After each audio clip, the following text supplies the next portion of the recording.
Hello and welcome, everybody. It's me, Kismet. We're ready to get this day started. Sorry for the delay. Technical problems abound, as always. Trying to get ready, trying to get stuff going on, and then trying to get this stream fired up is a monumental effort, everybody. Every single time. You know what I realized just as I logged off yesterday, just as I hit stop stream, I go, I didn't even do any battles yesterday. I'm so sorry, everybody. I did 0 battles. I can't believe that not one person said, Kismet, you forgot the battles. Or maybe they did. Maybe I missed it. I totally forgot all the battles, everybody. That was my bad. It was my bad right there. So we're going to get into it here, everybody. We're going to go ahead and get into some battles and whatnot here in just a moment. We're going to get some stream reps going on, and we're going to check in on our Satisfactory server, see how everybody is doing. I'm going to get in there. Hopefully they have not built right where I'm going to be working. I hope not. Please, please, please, no. I guess I'll find out. I'll find out if I have to tear everything down to redo everything. Let's see how well they have followed instructions. Let's see how far they've gotten, too. Now, again, I've let them loose to go as fast as they want to go, unlock as much in the MAM, or unlock as much as they want in the various different tiers to see how much we've got done. Now, I was watching some awesome community stuff from their live stream where they were dropping update 5 to early access, which is what we're playing on now. On our mega server, it does run 24/7, so you get in there and do all sorts of stuff. Now, I wish I had more time, everybody. I wish I had more time to just go in there and just build gigantic structures and whatnot. But we're going to get in there and do as much as we can. We've updated it to 2 days a week now, so we're going to be doing it on Monday or Tuesdays and Wednesdays and whatnot. So we're going to dive into it here in just a moment. First, let's say hello to everybody in the chat. We got Scripplin coming up, giving that lurker love. Hey, Scripplin, good to see ya. Morning, Kismet. Morning, chat. Server restarted before autosave. Oh, that's me. That wasn't it. I restarted. I always restart it right before I get in. I didn't know you were already in there playing around with it. But I always do that so that just in case the versions are incompatible, right? Because you might have an update with Satisfactory, and then the server has to restart to update. That's why they have it auto restart, is so it'll check for an update each time. So that's why I have it restarting at 8 p.m. normally. But whenever I get in, I automatically do it because then otherwise I can't log in. You know how it goes. If you lost a little bit, no worries. You always have more fun rebuilding it the second time. Probably better than you did your first time, I would imagine. But let's get into it, everybody. Let's dive right in. I'm ready to play some games. Now, probably should mention that I actually am going to cancel the stream tonight and also the Thursday streams because of the holiday. I totally zoned on it, everybody. That was my bad. Totally zoned on it, but we got lots of cool stuff coming up next week and all into December. Holy mackerel, it is a busy, busy month. Lots of killer stuff going on, including hundreds of game giveaways as well as tons of other giveaways. Lots of cool stuff dropping, and we're going to try to raise some funds for St. Jude's Children's Research Hospital, as well as you can also win a ton of stuff from that, too. You can win stuff from Noble chairs, the actual Fallout chair. I'm going to be doing another playthrough of Fallout 4, very specifically for charity. I have not played it in years. It's going to be fun to get back in there. I was having a little man cry when I started Fallout 4 up, with a single tear coming down when I started up and I heard that music again, and it's so good. Love that game. All right, we'll get back to that later on, but right now, let's get into Satisfactory. Let's go.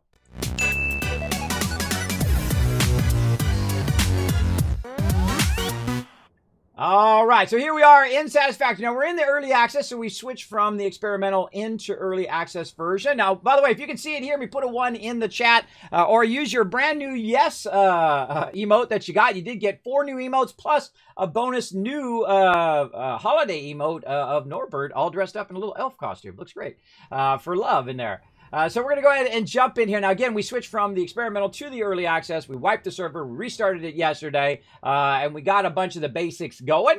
And we're going to see, hopefully people have followed instructions and not built right where I was going to build. We'll see how it goes. Or I will have to tear a bunch of stuff down. We'll see. I hope not. I feel like I don't know what it is. I try to communicate like 1,000 times over the same thing, right? The 3 basic things I'm going to communicate to people. 1, do not tear other people's structures down. right? If somebody builds something, do not tear it down. Number 2, do not build or modify anything that I have built because I am working on the main base. That's what I try to do. And then the third thing, be respectful of other people just in general, right? You know, don't do the exact same thing that they're doing, right? If somebody's working on copper, don't go right where they're working, and while they're making walls, you're standing right next to them trying to make walls or trying to do the thing that they're trying to do. And a bonus one I would add too is when I'm talking about something on stream, like say, hey, I want to unlock the car, right? I'm going to unlock the little car. I'm going to go do that, right? You don't need to rush ahead and go and do that. Because I have that as well. It just makes everything really awkward. I'm just telling the stream what I'm working toward. I'm not asking people to go and do that thing. So, and it does seem to happen. I don't know what it is. I guess it's like a willingness to help other people and they want to be involved in the whole entire thing. But it's best to learn how to work together in this type of game. And it's always a learning experience. You're always kind of learning how to better work together in Satisfactory. We've learned a lot of good stuff, especially where you're logging out. You should always log out inside the area where the MAM used to be in the hub. I'm going to put this all up in signs in game eventually, and maybe that'll work. I don't know. Maybe people won't read the signs. Maybe I'll make them really big and fluorescent and flashing and, you know, rotating and spinning, and I don't know. whatever that, maybe it'll just shock everybody every time they walk by the signs until they actually like read the signs. But we'll see what happens, everybody. We're going to dive in here in just a second. Now, before we do that, because the second I start this, I'm going to get all involved like I did yesterday. Let's go ahead and do our battles first. Let's go. To battle! Now, we got a bunch of nice battles all lined up right here. Look at this. We're going up into here and then down through all of these. Look at this. 4 chests in a row and then over here. Now, let's hope we have enough peeps to get this going on. So feel free to come and join us, everybody. Again, sorry about the battles there. I totally zoned on it yesterday. I was having so much fun doing some Satisfactory. I'm so close, too. Look at all those 30s. Holy mackerel. Let me put the Berserker down right over here. Oh, or not. Put the Berserker down over here and see what level. Oh, my goodness. He is almost there. Look at that. About 30 more battles, and bam, he will be in there. So feel free to come and join me. Now, there's a link in the chat. You go ahead and click that link and come and join us in there. Let's see if we've got any quests that we need to kind of turn in. Nope. Let's see what else we've got here. Oh, there's a sale on the store as well. Any armies to be upgraded? No. And store and scrolls 30. Oh, there's one for bomber. This is a problem when you get in the upper levels, everybody. There's just rarely ever any scrolls that I could get. All right, there we go. So we got that going. Now, again, come and join me. Reaper's already in. Thanks for coming and joining us, Reaper. Let's do it, everybody. Let's play some Satisfactory.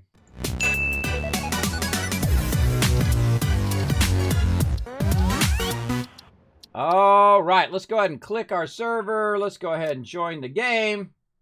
Let's go see what is up. No spoilers. No spoilers there, LOC. Don't tell me. Don't tell me nothing. I want to go in and see what I log in.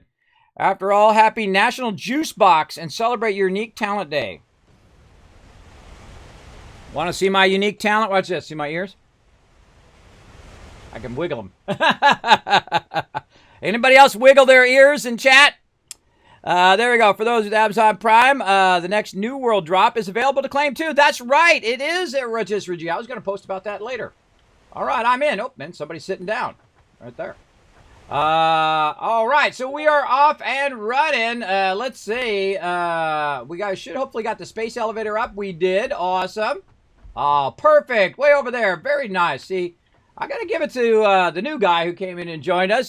He really was a great communicator. He came in, said, Kismet, where should I work? I said, well, I should put it off to the north over there. We can run stuff up there and all of that. And so we can try to get our resources together. Look at this. Very nice. All right. Well, nobody built right here. No, it looks good, LOC. Nobody built right on top of the hub. I got plenty of room to do my thing over here.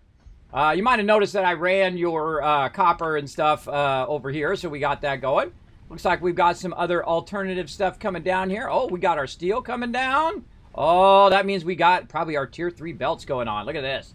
Steel coming in. What do we got? Oh, and look at this. Now, this is how you do, everybody. This is how you do. You make your own individual little factories in the different areas, and then you pipe them into the central area. Now, why do you pipe them into the central area? The reason why you do that is to upgrade your particular thing. Now, one of the things that I thought of, and I actually, when I go to sleep, everybody, anybody like this, put a 1 in the chat or a yes in the chat if you actually dream about games. I actually was dreaming about Satisfactory, what I could build and all that stuff and how it should look with factories and all of that. I don't know what it is, but man, it's certainly amazing when you wake up and you have this idea and you're like, oh man, I want to try this idea out in game, right? Very, very cool stuff. So one of the things that happens in game, everybody, is after a certain point, you actually can only put stuff in the space elevator, right? So instead of us coming over here and doing what we normally do, right? You get your, your various different things here, your rotors, your reinforced iron plates, and your cable, and you put it in there, and then it takes it off. At some point, it gets to a point where it is all about the space elevator, and that's right about tier 5, where we are right now. Really, tier 4, tier 3 and 4. And then it's just all about the space elevator. So everything that you do is no longer going to be turned in here. So I thought, well, instead of putting all of this stuff right here, why don't we put that stuff around the space elevator? Because that is actually where it's going to eventually be turned in. But what you really need is you need the final product going to the space elevator, not necessarily the main thing. Oh. That's the first thing I'm going to move, everybody. Put it right over here. I like my stuff where I like my stuff, if you know what I mean. Right over here. There we go. The reason why I do that is so I keep all that stuff condensed in a small little space, right? So it's not in the middle of my walkway. But yeah, the space elevator may be a little too far away, but that's a good spot for it for right now, so we can just run stuff into it. And we've kind of picked a nice, beautiful little spot here by the waterfall. Can't wait to get up on the top of the waterfall there and see. I think they've revamped it up there. Don't tell me. Don't tell me. I want to go up and look. Don't tell me anything about it. Part of the fun is discovery, everybody. Now, I've already played through the game 20, 30 times. Many, many times. I've played through, all the way through, unlocked everything, done all of the things that you can do when it comes to machinery and all of that. But have I been to every single corner of the game? No. Have I been in every single cave and done every single thing? No. Why? Because I like to leave myself something to do, everybody. I don't like to just rush through the game, and especially in early access. I usually wait till release before I really go super ham on the game and really go and explore every nook and cranny of the game. Kind of like I'm doing with New World, right? I've taken my time in New World, and I will go and explore stuff in sequence instead of just rushing ahead and trying to get to level 60 as fast as possible and unlock every single thing and get my gear as fast as possible, do every single instance, every single thing within the first week. I feel that's a foolish person's run there. All right, so I see we got some water going. We've got looks like we've tapped a bit extra. Look at this. See, just exactly what I was talking about. Tapped a bit more concrete and whatnot. Let's take a look here. Oh, look at that. We're stacking that nicely. All right, very nice. Okay, so let's see where we're at with our... See, now it already makes me want to move the hub. See, and then I got the problem of people in the way. And we got to... I think they had a great idea of making a lounge where we make a lounge where people can sit in that lounge way away from the actual base. So when I'm working on the primary base, I don't have to kill people. I don't like killing people. This also in the way of my... There's a road there that nobody knows about yet. They don't know about that road, but eventually they will know. Oh, right there. Now, the other thing I wanted to try out was the customizer, and that's supposed to be right here under X. There we go. Let's go ahead and try out the customizer a bit. Now, let's see. Materials... What do we got? Swatches, customizer. This is the builder, and this is the customizer. Also under X now. Instead of having it come up where you hit X and you told it, hey, I wanted to, you know, make this thing or want to add that thing to your to-do list. They've moved that to another key. I think it's P. I think they have that too now, or O. Oh, yeah, for open the info. But now they put X to the customizer. Now, let's see. Factory swatch, pipe swatch, custom swatch.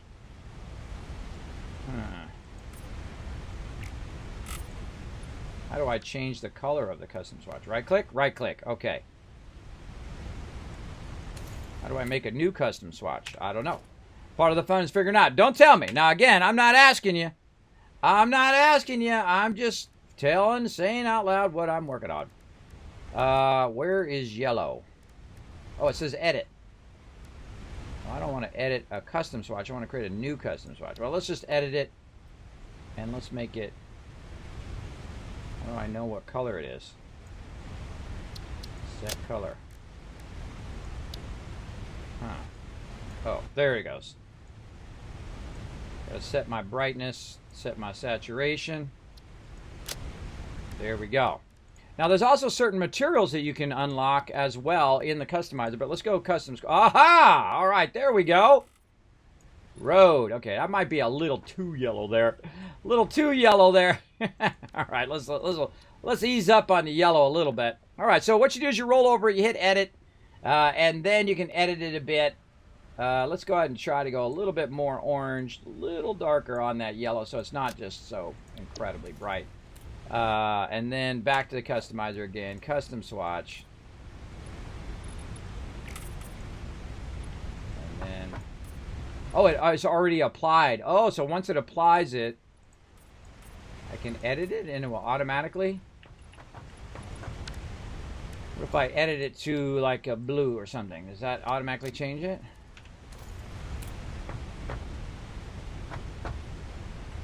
Doesn't look like it. No, that doesn't auto change it. Oh, it'd have to be one of these ones down here. All right, I'm going to use swatch 15. This way, if I change my mind later, it won't. A little bit darker yellow, so it's just not so obvious. Okay, so we hit that. We click this, and then we drag it. Click, hold, left mouse button. All right, now we're getting somewhere. Now, one of the things you do in graphic design that also is a good idea in games, if you're going to have something that's a universal thing, is you go in and you adjust a swatch, and that particular swatch becomes like your set swatch, right? So if you hit edit and you change it to something like purple or something, or pink in this case, it will modify all of that one color. And those are usually called custom colors, or you can use Pantone colors, in which you switch the Pantone and the whole entire color will change. The funny irony that all color is actually black and white. Because what it does is it creates a tone of a certain color when you're using CMYK color anyway. And what it will do is it will mix multiple colors together to create that particular color. In printing anyway. Now in color or in light, it's different, and because more of an additive in light. In printing, it's a subtractive color because it'll go to black. Black is its when it combines all the colors together, it creates black. In light, when you combine all the colors together, it creates white. So that's why they're opposite spectrums from each other, RGB and CMYK. And so that is that principle right there of using a single swatch that you can go ahead and modify at any given time, and bam, it will go ahead and modify that right there. So there we go. So there's my road back in there. Now another swatch that I'm going to need, and I'm going to start from the end here, just so I'm going to take over these swatches. And it looks like we've already got the purple one, so that's easy. So we'll go ahead and hold this down. Now this is much nicer. This is much nicer than the color one, because the color one, the biggest problem with the color one is you have to hunt down all of the color cartridges and all of that. Where this is just, you make it what you want to make it, and you're good to go. All right.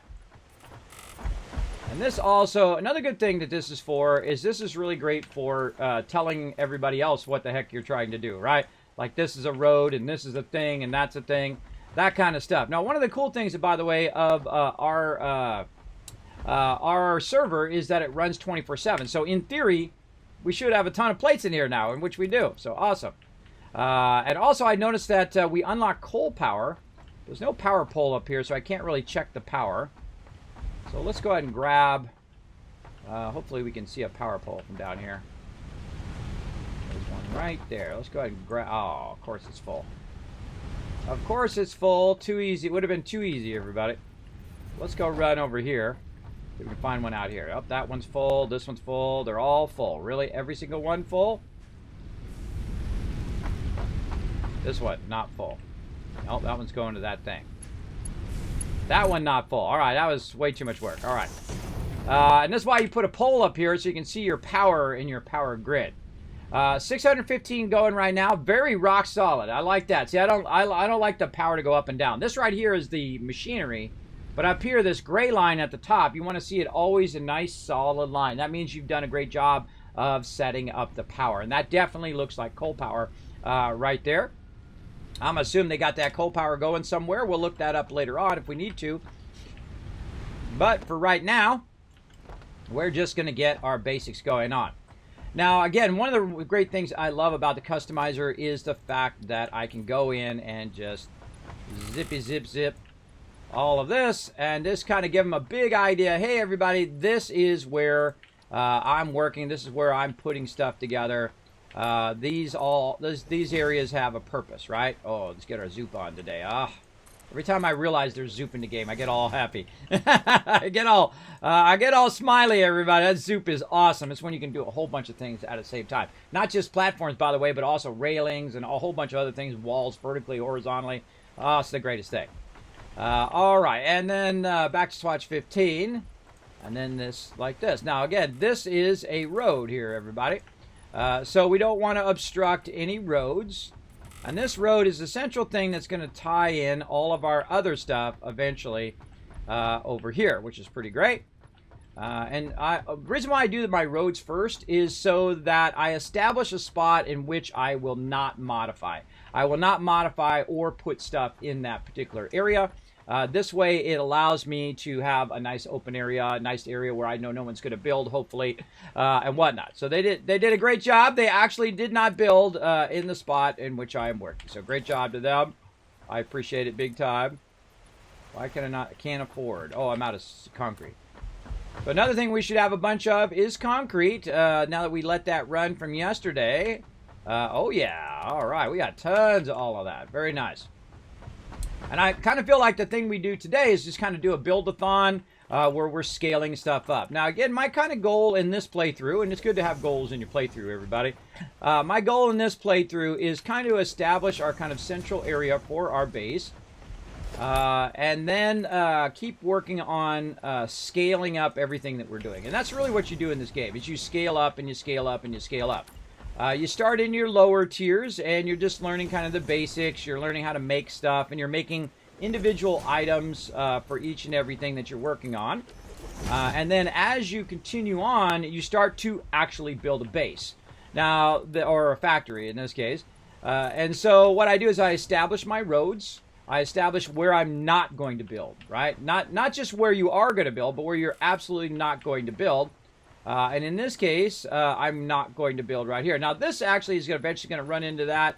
This might be an okay road here, but probably this one in the back, maybe just a one-lane road, right like this. Now, here's the thing. How do I take the stuff out of there? There's the go. Here's how we do. Factory swatch. How do you take out the default? Is there an erase? There needs to be like a back to default mode. Foundation, this is pipe, this is foundation swatch right here. Okay, there we go. There is one. All right, so foundation swatch. There we go. All right, I learned something new. Again, first time I've used the customizer, like it so far. And let's get over here. And again, and use our swatch 15 here. And... oh, so nice. It's so nice. I like that a lot better than the previous way. The previous way was very tedious in the way that you would do your stuff. All right, let's take these out now. Now, again, a lot of the stuff that I build is just temporary. It'll be temporary for that moment, just so that we can get up and down from one spot to another, or so we can just kind of get the factory built out. And then this will be eventually our primary road. All right, love that zooping. Now, another thing I can also do on what I call the triple lane road is eventually use it for trains. And trains can come through that particular area. Now, one of the hardest things to do when you're working with other people is to share the same common vision. Because they can't see what you see in your head, right? So you got to be able to articulate that vision of what you want out of the factory, right? And then also have them put their input in as to how they are going to add to that factory. Now, in my case, that makes it real obvious, right? How obvious is that? Just by using a bit of color, it's made it super obvious that these are roads. Do not build on those roads. At least it should make it pretty obvious. And that means that these are all going to go on into those particular directions. Like that'll go on that way. This will go on that way. And then this will be running up this way. And then I'll have one primary road, which will run along where I usually have all of my storage. And that one will be 3 wide. And why do I choose 3 wide? Again, because sometimes the road will really end up 2 wide, but you leave yourself room on the sides so that you can run your hypertubes, you can run all of that. I really love what I call hanging hypertubes, where you run your hypertube underneath the foundation because you have them elevated, and then you actually have it run under the foundations. I built one a while ago that had that running under the foundations. So incredibly fun. Incredibly fun. Look at all that work out there. Look at it. Someone's got a good factory going out there, and some more stuff way out there as well. Doing some good work. Good work out there. Okay. But I need to stay focused on what I'm doing, or I'll have no time to do all the stuff that I want to try to get done today. All right, let's try to get this in here. Nice big roads through here. All right. Now, I usually put the train level way up higher, everybody. Way up higher. And the same thing with the hub. I usually put the hub way up higher. But I'm putting it at this level for right now so that we can work on it, and then eventually it'll be way up on the top, along with the space elevator and all that stuff there. There is a point, by the way, where the space elevator becomes useless when you get that done, when you get all the things put in there. So let's go ahead and work with our ramps here, and I'm going to turn a ramp like this. I'm going to do some zooping. Zoopy zoop ramps. And normally I do a 3 ramp, but I'm going to do a 2 ramp here. Means 2 wide ramp. There we go. Oh, love this souping. The souping is the greatest. And right into the ground we go. Very nice. And then again, primary roads. Primary roads take me home. Boom. Right there. Beautifully done. All right. And the thing, let's see if they've got them unlocked. I seriously doubt it. I don't see it there. Nope. You put walls in at an angle. One of the things that they don't let you do is they don't let you put your walls in at an angle. That would be awesome, to put the wall in at an angle on the thing. I don't know why they haven't thought of that. But I do like the fact that they do have a basic half wall there. What we'd eventually want to do is put railings on there, so you don't go falling off. That'll look great. Ah, man, I love that already. Okay. So we got that going. What else? Let's see what we got unlocked in the Awesome Sink. Have we got anything unlocked in here yet? Oh, look at all these fun things that I haven't even played with yet. Oh, so many cool things. They got conveyor lift, hypertube wall holes now, super cool, and also pipe holes as well. You've also got wall holes, which I use a lot of. Those are awesome. We'll get those unlocked eventually. All sorts of cool stuff. Have we not unlocked a vehicle? I guess not. I guess we haven't. Oh, and look at all these cool, like, foundation patterns, arrows and stuff.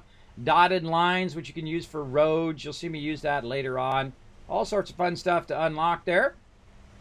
Really need to get my coffee cup unlocked. That's number 1 as well. Why do I do the coffee cup? Is because it gets really annoying, everybody, to have like your chainsaw in your face the whole time while you're building and doing all of that.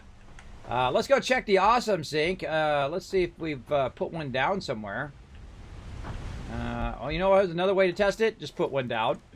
Let's go ahead and see if we have our Awesome Sink. We need 15 of our stuff. Let's see. Did we add? We did not add that yet. Okay. Let's get in here. Hit this, and let's see what we need. We need more screws. So we're going to need more Rods here. Oh, rods are filling up. Very nice. Very, very nice. And let's get our rods going on. Oh, I don't need to make rods. I need to make screws. There we go. One of the things, obviously, if we're out of screws, then screws will probably be something I work on next.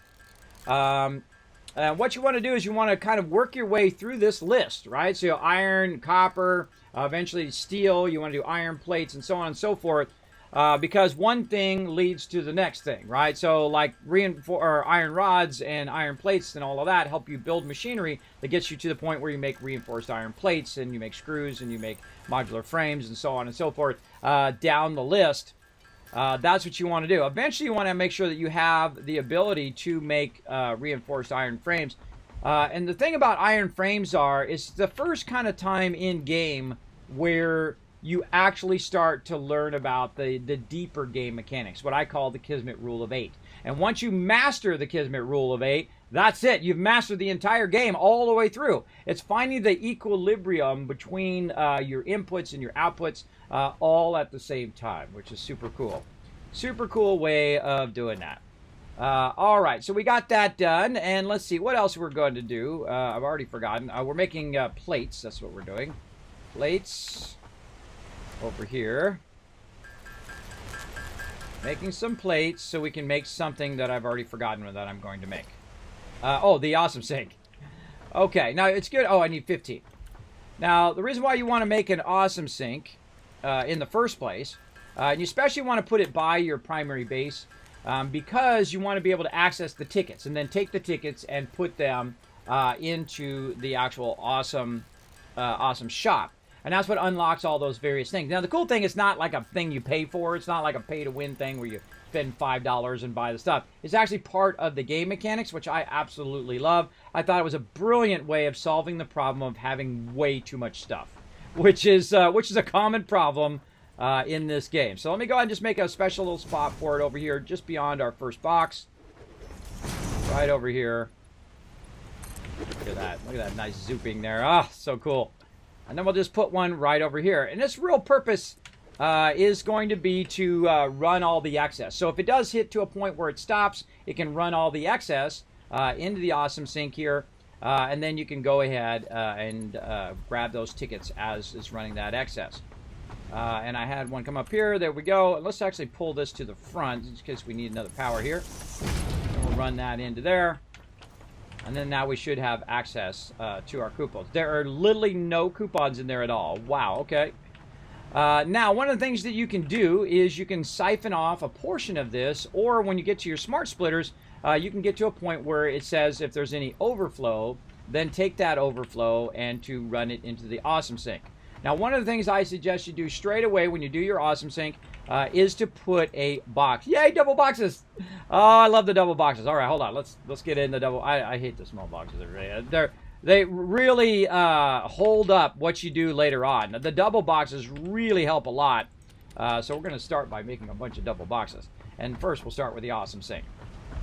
One of the things the awesome sink does is it makes the game 1,000 times less tedious. How do I know? Because I played the game before there was an awesome sink. And I can tell you, you end up with a lot of random stuff. Oh, I could probably do a better, faster belt than that. Now, let's do a Mark III belt in there. There we go. The faster you do that belt, the faster it's going to run into the awesome sink. Now, I can tell you, I got a bunch of junk on me that I've been carrying around here that I really don't need to hold on to anymore. Like right here, a whole bunch of iron ore. Bam! Into there it goes, right? Don't need that. Whole bunch of limestone in there. I got a bunch of iron ignits I don't need. Copper ignits I don't need anymore. All of that into there. And now what it's going to do is it's going to run all that excess stuff into here. It's like a big garbage disposal. It's going to grind all that up, and it's going to produce some tickets. Now, those tickets can be used to buy stuff in the awesome sink. It should really never stop running. You should always have an awesome sink. Even if you just take an ore node and just run it directly into the awesome sink, it should never stop running, because this way you're unlocking different tickets. Like right there, we have a printable ticket. We can hit print. We can take that ticket out. We can put it right here. Now, if there are other tickets, typically I will put the tickets either in this box, which is behind here, right, which has all of our random stuff. And I'm going to put a lot of that random stuff back in there. Or even better, we'll go ahead and put the tickets in right here in this box, along with our kind of gears. See, we have our power shards for overclocking, and a whole bunch of other stuff, computers and all that other stuff. Now, I don't use alternate recipes, so you guys don't do it, but they're welcome to. They're welcome to go ahead and use alternate recipes, to use whatever they need to do it. Just do not modify my central base. So I have something to do. Don't take my stick away. I want to have some fun too. I want to play the game. So yeah, again, we're working on how to work together. So now we just run right over here to the awesome sauce, over here to the awesome sink, and we can go ahead and buy ourselves a nice coffee cup right over here. And this is one of the first things that I buy, because it's literally one ticket, everybody. It's one ticket, and then we go to our purchases. We've got our coffee cup, and we are good to go. Now, obviously, I'm not going to use all the tickets just for myself and just keep buying coffee cups. I'm going to let other peeps go ahead and grab it from the awesome sink and whatnot, and buy their stuff. Now, another smart thing to do probably would be to maybe take this back out again and make this really easy, just organization-wise. Where is it? Up here. And just put the awesome shop. Oh, if I had more screws. Out of screws. Take this out. There we go. I just put it right next to this. Oh, you can do soft clearance too. Aha! Yeah, I like that soft clearance. What it is what it does now is such a brilliant invention. It's called soft and hard clearance. So I can actually move it a little bit closer. It's not clipping, but it actually can be closer to the item, so you can really get in there and run items close to each other without actually clipping the thing. It just uses that dead zone, that empty zone that's typically there. So awesome. All right, so back to industrial storage here. Now, I'm going to show you another great little trick with the storage.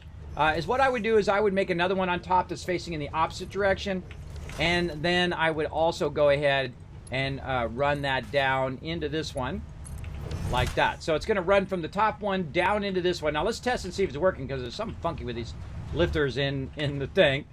Let's put it up here and see if it's working. It is working. All right, cool. I'm just testing this stuff. Let's go ahead and upgrade that to a level 3. Or is it a level? Oh, it's already a level 3. Look at me go.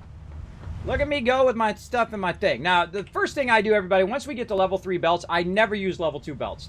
I feel like they're a complete waste of time and effort. Because when you get to level 3s, you produce way more of your steel beams than you produce of your rods, or your reinforced iron plates, or your steel rods later on, or your whatever those things are called. The other ones that produce it like 4 per minute, which sucks. So now we're going to go ahead and take this, run this around here. Now let's make this look nice, though. Come on, let's give it a little something. A little bit of love here. And then we'll do the same thing. We'll pull this out. And by the way, if you line these up like this is another great way of doing this. You try to line those two up, the ends of them, and then when you run this, then you get your perfect 90s just like that as well. See? Very nice. And then we'll run that in there. Okay, so it's going to run all that excess. Now, what it does is now you have 2 boxes full of stuff that you can put in there.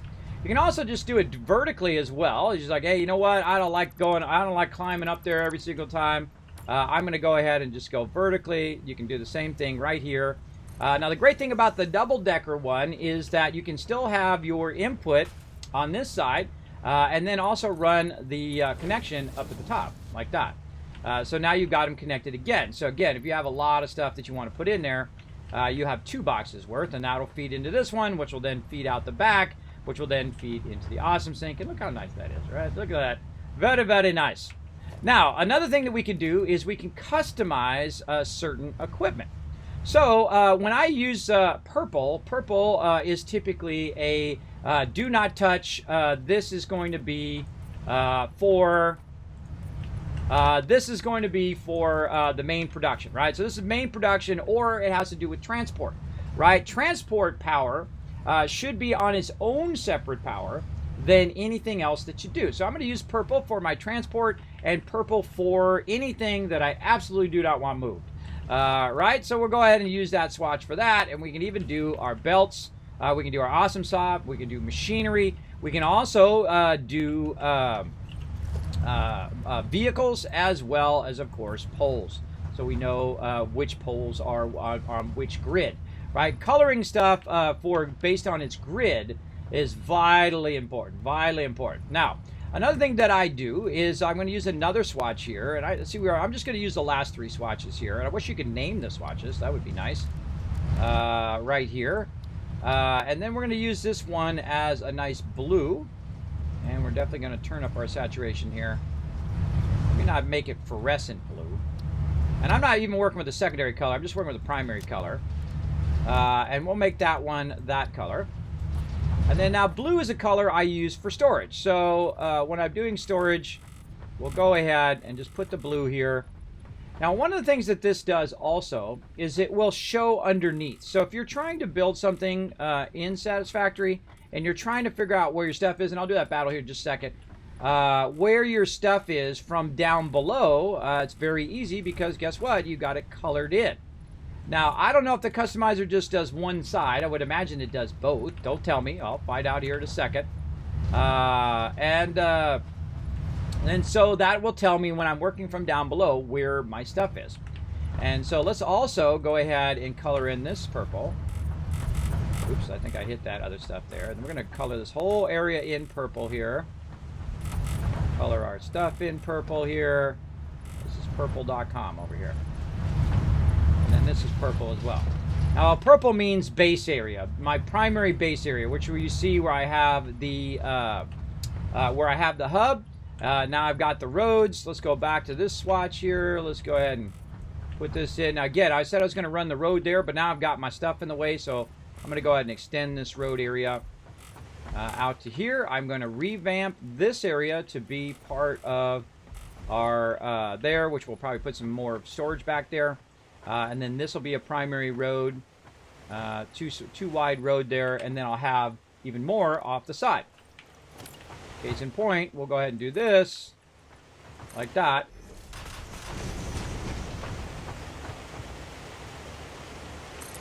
And then like this again. So on and so forth. Where now this is going to be also storage. Now, I don't have to actually put the storage boxes here to communicate that this is going to be additional storage. One thing I do need to do, though, is try to coordinate this side to the other side. So right here, I usually line up, by the way, the middle area of the hub to the very first box. Now, why do I do that? Because the first thing you're going to do is come out of this box and run and grab that stuff. And grab the stuff that's going to get you started. But in the later game, what's going to happen is you're not going to do that at all. You're going to be mainly trying to run those resources into the space elevator over there. And so we'll try to get that space elevator moved as well back over here. But I'm glad that he built it way out there because it makes it easier for me to go ahead and put in this. Now you'll see I put in about 3 spaces for my storage, so I know, so if I want to run it off the side or run what's known as a sandwich level or a run level where I'm running all the lines underneath, which I definitely do. That's why I have stuff up so high, everybody, is I build it up higher and then I build my way back down and use that in-between space to do all that other stuff, run lines and all of that.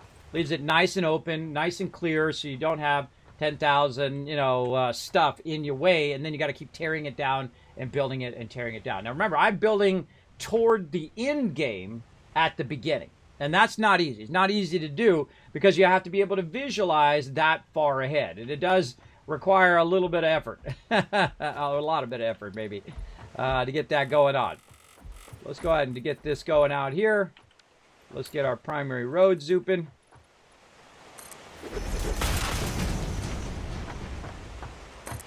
Out here. There we go, and then back to our swatch. Oh, love this customizer. It's so awesome.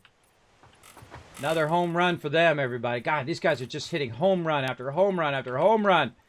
Just such a fantastic... I mean, it was already an 11 out of 10. It was already a fantastic game. This is what every other game needs to do, everybody. Make a fantastic game and then make it even more fantastic on top of that game. And just keep adding more and more stuff that makes the game more and more enjoyable to play. I know, you'd think that would be the basis. You'd think everybody would do that, right? Right now, Satisfactory, the only one. Let's go. To battle! All right, thank you for coming in and battling with us today. I'm going to give you 1,000 kills, Cap, just to start the day, just for being awesome, joining us for some battles. Let's get it going. Let's do it. And again, I apologize yesterday, everybody. I totally totally zoned on it. I was so into building. I actually ran way over on the stream and totally forgot. What up, Brett? Thanks for being here. Yeah, everybody, don't forget to get your new world drop from Amazon Prime as well. Thanks for coming in. Olaf hanging out. What up? Paul coming in, showing some love.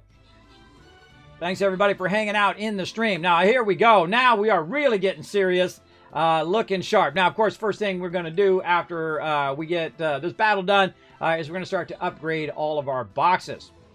Now, one of the things that I had an idea of doing in the previous one was a gigantic tower of boxes. And we're going to see if we can get that going and figure a way of making that happen.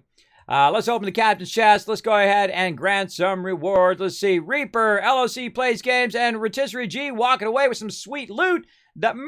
Coming in with 1 unit, but still locking in by 1 extra assist there over Reaper. Locking in that MVP status. Wow, that's pretty amazing. Bringing in that epic. All right, let's go ahead and collect some stuff here. I am so far. This is probably the farthest I've ever been behind on any battles ever. But that's okay. We're going to try to make up for it today. We're going to try to get as many battles as we can in today. Get you guys maximum loot. Let's see. What do we got? We got the bomber. You know, I haven't used the bomber in a while. Let's get him right here. Right there. And let you guys get in front of me there. Look at these. These are a bunch of chests, everybody. Oh, make sure you throw your rogues in there. Throw a couple rogues. 1 there, 1 here. Better put them down quick. Put down your rogues. Run in there and get yourself some loot, everybody. Now, my job is just to maximize the loot that you get. The chests don't help me at all, everybody. That's okay. I'm here to get you guys maximum loot, so go to it.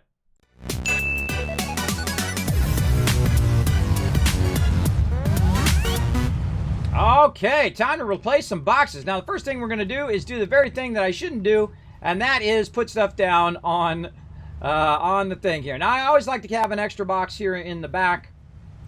For what I call the drop box. So I just drop all my loot in there while I'm taking stuff in and out. And so we'll go ahead and take this whole thing out of here. And we'll now go ahead and replace it with its kind of more final counterpart. I'm going to also take this out over here. I'm going to take this out down here. I'm going to take all this out. Now, this particular base is not built as high as I usually build bases. But we're going to go ahead and start with something pretty much like that. Now, we want to go ahead and make sure that we are offset just a little bit so we'll have enough space here to bring this up and start to stack it. Now, what I wanted to do is I wanted to start from the bottom, and I want to climb its way up to the top one, because I want the top one to have the most in it, right? To have the one that's I'm going to grab, but as it fills, it will work its way down, thus meaning you can access that stuff also from the lower level. Instead of having these extra boxes over here, I will then replace those boxes with the single box at the bottom in which all the stuff will feed into and then work its way up, but then cause an additional amount of boxes to be there. Now, what's eventually going to happen also is this whole level, what I just built right here, will not be here. It'll be way up here on the top, which I call the train level, also the space elevator and the hub level, where I keep that always at the top.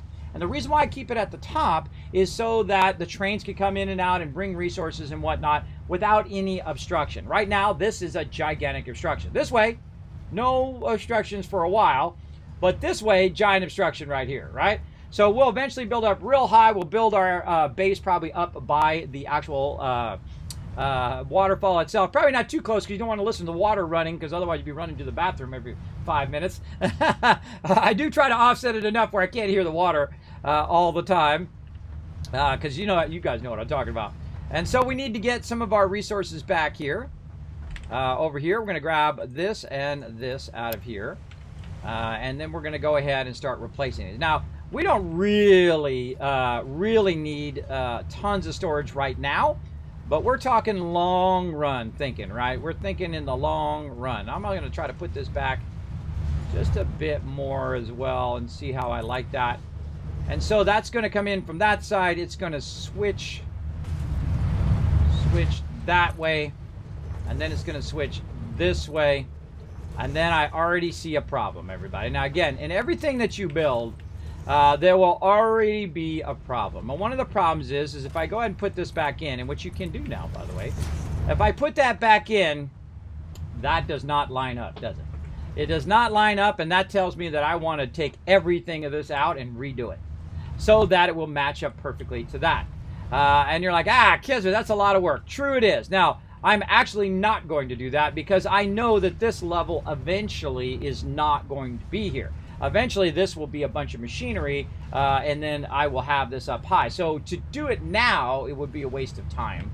But to set the precedent of where I'm going to have it and how it's going to stack is a good thing, because when I do go to build that top level, I will just stack these up as high as I want to go. And then basically at the top level, I will then match it up and align it at the top level. So if you see me not matching that up, you know why. All right, so let's go ahead and get this running from down here to up here. And so what we'll do is we'll start off by readjusting all of this and running this up. So we got an input there and then an output in the front, and then it comes out of here and into here. So the first thing we could do is get our lifter here, our third lifter on our bar. It's going to come out of there and into that top one, right? How do we know it works? Well, we put some stuff in there and see if it works. Working. We go look in this box. It's starting to fill. All right, awesome. And we can still do our thing where we pull that down, but we do need to get this part over here to come out and then go up. The weird thing about this is it always looks like it's the wrong direction. Why does this look like it's the wrong direction? Because it is the wrong direction. That's why. That's coming out. This is going in. This is the wrong direction right here. All right, cool. See, check it before you wreck it. Because I can see that the three little lines mean input. The green arrow down here at the bottom means output. So if you see it like that, you know you got it the wrong way. You got to switch it around the other way, and then switch it around this way. Right? No, this is automatically switched it. Okay, that ends up the wrong direction too. That's not going to be good. Now I could run it out of here, by the way, and run it right to there.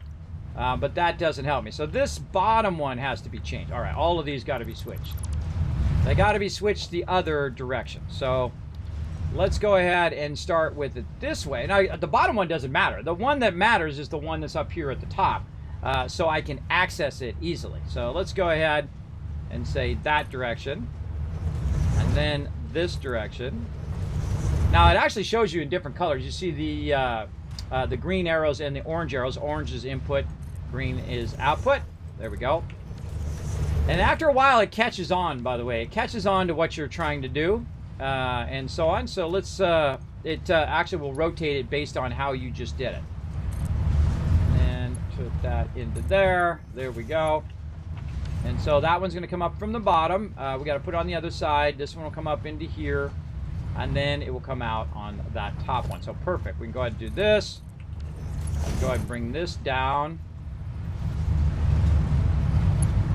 Bring it down to there, and that's going to tell us what that is eventually. And then here in the back we should have a green or basically an arrow to 3 lines, and we do. So that's looking good. Now let's test and see that this one's working by putting some of that in there. We see it's lifting. All right, the lifters are working. Awesome. That's going to there. This should come out here and show us what that is. All right, awesome.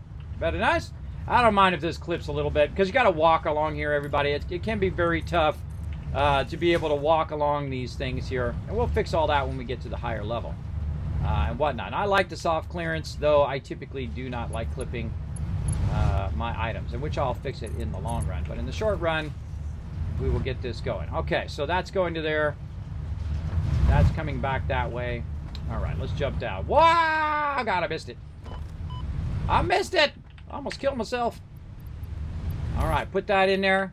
See if you see it lifting. Yes, it's lifting there. Okay, and then over here on this side, is it lifting there? Yes, it is. I can see it. Got my conveyor belt in my way. See it lifting? Right there. So we know it's now going all the way to the top. Now, probably in here we have a tremendous amount of stuff. So now we can just kind of start feeding that stuff in here, because that's going to take a while for it to get up to that top level. But we can go ahead and take this out now, and we can start to divert all of this to its proper spot. Right over here. This one's going to be the same thing. It's going to have a ton of extra concrete in there. But basically, we're building just a massive backlog of storage for all of that. And then these are probably not full because it doesn't look like a lot of that stuff is full there. Did we unlock our hyper tubes? I would imagine so. No, not yet. Oh yes, right there. There they are. Okay, yeah. They're in that other tab. All right, and we can go ahead and take all this out. We no longer need our mergers. We no longer see. This is the great part, everybody, is when you unlock new stuff, and then you can just simplify what you were doing before. You just simplify everything that you were doing before into a much easier way. So over here is actually where we're going, because this is going to be our input. And we're going to make a merger, and then that merger only has one output right here. I can hold down Control to lock it in there. And then that merger is output here, and then this here. Back this up. Definitely want to make this faster. We'll go and upgrade all these lines eventually. Run that into there very nicely. And then we'll take all this stuff out over here.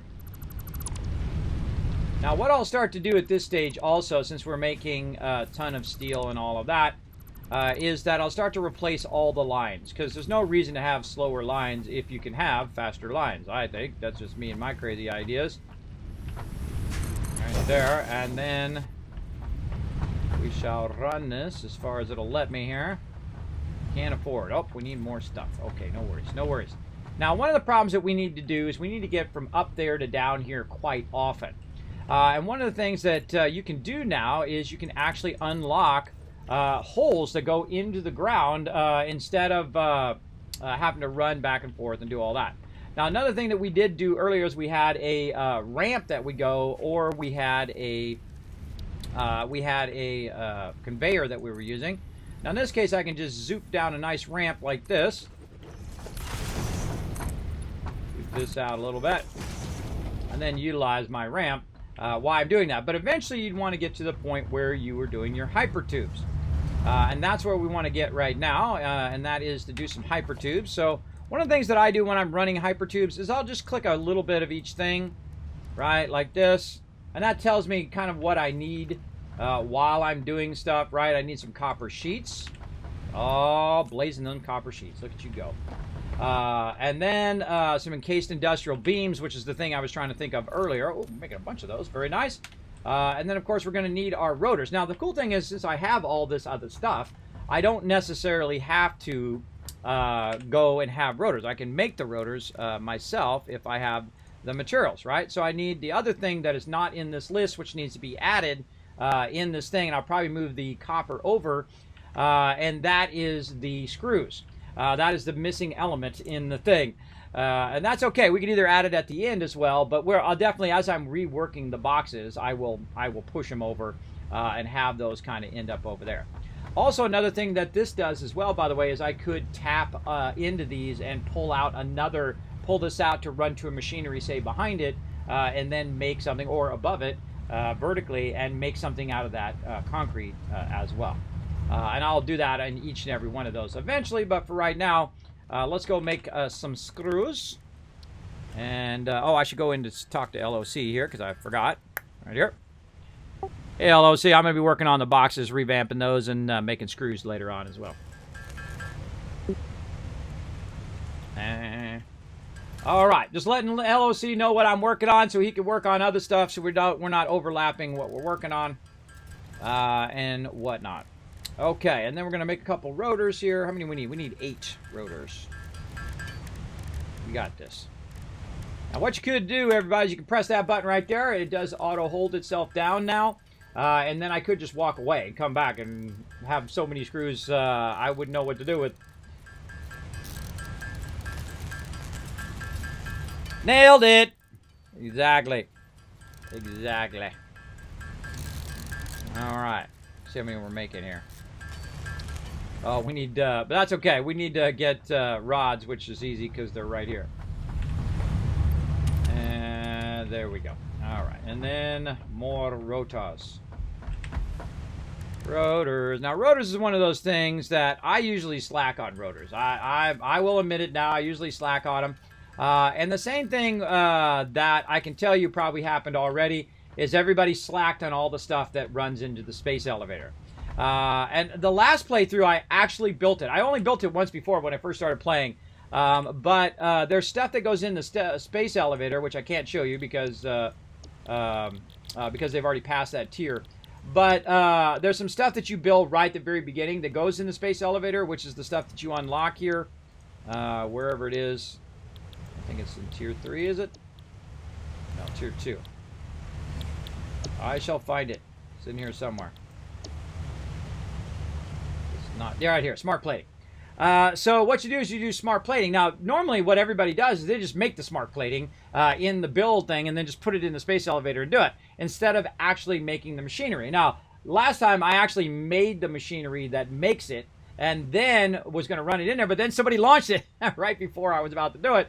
And that's okay, but I feel like in this playthrough, since we're doing such a big playthrough, and we're using a server now, that I'm going to try to make all the things that go with what the stuff is, and then try to scale them up as we go. And that's kind of my goal, is to continuously scale stuff up as we go along. And so, but right now, we're just trying to establish the base, get our boxes all squared away, get all that stuff squared away, and let that stuff run and run. Okay, another thing I need to do too before I forget and get all into hypertubes is I need to take this out and replace it with another one here. Oh, I don't have enough thingies. Let's get more thingies. Right over here. Okay.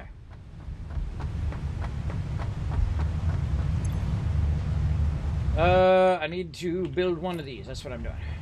Now, why do I put this in the back? Well, because I stopped using this power pretty early on. I stopped using these in the back pretty early on. I just altogether because it's actually more efficient to not use those.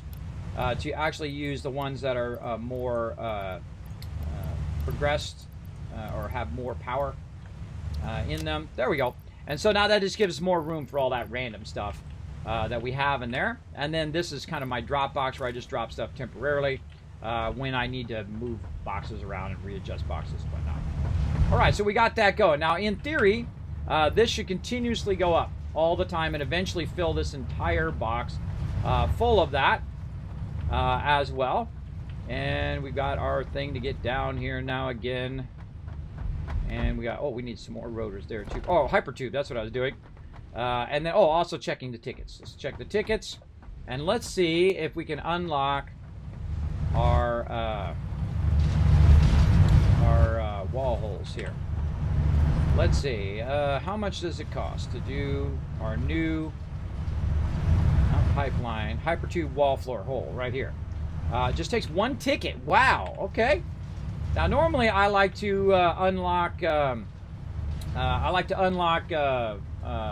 car first and all of that, but we'll get into that here in a bit. I feel like we could probably feed something in here that has a lot, probably rods. Let's just go ahead and take all these rods out here. And we'll go ahead and feed some rods in there. Like that. Now, I probably would take a couple stacks out just in case, everybody. Now, eventually we'll have this automated where it'll actually take the excess of whatever's in there and run it in there if there is some overflow. Automatically of each and every resource. It's important to have that extra overflow and all that smart sorting later on, which is going to help you a lot. So we'll let that run. Now what I want to do also is when we're doing transport stuff, is I'll probably start it right here in this blue area because it's nice and empty. And then it'll have a hypertube there which will go down. Now another thing that we could do is we could start using our floor holes so we don't have this stuff going on, right? Start using our floor holes, which will come through and feed those different resources into there. I kind of feel like since they added that, that's like one of the first things you want to unlock. It's really cheap, as you can see, just one ticket. And then you have that really nice hypertubes going through the foundations as opposed to having to go around the foundations or having to clip through them or whatnot. It's kind of more legit. Now look at that. See, from below, you can see where all my storage is. You can see where my roads are. You can see where my stuff is. Oh, I missed one right there. Let's get it. Right there. And you can see where my hub is, all from underneath. And that's why I use the colors. It just makes it visually easier to understand what's up with the stuff. And there we go. All right, we'll go ahead and run that there. And let's keep running this over here so we can combine this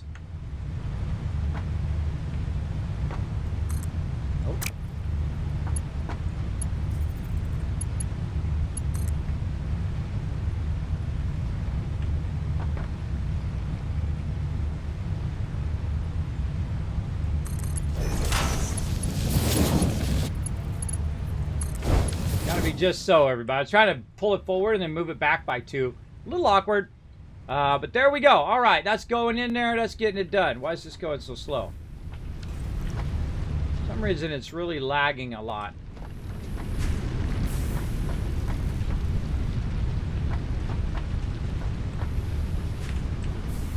Huh.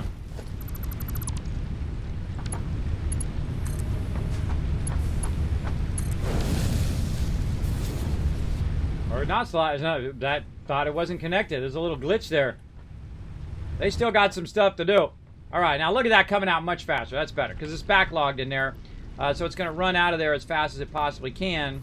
And then when it hits a certain point, you're going to see it start to gap based on its production. We definitely want to upgrade all of our extractors. We want to upgrade all of this stuff as well. Now, I start with one thing, and then I work very heavily on that one thing and try to upgrade that one thing, and then you go to the next thing, and the next thing, and the next thing. In this case, we want to upgrade the speed at which we're extracting our stuff here. And, oh, why am I running all the way back? I can just look right in here. We can just go in and look and see if we have our Mark II, which we do. And you get that pretty early on.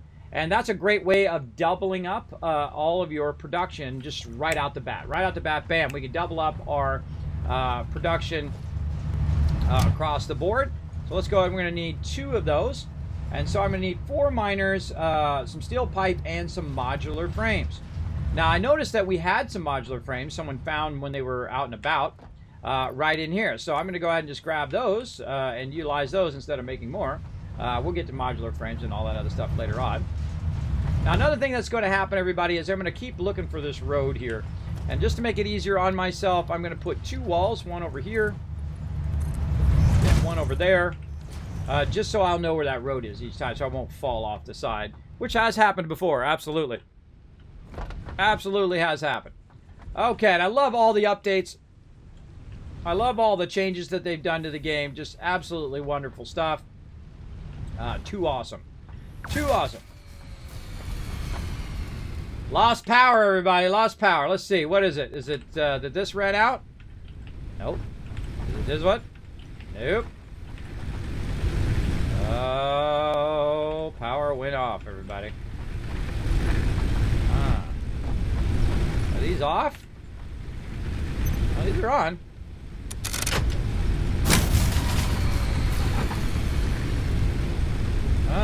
Our max cons went to 800.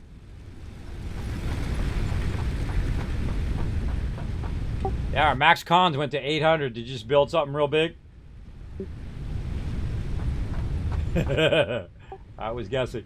I knew it had to be something like that. Yeah, well, eventually we would definitely want to have each factory on its own, power switch, so you can turn that switch on and off, so it doesn't kick off everything every single time. All right.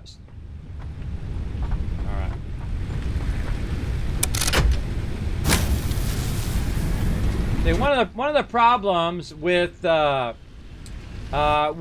expansion has to do with. Yeah, we definitely have to expand some more power, for sure. So he just built a big old factory. The problem is that it uses so much power, he doesn't have enough power to turn that factory on. You got to watch out for that. That it doesn't end up slowing down everybody else's production as well. And that's one of the things that we're learning as working together as a team, to keep those things kind of separate. Now I need to go over here and make myself another one of these little portable miners, so I don't have to pull this thing up. Right here. And then we can just go ahead. Now again, right now this is coming out. It's a course node, which is 30. And so now I can go ahead and try to upgrade it. Boom. Like that. And then in theory, it should start up. Yeah, they fixed that. Awesome. It used to not work, everybody, back in the day. But all right, so there we go. Now we're at 60, which is awesome. So now we're doing more than what this particular one can handle right here. Now, one of the things that I do want to do is always have the ability to continuously add more of that particular thing from the raw resource node. So I do want to leave myself lots of nice space here for potential future expansion of our concrete here. And I can tell you this is going to scale up and scale up again and keep on scaling on until forever. Because concrete is something you're always looking to keep running, right? You're always looking to keep that popping and going. Now right here, this biomass is eventually going to be obsolete.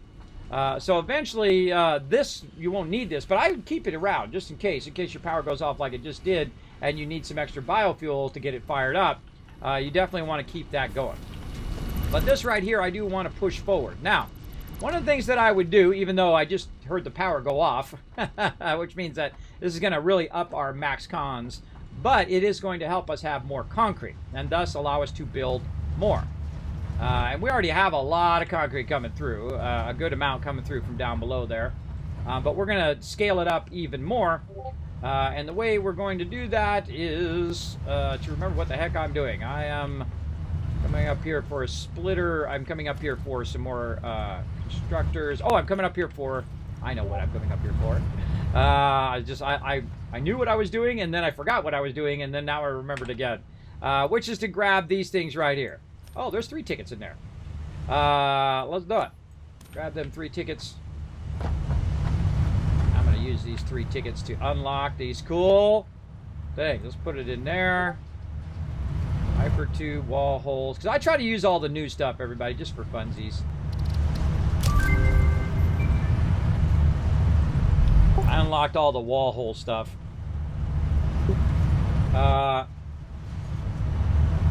And I like the wall attachments here, which are pretty cool. So I unlocked all of those for us. Just because they're new and I feel like they're really useful. More than actually I find the wall holes, the floor holes are more useful because you're typically running things upward into that upper spot. Like right now, see we got that all like that. We could make that way better where it's not doing that anymore. Okay, what else are we doing? We're doing that. We got our boosters. And so we're going to start with our very first node that we're going to boost. Now, you could go get more nodes and bring more nodes in. But I find that there are certain nodes that are worth boosting. And especially in the very beginning when it comes to limestone. Now, right now, it's using 12 megawatts. Now, if I boost this at 250, or it's going to be 150 parts per minute versus 60.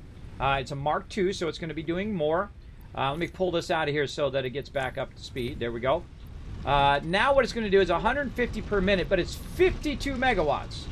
But if you think about it, it's twice as much for 4 times as much power. That's how you should look at it. So it would be more power efficient to go get another node.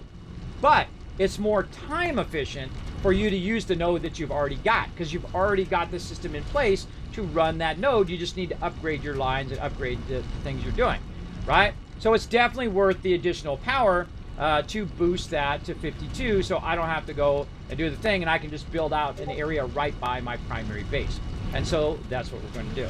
So right here, this is going to be 150 per minute. So we need to go in and say, hey Siri, what's 150 divided by 45? 150 divided by 45 is about 3.3333. 3.333333. So you basically want to build 4. And the reason why you want to build 4 is because you're going to have that excess. And anytime it builds up enough excess, it will build an extra one in that 4th one. And so that's what I'm going to do. I'm going to build 4 of these. Now, what we typically do when you start to build a bit more advanced is you use your splitters like so. I'm going to have it come out of here. I'm going to have it line up and run right into my splitter here. I'm going to move a little bit forward like that. And then you would put all your splitters down. You get all your stuff lined up. But you know what I like to do? I like to do this now, where I actually run the line first. And this is going to take some getting used to. This is going to take some practice for me to remember to do that every single time as we go and we work away here. So that's going to run into there. Now, that's going to be a little bit off the actual grid, and the reason why is because the extractor doesn't always sit perfectly on the grid, and we're using the world grid. We actually snap to the world grid, so no matter where we snap it, it should all snap together in theory. I've already seen a little bit of issue with it, but we'll do what we got to do. But we got that snapped in. So now we're going to go ahead and use our constructor up here And we're going to try to get our constructors lined up. I don't see this one's very lined up. That one is very much not lined up off the rest of that other stuff, but that's okay. So we need 4 of these. So we need some reinforced iron plates. Now, I always try to keep these things, the MAM, the crafting bench, and a workshop at the lower level, so you don't have to run up to the top every single time or make one every single time. Vitally important. Definitely need to get some screws going today. You can see we need more screws. That is for sure. That's one of the things I would have worked on last time had I had more time. Oh, we got the boost mode coming in, everybody. If you'd like to help the stream out, you can boost the stream. You got about 10 minutes to hit that boost love right there. Just for $1, you can help boost the stream, bring more awesome peeps into the stream. Hopefully more Teamwork Tycoons want to come in, press that follow button, hang out today. That would be awesome. Now, remember, it's always an optional thing. It's never required. Do appreciate it, peeps, just lurking in the channel. Right there. What was that?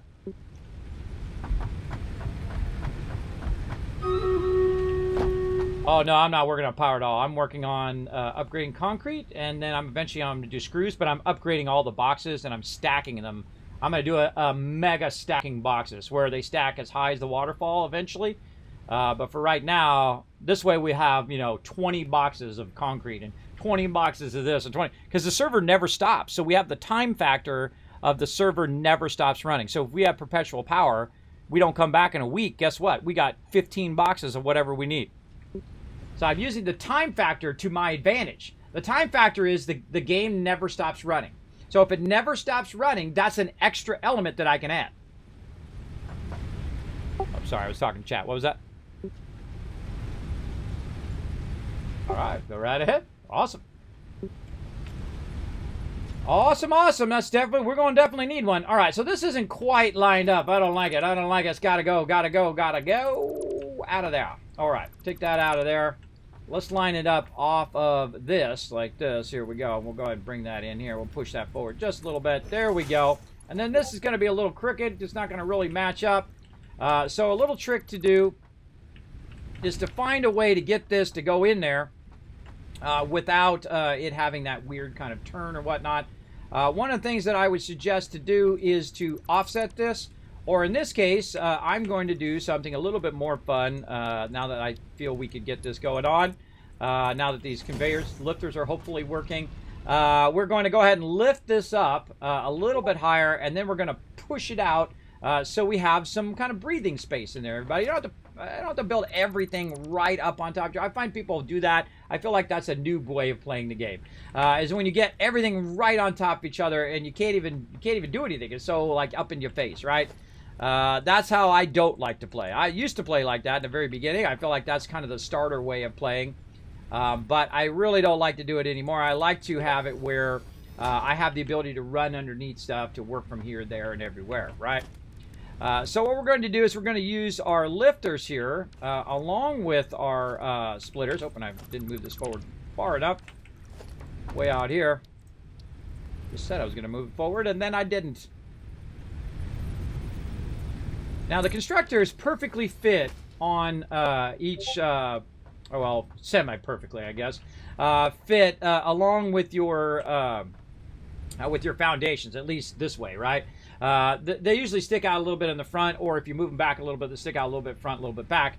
But they do perfectly line up most of the time the way you want them to line up, and that is in this kind of fashion like this. So you can do this, and then I can go ahead and put my splitter in, and I kind of have to eyeball it here.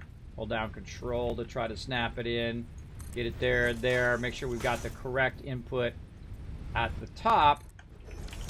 And then take that out, and then in theory we could just take this and run it across over there. Now look, we got some headroom, everybody. We could drive our vehicles under there. We could run in and out. This is how I like to build. I like to build either underneath where you don't see it. In this case, the ground's right below us here, so it's not a good idea to run underneath here. Or the other option is to lift everything if you are at the same level as the ground. So I typically like to lift it all up off the ground. So let's go ahead and head over here. Now, I don't need this thing way over here because I don't need to run over there every single time. I'm going to go ahead and move this over here, right next to this, and And bada bing, bada boom. I'm back over here. Okay, I'm gonna make some more of these.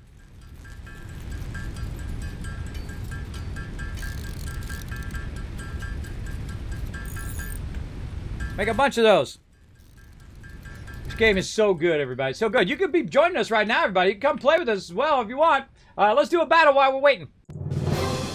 To battle! All right, it's battle time again, everybody. Let's fire it up. Let's go. Let's get you guys some loot. Again, sorry about no battles yesterday. I'm going to keep going, everybody, while you guys are watching that. I'm going to put down all my constructors first while you guys are watching that battle.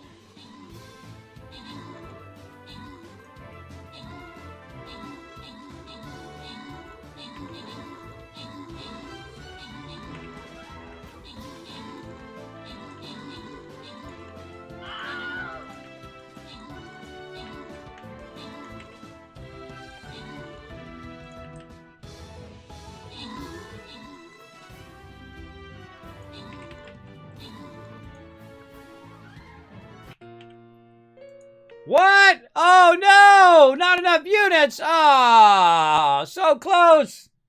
Oh, I see a lot of people just putting 1 or 2 units down. Maybe you just walked in. You're just like, Kismet, I just got here, bro. I didn't have enough time to put down enough units. I believe in you. I believe you can do it, everybody. I believe you got this happening. Let's go. Come on, we'll give it another shot. I'm going to go ahead and call in the big boy. I'm going to call in the Wasteland Tycoon. That's me right there, max level. We're going to run in here. We're going to try to get you guys some loot. Let's go push in on these guys first. Again, these chests don't do me any good.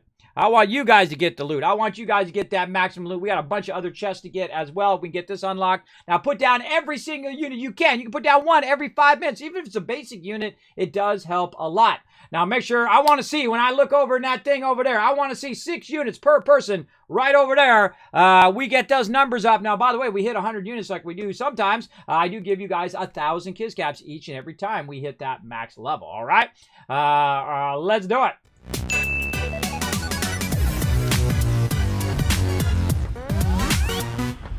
All right, we got to run back up here to get some more plates. I should make myself some skates and stuff, too. That's what I should do. I'm sure they've unlocked the skates and all of that. Let's go to the workshop. Over on this side. Workshop, let's see. Did they get the skates going? Oh, maybe not. Really? No skates yet. Huh. Go check the ma'am. Man, I think it's Caterium. Oh, wow. We haven't even really got that far in Caterium.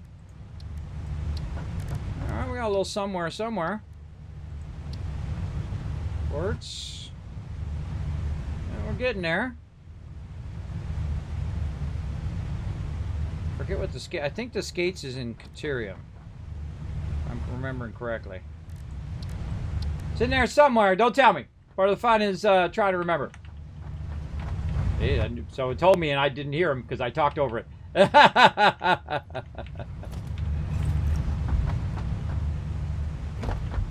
didn't hear it because I talked over you the second you said it. Because I knew someone was going to tell me either in the chat or in the thing. I feel like I don't know why it's so hard for people to resist. It's like I'm not actually asking. I'm just talking out loud. If I ask, I'll say, hey, how do I do such and such thing? It's like hard for people to resist not to say. It's real funny. I find it funny because I say it over and over again. Do not tell me. No backseat gaming. Don't tell me what to do or how to find stuff or this is where this thing is and whatnot because I'm just commentating on what I'm thinking in the moment. I'm not asking. If I'm asking, I'll say, how do I do this? You know, so-and-so. Chat, how do I do this? And I will, you know, make it real obvious that I'm asking and not just thinking out loud. Again, sometimes very tough. Okay, I need to get the bigger Xeno Zapper 2 going on. So I need to make myself another Xeno here. Since I'm in here looking at it right now. And then I need to take the other one out of my inventory like this. Or into my inventory, I guess. And then we'll make the big one while we're thinking about it. I rarely remember to do that too, especially this early in the game. I usually...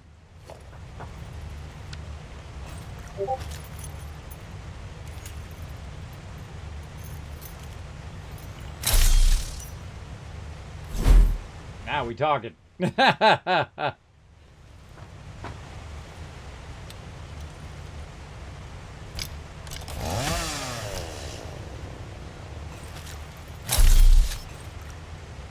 slurp. There we go. All right, we got that going on. We can also get a rebar gun going on, too. I rarely use the rebar gun. I actually like the Noblest detonator. That's like my favorite thing now. And then you make a bunch of these Noblest bombs, and you just toss those bombs on whatever's in your way, and boom. I don't care if it's a tree, a mob, whatever it is. It'll just clear cut everything out of the way. We'll get that production going eventually, too, just making tons and tons of bombs. So don't see the skates yet. That's okay. I'm sure they'll unlock it at some point. Let's go ahead and get rid of some of this extra stuff that I've got on me here. Try to make some more tickets right there. Let's see. What else? I am trying to do what? God, man, I keep forgetting what the heck I'm doing. I'm running that. I need lifters. Oh, plates. That's what I was doing. Oh, man. Problem with sleep apnea, everybody, is one, you become very unreliable, which just sucks, as well as you have trouble with anything you're trying to remember constantly. I have trouble even making sentences anymore. I'm lucky I can even speak at this point, everybody. It's pretty scary. Pretty scary stuff. Okay, so what I was trying to do over here is I was trying to add one of these. There we go. And then I was going to do the new style way, which is you do this first. Then you go in and you put your splitters in, and look at this. It just does all the work for you, everybody. Adjusts the orientation. It aligns it to the thing perfectly. Now, do not trust your lifters ever. Do not trust them. Take them out. That should be the last thing that you put in is your actual lifters themselves because they have a notorious history of making stuff not work. And let's see if it's working. Yes, it's working today. Yay, okay. Now, I did find a bug in the experimental version where these lifters were not properly connecting and were not running. But they have fixed it, so thanks to them for crushing it on that. So let's copy that. And then we'll go over here, Control V. Control V. Control V. All right, awesome. Awesome, awesome. Okay, so now we got that going. We have our power running over here, it looks like, right? We've got that maxed out. We got those in there. That's coming out of there, going into here. Okay, that's all looking good. Now, let's go ahead and tie our power together here in a more efficient way. How are we tying this? This one's tying off of this one. Okay. So let's take that one out. And this one's tying onto that one. So let's tie onto... I really want to tie into this one, but that one's off the grid there. So let's just go ahead and do this. I love doing this. You're not really supposed to be able to do this because you can't actually put a pole there, but you can put it... If you're running the line, you can put a pole here. But if you're not running the line, if you're just trying to put a pole on there individually, it will not let you do it. It will not let me put the pole on there if I choose the pole. But if I run the line, bada bing, bada boo. See, Kismet knows Kismet knows all the best tips, everybody. This is one of my favorite things to do because your power is also lifted up off the ground and is nice and neat in here. Now, eventually, of course, I love me some vertical power where I will extend that out and just attach it to the ceiling, which is going to be real fun. But in the beginning here, we'll just start with our pole power and get all 4 of those running. All right, that's looking beautiful. And look how easy that was, just using this here at the end. And then, of course, I don't need this anymore. That was just temporary. And then there we go. We did it, and we used control because now they have the ability for you not only to put it on the belt, which they've had for a long time, but also for it to go and snap in behind the actual machines, or also for pipes as well. One of the annoying things whenever you would do piping is you would use your splitter and you would put your splitter in there. Well, it's a splitter and a merger, but you put it in there and it would never quite align to the back of your inputs of your stuff. And it's really annoying because, you know, you're a perfectionist. You want it to be perfectly aligned and it would never do it. And now they added a feature in Update 5 where you hold down control and it snaps right in. So instead of, you know, me triple stacking those things every single time and then have to take them all back out again, I don't need to do that anymore. I do the first one, I run the line, and then I can do as many of these as I want to do. I could do this on until the horizon if I want. Well, I'd have to kind of go around that rock a little bit, but I could just keep going and going and going on until forever based on how fast that this thing is extracting over here, which is real nice. Now we also need to take one more of these from up here, and we need to run that back so this is continuously extracting and running that out. Okay, now we can go ahead and extend the front of this just a bit, and we no longer need this. This was just temporary. Take that back out. Do a little zooping here, and now we're going to merge to the direction in which we want to feed it into there. And so we'll go ahead and do this like that. Now actually it's turned the wrong way, but I don't want to do that. You know what I want to do? I want this to be up off the ground too, so I don't have to be right up into there every single time. So like this, then merger.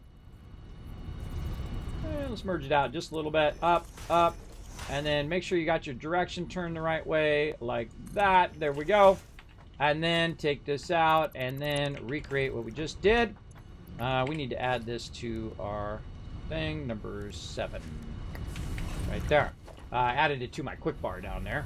I'm going to be using a lot of that. And again, we line it up. We got our green line.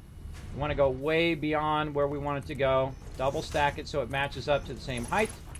Run this along here like that.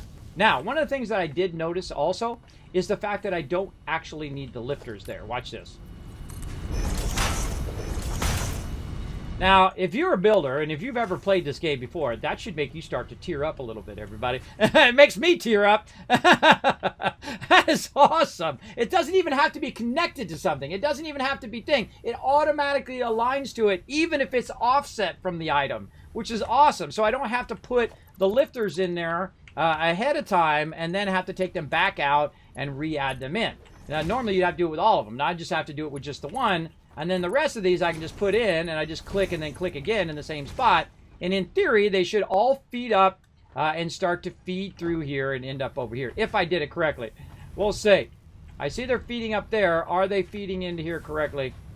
They are not. How do I know? Because I can see that there's nothing up on the top there, but there's stuff here. There's 50 in there. So there's something going on wrong there that is not connecting. Now that's how it should work, everybody. That doesn't mean that's how it works. Let's get ourselves some stackers here. Let's get up on the top, take a little look here.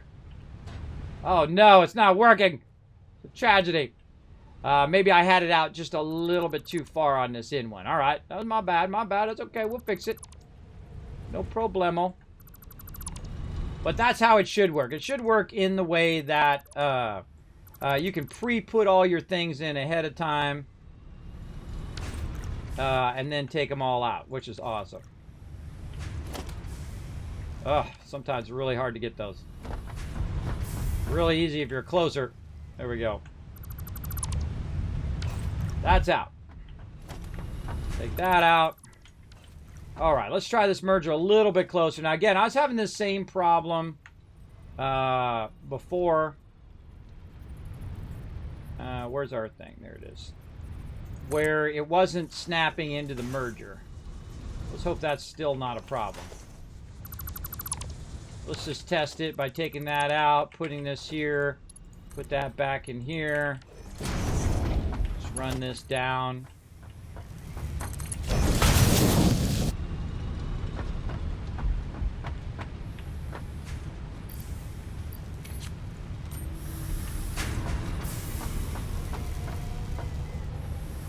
Okay, working now. Okay, good. I was like, oh God, here we go again with that same problem. All right. All right, we got that fixed. I had to just move it just a little bit closer. It wasn't quite snapping into it. I don't typically like it that close. I like it a little bit offset. I feel like it looks better and works better, but you know, you got to go with what works here. And in this case, this is what works. Up we go here. Let's try that whole thing again. Now again, if I have to do it twice, then it's not quite as efficient if I had just done it the other way. But we'll figure it out here. We'll get it figured out what our distances should be. and how we should do it. All right, now in theory, this should now work. Let's go. Oh, unless it tells it to go the opposite direction.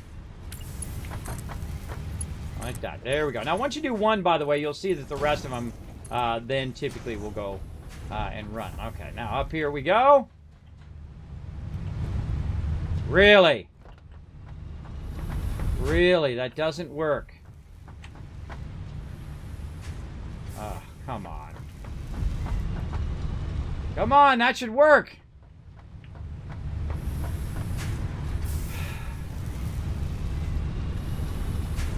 Okay, people. I gotta report that again.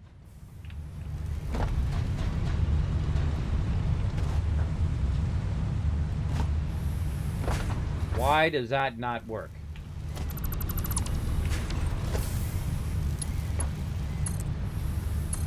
Run it the other way.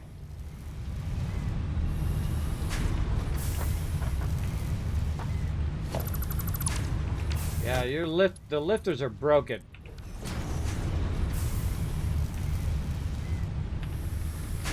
Why is that not getting any concrete? Lifters aren't going that way either. What the heck? It's like I just broke all the lifters.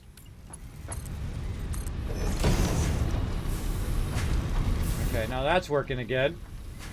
I thought it was working earlier.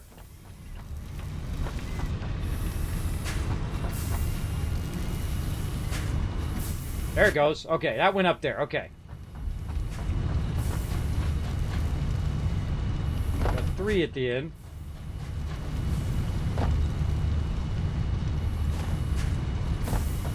That one's working. We got one working. Which one? Let's see. Is it the one at the end or this one? We got one working. Okay. Too awkward. Okay, let's try to put this in again. And I had this problem in the experiment. I had to put it in twice for it to start to work. All right. Well, let's keep this going. And now start to work more vertically.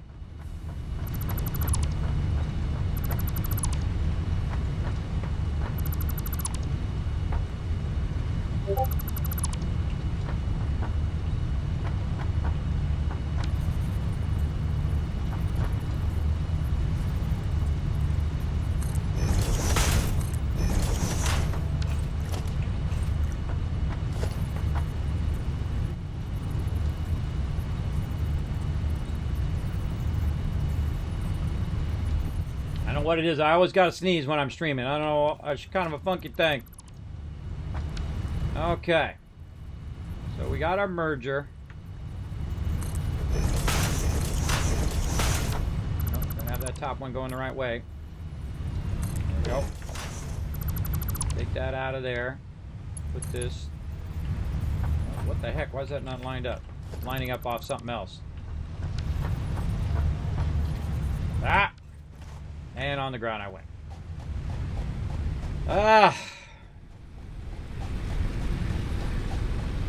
This is bugged, everybody. These lifters are bugged still.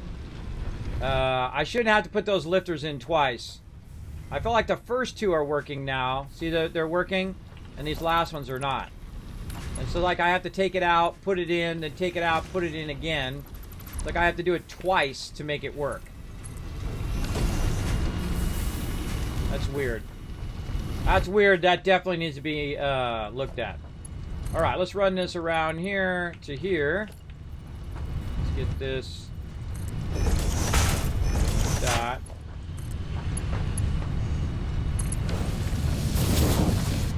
Ah, see, look, still going through the soft clearance, but it was just fine. Let's come into here and then try not to fall off again. And line this up. Now again, I had the same problem in experimental where the lifters were not working, and this is one of the ways that I typically like to work. I like to work more vertically than just work on the horizontal flat plane like this.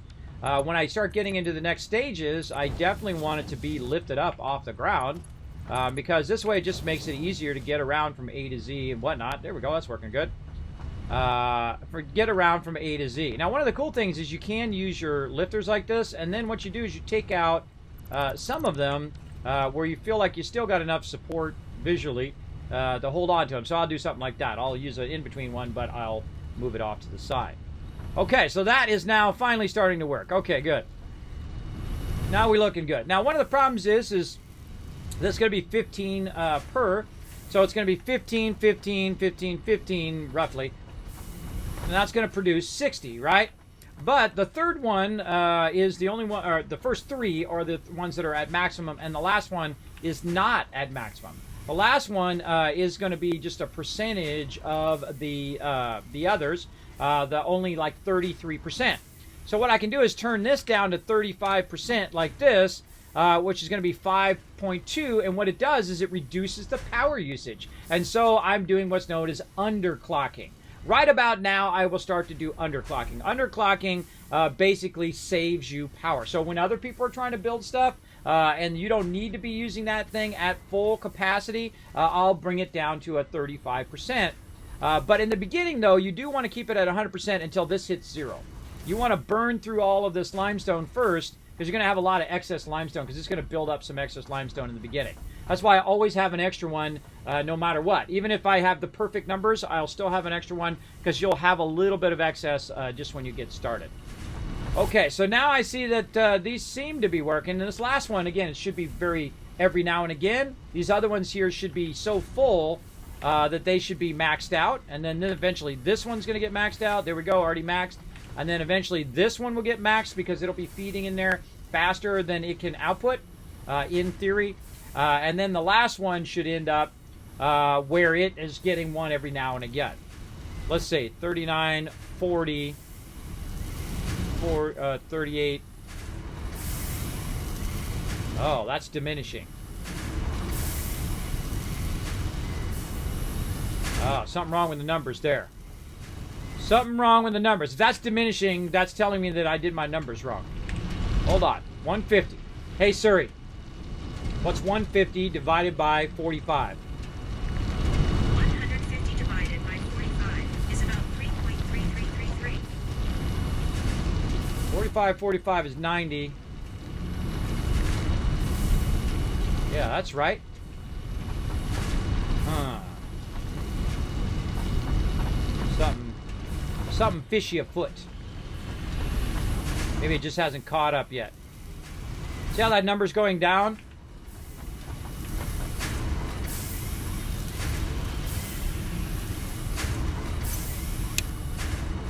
Turn that one off. This number should not be going down. This number should be going up. Because it's got to fill this one up to start to overflow the last one.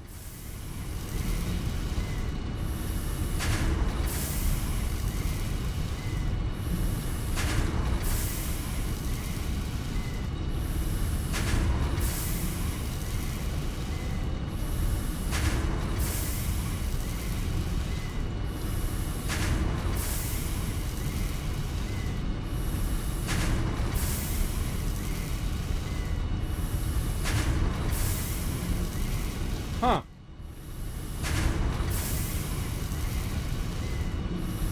There it goes. Now it's going back up. Okay. What you want to do is you want this one to completely fill, and then it overflows. This is an overflow system. So it goes, fills this one up, fills the next one up, the next one, and then the last one should be the excess of whatever else you got left over. So we would definitely want this one to fill up first before we let the rest of that fill up. So we'll turn that last one off for now, letting that fill up. No extra limestone in here. Okay, now we're looking good. Now, the other problem also is going to be the front of this. It's probably not outputting, or is it? Yes, it is outputting and running along the thing. Okay, this one here at the end. Is this one outputting? How do we know? We look right here. And one does look like it's outputting out of that last bit. You know what? Here, let's take this 32. And let's just speed this along by putting that in there. So it was at 60, and it should go to 64. 4, all right. And then the next one should be 65. The next one should be 66. 67. And by the time it does 1, it should be going up. There we go. 67. Okay. That seems a little weird. The numbers on that seem a little odd because The speed at which it's coming through there, it should be going fast enough. These are Mark III belts. This is 270. Make sure I haven't accidentally used the wrong belts or something. No, all these are Mark IIIs. This is coming out at 150, and this is a 270 belt, so it should be way fast enough to do anything with all of that. Eventually, this should hit 100. Okay. We'll let that fill up, and then we'll come back. We'll turn that last one back on. All right, and then this is going in here. Let's see how our lifters are doing. Lifters are lifting there, lifting there. Okay, that's all good. Okay, that was a lot of problem solving there. That normally you don't have that problem, everybody. That has to do with the update 5 and the fact that your lifters do not work on the first try. It seems it's like you have to do it, then do it again, and then do it and do it again. That is a bug. That's a bug. It should not do that. It's the first time I put that lifter on there. It should automatically connect to the merger and then run down that merger line. And that's something they just added, the ability to snap it in that place and then try to use those lifters. But as you can see, lift it up off the ground. This is how I like to run my stuff, up off the ground, so that it's not cumbersome to walk around the machinery itself. Make room for yourself in your game too, everybody. Not just not just your machinery. Make room for you to get around. Is this a continuation of yesterday's stream? Well, kind of, I guess. This is a continuation of playing Satisfactory that we were playing yesterday. So it's today's stream, but with Satisfactory as well. Normally I play Satisfactory every day about this time, or every week about this time, for sure. I think the additional stream would have been yesterday. Normally on Tuesdays I play Astroneer and No Man's Sky. But because we have the Mega server rocking and rolling, now I want to see this box nice and full up here. Yeah, come on, baby. Fill that box up. Look at it go. Look at it go. Whoop, whoop. Okay, so that was number 1. Now we have another node on the other side that we want to upgrade that one and then also start to lift that one up off the ground so it is not obstructing. Now we're going to need a bunch of stuff if we're going to go do that. Let's really stack up our plates because we're going to need a bunch of... Why is my plates not going up, by the way? See, my plates don't seem to be coming in. Like they stopped going in there. It's like a plate stuck in the way or something.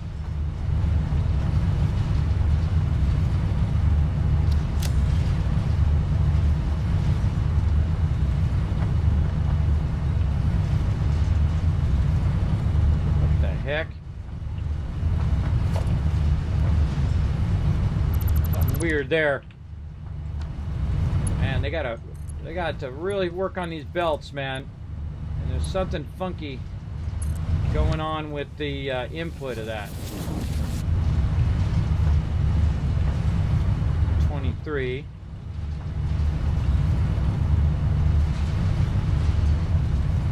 Yeah, it stops at the end. What the heck?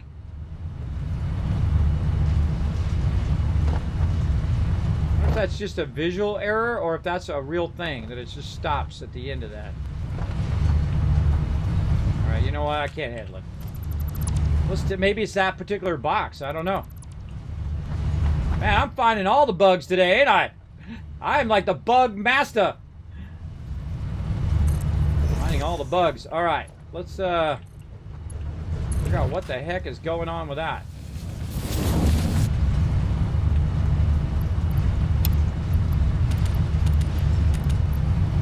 16.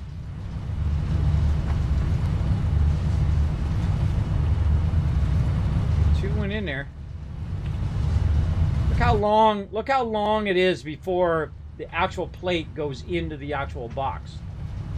That 119, 120.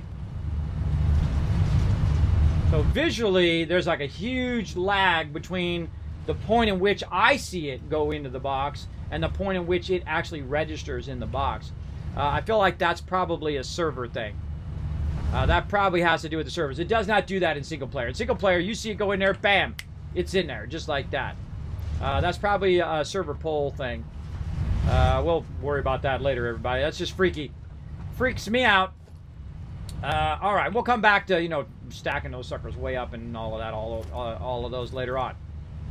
But we need to go ahead and get another miner. So we need to go over on this side. Over here. Make another portable miner. Like that. Let's get some steel pipes. We're going to start stocking up. Let's go, baby. Let's get this going. Stock it up, stock it up, stock it up. Okay. I think we got it. I moved this ramp, so I gotta watch out. That would have been a quick trip right there, everybody. That over there. Good to go. And down here we go.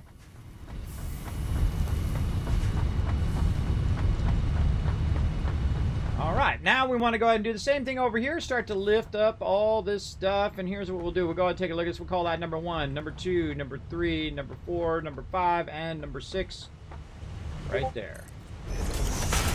So now what we're going to do is replace our concrete line here with a higher speed belt. But while we're waiting, everybody, while we're rerunning our lines, here's what we could do.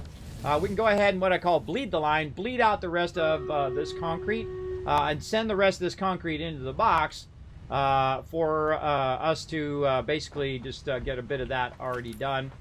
Though it's going to go pretty fast here when I get it done. So 1, 2, 3, 4. 4. You know what? I could just go straight here and eliminate all that other stuff. Whoop! I always forget. Forget that when I'm zooping, I can't stand on it, everybody. I can't stand on the zooping. And then see, since he's already got this going here, which is brilliant, I'm going to go ahead, add a little ramp here, which is brilliant. I'm going to go ahead and now tie this and this right here, instead of tying it around that whole other leg over that way. And that will make this whole entire thing work a bit nicer. And let's go ahead and eliminate all of this stuff. Let's just start back over here. Take all this out now. Now, I have the priority and the ability to take other people's stuff out because I'm the one building the primary base, as well as it's my server. So I call leaders prerogative. All right, come on, one back. Ah, mouse so crazy. All right, let's do a battle. We'll come back. To battle! I don't see that many units, everybody. Look at this. Look at this. Come on, this is pitiful. This is pitiful here. We can do better than that, everybody. I'm going to give you guys some range boost. Let's see if we get a go. We ain't going to get no gold this way. You guys aren't going to get much loot. I know I forgot yesterday, but I'd suggest to get on point, everybody. Get on point. Take all this stuff out. I'm going to keep working while you guys are watching that battle.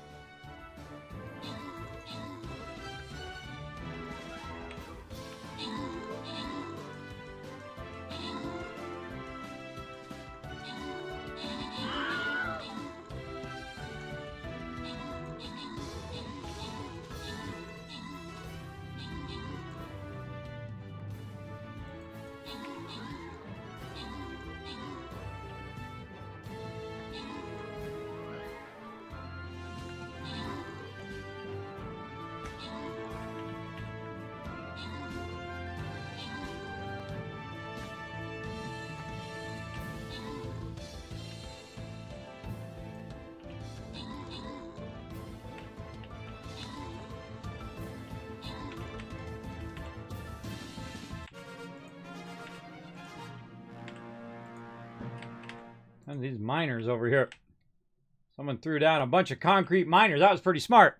Open the captain's chest. Give you guys some love. Reaper, last splash. We got the win. I knew you guys could do it. Also helps if I bring in a max level character to help you guys out. Maz again, MVP. Look at you go. 11 kills. Just again above Reaper by 2. Reaper also crushing it. Nice job, guys. Let's do it. Let's keep it going. All right. Now, look, I'm just trying to get you guys some loot here. I just ask you to step it up for yourselves, really. All right, let's try it again. I'm going to go ahead and pull in the Berserker again, see if we can go ahead and wipe some peeps out. Let's do it again. Put down as many units as you can. The more units you put down, the more loot I'm able to give to you guys, right? So make sure to just put down as many as you possibly can on there. Let's go.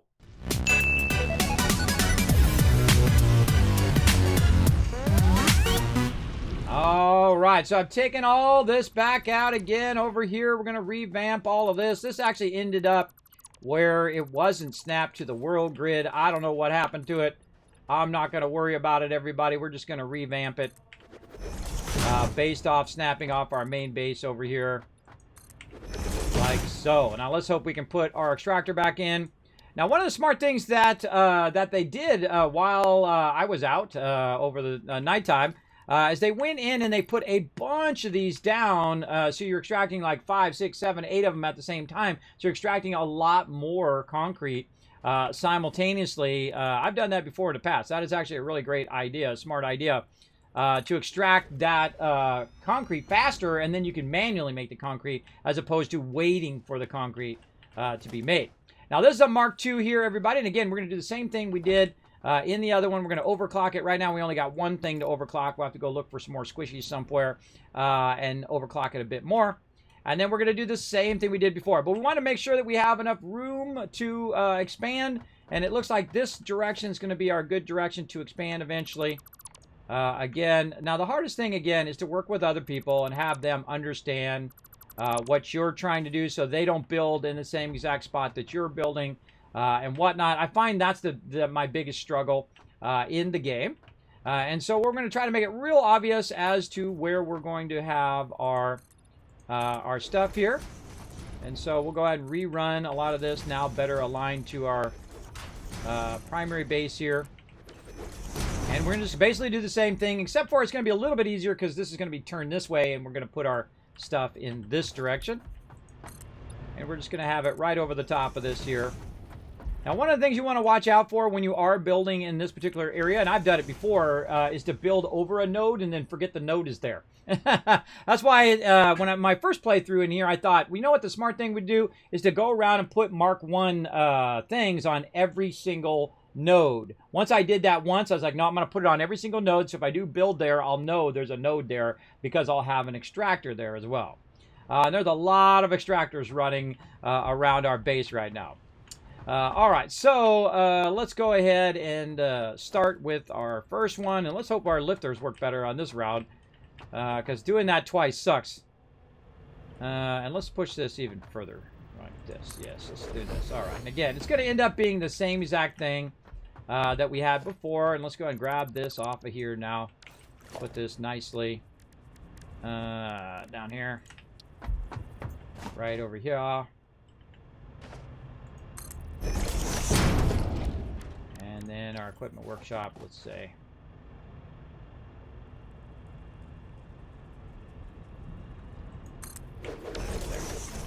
Okay, there we go. Now we can run up here and make ourselves some more reinforced iron plates. Get that going on. There we go. Just seems so much been added, way bigger. Is that because it's been running when you were off, or others are still playing? They still kept playing. It runs 24/7. So people are in there playing and continuing adding to the base while I'm not around. I love to be able to play this game 24/7, but I'm 51 years old, and I'm not all there up there anymore, everybody. Even when I do not play games every single minute of every single day. But this is what I do, everybody. I do stream for a living. I consider myself more of an entertainer than anything else. My job is to bring a little positivity and love into your day. And if I do that, then there we go. Job, mission accomplished. That's what I try to do anyway, every single day. Just have a little bit of fun, inspire you guys by when I get all excited about stuff here in the stream, about games and playing games, then hopefully it translates to you as well, and you get all excited about playing as well. All right, so now we've also learned that we want to put our thing a little bit closer here, but I feel like it's less the mergers and splitters and more the lifters that are having the issue. And I'm going to put this nice and close. I'm actually going to turn this. Let's turn it this way. Yeah, let's turn it that way. And then we'll put this nice and close so we know that it could connect. Because if you move it out a little bit, there could be that kind of gray area in which it could not connect. All right, let's go ahead and do that. And then again, we'll just do this to get this up off the ground.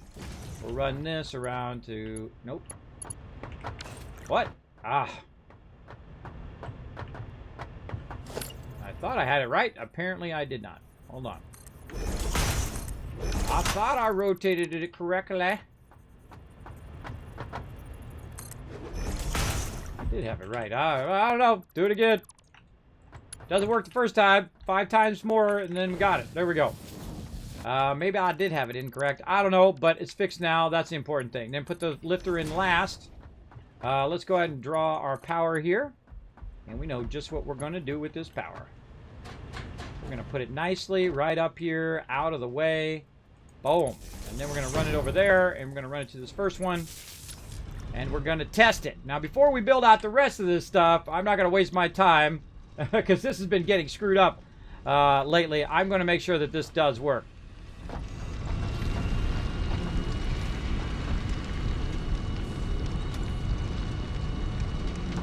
We're going to watch the lifter, see if it's going down the lifter. It is.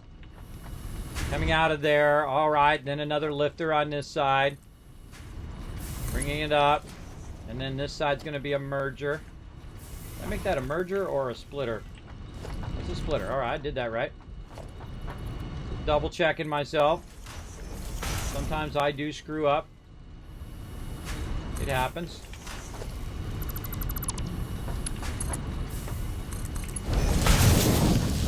See, now, see, it doesn't automatically work, everybody. You got to take that lifter out and put that in last.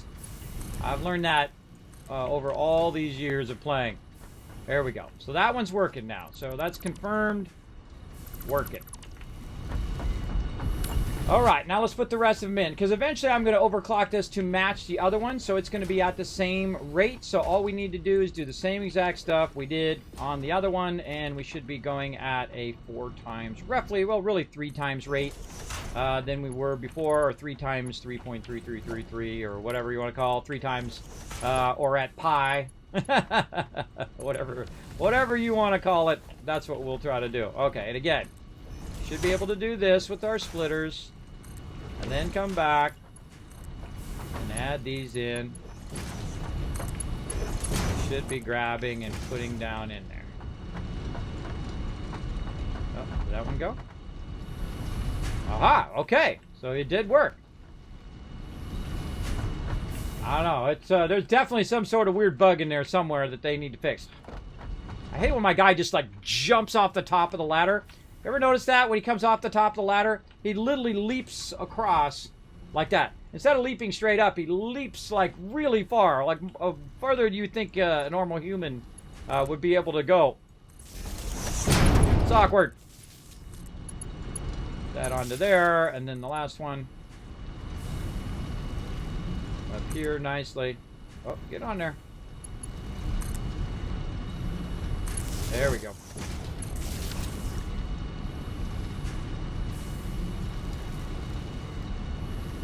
Okay, no power.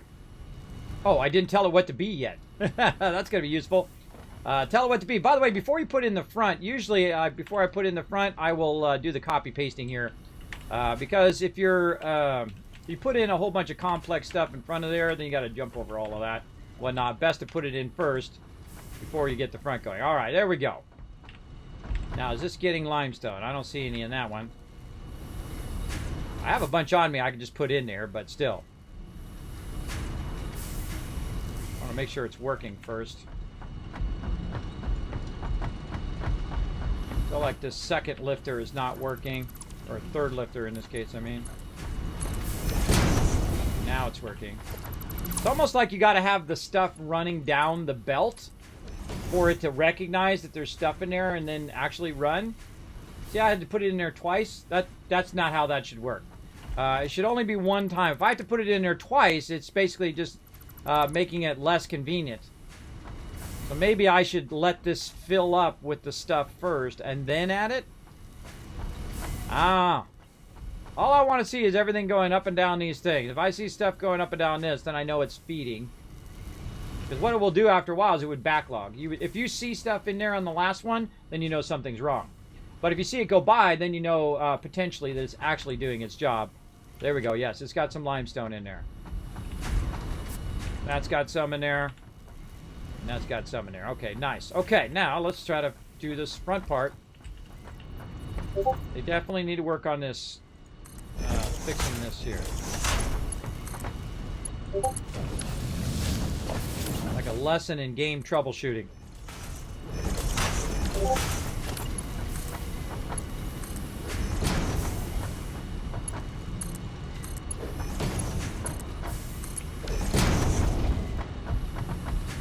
Yeah, it's almost like you got to get the materials in there first before you add the lifters.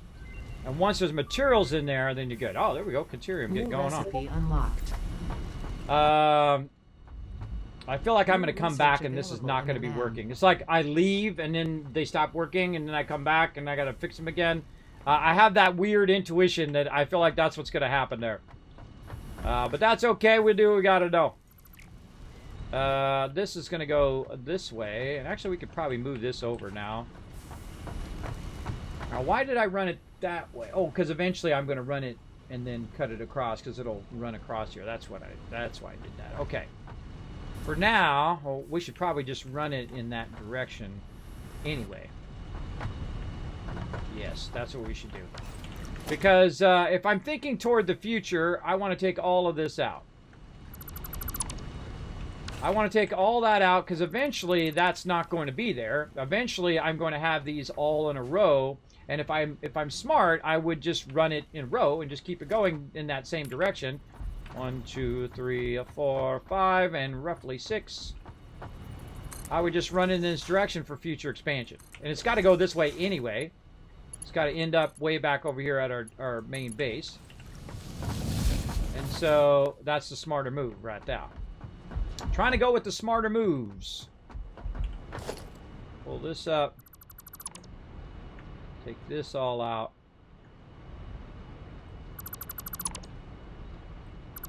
Right there, we got to readjust those power poles too. And then I see we have a line running there, which is where I had it running before. So we could just tap into that line. Say like this. And then we can go ahead and bring that down. Bring that forward. And GG. Nice. And we also have a nice little ramp there to make that happen, Captain. Okay, and we're going to run this right to here. Double stack that.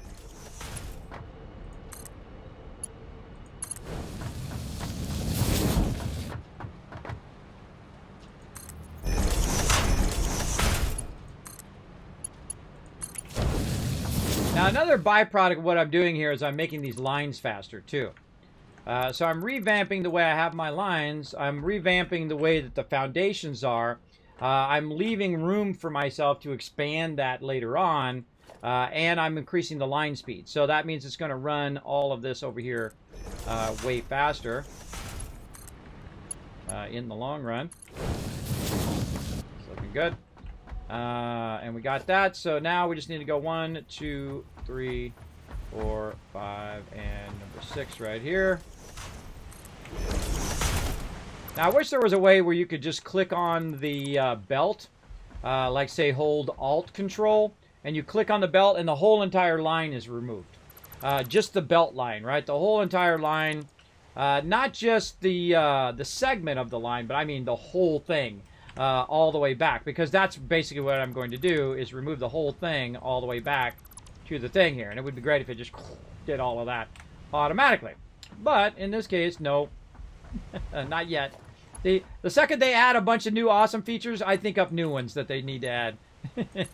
That's what happens when you're a creative person, everybody. You're always thinking to that next step. What's that next thing you would like added? Alright, this is going to be awesome. And then just connect it in, and we good. Make sure that this one is a level 3. Alright. And there we go. It's off and running. Now, the cool thing is he also has another one running over here. So we have a third one we can upgrade. And you're like, Kevin, why are you doing so much concrete? Well, believe me, we are going to need it coming out of our ears, especially when you got multiple people on the server building at the same time. Concrete is AO number one. AO number one that you need to keep going at the maximum speed you possibly can. I just saw a little worm over there, but I don't see him there anymore. Okay, so I want to get this up here, too. What he's using a Mark 1 down here. And I see he's got this over here. I hope it didn't break out his power. No. See, I tried not to touch any of the power poles for right now. And I just let them float for right now, because if I take out a power pole, I might disconnect somebody's stuff. And I don't want to do that. And then let's go ahead and put in... Loop in a nice little ramp there. Yeah, see, his is matched up to the world grid. For some reason, this particular one got not out of the world grid, and it's because I probably was trying to fit it in that particular spot. And let's go ahead again and start to elevate this stuff. Set it by 1.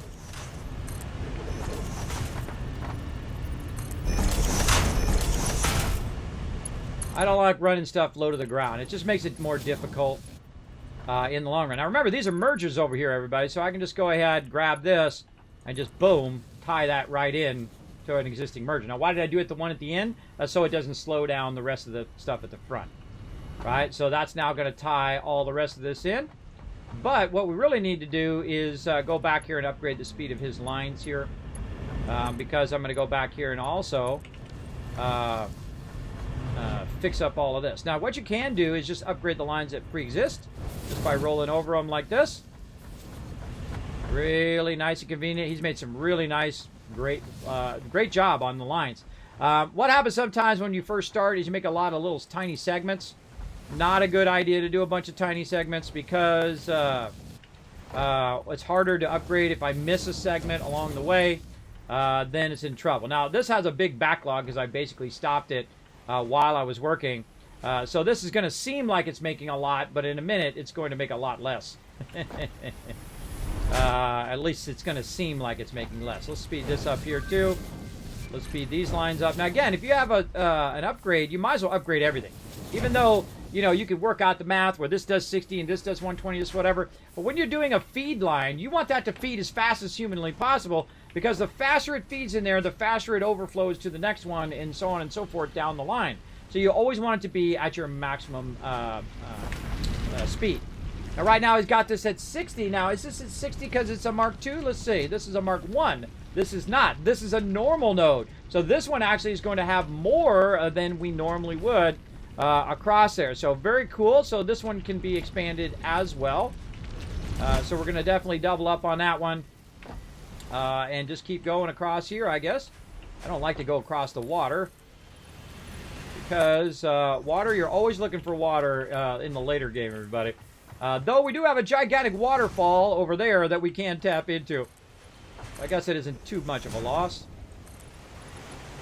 We'll go ahead and just expand out here as well. And keep that rocking and rolling. Okay, and so we've got, he's got this underclock to 66 at 30 per minute. Very nice. Like that. And let's go ahead and boost this one to a Mark II. Now again, another thing you want to do while you're out and about is definitely put in, put in crafting bench and your workshop. Actually, let's just turn the workshop this way. There we go. This way you can make stuff while you're there. So let's go ahead and make another Mark II. We got about 10 more minutes on the battle. We're going to get it going. Low gravity. There is no like physics in this game where stuff falls down. Hope you guys have a happy Thanksgiving, Kismet and friends. Thank you, Scarb. I appreciate the well wishes, man. I hope you have a great Thanksgiving as well. I totally forgot, everybody, that Thursday was Thanksgiving, and let me turn my camera down. It knows that I am way getting cut off, way getting low there. I won't be streaming tonight or on Thursday because, tomorrow is Thanksgiving. I thought about it beforehand, and then I made my schedule, and I have a whole bunch of stuff coming up, and I forgot to take out Wednesday night and Thursday. So I will not be streaming tonight, and I will not be streaming tomorrow. But I will be back on Saturday, and we'll be playing some New World with the crew. With the crew for sure. Put that up just a little bit. There we go. Because I lean back in my chair. I always forget because I'm usually up here talking to you at the beginning, and then I lean back because my chair is so comfy. I have a very comfy chair. All right, back to what we're doing here. Let's go ahead. We got doing a miner. We got enough to make that miner going on. So let's go ahead and boom, do that upgrade. Now, one of the cool things about having that normal node is it will double that node now from 60 to 120. And then we can overclock the heck out of that sucker and have even more. Now, well, 120 is enough for right now to get us fired up and get us going. That should re-fire up and be shooting out of there like crazy. And so you want to go ahead and try to figure out the math of this as well. Now, he's done a great job of underclocking here, and that's where you underclock it to 30, and then you have everything kind of balanced out across the way. Now, this is 60, so what we want to do is, of course, double this up and do the same thing again and again.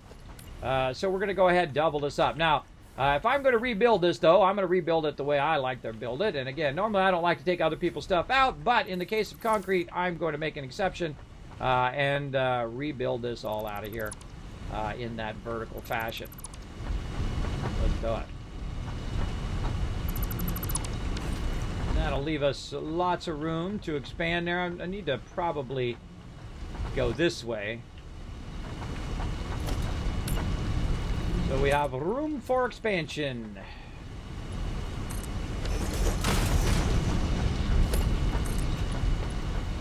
I'm out of concrete.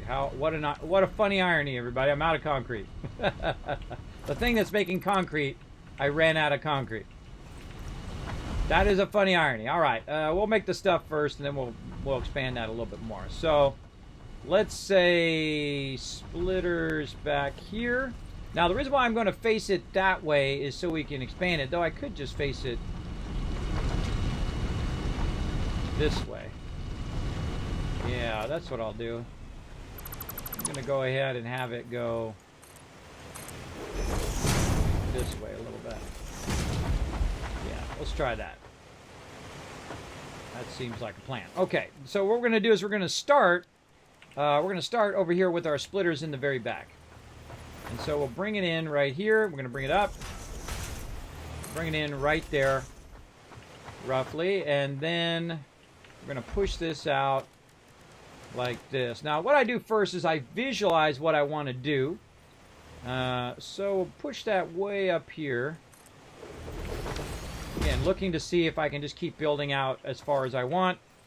And that's really what I'm doing in this particular playthrough. That's way too far forward.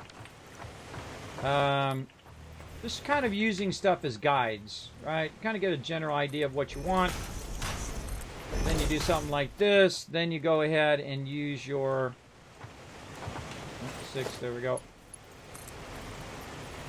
This. And then you pull this way back. I'll speed up a little bit. I hope you guys don't mind. Just watch me do this earlier, so I think you got the gist of it. Right there. And then we'll take this out. Don't need these anymore. Those were just for guide. We'll go ahead and take this and raise it up. Run it that way. Take this, run this over to there. And then in theory, you should be able to connect that into there. And that's going. Okay, and this already has power, so this is already running. So that's running into there, going into there. This right here will tell it to be concrete. We'll go ahead and grab our power from over here. No, wrong side. And then we'll get up here. Later on, you get a cool little hover machine that really makes this nice, everybody. Where you can just hover above stuff and build stuff. It's really cool. All right, we'll build that over there. We're going to take this out. Now, what I like to do is I like to build a power grid that's all interconnected. Like, notice how I reconnected that back here? This way, this line right here, I could actually put a switch at the end and actually turn that entire line on or off if I wish to. I've also learned my lesson to make sure that the first one is working before you do any of the other ones, and it does look like that one's working fine.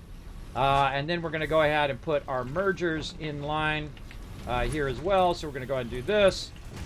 We're going to then put our merger in nice and close. Again, I don't normally like them this close, but we've been having problems with our stuff. And so this way, which way am I going to merge this one? I'm going to merge this one outward toward the base. So we're going to go in this direction. There we go. And we'll take these out. Take our lifter out. Put our lifter back in. Or okay, weirdness over there. Okay, right there. Yep, that's where we want to go. Into there. And then we'll make sure that it is coming out of there by just running a line real quick. All right, cool. All right. So step one done. Now we're also making more concrete, which is going to help us expand this part right here. Now, probably something I should do is go out here and get into some trouble. Let's go! Get him. Oh, and there's a squiddy guy, or a guy back there. I get him? Really? A no hit? No. There's always one. Always one sneaking behind you. All these bushes out of here, too.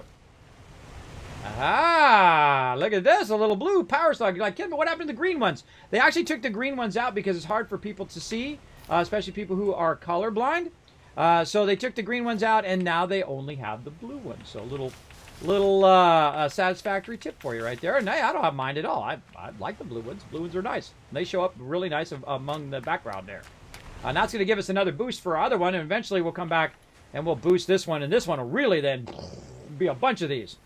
Totally a bunch of these for sure. So let's go ahead and ask it. Hey Siri, what's 120 divided by 45? 120 divided by 45 is about 2.6666. So 2.6666. So that means 3. That means 3. And again, as we're working here, see, we get more concrete for us to use. All right, and then we'll go ahead and just put the rest of our constructors in here. If we have enough plates, I think we do. Okay. So that is that. Now, when we overclock this, by the way, this will be 250%. So that'll be 240 plus a little bit more, which will be actually around the max speed of our belt, which is very nice. So we'll work on that a bit as well, but we're really scaling up our concrete. And this is my goal, is to scale stuff up. Oh, why did I do that? I didn't even put those in yet. This is my goal, is to scale up as I go versus just trying to rush to the end, which is something sometimes I do. I sometimes play that way, where I just like, try to unlock the next thing, try to unlock the next thing, try to unlock all the stuff in the awesome sink and all of that. In this case, we're going to just keep scaling up as we go. And this way, when we get to the high-end stuff... Nice, thanks for turning that the wrong way. When we get into the high-end stuff, we should be able to have enough resources to keep that going. So let's do the same thing here. We'll take this out. We'll put our lifter way off here in the distance.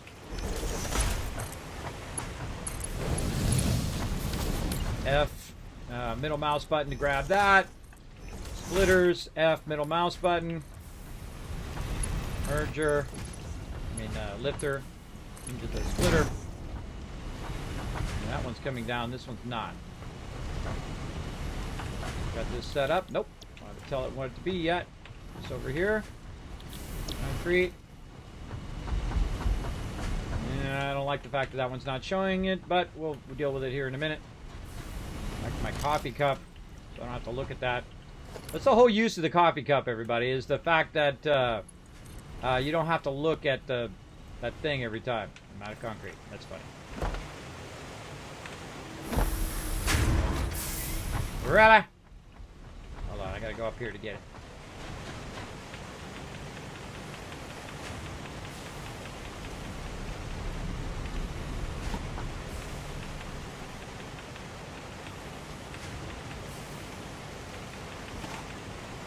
So fast I can't run against it.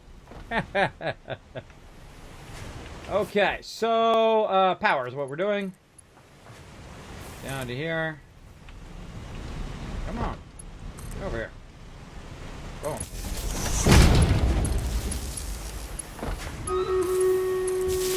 Oh, time for another battle. All right. That one went green. This one not going green. I just like an intuition. Just feel that it's not working. Put it in there twice. That definitely needs to be fixed. It's like it doesn't register the first time. Very strange. Okay, and that's going there. Let's see if it comes out. Yeah, it's coming out into here. Very nice. GG. That out of there. And then let's go ahead. I guess we could run it around the back now and then merge it. And let's just use what we got. Let's use what we got for now and come back and modify it later on. We'll do that battle here in just a moment, everybody. Let me go ahead and finish this up here. We'll tie this back into our main line. And we should be good on concrete for right now, and then we can go ahead and work on some other stuff. How are we doing on time? Holy mackerel! Been 2.5 hours, everybody. Feels like 5 minutes have gone by. 2.5 hours, boom, gone just like that. But enjoyed every minute of it. More concrete. I know where to get it.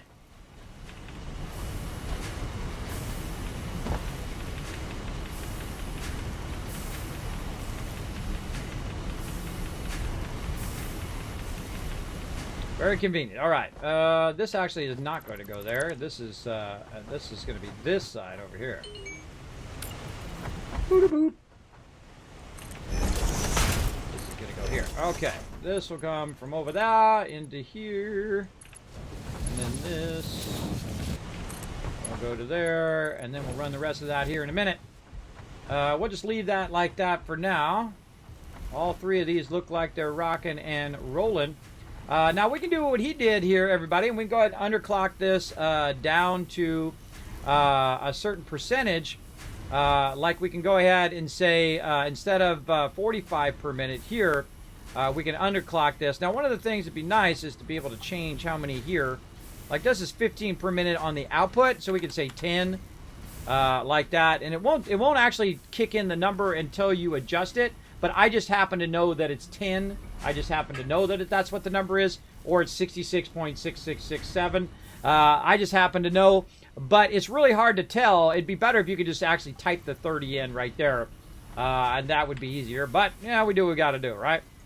We'll put 10 here, and then 10 over here, and then it's working perfectly efficiently in there. Now, here's the thing. You don't really want it to be too perfect because you're going to end up with a little extra anyway. So I'd leave one of these, maybe the last one, at 100%. And so once it overflows the first two, if there's any excess, it'll burn up all the excess. It doesn't really cost you that much power. It costs you a little bit extra, but that's okay. It'll burn up all the excess resources, and you don't have a bunch of resources sitting around. Let's go ahead and do another battle. To battle! All right, it's battle time. Let's give you guys a boost, give you guys some damage boost. Let's see how we do. Let's get into some battles here, everybody. Have some fun. All right.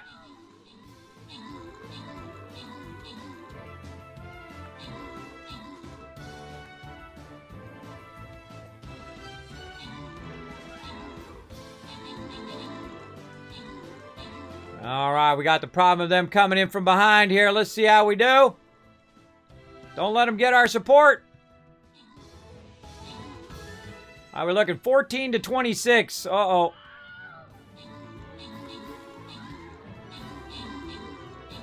Oh, turning the tide on them. Oh, that range boost is playing a part right now. Getting that extra range damage. Look at me tanking that stuff. AoEing those mobs down. Getting you guys that loot. Boom. Take that, evil bunny. All right. Go get those chests, everybody. I don't need them. Go get them. All right. That's a win. Nice job, everybody. Wow. That was pretty awesome with just 26 units. Also, check this chest right here, everybody. You might get a free skin from this chest. That's why we do these ones. Congrats on that. Let's keep on rocking. Reaper, whoa, Reaper. Now you're glad you come and joined us. Look at that, 200 gold, 50 gold going to LOC. And, of course, the kid coming in and getting an extra mage scroll as well. And, man, again, 3 times in a row, MVP. Look at me. I'm up there, too. Oh, wow.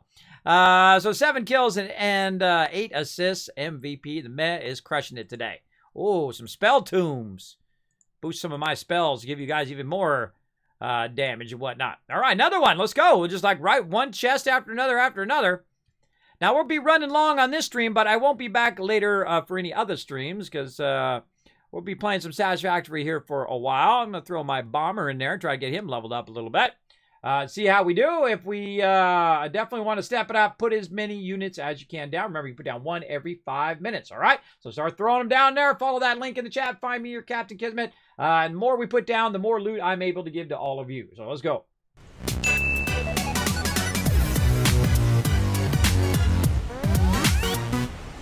All right, so I feel like our production is really getting fired up now. I'm going to go ahead and hydrate. Engine has been inflated. Some good hydration going on, everybody. Let's go ahead and thanks to Philip for that reminder to hydrate. Let's go ahead and fill up or finish up this little spot here, and then we'll go and work on something else. 1, 2, 3, 4, 5, and number 6 right there. Oh, and we'll go ahead and run this over there. All right, now we're really getting stuff up off the ground. Get stuff popping and locking. Man, when we upgrade that one too. Now remember, this is coming out at a certain, at a faster rate than it was before. So this is 120 right here, and we're going to merge 120 with our other amount over here, which we need to take a look at. Oh, we're getting our signs unlocked. Nice. As well. So we got to kind of watch out that we don't end up overwhelming the belt with too much stuff. And that's why I'm not upgrading that one first, because that one's probably fine at 120 for now until we get a bit faster belts where we can kind of merge those later on. We'll probably be fine for concrete for a couple minutes anyway. Let's put this right in here. That. Run that around the corner. Should just go nicely. There we go. Perfect. And then this into here. There we go. And that should then tie itself into that merger, which should merge all of this. Now this is producing over here roughly at 15. This one's actually not producing as much. This one producing a lot less. So we can just underclock this particular one. I'd say it's going at 33%, so let's say 40% over here. And then it's going to go ahead and run that out. Now, one of the problems is it says that 97%. And that's telling me that it's not going into here. That it's not outputting, because it should be outputting at such a fast speed that should have never backlogged to that level. So there we go. Now it's actually backlogged. See, that's going to be draining out of there way faster than it's going to be producing it. It should be going very, very fast. Same thing here. This one does not look like it's draining out of there because you can see that it's kind of stuck in there. We've got 100 here, so it's stopping my production. I have a feeling I'm going to be fixing these until they get this bug fixed over and over and over again. Now, this one doesn't look bugged because that one's not stopped in there. See, it looks like it's going through. Same thing in this one. This one's going through. So these are a lot of visual clues that should tell you when things are going wrong. And again, you'll see it just kind of have an endless stream of it until it catches up. Until it catches up with that backlog, and then it should be going just fine. But this is great, everybody. This is what you want to see. You want to see a lot of this running.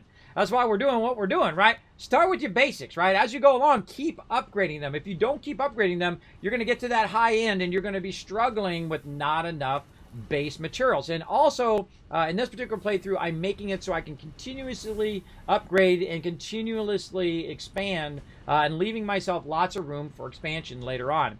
If I don't leave that room, then I'm going to have to come back and tear everything back down and redo it over and over and over again, which is not good in the long run. Only good in the short run, and if you're in a hurry, I guess it works good. Now, check this out, everybody. This is old school here. This is like very beginning when this game first came out. This is how we used to get around. We get around on the belts, because the belts, make you go faster. In fact, even fun to get on the belt and have it launch you up in the air and use your jetpack to not splat on the other end. And you can see we've expanded all of that. We expanded the other side over there. We do need to make some more of our little guys here. We can go ahead and use our thing over here. We need to get our transport system in eventually. And the transport system I'm going to put behind and in front of the hub eventually. So the transport system will be in the back. So you want to go somewhere, you can go somewhere. Now, one of the cool things that they've added is signs. So here's the first thing I thought of is you can actually label your hypertubes now.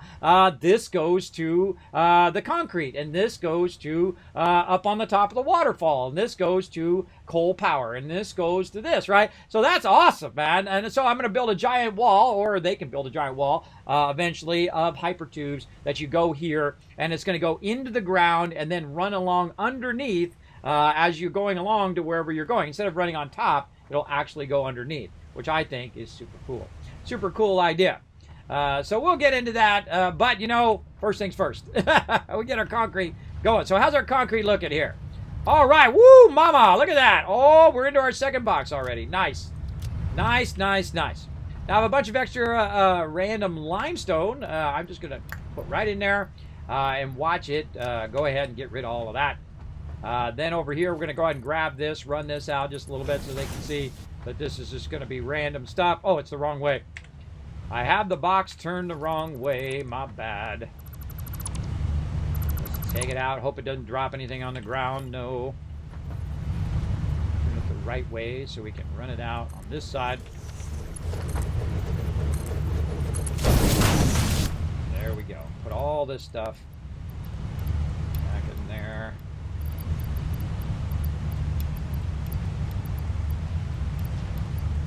I like to keep a lot of little random stuff in there, and the reason why is this is for your MAM right here. This is for running your MAM out, whatnot. Look at that. It's weird that they're not in color. Weird they're in black and white like that. That's weird. Oh, maybe that's the, that's not this? Isn't that the bacon? I don't know. But it just kind of shows that that's what that particular thing is. I think this is the bacon stuff, right? Yeah, that's it, but it's not in color when it... Oh, look, I found another bug, everybody. A constant bug. Now, of course, we got signs now. I just saw them unlock the signs, so we can go ahead and put a nice sign on here if we want to, like a display sign here.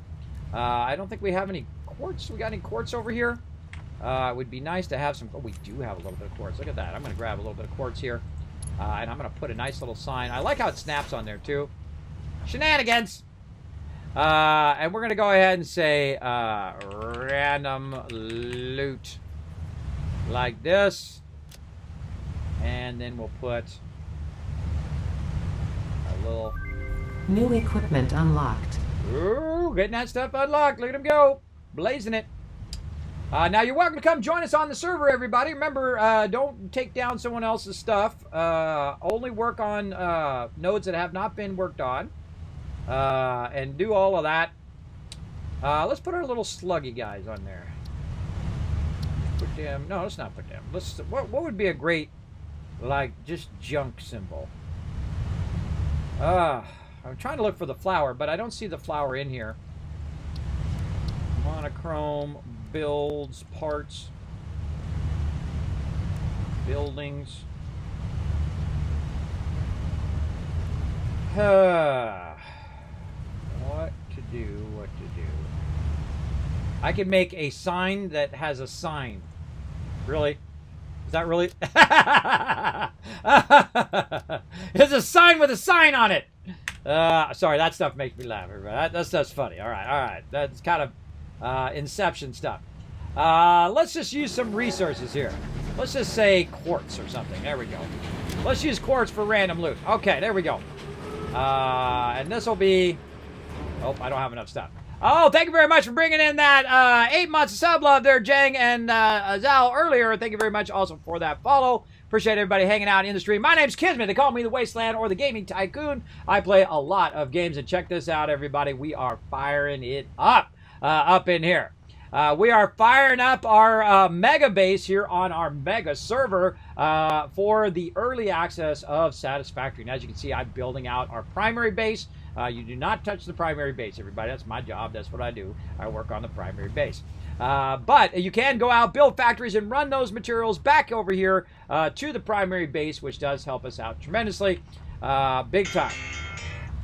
And so I'm working away little by little and get it going on over here. Now I need to get some more of this quartz. It'd be great to have some quartz.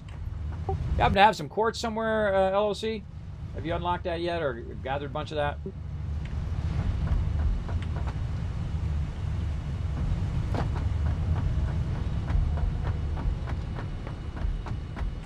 All right, awesome. Did you run it back to the primary base? Oh. Nice, nice. Looks good. Perfect, perfect, perfect. Awesome. Awesome stuff. Okay, so we got that going. Now, again, eventually, I'm not going to run these all in a straight line, everybody. Eventually, they'll be kind of U-shaped around here. All right, what was that? I'll see you. Oh, Reaper. Hey, Reaper's in, too. All righty. So, he's got that going. So, let's see what he did here. Let's go take a look at the power pump that he might have gave us here. What are we at now? Oh, that's a big jump in power. Look at that, 1,800 from about 600. That's 1,200 more power, everybody. That is a lot of power. Right now, we're only consuming about 1,000, so we got about 800-900 to play with, which is always a good thing. Always a good thing to get that fired up. So yeah, tons of concrete. Now, I think this is pretty obvious what this is up here, but we can actually just get a square sign and put it right there. Let's see if we can search for it. We can search for quartz already. Let's see, I kind of feel like someone has picked up some quartz, but I don't know if there's any close nodes. I thought there was a node in that direction. Somewhere. Really? Oh, wow, that node is really far away. Yeah, 1,250 in that direction. All right, well, we might not be doing that many signs, everybody. Maybe one sign ought to hold us over for right now. Just random loot. We'll go work on that quartz and stuff. See, now that'd be a perfect thing if you want to come in and help out. You're like, hey, Kismet, I'll run over there and I'll do the quartz and I'll get it going on and I'll run it back to the base. There you go. Great way to help out. Okay, so there we go. We got our concrete blazing now. I mean, we're going to have boxes and boxes of this concrete. Let's run down here. Jump onto that.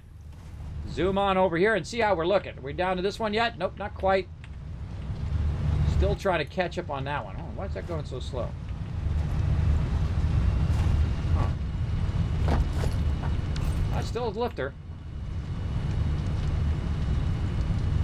I'm seeing if it's lifting faster than it's inputting.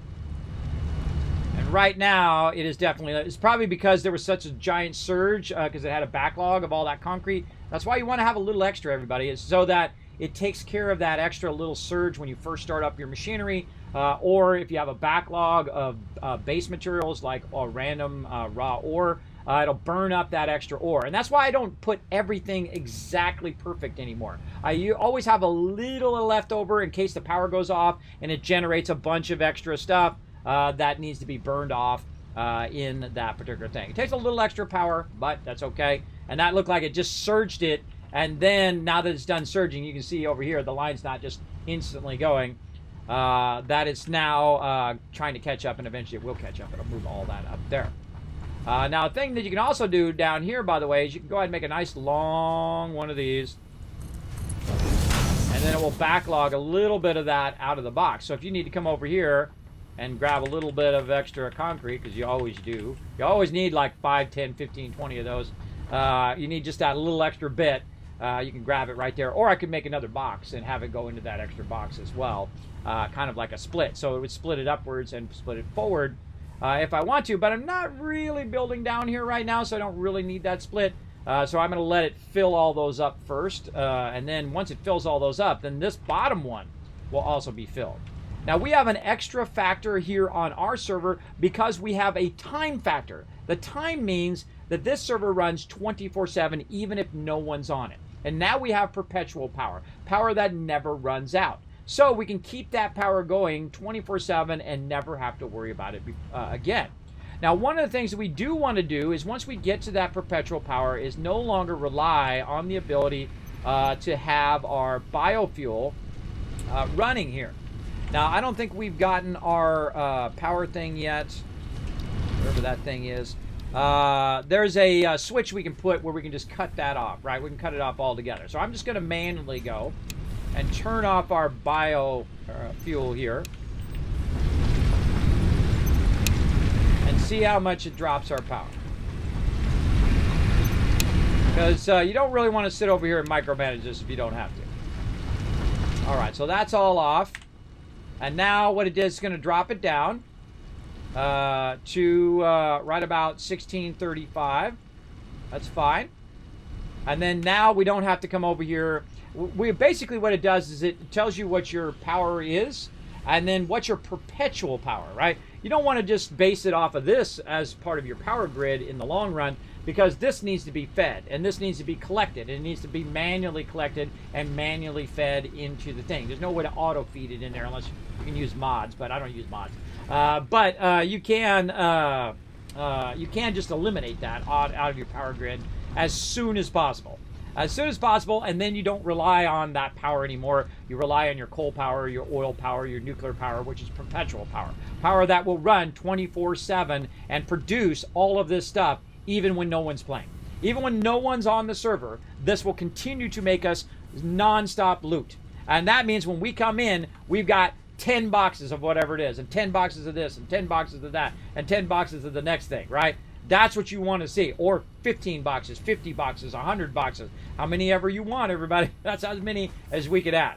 Now, my goal right now is to get that kind of system set up. Is to get the system set up where it's going to fill up so many of these boxes with the loot that that we'll never really have to worry about that base loot anymore, right? Even if we don't upgrade our concrete, we'll still have 10 boxes of backlog of concrete to use. And we're also going to upgrade all of these to the larger boxes so that it's storing more per box.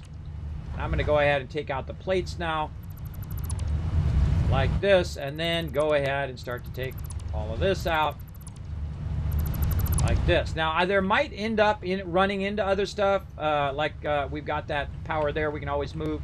Also, you can see that I've got the belt in the way, so that's going to need to be moved. And these are the things that you find out when you start to go to your next thing and your next thing and so on and so forth. Now, also, as I move that way, what's going to happen out here is this is starting to grade upward, right? And so what I did is I also made it where I can go really far. Check out that zooping, everybody. Zooping is zooping awesome.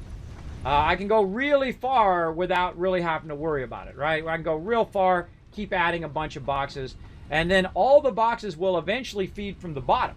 They'll feed from the bottom up, and then at the bottom level down here, we'll also have the ability to access those stuff at the bottom level, because a lot of times you're down here doing something, right? You're down here working on the power, or you're working on your nodes, or you're upgrading your nodes, or you're adding more roads, or you're doing something, hypertubes, whatever it is. You're working on tons and tons of stuff down here at the bottom level. So we already know how our grid is going to end up, because we already know how it is up above. So we're just going to go ahead and just add those in right here. And then we'll work on all the logistics of it later on. Now let's go ahead, speaking of grabbing a bunch extra of this, let's grab a bunch of that. And then add that down there. And then again, see, I have all this little excess here that I can grab. And what it will do is it'll split between what's going up and what's coming down, right? Eventually, you'll see it as it comes through. It should come through here, and then, there we go. And then put one there, one up there, one here, one up there, and set. It should do that. But again, remember, it doesn't always work perfectly, so keep that in mind. Now, another thing that I could do is also bypass this and just run it up into the second box, which will then automatically run it up there. But I don't really want to do that because I want to have it where it's going to work in the long run. Now, all these other ones over here, by the way, they will have to go into the second box. And the reason why they'll have to go in the second box is because I can't run all of them around the other side, or I could, I guess. I could run them around this side instead of running around this side. Actually, that might be a better idea. Run around the inside and then leave a channel open, and then a gap, and then a gap and a channel. We'll work on all that later, because we got this running right here, right next to it. So let's get this back in the line. This doesn't start the backlog. Might be a little close. Oh, perfect. Right back in there. Make sure that it is working. It is. And problem solved. Nice. Okay. Keep going.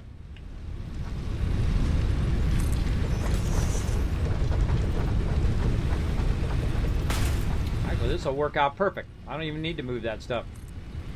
This is going to work out perfectly.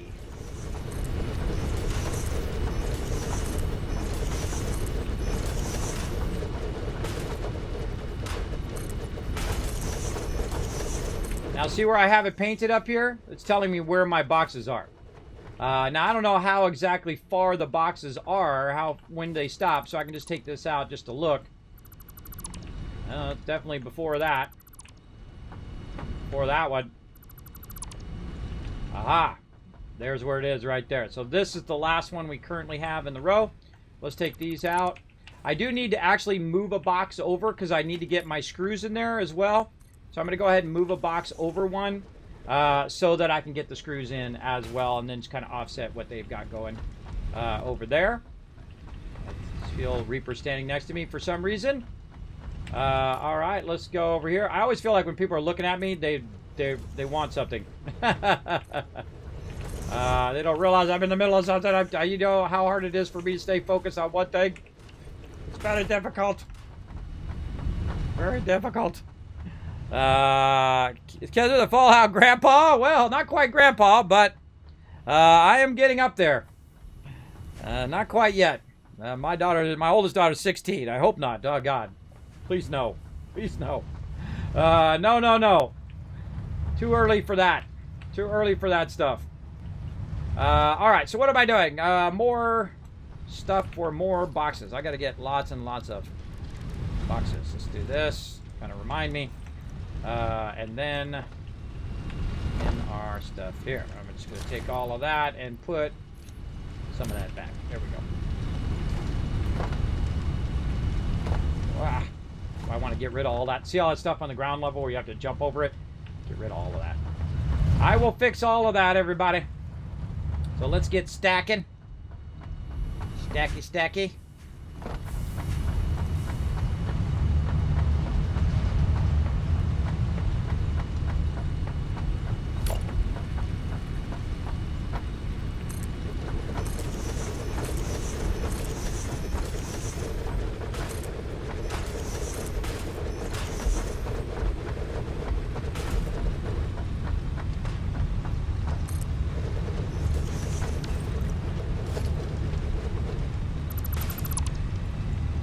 So awesome. Now see, this is a great use of this because it's down underneath, right? It's down underneath. We're not doing anything down here. I'm not actually going to build the machines underneath the primary base this time. I'm going to be building them away. Wherever the nodes are, that's where we should be building that stuff, not right underneath the base. So I'm not going to do that anymore. I'm just going to run it. I'm going to run all the lines into this bottom part, and those lines will feed up where everything else will be built away from the primary base. Normally I will build stuff down here like nodes and whatnot, but this time I've moved it in such a spot that the only node that's really down here is that one node for the limestone. Okay, so we got that done. Now we need to go ahead and put our lifters in. And we got that one feeding in there nicely, so our lifters are right here. I don't think this is going to let me put that there because the one on the top, right? I'll probably have to do these. I have to go up to there and move all those first. All right, let's go do that. Get that going on. the text thing stayed up? Oh, see, that's what he was trying to do. He was trying to give me the Blade Runners. I knew it was something. It was like, oh, Kismet, here's the Blade Runners, bro. Because he knows I love the Blade Runners. I absolutely do. That was like my favorite thing in the early game. Appreciate that. Big time, bro. I can always tell. Because people are trying to get my attention. Thanks. All right. That's the best thing to do is just put it in the equipment, what I call the equipment locker. Thanks for unlocking that. He must have heard me say that on the stream and then went in and did it. I appreciate that big time. That's why he was unlocking a bunch of stuff, get the Blade Runners, because they heard me say it on the stream. This is something I talk about all the time, everybody. You don't have to go and do the thing I talked about on the stream. I'm just saying out loud what I'm working on. That's how it goes. Put that in there. All right, let's get our plates back. Or our plate box. Uh-oh, this is going the wrong way. Wrong way.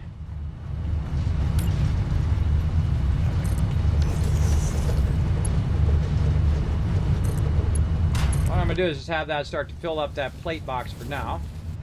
I should have a bunch of plates on me. Yep. Just have it so it doesn't start backlogging. So we'll just have that in there while we're working on the rest of this. Let's see. How many of these we got in here? Can I grab them all? Yes, I can. All right, awesome. We'll take all these out. We'll just kind of work these as we go. And then this one should be going this way to match that one, and then this one should be facing the other way toward the hub. All right, awesome. And then this one, same thing. Put the things in. Take a couple of those out. Same thing with our plates here. Take a couple of those out, and then run this across up there. Now, see what it just did? Just open up the whole back of this now. Makes it a lot easier to do whatever you're doing. Now I'm going to start with those first because those are the ones I've been working on. Because this one right here, the wire one, and all this other stuff I'm going to be moving down because I got to get screws right here. Which is something that's not in the line. I forgot to put screws in the box and leave a space for screws, and that was my bad. That was my bad, my mistake. No worries. We'll get it solved. All right. Now, again, you have this soft clearance you can do now, everybody, so you don't have to worry about it if you want to put this in here.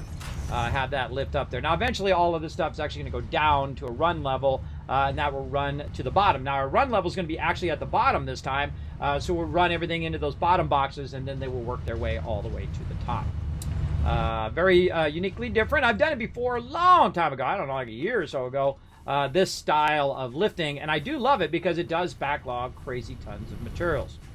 It is very, very nice right here. And then we'll go ahead and just do all of these while we're at it. And I find it's best to do the same thing over and over again because it acts as a repetition and it has a tendency to remember a little bit better. Let me get out of the way of all this other stuff. Remember the direction of how you have your lifters as well. All right, that's our goal right there, everybody. Get that going on. We're going to start with the beginnings here over here. So now what we want to do is we want to get that stuff that's up there to run into this bottom one right here. And the same thing, we want to go ahead and maybe do a little bit of what we're doing here. Let's see. We could go ahead and just make a thing like we did earlier. And just make a nice lifter like this. See, this is the new style of playing, everybody. Because they've added this ability to snap to your inputs, you can just go ahead and put that in and then snap, snap. This is so great. It's so awesome. It saves you so much time. Look at that. Holy mackerel. How much time that just saved me? And you're like, well, Kismet, they're connected. Well, that's okay if they're connected because I'm just going to disconnect all of this stuff anyway. And just have it for the inputs because now it's properly oriented, or at least it should be oriented to the back of that. Oh, it doesn't look like it is. Oh, it didn't do the direction? Not do the direction right? Oh, it's going down just a little bit. That's because it's sitting down a little bit on the thing. Oh, that's a bummer. Yeah, I find all the problems, everybody. I'm like the master of finding the issues. Okay, let's look at how this one is. No, this did actually, it did align it incorrectly. See how this one, this is a merger and this is a merger? This one is actually aimed this way, and this one actually aimed it the other way, like it was going to run this direction. So its default direction is to the right, is in this direction. So that's wrong. That whole thing is wrong. Wrong, wrong, wrong, wrong. So, well, I tried it. I tried it the new way. The new way doesn't work on that particular instance, but it does work other ways. In other instances. Take all those out. Take all that out. Sadly, cannot do it that way. All right, old school, man. Old school way for the win. Let's take this. Run that out. Let's go old school. Where's my output? Get to that battle here in just a moment. Why is that not snapping?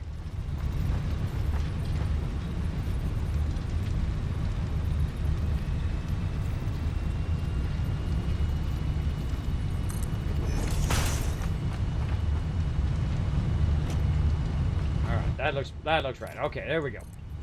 Now the first one doesn't really matter. It's really the rest of these that the top one is the one that matters. And it's really hard to see the outputs of these anymore. I feel like it used to be easier, but it should remember the pattern I just did. So it should remember like that bottom one, the second one, and then the third one. Going facing inward, which is what we want. We'll do that battle here in a second. Let me go ahead and get these, try to get these lined up without screwing up too much. Holding down control.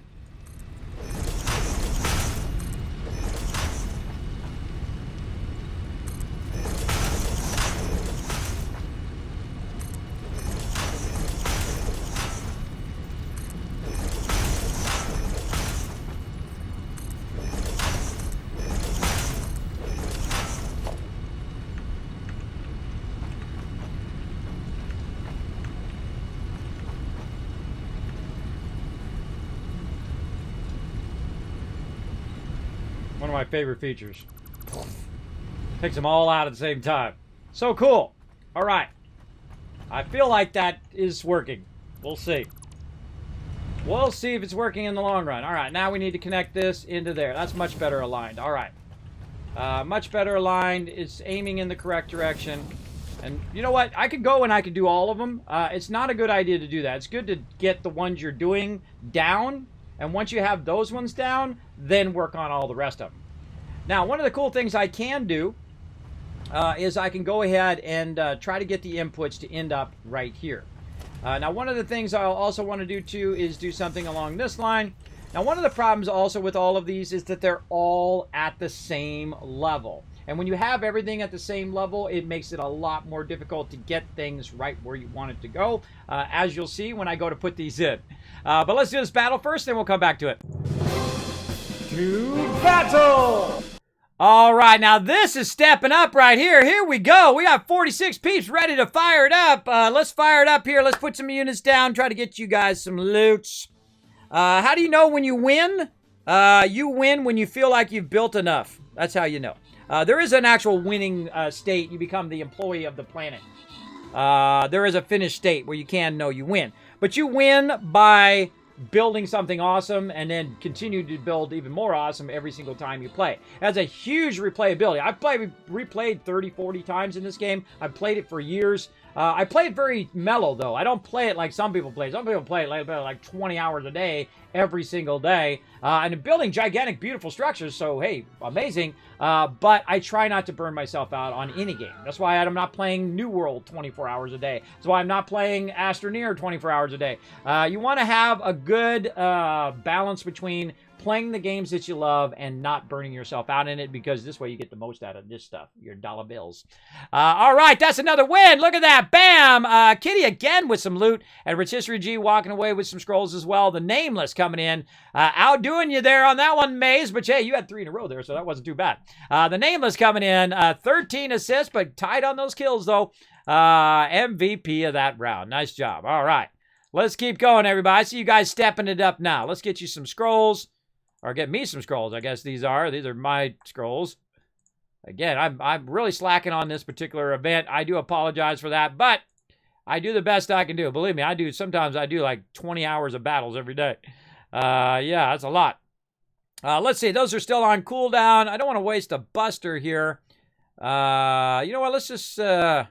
I didn't even know I got this guy. An epic book. Look at these other things I don't even... A Saint I remember getting. Rising Sun. I don't remember using the epic book before. What the heck is that? I don't know. Let's put it down. Whoa! It's got a huge AoE effect. Hold on. Let's... can we go look at that person? What does it do?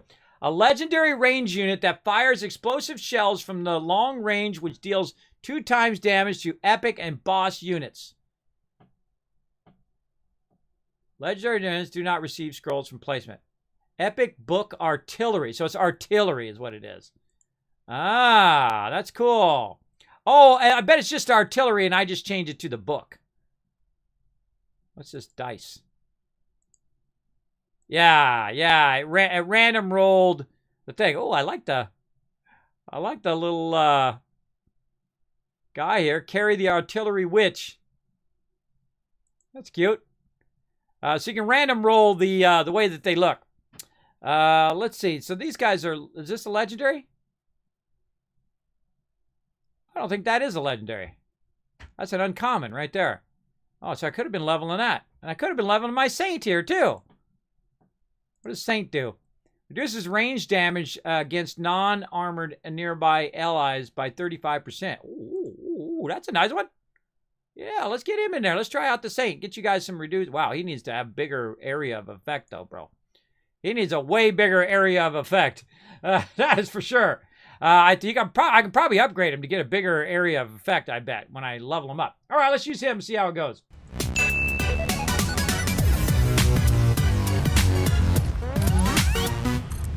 All right, let's put this lifter in.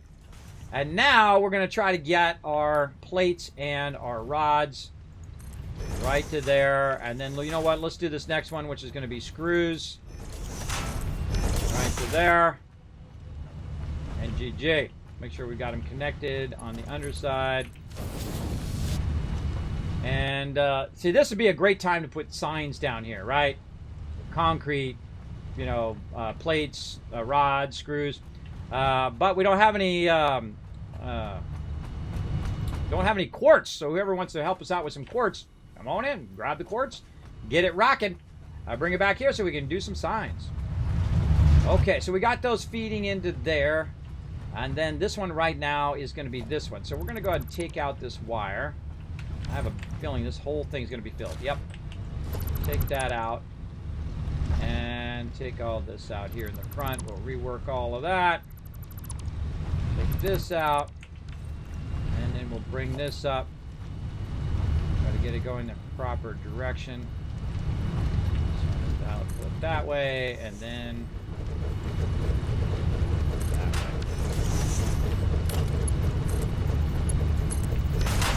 going up to there. Okay. I believe that is looking good. So we got to eventually make some screws there.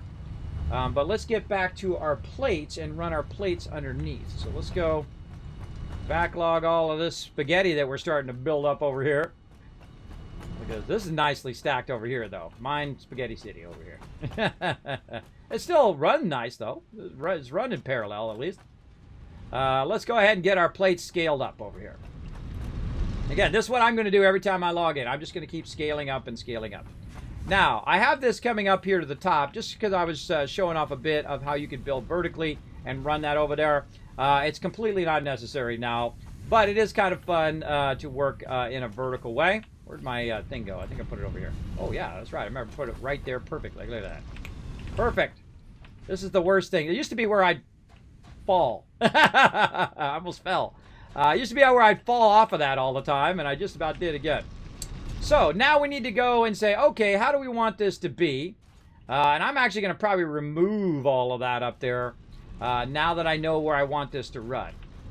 And so now we need to kind of think about where do we want our run lines. Oh, he's bringing that across and down. Across over to there. That's interesting. Why run that way?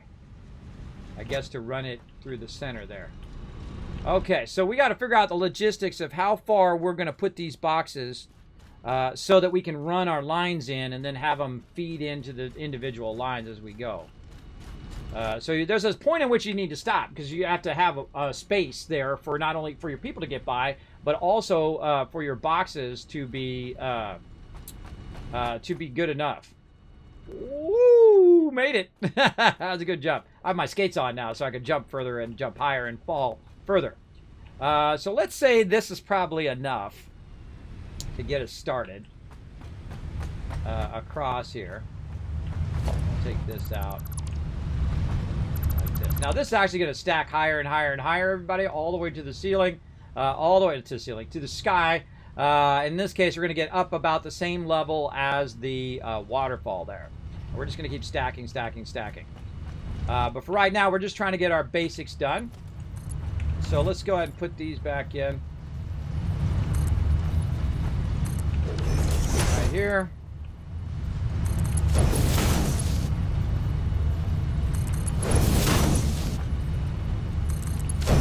Okay, now this should be screws, and I should have added screws to it before. I did not remember, and that was my bad, so we didn't leave a space for the screws, and so we expanded on the thing, and then the screws weren't there. Not good. Not good. Okay, so let's do that to start, and then we should make a pathway for those, and maybe we should gap. Maybe we should 4 and gap and 4 and gap. Or we should gap by item.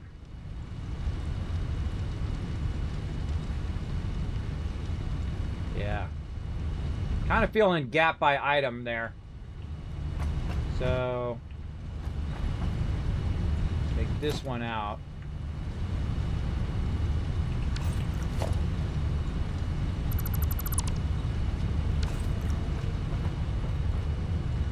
Yeah, see, these 4 things right here, or really these 3 things go together. The concrete should be gapped by itself too. But these 3 things are made from the same thing, right? They're made from basic iron. Plates are made from iron, rods are made from irons, and screws are actually made from rods. So these all go together. What goes together, what doesn't go together. And so that's pretty much how I think I'm going to play that on this particular base. Now, there is no really wrong way, everybody. It's whatever you like to do. However you like to stack your stuff is the best way to do it. For me, I like to kind of get a general idea of where I'm going with stuff and then evolve it as I go along, as I play. I find that it rarely ever stays the same in what I want to do. And in this case, I want to go ahead and leave a gap. And then I want to go ahead and try to run these ones through that gap and run it through here and then run it around and feed it into there. And then the next line, we'll do the same thing. We'll gap it on the left side, we'll run it in, we'll feed it into there, right? That's kind of our finished goal. And so we'll leave a gap there for those run lines just to get the logistics of that together. And then we'll take this, we'll run it back here. So we're going to offset this even more. So let's take this out, back all this stuff up.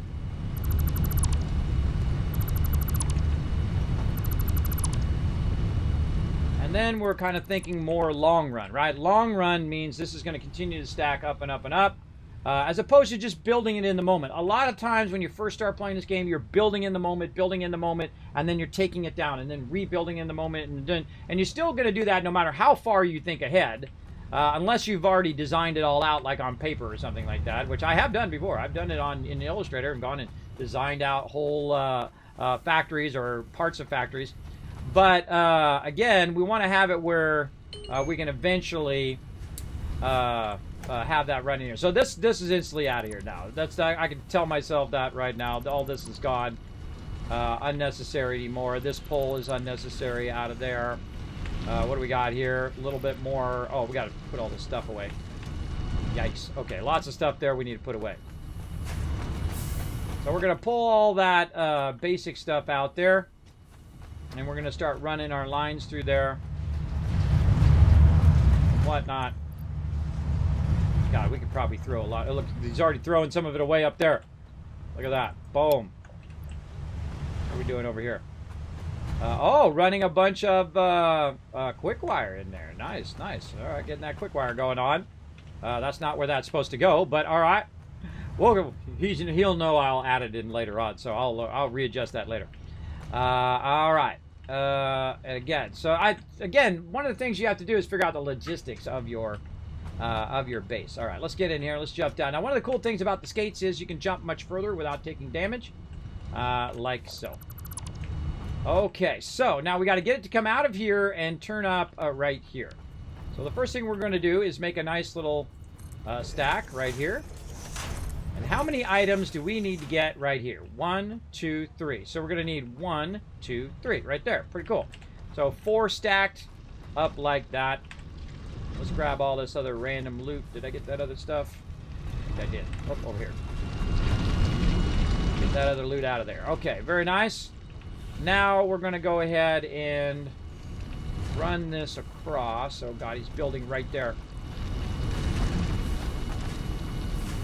Not a great... I don't know if you're building that right there, Reaper. You might want to build that up higher. I was about to do some run lines right through there. See where I've got the gap in the thing? Oh, he can't hear me on Discord. See how I got the gap, Reaper? I'm going to run that right through there, bro. Again, try to build it at the node if you can, as opposed to building it next to the base. That's what I'm going to try to do on all the stuff in this particular build. We're going to try to build at the node, build a factory there, run the materials to that particular node, as opposed to building it real close to the base, because otherwise I'm just going to keep having to tear it down over and over again. I don't want to have to tear your stuff down. I want, you know, build once, use it many. That kind of thing.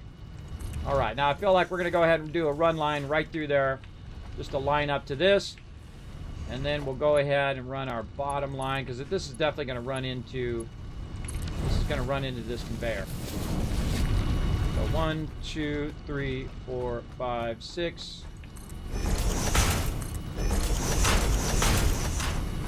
And then let's see how this does.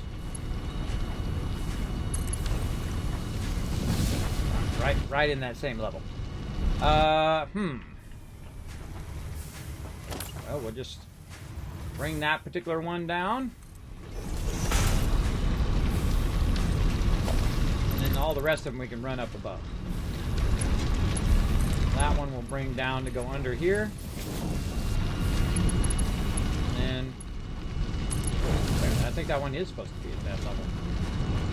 2, 3. No, that's right. That was right, up at that upper level. Tuck that one under there, and then up there, and then these top lines cross over that fine.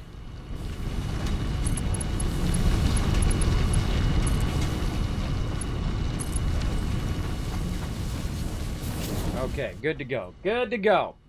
I do need to tap into another iron node, and I think they've already tapped all the iron nodes. Or I could use half of those ones I've already got. One there, and I think there was one out here somewhere.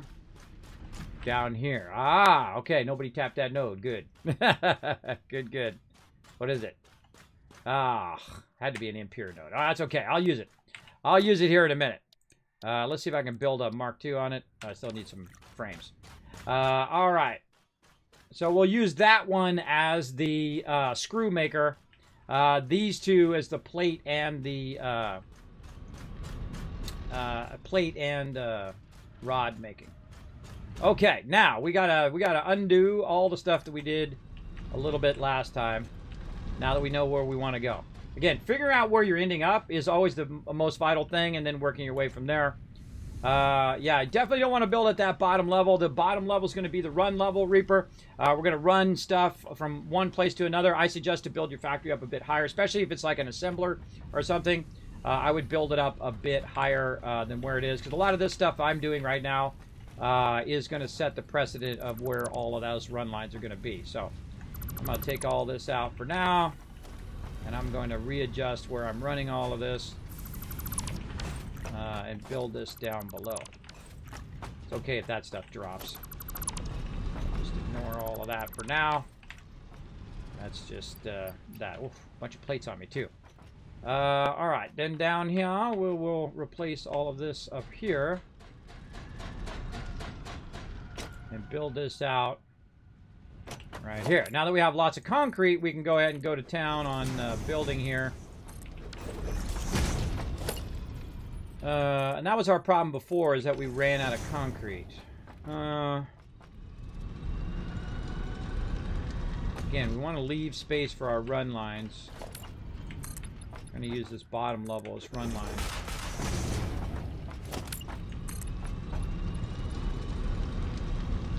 Just bring all of this up to this upper level. Just use this as the proper level. Okay, so maybe another thing here before we get into some sand.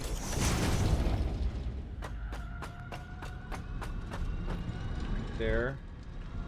That one in front of that one. This one here, we'll keep it sideways. We'll keep that one sideways. We'll push that forward. That'll let us build off into the horizon. Now we could build toward the base. The only problem when you're building toward the base, everybody, or you're building close to the base, is the fact that I'm going to need to revamp it from time to time.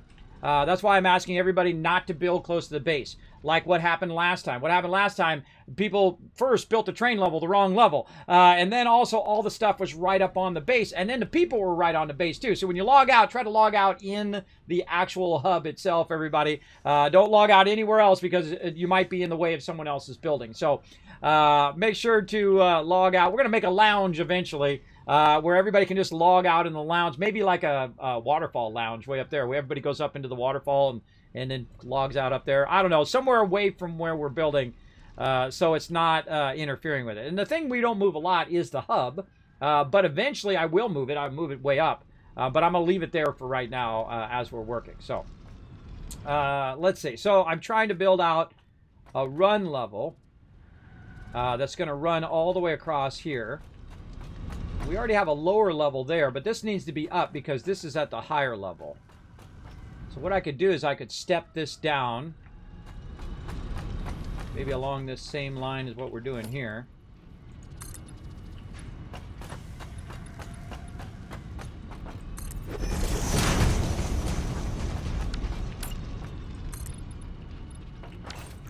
Okay, we're getting industrial strength now, everybody. This is industrial strength. Now, when you got a lot of concrete, you can really think out what you're doing. And we got boxes and boxes of it now because of all that hard work by my crew and by me. Look at this. Wow, okay. Let's put these plates back in the plate box so I'm not walking around with 10,000 plates on me. Do that while I'm here. Grab a bunch of plates back, though, because I'm going to need those. Bunch of concrete there. Let's just grab a bunch and then put a couple stacks back. There we go. All right. Now we're getting somewhere. Sorry, Reaper, I didn't mean to interrupt where you were working there, bro. Just feel free to put it up on that top level for now. Just know that I might take out that top level too. I'm sorry. I'm sorry. I try to tell everybody ahead of time what we're up to. It happens, right? Again, trying to set the precedent here so everybody knows what's going on. And that's probably the hardest part of working together with other peeps is, you know, they've got a vision, you've got a vision, you're trying to, you know, maximize the efficiency of the base. And that vision will change over time. You know, it won't always stay the same, and it should change. It should be evolving as you're building. As you're discovering new things, new ways of doing stuff, it should be ever evolving. And that's what makes this game great. Is that ever-evolving playstyle.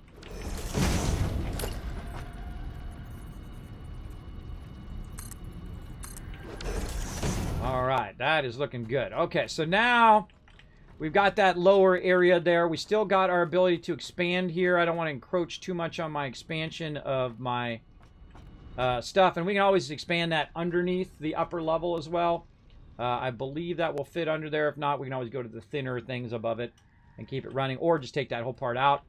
Probably should take it out now, just to remind myself later on. Do not run it there. I'll just do something like this.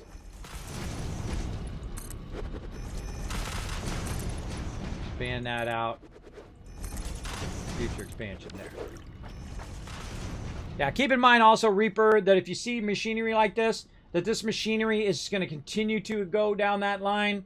The same thing with other machinery. When I build this out, if you see that I'm building in line like that, you know that eventually I'm going to boost that, and that's going to keep coming down that line.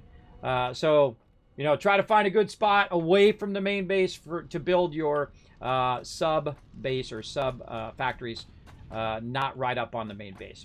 And it's like a habit, by the way, everybody. Most people build right by their main base because it's more convenient, because they can grab the resources from that particular location. Look at all these power poles going all over the place weirdly. Let's go ahead and now utilize our vertical power. Let's go ahead and get our vertical power on. Vertical power means you're just connecting the wire vertically. Oh, do we not have our things? We do not have our things unlocked. I gotta go unlock those vertical power things. I'm so used to using them, everybody, that gotta go unlock them. Well done.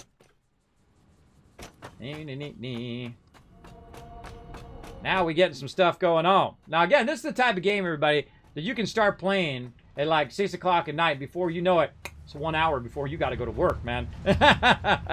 It's that type of game. Hey, what's up, Ems? Thanks for being here. I just call you that because you're nice and chill like Grandpa, which is always a good thing in my book. Well, there you go. Yeah, it has a winning condition. It does now. It actually does. The space elevator is your kind of win condition is that you become an employee of the planet. It actually does have an in condition with Update 4. They added that.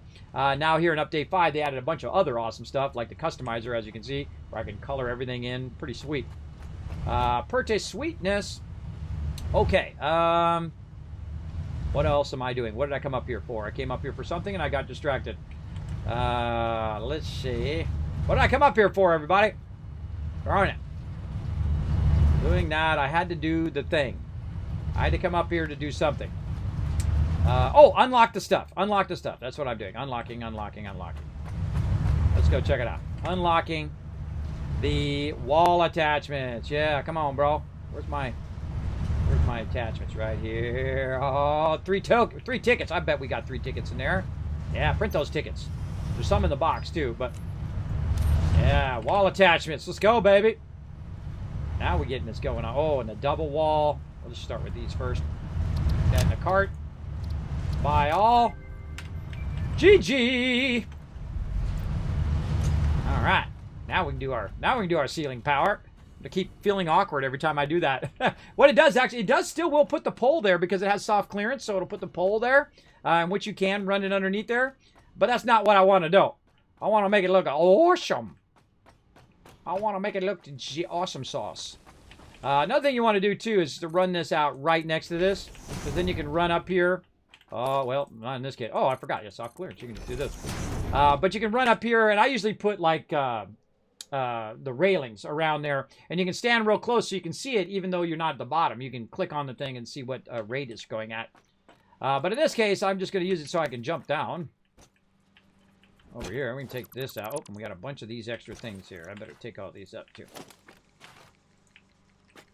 Oh, yeah, they were just using them as quick extractors. Oh, boy. Too many. Too many. I'll take them up later. Too much stuff on me right now. All right, let's go. Vertical. Let's go. Oh. Everybody, there's always some resource that I don't got. Darn wire. I put all the wire back. Get up there. You got this. There we go. I put all the wire back in the box, and now I don't got the wire. Or I threw all the wire in the awesome sink. Now, this is actually the perfect thing to put in the awesome sink because it makes a lot of that stuff, that Cateria more. But let's go ahead and grab some of this before it burns it all up. Oh, God. Ah, God. I don't have any space to put it in there. I got too much concrete. Not enough of this and not enough of that. All right, put all that back. Let's just take out 2,000 concrete. Let's get rid of these. Way too many of these things on me. Let's put our tickets back in here. What else we got on us here? Let's put this back in there. Bunch of random loot on me here. This guy we need to convert and boost that other concrete over there eventually with. So let's keep that. Iron ore, we could put that for being thrown in the awesome sink. All right. Now we got some space. Okay. Now we need to grab some more of this wire before I burn it all up. There we go. There's always something.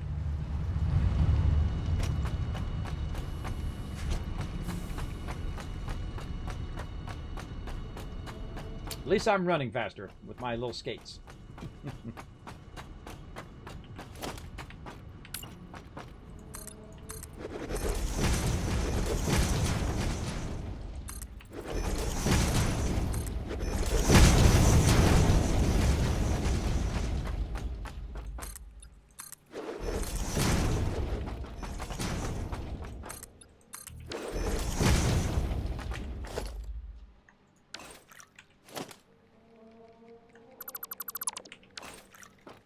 Good enough. And I'll come in and put railings in and all of that. Okay, now, geez, that was a lot of work just to put a power thing in, right? Now, what I'm going to do is I usually try to make it perfectly straight up and down. But I'm going to stop doing that because I think it actually works better if you just put it in a line so you can then line that power up. And then we can run that power nicely across there. Same thing over here. We can just put it on a grid. We can run it this way. Let's say to here. Or not. Try that again. There we go. Oh, I love that vertical power thing. It's so awesome. And then just run it to here. That back in there. Take this power out. And connect it into the main grid. Right there. Now, see, now those are all, these both are interconnected. Now, eventually I'll make stop points where I could turn this one off or I could turn that one off, whatnot. And then I'll also tie those back to the primary base where I could turn them off at the primary base as well. Yeah, just so much cool stuff you can do in this game now. Again, everybody, I would highly recommend snatching this game up. It's on sale right now. I suggest go over to your favorite platform, whether it's Epic, Steam, whatever, and snatch it up. It is awesome. And I can tell you, I think I paid about $50 for the game. And I have got hundreds of hours out of it. There's some games, I mean, you play for about an hour and you go, oh God, this game sucks. And then there's some games you play and you're like, ah, I wish I had more time to play that game. Which is this game. Big time. Now, I kind of feel like I might take this top part out, so I might not want to do too much more of that because I might want to sync it up to the size that we already have, the level we already have here. Let's go see this extractor right here. Oh, perfect. Yeah, see, I might want to bring it down to that level because that is perfect. You know what? Let's do that with the power. Let's go ahead and run the power. Our origin power will be in the back. So let's say we'll run one from here, and this will be our start position. And then we'll run one here so we can tie that into there. And then we'll rework all of this. Okay, we'll rework all of that. Don't be afraid to tear stuff down and redo the whole thing, everybody. It's definitely important. Oh, wait. I'm doing the wrong things up here. This is all wrong. Oh, God. I just realized all this is the wrong size. Oh, boy. I wrong-sized all of that, everybody. I'm going to have to redo all of that, too. That's okay. We'll get her done. Zooping is going to help a lot with that because that's all the wrong size. I wasn't watching my foundation size. Usually I use 2s up above. That's okay. We got our zooping. We can re-zoop all that in. I was doing it right up there. And I was doing it right here. I just didn't do it on the main base. I bet you that's why that other one is off. That's why that other one's off. That's exactly why it's off. Aha! I discovered why that was off. Okay. we're going to make our main power line across here. Let's go. And then we'll cut it into this direction. Now, we're going to have an issue over here for sure of this being too low. I think. But let's check it. Oh my gosh, that was lucky. Holy mackerel. Okay, I can pretend like I did that on purpose, everybody, but that was luck. That was pretty lucky. Okay, let's take this out. Let's go ahead again. Revamp this. Put that just in the corner there. Let's tie this back. Put a junction here. Take this.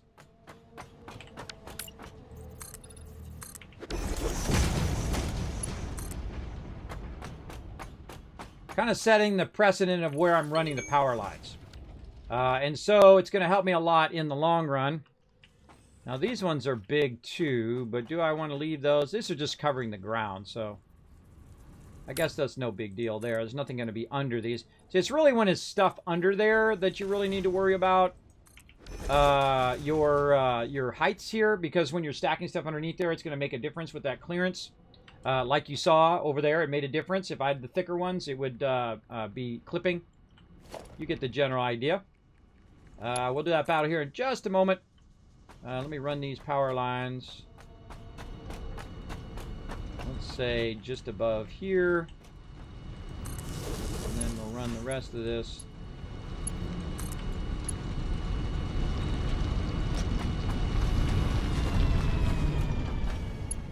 That one.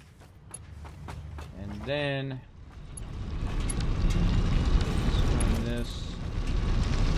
It's already running up there. Okay. And the rest of this I'll revamp later, but really what I want to see is I want to see that what the heck am I doing here? What the heck? What the heck, brah?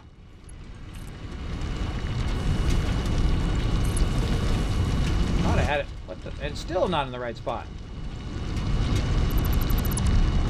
That stuff drives me crazy, everybody.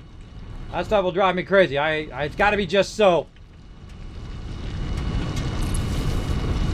It'll be right there. So I know I'm going to put more foundations in up there later. And there we go. Okay, that's looking better. Okay. So now we've got our power lines being run underneath the actual thing. You know what else is going to run underneath? Hypertubes. Hypertubes, we're going to run them underneath here so that we can get from one place to another very quickly. And I'm thinking all of that out right now. I'm setting the precedent of all of that stuff in the long run here in our base. And this is why this stuff takes so long to do, is because you want to have it just so. You want to have it the way you want it to be. And I can see the benefits of starting to get that stuff established right away. All right, we got that established. This is lines going back over to there. And I really think this line, you should be able, wonder if you can color the actual line. Oh, see, look, I'm always looking for new stuff, everybody. See if I can actually invalid custom targets. You can't actually customize the line color. Satisfactory, you peeps are awesome over there at Coffee Stain. Please make it where I can customize the color of the electric line. Because that would make it much visually easier for me to see it against this gray background. Now, of course, I could color the thing something else, like a different color. But the thing is also is it colors it on both sides. So if I were to color it down here, it's going to color it up above as well. Again, one-sided coloring would be great. But really, just the ability to color the lines would be nice. Also, we could change the color of our end pieces here, but that's not going to be really that obvious if we do. So, so yeah, we'll not do that. Okay, so we got our power out here at least. And why is this not on? This is my first question. No power. Okay, so if it's not on, there's probably a spot in which it is disconnected somewhere. And that's going to there. So we want this to go on this lower side. Oh, this is not on the lower side. That's why. This is no longer connected up there. All right, and then we'll do this. to here.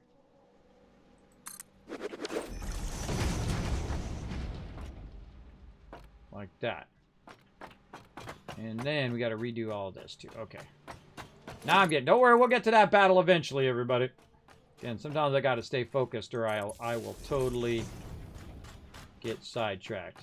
Okay, and then we'll run this to the end. And then we'll take this out. This out. Put that up there. Alright, there we go. That's running. Where's our light on this one? Down there, that one's running too. Okay, this... Not going up there anymore. Okay, so that was very involved. Now, what I'm trying to do, everybody, is I'm trying to build it in such a way where I don't have to come back and rebuild it again. I can just continue to expand that particular line further and further and further. Like, great example is this one right here. I'm actually going to turn it now because it's going to be better if I do. I can expand this one to a Mark II now. And just have it going this way, so it's going to produce more. And then I'm going to run it out and then have all the machines go this way. And then you can see I have basically an unlimited amount of space, or a tremendous amount of space in which to keep expanding it. And the same thing over here. I can keep expanding it. But it'll always have the same, end up in the same spot. And so I don't have to redo all of the in part. All I got to do is upgrade it as I go along. So trying to think that far ahead is really difficult. It does require a lot of pre-thought and effort to get that all working out perfectly. And this looks like it's going to line up very nicely along that grid. So let's go. 1, 2, 3, 4, 5. Perfect. 6 right there. Very nice. I'm just going to bring...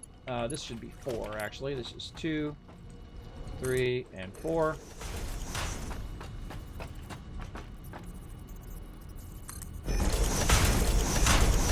Now my other one's going to be out there.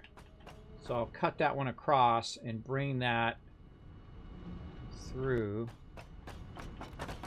So we'll have these machines here.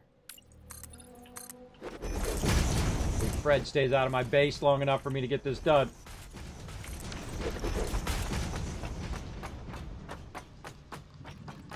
Now you know why I worked on concrete first, everybody. I need lots of concrete. And so that'll go out and that'll go that way. And then this one will come up and it'll go that way. And then they'll have, and then it will come back this way when it's, the finishing materials will come back this way. And so I could put it where it finishes here and put all the machines here and just have it feed and then feed back that way and then feed back this way. I'm seeing all this in my head, everybody. And the same thing here. I could turn this way, have it feed in this side, and then come back the other side, which means that I probably want to have my run lines nearby. Let's say right here. To feed it into those run lines. 1, 2, 3, 4, 5, 6.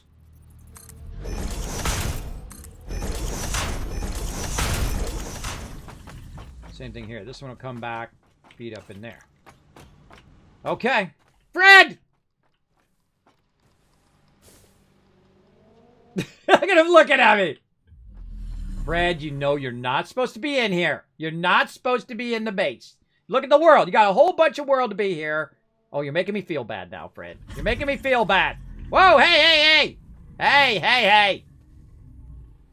I'm working here. Every time, everybody. Every time. Fred got to get up in my business. I should make an emote for Fred. I should just take his face and make an emote. Maybe I'll do that on Franker Face. We'll see. We'll see. All right, come on. Let's do a battle, everybody. To battle. All right, I'm having way too much fun doing that. Okay, let's, well, I'm going to keep doing this while you guys are watching this battle. Let's go.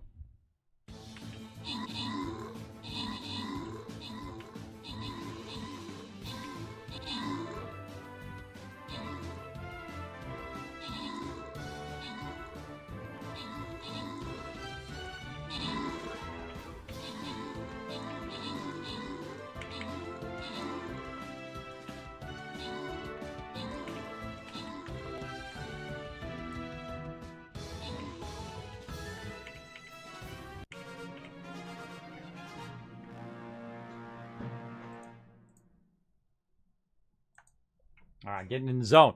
All right, another one you can check to see if you got another skin there, everybody. Another win. Rotisserie G walking away with another 200 gold. Holy mackerel, last splash. Zalder also getting some scrolls. And Golden Ninja taking that #1 spot. MVP with 19 kills there, everybody. Congrats on all of that. Excellent loot. And now it's time for a boss battle. We're going to do one more battle today, everybody. Let's step it up here. Come on, let's do this one last battle, and I'm going to call in the big guns. That's right, I'm going to call me in. Let's do it, everybody. Let's get me in there. I'm going to do as much damage or take as much damage as possible so you can get that boss loot and GG the win. Let's go.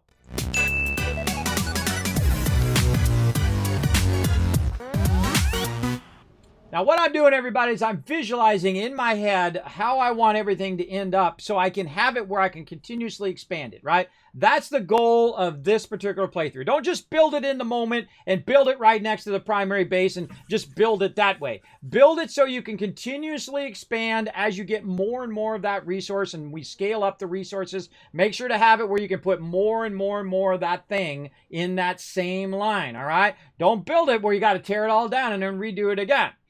So that's the goal for my crew. All right, and so what I'm going to do is I'm going to make it where right here, this is going to finish right here and then end up on one of these levels. Let's say it's going to end up on this level.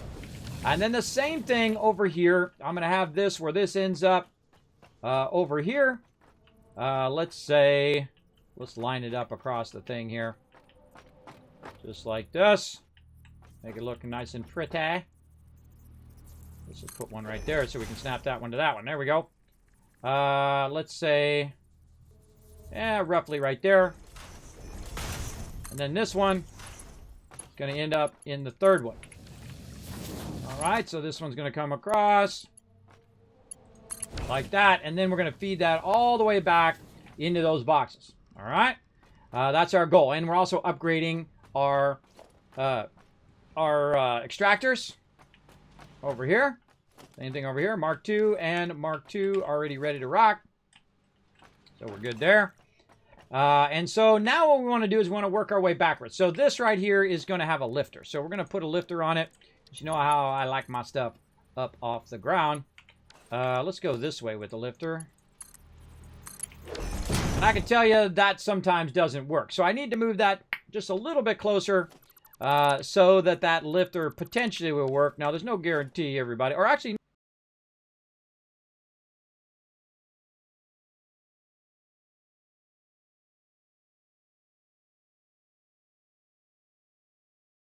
oh, we're freezing for a second, everybody. Put a 1 in the chat or put that yes in the chat. That new emote. If you can see and hear me, everybody. Sometimes that OBS does freeze on me. Let's move this just a little bit closer like this. Hold down that control just to make sure that we don't get screwed over by our lifters again. There we go. Perfect. And then this right down in there nicely. Okay. You're like, Kismet, why don't you use the bottom one here? The reason why I don't use the bottom one is so you can get your vehicle underneath there. Not the very big vehicle, but the smaller vehicle will actually run under the ones that are 2, usually. Unless I haven't tested it lately, though. We'll see. We'll see. We'll get that going on. Okay, so there we go. So now we've set the precedent of where we're going to start that. Now we got to go back to our node, and we got to figure out what we're up to, right? What are we doing over here? Right now we got 60 ore running into there. So that's going to be 2 smelters. So we're going to really end up with just 2 of these running. But basically we're doubling up our production for now until we can start overclocking those. Not that. Not that. Smelter. Right over here. And again, we'll just get the smelter nice and close like this. And again, see how I'm working backwards? I'm trying to figure out where I want to end up. Then I do the splitter, then I put the constructor, then I put the smelter, all right? And they line up nicely along there. And as I continue to expand, it's going to make it nice and easy because I can just snap those all together, link these all together. Sometimes my mouse is working against me. All right, there we go. And now I think I like that. I think that's looking sharp. And then we are going to have a splitter here in the back. And of course, we're not going to put it on the ground level. We're going to go ahead and bring that up nicely like that. We're going to go ahead and put in a splitter. Boom, boom. And the only thing that matters is the direction in which it's going. And in this case, I'm going to have it go that way. And actually, maybe I should have left that this way. And I'm going to bring that around and put it in there. Then we'll go ahead and use our new technique where we go ahead and do this just for funsies and see if it works. It's faster for me to actually put the splitters down, but I'm trying to get used to doing it this way because this is the new way of doing it. And if you're doing a lot of them, it really would help you in the long run where it auto-orients the splitter for you like that. Okay, so let's go ahead and fix our splitters first because those are going to get... Oh, wait, I should run the materials first. Run the materials first. Okay. Let's take this up to there. This should start to... Well, wait, now I got to turn this. That's my bad. Hold on, I got to turn that. This to save us a little extra. Run line space. Turn it that way. Run that up into there. And lift this up off of this.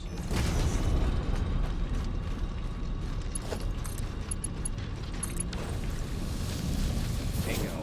Okay, nice. And then tell this what it's going to do. Iron. Iron. Again, I'm just doing the basic stuff, everybody, and letting everybody else do the more advanced stuff. These are our plates here, so we're going to get those plates going. Let's get our lifters in. We can take these out. I'm going to let some stuff get on the belt. I feel like it's got to be on the belt for it to recognize that there's something there to put into the thing. That's a problem. That's a problem. Going to be a problem in the long run, for sure. So there we go.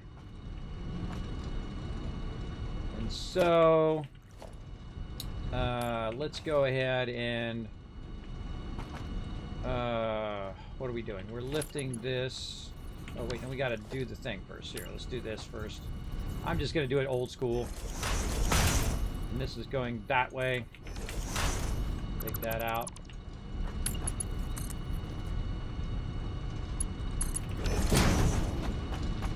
Okay, so now it's got something on the line.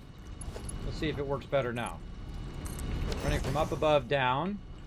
Up above down. Okay, now we want to tie the power in. So we probably want to... Nope, nope, nope. We gotta... Hold on. We gotta fix the... we gotta fix the foundations first. There we go. All right. This should be perfectly right under here. Does look pretty rock solid. Fill in our foundations a bit more. Okay, now we're looking sharp. And so we'll go ahead and take these and we'll run them to a center line there. We'll take these, center line those. This, these two together. Come on. Oh, and we should connect it back toward this so that these are all together in a single line. So we'll just connect at an angle for now. We'll come back and put our what you call it, our thing in there, our power switch. Okay, boom, that's up and running. Let's do it. Now we got to tell this to be plates, which it already is, and let's see if our plates are actually outputting.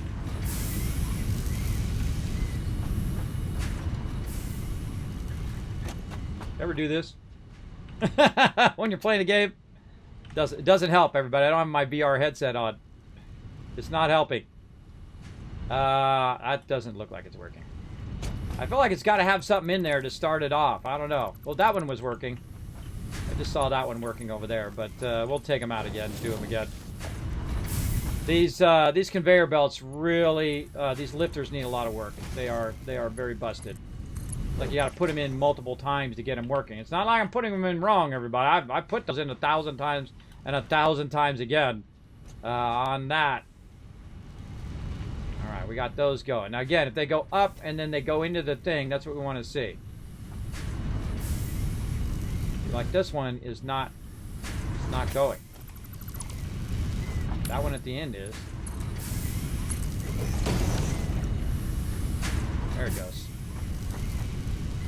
Because you shouldn't see it stop. It shouldn't stop in the lifter. See, it should just go by really quickly and then go down the line.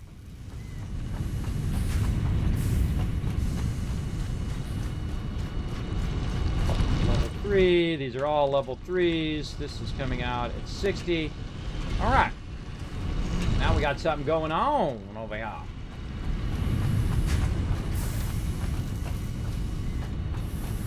That's pretty much it. That was it right there. Nothing too sexy there. Let's turn this around the other way. See if we can get that going that way. It's gonna probably hit this edge. Nope. Got it. Let's put this foundation in there underneath it. And then it's gonna come up, end up this way. And then same thing over here. So we're gonna go kind of far away. Doesn't need to be that far away. So merger, or splitter, I mean. Splitter. You know what? Let's leave a little run gap. Let's leave a run gap. Put a splitter there. Let's use our instructors as our primary thing. And then we'll put our smelter in.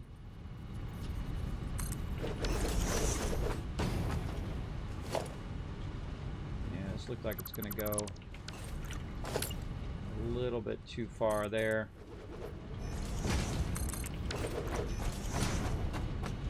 Yeah, maybe we do need that space. All right, well, you move it back by 1.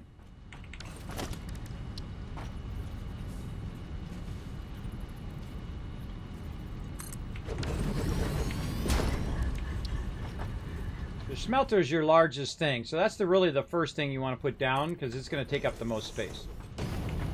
And then we're going to go ahead and again with our lifter, splitter.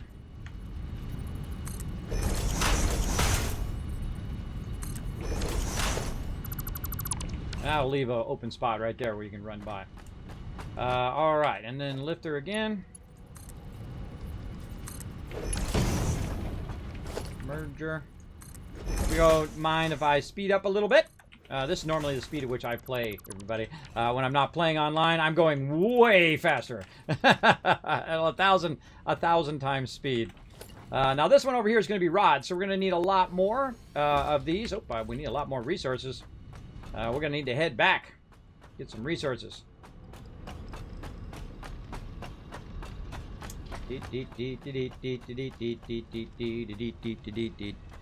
Heading back. Yes. All right. Lots of yeses in the chat. Appreciate that. Okay. So we need to get some more of that stuff. More of that stuff. Oh, he added another one there that I'm going to have to move again. Oh, no. Oh, no. I'm going to have to move it again. Oh, because I got to offset it by 1. So that means I have to offset that 1 again. Look out, Reaper. I'm still offsetting it. I haven't offset it for the wire because there's wire that belongs in there. I took the wire out so I could put the screws in. Just a heads up that I'm going to be pushing that stuff out. But you can just attach it at the end for now. And then I will rework it because I'm going to rework it around the corner here. Where some of these are going to end up over here. Like I'll probably move the ones we use the most. Which is probably going to be plates here. And these... over there. This will probably all be wire. This will all be the copper stuff. Copper stuff here. We'll move this, and these 4 probably in the center. And then the more advanced gear will be on that other side, which will be more close to the space elevator. So that we can run it out of there into any machinery that we have on that side that's running directly into the space elevator. A lot of logistics, everybody. A lot of logistics. I'm just trying to get these first 4 lined up and upgraded and going at a faster pace. See, that's why I don't go add more stuff and more stuff and more stuff. I'll do power, and then I'll scale up, and then power and scale up, and then I'll unlock some things, and then I'll power and scale up and power scale up. At least that's what I'm doing in this particular playthrough. Sometimes I will just try to unlock as many things as possible, go as fast as possible, get that new element, that new item, that new thing. So you're unlocking, so that you get to the end where you have a lot of different options of stuff that you can run. Now, in the short run, that's great. But in the long run, you end up just tearing everything down and remaking it, and tearing it down and remaking it 4 or 5 times, if not 10 times, along the way. So I'm trying to avoid some of that, at least, because there's no way to avoid it all. You definitely will be tearing stuff down and remaking it, just because these boxes are no longer useful. You get rid of them and use something even better. The double stacking ones are really super efficient. All right, now we got tons of these. Let's grab a bunch of these. Let's sort these. Put those back in and grab out some nice stacks of those. I forget what the other thing was I needed. What was I making? I was making constructors. I need more wire. Wire. What did I do with that wire? I put it over here. I put it over here. And we're having a nice long stream today, everybody. We are now at 5:30. Make sure my family's not buzzing me for anything. Nope. Nope. All right. And we're going to go ahead and run out here. Try to make some more. Scale up our node over here.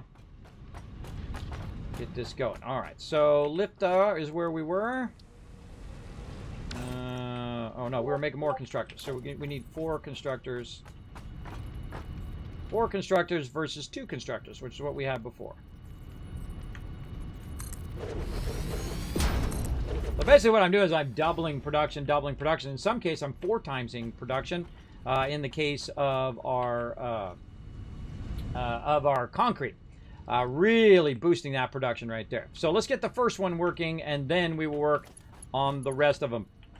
And let's go ahead and run out this so we can do our vertical power now. Something like that. And then I'm going to just start combining these just to make it easier. Run instead of running each individual one now. They're all going the same direction, right? That one feels like it's going the wrong direction, everybody. The way I tell that is because the way that it connects in the back. The way the power connects. I can see that was a bit awkward. There we go. We'll just do these in pairs. Like that. Very nice. Okay, that is good there. Same thing here. Let's run this out. And we'll do this in pairs, and then we'll just cross-connect this one, because we know these are going to need to be connected all together. And then put in our... Or actually, wait a minute. We only need one every other one. Oh, we got to back that up. We got to back the smelters up on this one. That's because we're going to need to... we're going to need to split that smelter big time. So, splitter here. Smelter there. And then splitter here.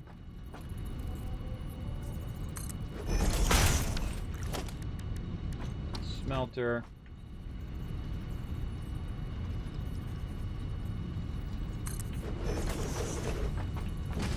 Because the smelter is going to create 30 iron ingots, and you only need 15 per. So we'll want to split that big time right there. Run those all into their various inputs, and then that's going to make it tough back here to do some of this. But then again, here's the cool thing. We have soft clearance we can do now. So we can run foundations like that if we want, temporarily. And then I can run this like this. And then another splitter back here. Like that. And maybe that way. Like that. Someone's standing there waving at me. Oh, It's always creepy. It's never not creepy. T. Hi, what's up, bro? What up? What up? All right. It's always like someone's waiting. I can feel it, everybody. It's like a feeling I get that somebody's trying to get my attention. It's all right. I find it to be creepy, but hey, what up? What up, bro? But he's just trying to say hi, everybody. No big deal. No big deal. We're just trying to get our stuff on here. Now this one I'm gonna go ahead and run this way. Then that will run into there. And then this. Wait a minute. That does need to go through here, so that this one also goes into that smelter there. Okay, there we go. And then we need to tell this what to be here. And this would be here. Scaling up a lot of stuff here, everybody. We're doing our iron rods here, iron rods here, iron rods there. Again, each node, sometimes I'll do like iron rods and then make them into screws. But in this case, we have so many nodes that each node could be an individual thing. There's no real reason for me to convert these rods into screws unless I just wanted to make it more convenient for myself. But the advantage of making them into screws is that I can continue to do this again and again and again and again and again down the road until I get to a tier 3 at 250%, and then I will have the entire thing finished out, right? So it's like leaving myself room to expand later on. You definitely want to leave yourself room. Now, if you are playing with me, make sure to be looking at what I'm doing and what other people are doing, and don't block their expansion of their stuff. That's what this is all about, so that I can come back here, to upgrade that to a tier 3 eventually, and then boost it, and then add the rest of this until it's at its maximum, which will double again, by the way, everybody. So I doubled it to 60, and then we'll double to 120, and then I'll overclock it, and it'll be like, 500 or something crazy like that. It'll be way up there, or I think it's like 350 or something. It's a lot, but when you have a pure node, it's even more. Pure nodes go up to like 1200, which you can't even do. You can't even run 1200 out of there because, and really that's why normal node is probably the best of them all when you're overclocking, is because you can't do 1200 because the belts are only go at 780. So that's the fastest that'll ever come out of there, unless they allow you to attach a splitter one day directly to the extractor. Then you could go 700 and 700. Then that would be great. But yeah, for now, this is what we got. Let's roll with it. Okay, so let's make sure that this is running. And then now we got our lifters in there. We can go ahead and take this out because I hate clipping. There we go. So we just use that temporarily so we can stack it and then get it right. And then now you've got this nice soft clearance so I can kind of get in a little closer into the extractor. It's awesome, everybody. It's just absolutely awesome. They did a fantastic job of it. All right, let's go. Let's take this one out now. And let's take this smelter and put it right in the center of this one. Center of that one. And then this one will connect across over to there. There we go. And let's see, do we crack? I don't think we've connected that into our main power, which is right here. Let's go ahead and take this line out for right now. Cut this across over to there.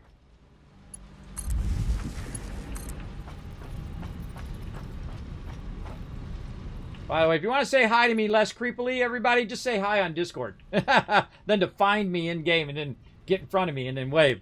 I don't know. It just doesn't. I don't know. Does it creep anybody else out? Put a 1 in the chat if all of a sudden someone just showing up next to you, trying to get your attention, creeps you out. It creeps me out just a bit, just enough to have to mention it. This should be over here. Let's take that out. Add this here. You're not the first person to do it. Believe me, people do it to me all the time. What was that?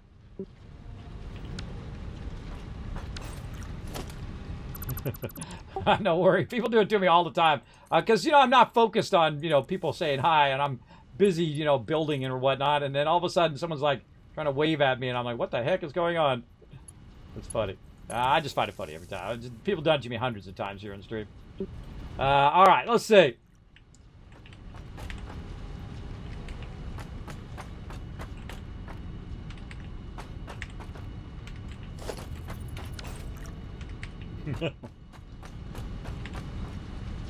Yeah, for sure. For sure, for sure. I've just been upgrading all the basics right now. I'm making it so we can expand stuff later on. I'm lifting everything up off the ground so we're not running a lot of ground stuff. I've cleared a bit of the power because they've got perpetual power going now. And I'm doing run lines to go over to the boxes, and I'm stacking the boxes up to the main thing. So that's what I'm working on over here. So I'm just kind of leaving myself room so I can expand. So when you are building, just look at where other people are building and try not to build too close to that. Otherwise, you're going to end up blocking other peeps as they expand their nodes. That's...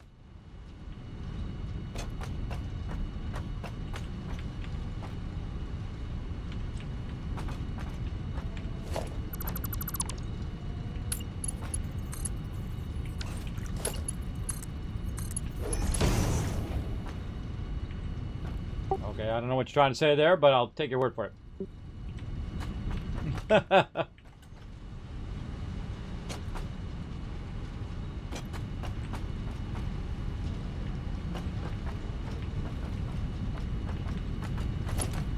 Oh.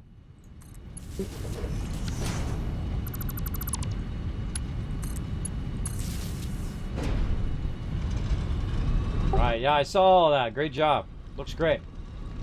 Yeah, I'm readjusting all the boxes right now, so I wouldn't connect anything to the main base while I'm readjusting all those boxes.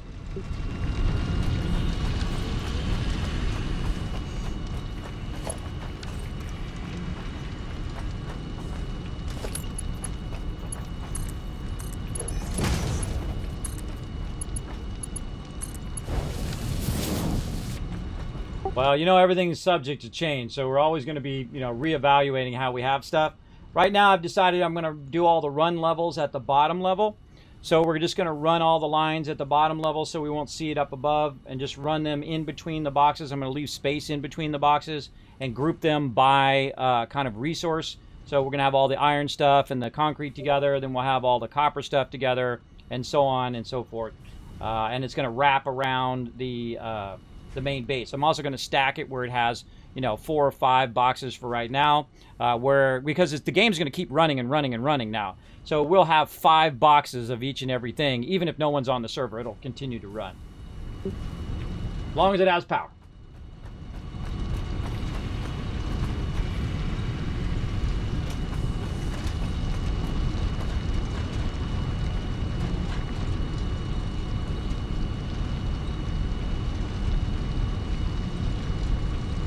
Oh, maybe I forgot to click it when I made the new one. I'll check it. There's an option to check that. And if it does go off, oh well. Oh well. I will have to fix it. I'm definitely not going to restart the entire game now. I think we'll let it run for a while, even if it does do that. But yeah, that's the thing. I thought I'd done it when I first did the server. Let's click it and see. Create game. When you create game, there's a thing. Oh, I don't want to show any of the server settings. But there's a server setting that says for it to keep running. And it should be on. Maybe it's bugged. Maybe it doesn't work. I don't know. We'll find out. We'll find out. I know it was working on the last one, so we'll look at all that later. I don't want to get distracted, though. I'm trying to finish this. So let's make sure that our plates are running over here. Yes, our plates are running nicely. Okay, so our plates are running. This should be going into here. We should see some output of this. This iron ore is not getting in there. Oh, these lifters are such a constant pain. Come on, lifters.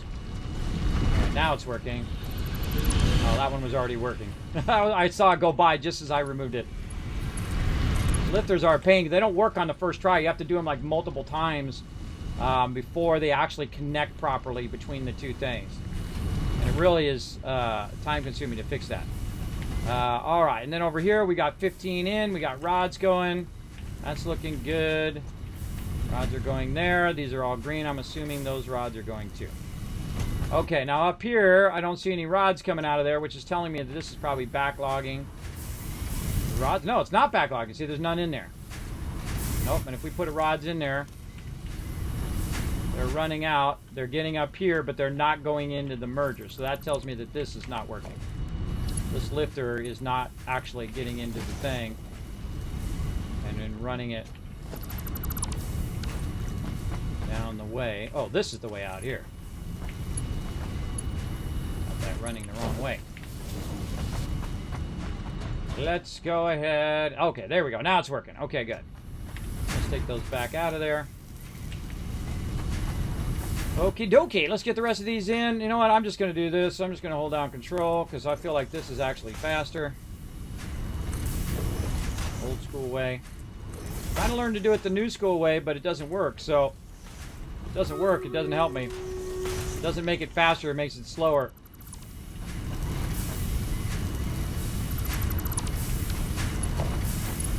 Again, I'm going to speed up a little bit here, everybody. I hope you don't mind. Ah, that is not aligned. What the heck? Why you do that to me? I held down control. But no. Bad clicking. I'll get this.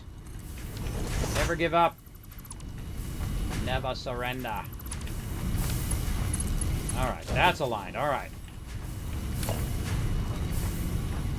Line that stuff up. We'll get to that battle here in just a second, everybody. Let me go ahead and finish off our rods here. We're upping our production. Our rods.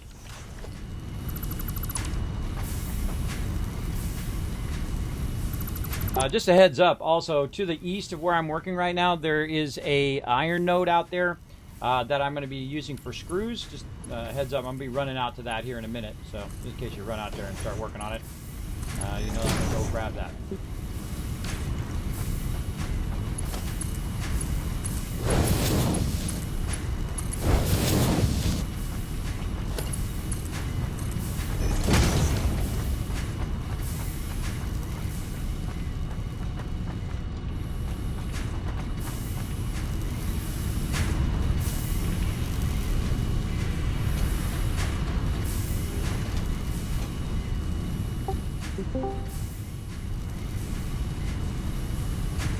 Yeah, I did see that it looks like Reaper had already done the Caterium. He's got a bunch of quick wire going, and there is some something that's technological in there. It might be an AI limiter in there, but if you could do quartz, that would be awesome. The closest quartz I saw was like 1,400 to the south, roughly earlier when I was looking at it.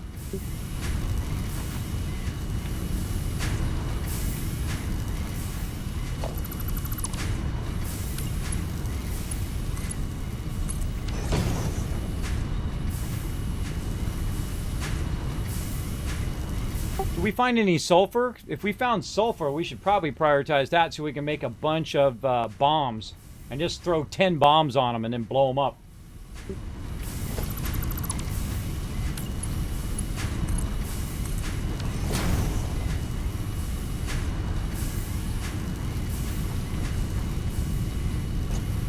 Sounds awesome. Yeah, let's just make a ton of those bombs, because that's what I usually use to clear that stuff. I'll just drop 10 and 15 of them on, and before you know it, we'll have 1,000 of them. We'll have 1,000 of those bombs.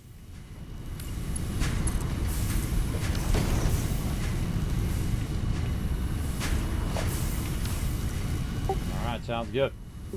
All right, we're looking good here now. It looks like it's working here, everybody. Let's run this back.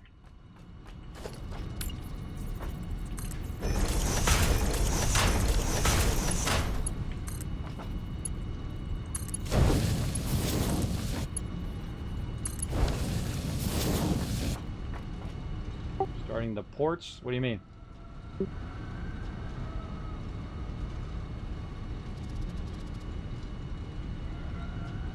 Oh, I thought you said ports, like you're making portals. I was like, whoa, there's portals? Well, cool. Okay. Yeah, the quartz. Awesome. Thanks for letting us know. Yeah, see, this way, he's already working on the quartz, so now we're not overlapping each other. The first thing you should do when you come back to a playthrough like this is figure out what everybody else is doing. And that's what I try to do. I try to coordinate, make sure everybody's doing what they're doing and what the priorities are and whatnot, while I'm also trying to expand the base and trying to keep up with everybody, which is not easy for me to do because I don't play as much as them. They are going to be playing way more than me in this case. Because I have other things I gotta do. I got other obligations. Alright, let's get these going the right direction now.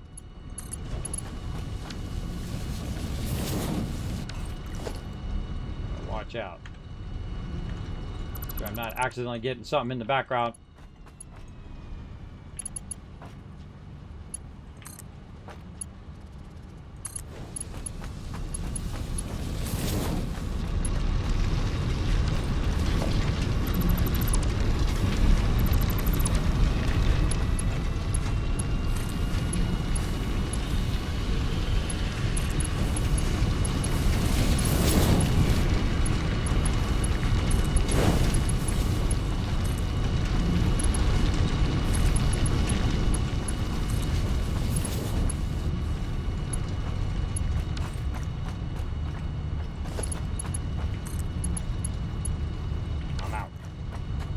I'm out.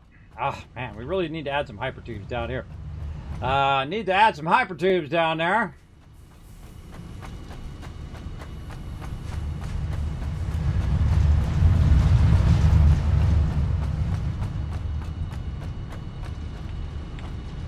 Yes.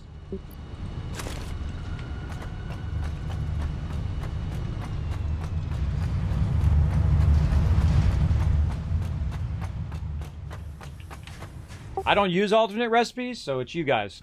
You can choose whatever you want, just don't change anything that I'm doing, because the stuff that I'm doing is to explain stuff on the stream, so I'm going to only use the basic recipes, but if you guys want to use alternate recipes, you go right ahead.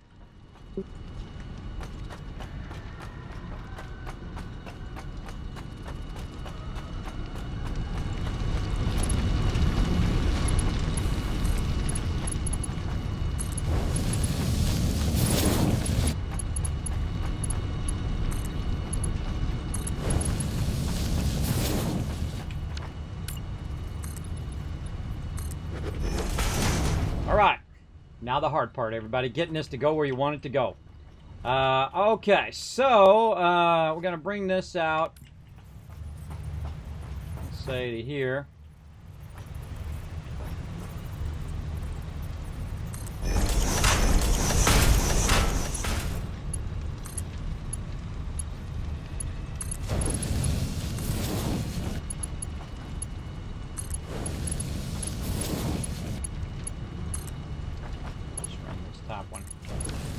Okay, so the bottom one is going to be the one that's going the furthest, which is going to be going to this one right there.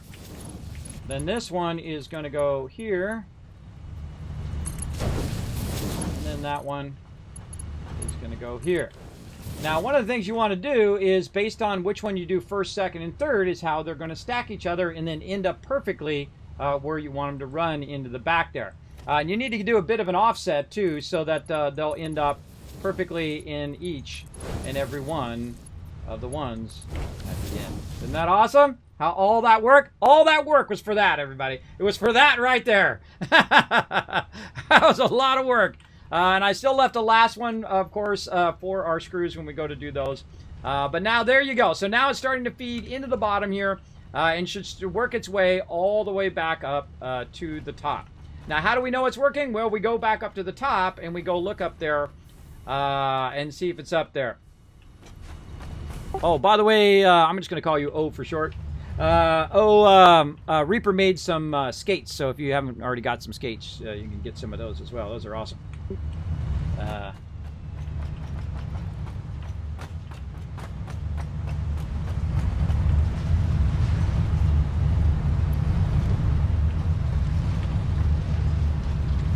Awesome. Just thought I'd let you know in case you didn't see that he updated it. Okay. Now, as you can see, these are coming through.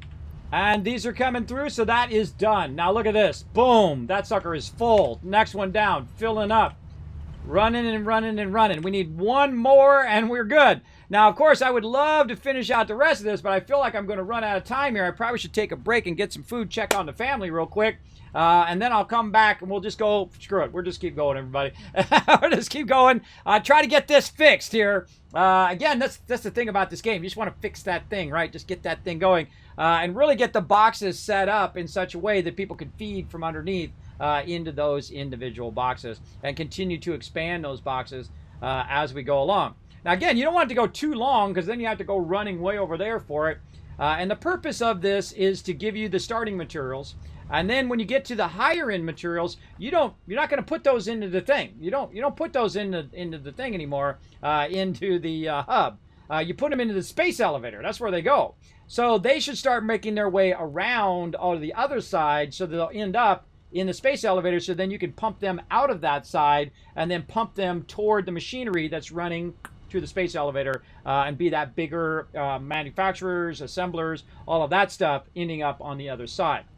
But you do want to make all the basics first so that you can utilize all those basics again in that higher end or last part of the chain.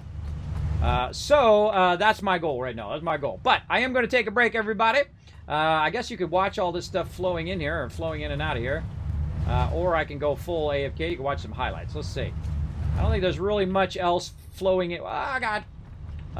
Flowing in. Oh, yeah, there's a little stuff going. Now, all of this, I want to eliminate all of this. So it's not up at this level. So it's down at the lower level. So you don't see any of this. It's like a mystery. Where does all that stuff come from?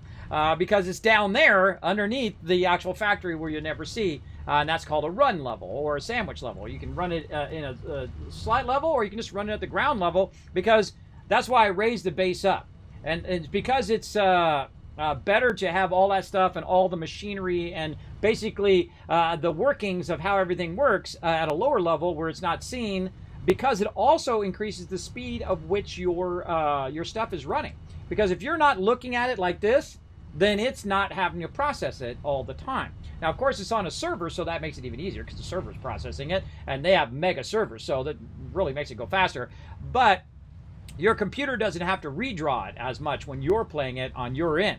So the more you can hide this stuff, the better it is for you actually in the long run when you are building massive, massive bases. Because this way you don't log in the game and it's like, slideshow, slideshow, and whatnot. All right, so I'm going to go ahead and go AFK. I'm just going to go quick AFK here and let you guys enjoy watching this go, and then I shall be back in just a minute. Going AFK, everybody. I'll be back. All right. And I'm back, everybody. Let's get back to it. I guess we're just going to keep going. Because I've been having way too much fun here, and I'm trying to get this stuff all tied in, all these various resources. Now, one of the cool things I can do now is, because I have all this tied in, is I can take out all of this other mechanics over here.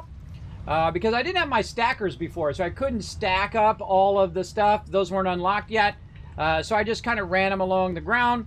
And now what we're going to do is we're going to be running all of this mechanics, all of this stuff down lower to end up in its appropriate boxes at the end.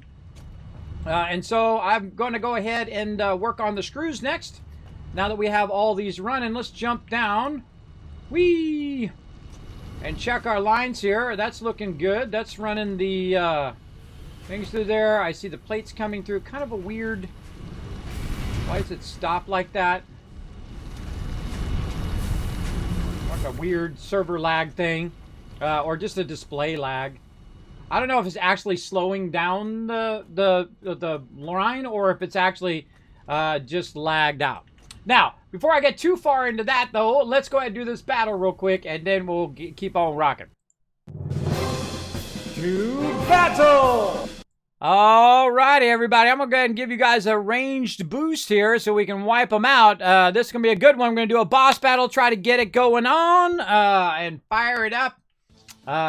Big time. Well, let's do it. Let me catch up on the chat while we're doing this battle. Let's see. Yes, yes. Waving, GG, and battle. Yes, I got it. I'm on the battle. I am on point. Okay. We got all that running. Take this out. And let's go find... Oh, hello. Let's go out here and work on this node. Way out here.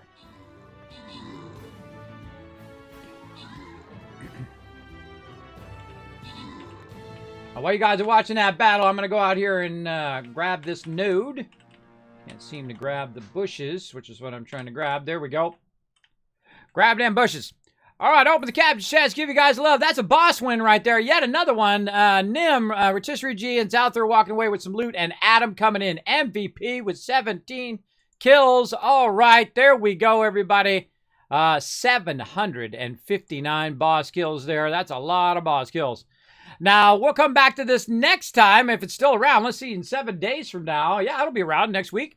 And so we'll get back to that next week. We're going to go ahead and stop with the battles for right now so we can kind of focus on Satisfactory, try to get this stuff done. Ah, look at all the pieces flying around down there. Dropping the bombs on them. And whatnot. And so we'll come back to that later on. But for right now, we'll just go ahead and work some Satisfactory and try to get our factory going.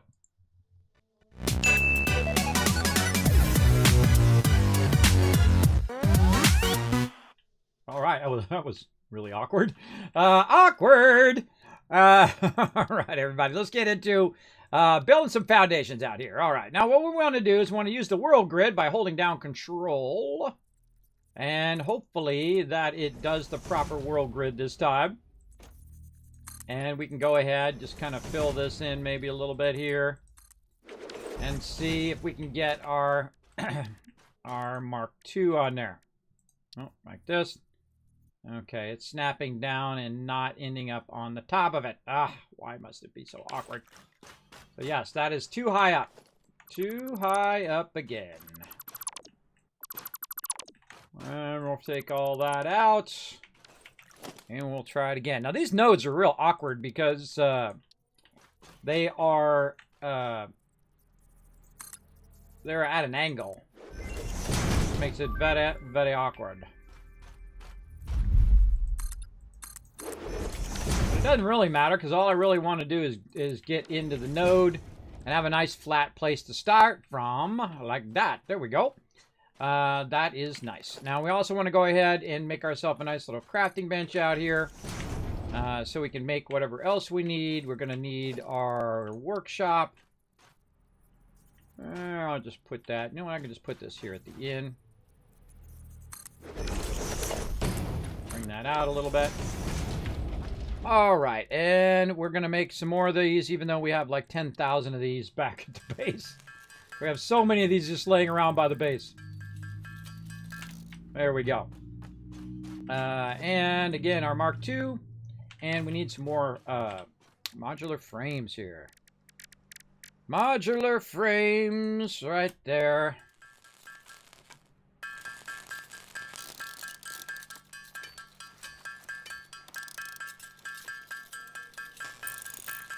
Make a couple extra. There we go. And now we've got our node. Very nice. Okay. So, in theory, this should line up to everything else. And my goal is to make a bunch of screws here. What level node is this node? I didn't even look. Course node. I think I looked at it earlier, but I forgot. Course node. So this needs to make a bunch of screws, run those screws to the side, all the way over to there, tap into that line, and end up over there. So, let's get busy.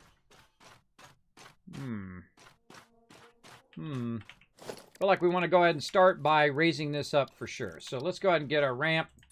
Let's raise this up, say by 2. Up like that. And completely jump past it and miss it. We scratch our nose there. All right, boom. And let's use our 2 like this. Oh yeah, lots of room in here. Very nice.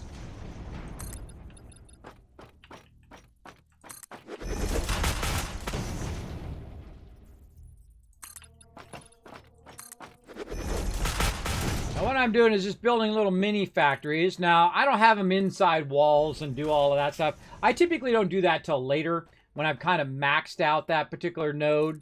Because you're always going to be like making the walls wider and wider or more vertical or whatever you want to do.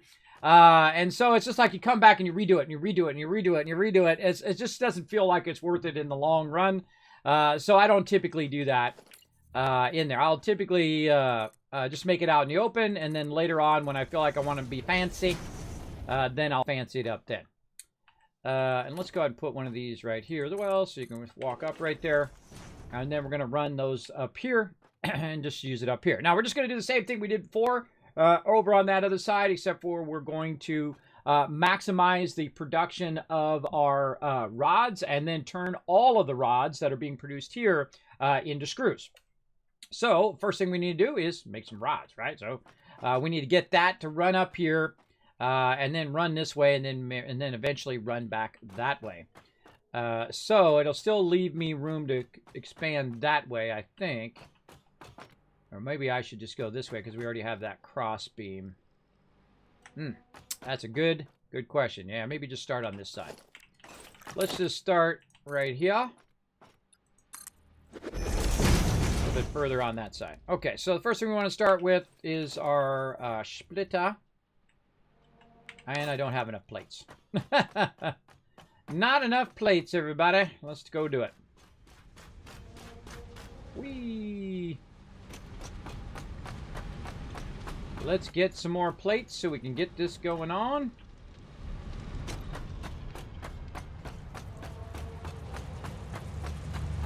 That's why we fix stuff up like this so we can keep going. Make sure that number is going up. Looks like it's going up very quickly, though. So some of this stuff should be going up way quicker than it was, but then again, it's still only producing from a coarse node, so it's not like it's producing a tremendous amount of that particular thing. That is a problem. And that's why we'll need to go in and tap into bigger and better nodes as we go along.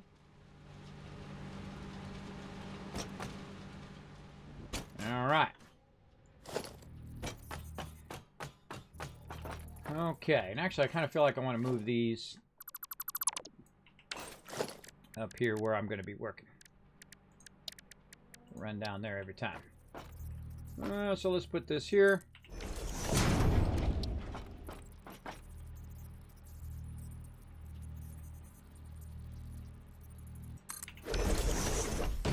Push this back a little bit. Okay, so we'll pull it in from this side. Line that up nicely. It'll come in. It'll need to smelt. We'll lift that up into the... I'll have to do a lifter there. Yeah.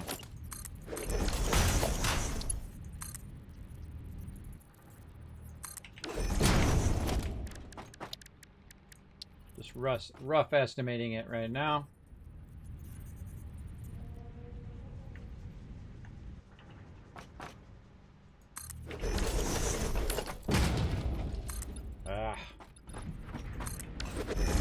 Run into that edge right there. I'm gonna run into it. I don't like it. I don't like it. I'm getting a little close to his stuff over there too. Nope, don't like it. Don't suffer it, everybody. If you don't like it, take it out right away and redo it. Don't suffer it being at the wrong level. All right. Here's what I'm going to do. I'm going to go ahead and switch. Coughing. Switch this to 1. And I'm just going to bring it up to match this other level here.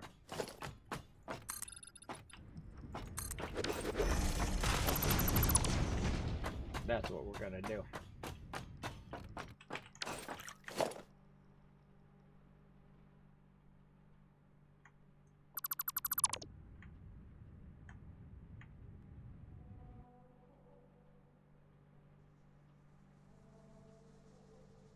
Take all that out.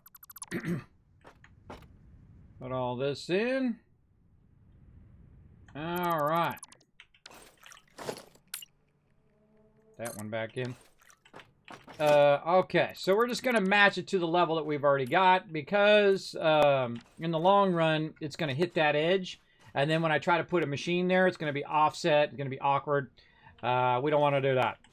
Let's keep it at least the minimum amount of awkward as possible. And then we're going to have to offset this back. Or no, we can just build our ramp back here. Yeah.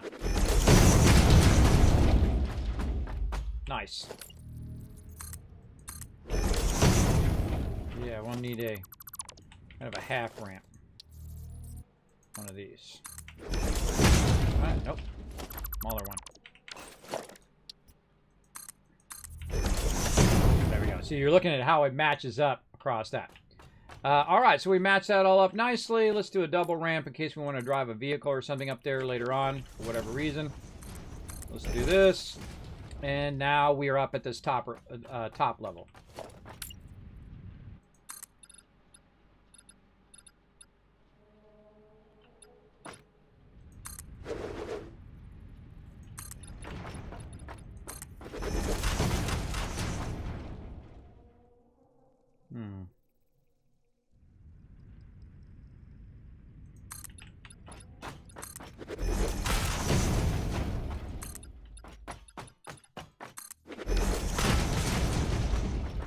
Yeah, nice and close. Okay.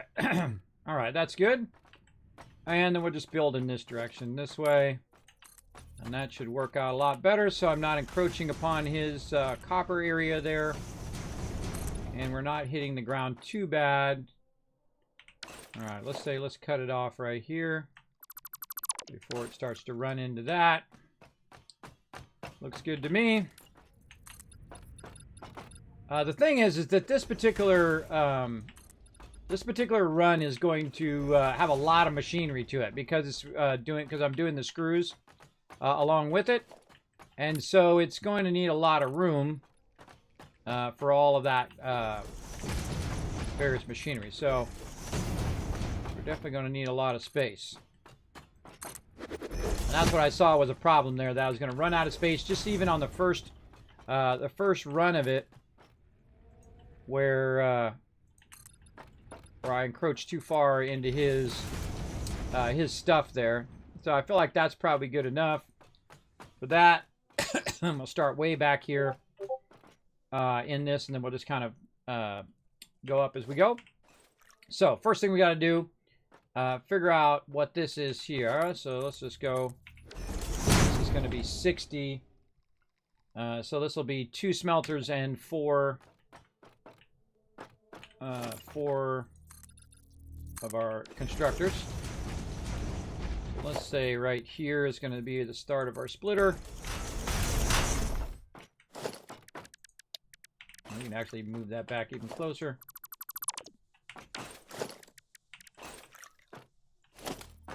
Let's say right there. Bring it in this way.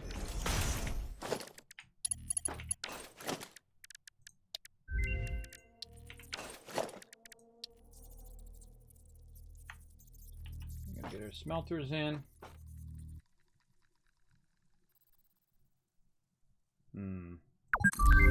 That. The map and has then been we're going to unlocked. go ahead. The map has been unlocked. Look at us go. And that will go into there. Perfect. And then we are going to go to splitter because we need to split this into 2 separate ones to do the rods. So splitter there.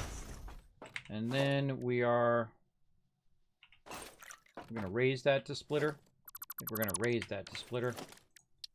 Raise that. And then splitter.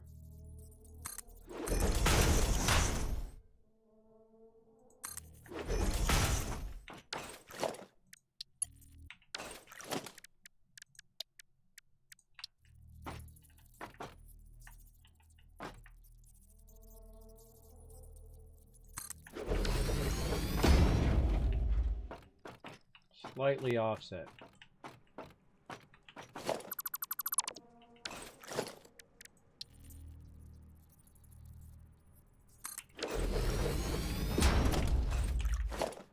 Now we worked it forward, but it's slightly offset, so I'm going to work it backwards now that I've got the kind of offset that I want with a little extra. And now I'm going to work backwards. So now this is going to go and end up... Oh, that needs a... That needs a splitter too. All right, so splitter here. And that's going to come in that way. And this is going to come back down.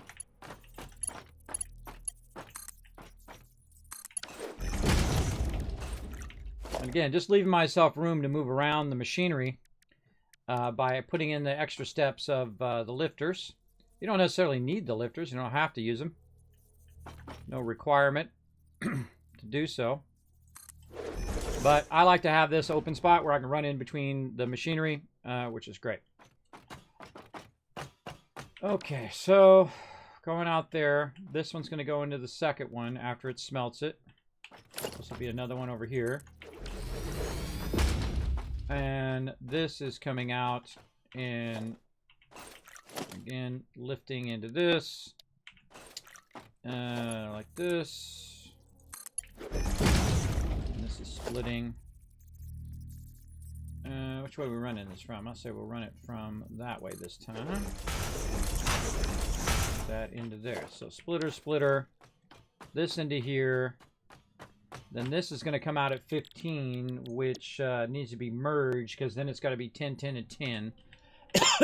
Because it's going to go into your next thing, which is going to be your actual screws.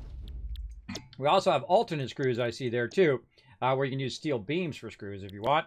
But not going to. Not going to be doing alternate recipes. So we're going to be working on the screws right now. And so, oh, nope, what the heck happened there? Screw. There we go. Iron rod going to screws. Now they can use alternate recipes if they want, but I'm working on the screws right now, so they shouldn't be working on the screws right now. If they are, then I'm going to feel like they're stepping on my stone, if you know what I mean, or they're stepping on what I'm working on. We'll see. It happens quite often. Poor communication. Just a reminder, everybody, I'm working on screws right now, just in case anybody else is. I saw you guys unlocked an alternate recipe. Just a heads up.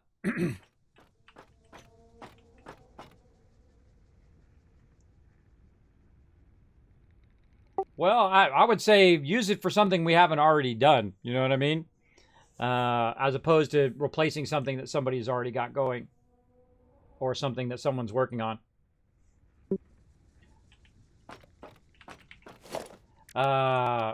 Because otherwise it feels like you took away their thing that they did that's part of the factory. That's what that's all about. Okay. So, screws is what we need. So we got 10 coming in. So we're gonna need this to come out, 2 of these to come out, and it's gonna equal 3 of these. So these are gonna come up, again, lift up into a. It's gonna have to merge and then split again.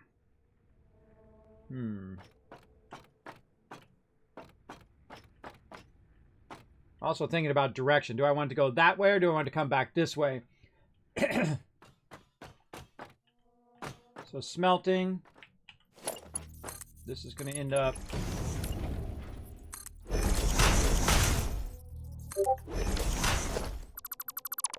like that and like this.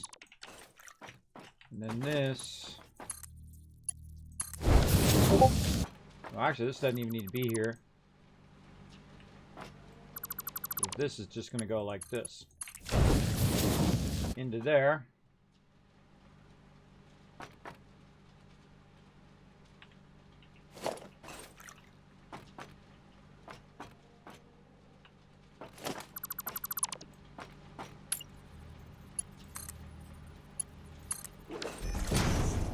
That doesn't look like that's going to make it.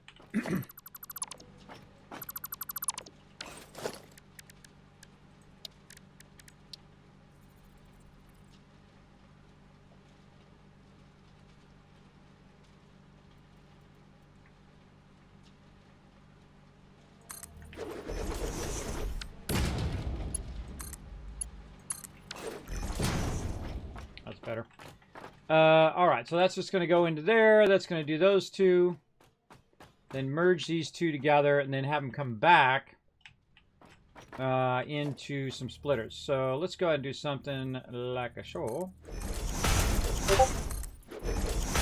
Going in. Nope. Going in that direction.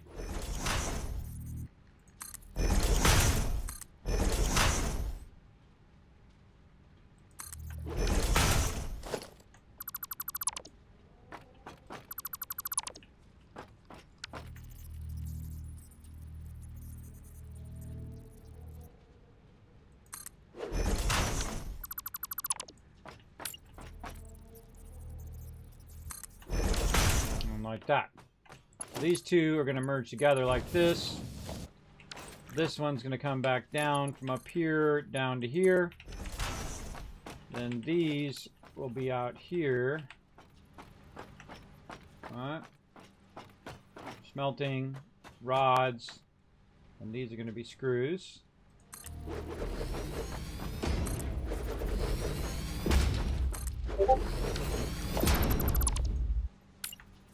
And those will be those three. Like that. Alright.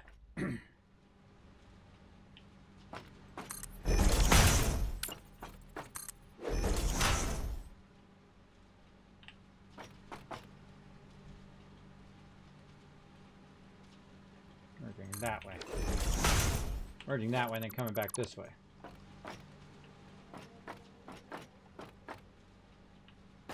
Yeah, so this is running that direction. So what it's going to do is it's going to make the rods back here. And then what it's going to do is it's going to merge them that way. I actually don't need this other merger. Because it's going to merge the 15 together, 15 and 15, which is going to make 30, and then the 30 is going to run along the line and go 10, 10, and 10. So all I need to do is have 2 mergers and 3 splitters. Or really, I don't even need the last splitter, because again, this is just going to go and end up like that. So there we go. And this thing, same thing here. You don't even need this one, because this one's just going to go like that.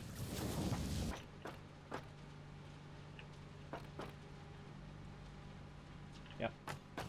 Okay, so that's one. We got to do that twice again. Or, I mean, one more time again. But once you have it down, everybody, the thing is, it's just like a carbon copy. It'd be great if you could blueprint it, because if you blueprinted it, you could just do one, and then do another, and then do another, another. As you get more and more resources, you just keep doing that same pattern again and again and again. All right, let's take this out. Let's put this lifter back in here. That's too far away. Now that we move that forward.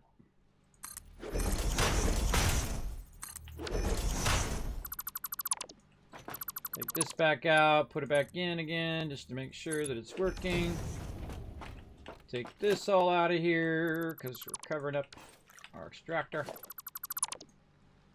Let's see, do we want to turn that around or leave it like that? We'll leave it like that for now and see how it looks. See how we like it.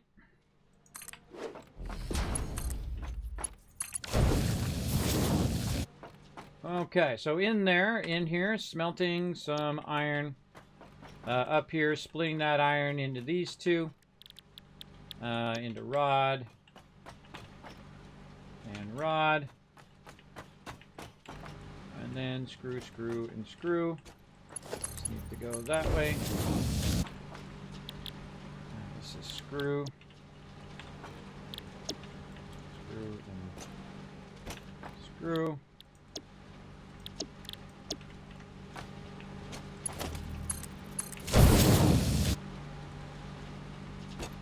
Okay. And these are going to be the screws. Okay. So that's that one. We'll get the one working, and then we'll come back and get all the other stuff working later on. So let's tie into our power here.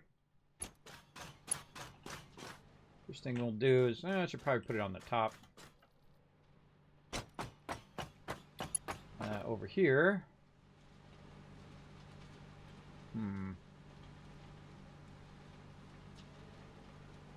Maybe right there. And then tie this over here, get that fired up. Oh, that's off and running. And then we'll tie this. We don't have any sealing right now. We'll go ahead and just tie this here. This will go into there.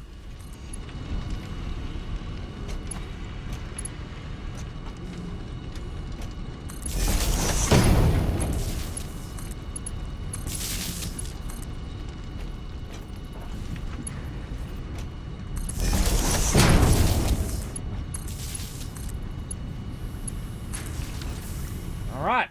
Well, let's see how much of this works. Well, that one's working. Oh, that one's going. What's up with this one? Don't look like it's working to me. That means we got a problem. Take this out. Just assume it's the lifter first, everybody, because that's usually what it is. Yep, there's a lifter. All right, ironing it in. Oh, we got to connect this. Be helpful.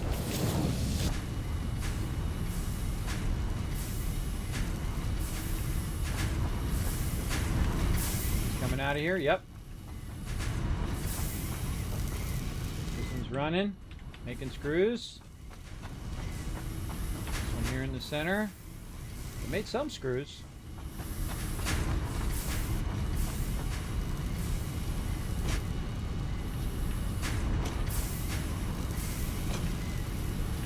Get up there.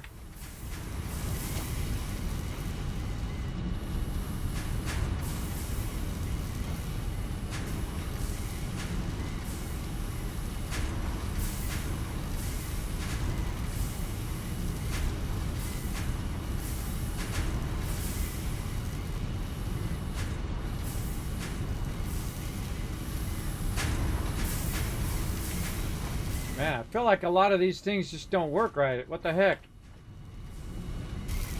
It's getting a little bit there.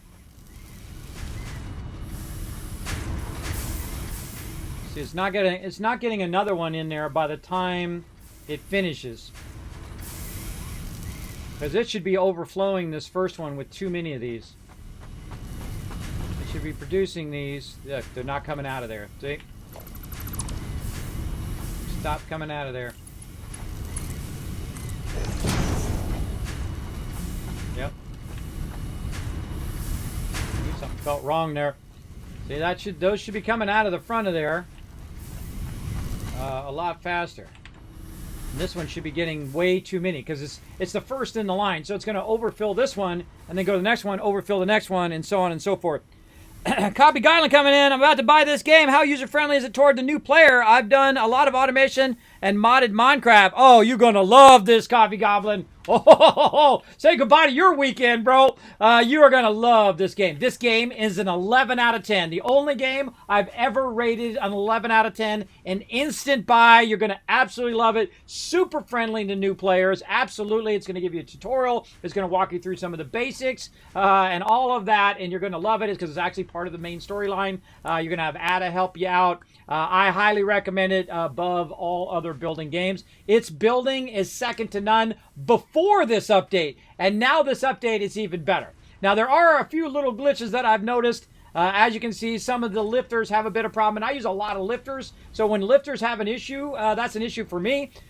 But if you don't use a lot of lifters, then it won't be an issue for you. But I do use a lot of lifters. Because in the long run, I like all my stuff to be up off the ground.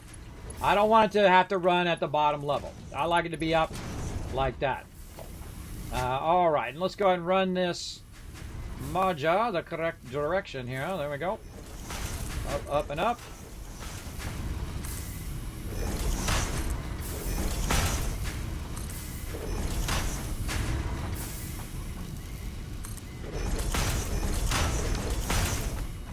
Sorry, I couldn't hear you over the machinery. What was that?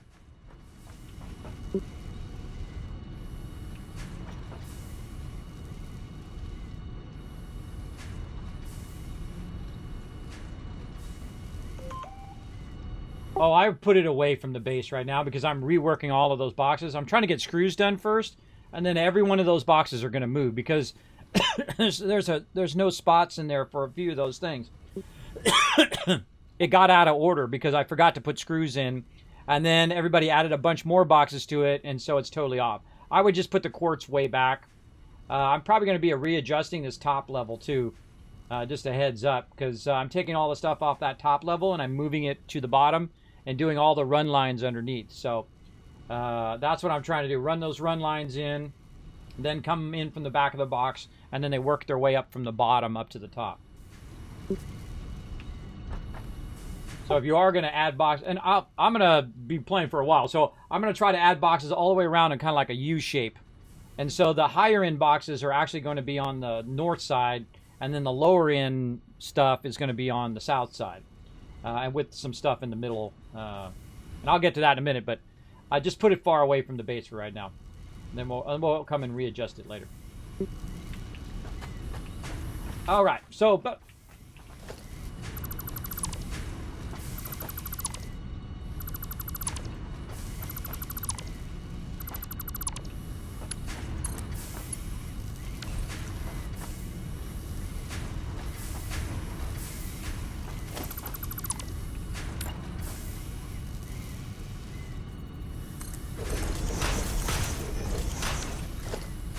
Oh yeah, just put in that random box. There's actually a box next to the random box. You can put a bunch in there too. That's just like a temporary box, you know, when your inventory's full, when you got to get rid of something. Okay, let's see how we're doing here.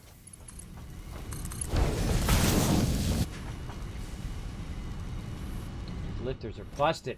They are broken. They are busted. I got to put them in 2 or 3 times to make them work. I don't know what the secret is. What's the secret to make those work on the first try? Guess I gotta aim. Maybe I gotta aim at the merger or something. I don't know. It's awkward. Okay, so there we go. Round 1 done. Screws are firing off. And now, round 2. Ding ding. There's a power line going right through the middle of my production here. Let's get that fixed.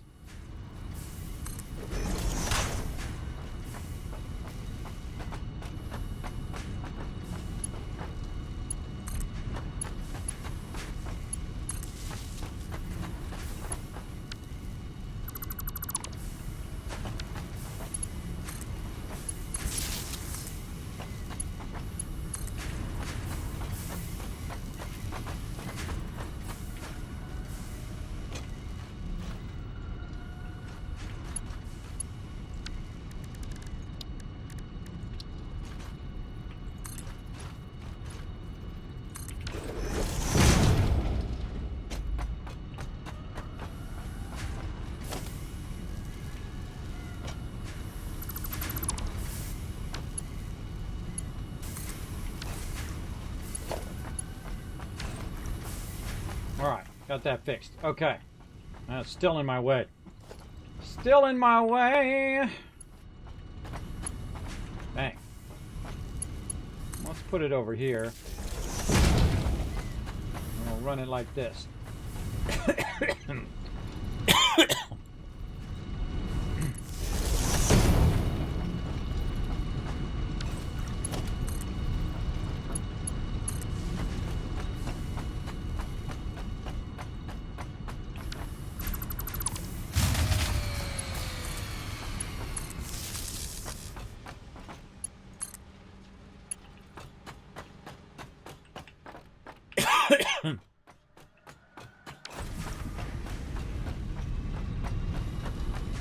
Had to disconnect all of that because it's in my way. All right, let's go. Let's get on to the next one. Now we're going to go ahead and offset this one way over here. We're going to give it an extra little spot. And now, see, here's the thing is, we're just making a carbon copy of this. And it would be awesome, again, to just blueprint that. And then I just pop that down and bam, good to go. But at least we know where to line up our constructors. So we're going to start with that. I always start with the largest items first. Like if you're doing manufacturers, you usually want to put your manufacturers down and work your way backwards or forwards, depending on what you're doing. And then we'll line up our smelter. And that's it. Now it's just mergers and splitters and lifters. All right, splitter.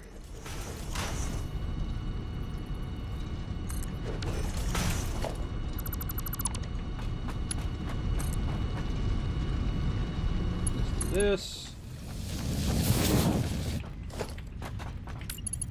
Also, I'm using the middle mouse button, by the way, to hit F, middle mouse button, picking up that item. And that item lets me go ahead and make that same item again over here, which is super useful. And then we're going to tie this across back over here. There's our little ladder here.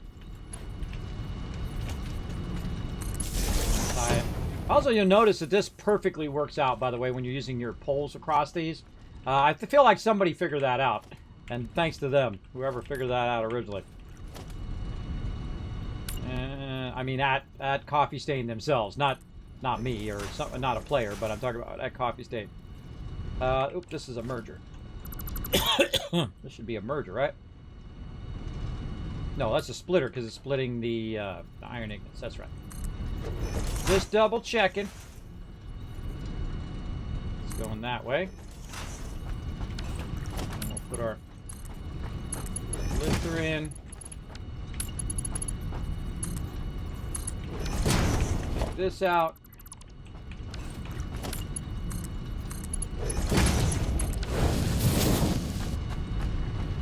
Good. Get up there.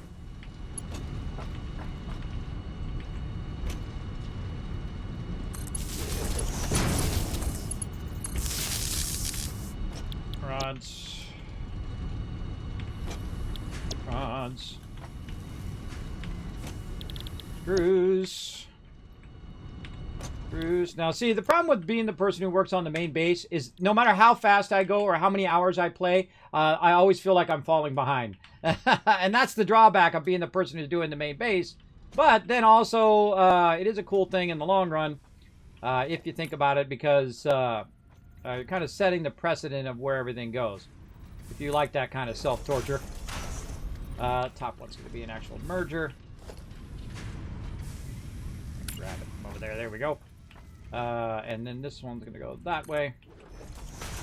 This one we don't even need to do anything. We can just go ahead and do this. Like this. And that into there. And then take this out. This one is going the right direction. No. It is going the wrong direction. Splitter needs to go this way.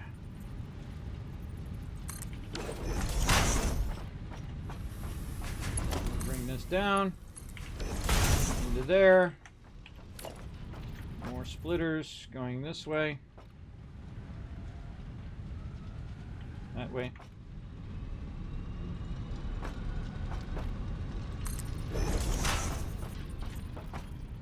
That last one, we don't need it.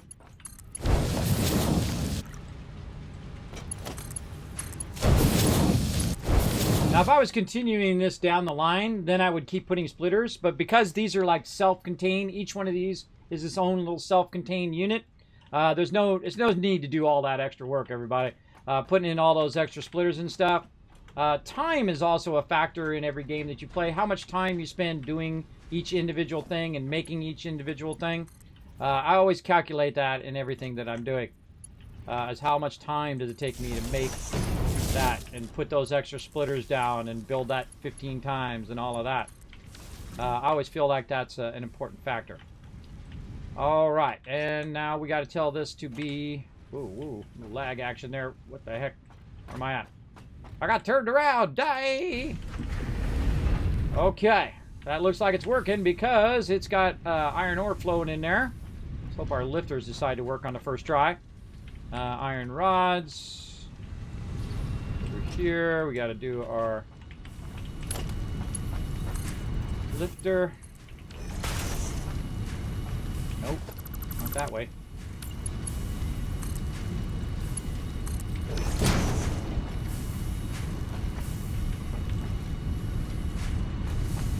No iron ingots. All right, redo these again. Yeah, that one's working. All right, cool.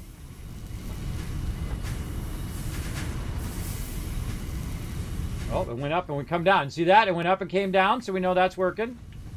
All right, now this side. Oh, it's working. It must be working because the thing's going. Now, I find when you're not using a splitter, when you're just using a line, it has a tendency to work better. But is it coming out on this side is the question.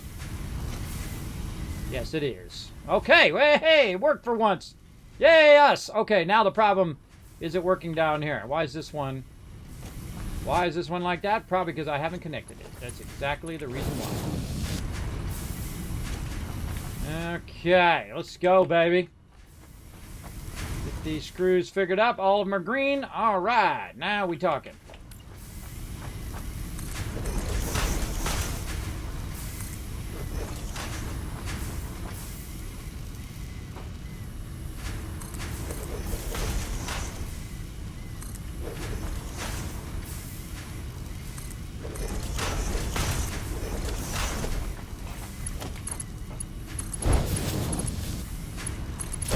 bridge this one across to this one. We got all this other stuff. Ah. Got that top one. Didn't want to... What?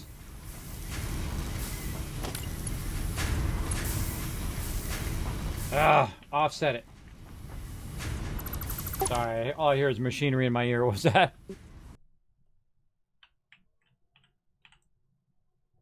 Oh, you too. Thanks for coming in. We'll see you next time. I'll be back next week with more Satisfactory.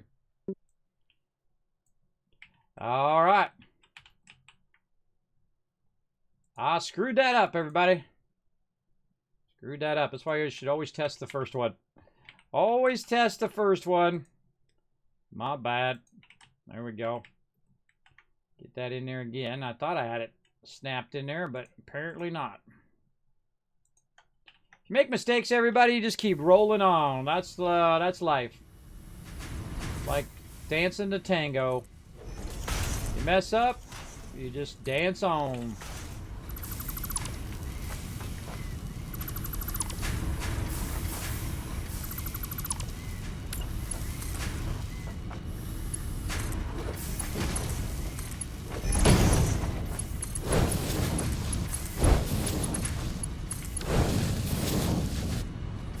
Alright, those are coming across. These are going up. Looking good.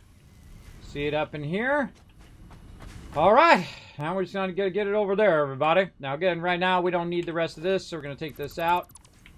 But we got to get this down this way. So, best to walk it back this way than it is to walk it forward.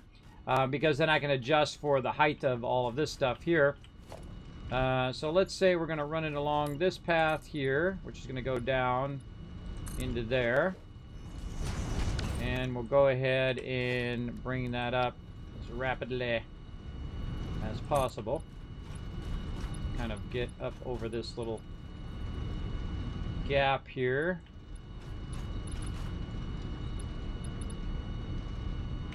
Is that really what I want? Let's just try one. Yeah. Doesn't really need to be that much higher, just a little bit higher than this.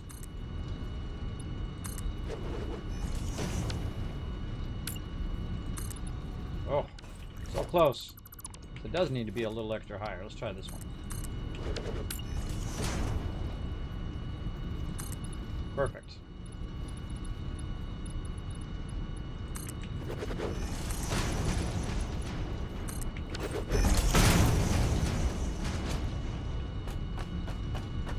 Okay, problem solved. Now this part here could be better. I feel like we could take this out and then maybe adjust for it back here.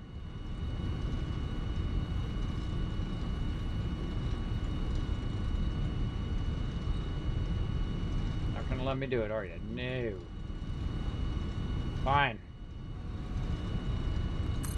Do it that way.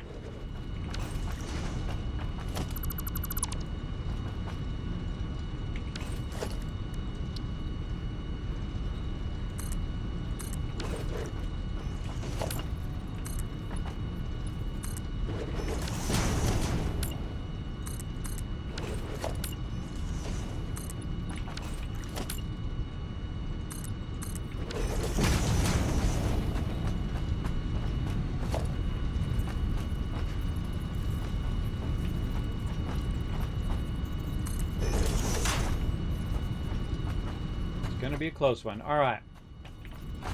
Counting this out. 1, 2, 3, 5, 6.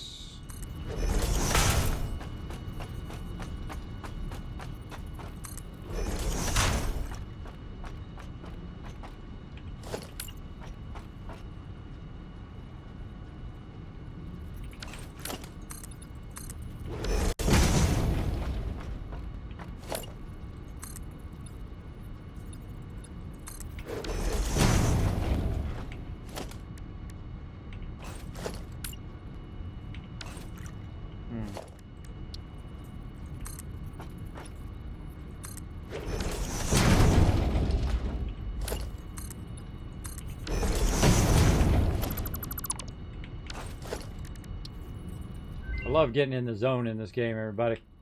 Real fun to get in the zone. Definitely looks like... Oh, we got our Explorer unlocked. Cool.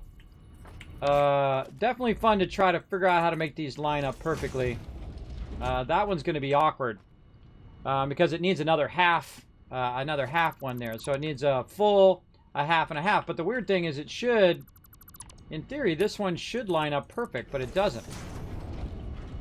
Because there's a half edge there, back over there, which is causing that not to line up.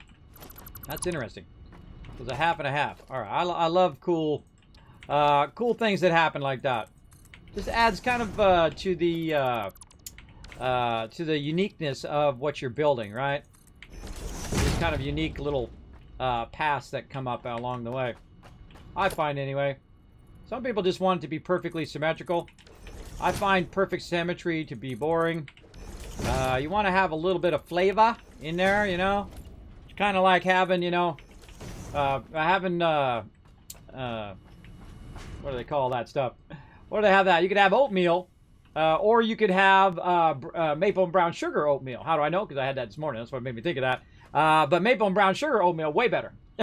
Because it has a bit of extra spice to it. A little bit of embellishment, right?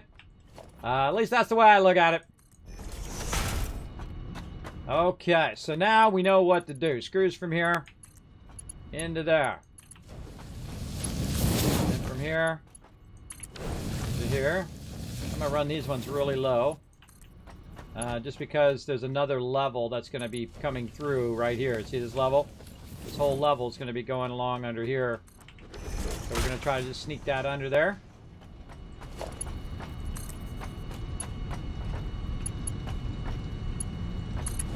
And then tie it into the rest of our lines that we're already utilizing over here. So we're going to go to line 4. You can see this is just me running the rest of the lines now. I've already got all this stuff already set up from before because I was thinking that far ahead. That's what you want to do. You want to think as far ahead as you can manage. Sometimes it's really tough because, you know, as you're doing stuff, you're going to go, oh, wait a minute. No, that's not now how I want that. That's not going to be the best way of doing that thing. Now, eventually, I actually will get rid of these stackers, too. I typically like to use the walls, the wall ones. But way down here at the bottom of your base, you can just use your stackers. They'll be fine. They'll work out just fine in the end. And there we go. So now, all we have to do is just wait.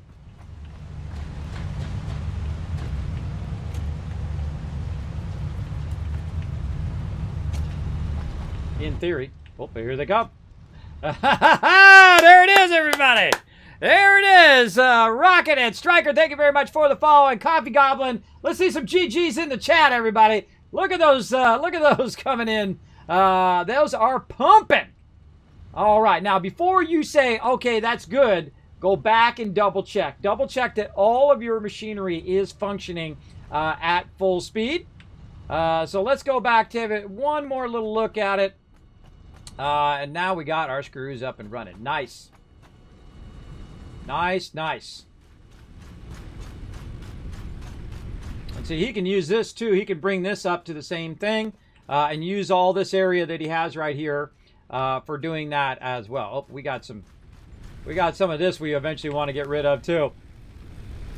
Because this is being calculated into our capacity, and eventually that's going to run out of biofuel and cut the whole thing off. So we got to really work on our coal power capacity and keep upping and upping and upping that. All right, now what we want to see is each one of these being fed up. That's feeding up. This one not feeding. Why are you not feeding? Is it the output? Yeah, the output. See, the output's not working. So let's do it. Let's re-put this in. And there we go. And so now it's going to be pumping out of there like crazy. Now this is 40, 80, right? 80, and then this is 120. And then this side over here is also 120 because it's a copy of that one. So that's going to be 240. How fast does our belt go? Do you remember? 270, that's right. 270, so we have plenty of belt speed to put all of that on a single belt. And it's going to go near max speed. And as you can see, it's going to just be absolutely pumping out of there until it starts to catch up. Now, we can see those 3 moving, but again, right here with the middle one, don't see it moving. Is it backlogging in there? No, it's not backlogging. See that? That's telling me that it's not getting enough rods or something. There's something going on there that it hasn't got up to full speed yet. Probably because the rods haven't maxed out here yet. Let's max those out. And let's see if this now is going to max itself out and see if the number starts going up by the time it's done.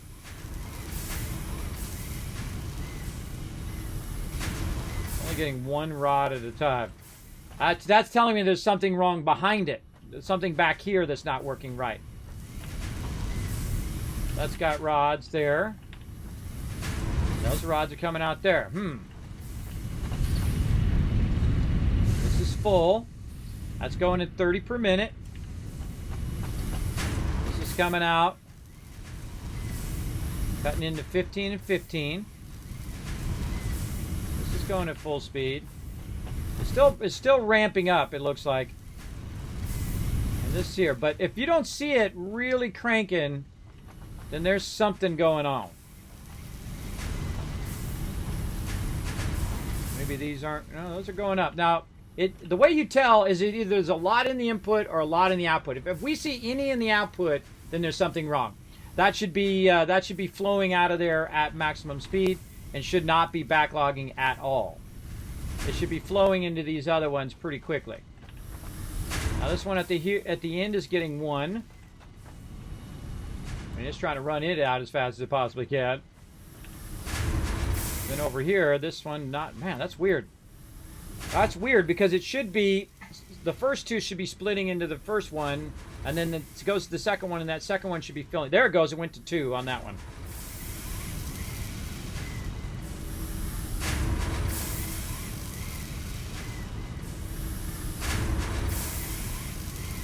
Yeah, ever so slightly.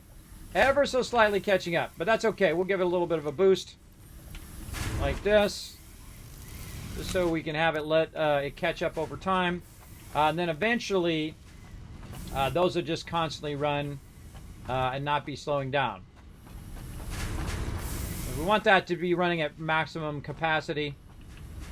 We don't ever want it to stop like this. See, this is stopped. Why is that stopped? Can I run out fast enough? What's the deal? This is because there's overflow in each of those and it's causing it to slow down. That'll work itself out eventually, everybody. It'll work itself out. We'll let that run. Let's fix this here.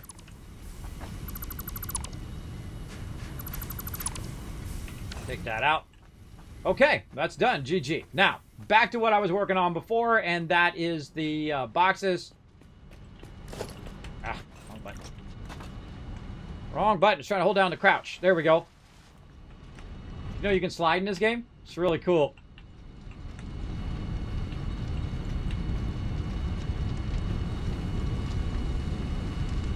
Why am I not crouching?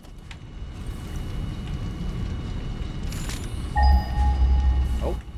I wanted to crouch, but it won't let me. Alright, whatever. Whatever.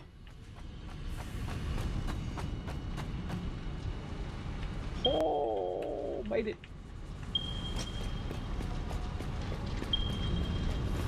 Use this as a hyper tube.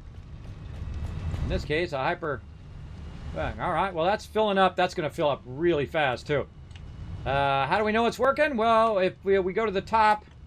Let's go to the top over here. And see if that box is filling up like crazy. If the top box is filled, then you know it's being feeded from down below, and that the top box is being reached by down below. Survey says no. Look at that. It is not working. I can tell you because it's not filling that up. Should be filling that up like crazy. So let's see where I missed a lifter or a lifter. Oh, there's not a lifter right there. I can show you right where it's at. There's one not right there.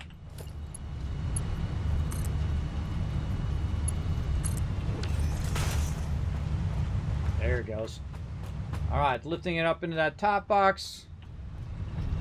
Does not have a lifter here. Don't think. Oh, it does. It does have a lifter. Okay. These are too big. These are too big. Why did I use those big ones? Fail, fail, and more fail. Start to replace those as we go. Okay. Got that done. Now, on to the next one. On to the next puzzle we need to solve of logistics. Again, what I'm trying to do is solve it for the long term, not just for the short term. I'm trying to create a massive backlog of resources. And so what I'm doing is I'm replacing each and every one of these boxes that we kind of got it started. And let's just put one over here as well. I hate to put stuff on the road, but let's just empty that out for now to make this go a little faster. Gotta keep my thing of things.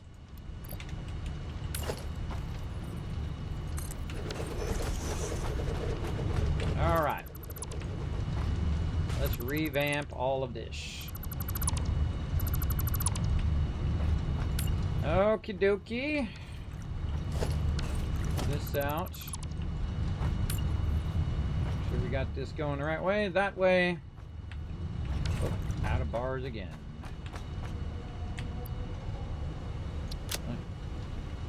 All out. Those in there.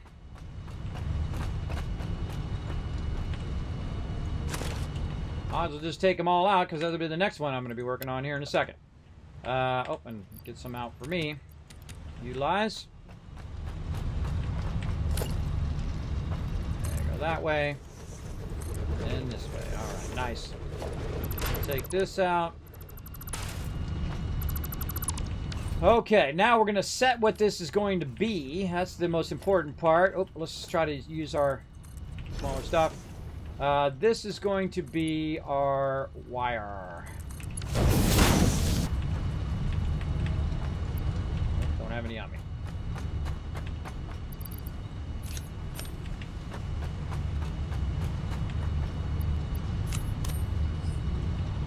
That's going to be wire. And we're going to take this out. Yeah, it was my bad, everybody. I forgot to do screws. I should have left a spot for screws, and that would have done it. But then I'm going to adjust it anyway to adjust the way that it's offset. I feel like I want to do that a little bit more than the way I had it there, where this ends up with a lot of boxes stacked up, making this easier for us to work in the long run. And then this is going to be our wire. Wire, and then I'm going to do copper sheets here in a second, so we'll just get that one. And then this here is wire. Okay, and then we'll just take that back out for now. And then this one, we got to pull all that out.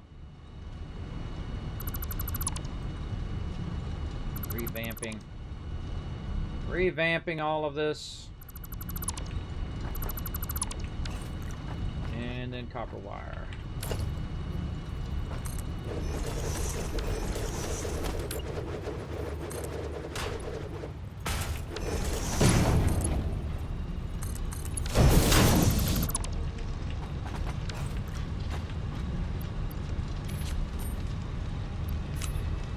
Okay. There we go. Now we're looking good, looking sexy. Liking that, liking it, liking it. Okay, and then we're going to leave a gap so we can run those materials around the back of that. We can run it this way and then at the bottom and then run it through and then end up on that side. I mean, or we could just run it straight through this way. Either way, where that copper is going to end up right there. Now, right now I have it running along this kind of line behind here. And instead of having it up here, we'll have it down to the bottom. It's easier to work at the bottom, so because when you're blocking up here should be the bigger machines. The machines that are using the finished goods, not the raw materials shouldn't be up this high. Raw materials should be down toward the bottom, and then as you work your way up, at least this is the way I like to design my bases, and as you work your way up, you're getting more and more into the higher level materials. It does help a lot more doing it that way. Okay, so those are those. And then what we're going to do, and we got a road established here. We're going to go ahead and put some more. Oh, we need more concrete. Let's put these back in there. There we go. And then same thing over here. Goes like that. Let's see, how many back are these? These are just 1, 2. Looking at how it sits against the back of the thing there. So, let's go ahead and start another one here.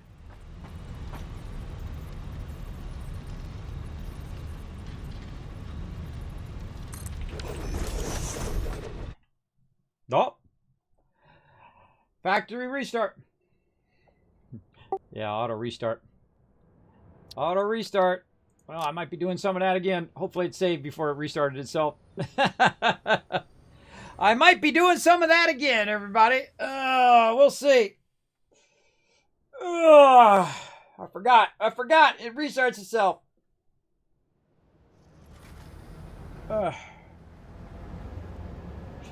It does auto-save. Well, there we go. Let me catch up. What's your favorite food to eat on Thanksgiving? Deviled eggs, actually. If I had to choose one, my extended family make amazing deviled eggs. They have they cut them in half and then they fill them full of just awesome stuff. I don't even know what's in there, everybody. It's just incredibly good.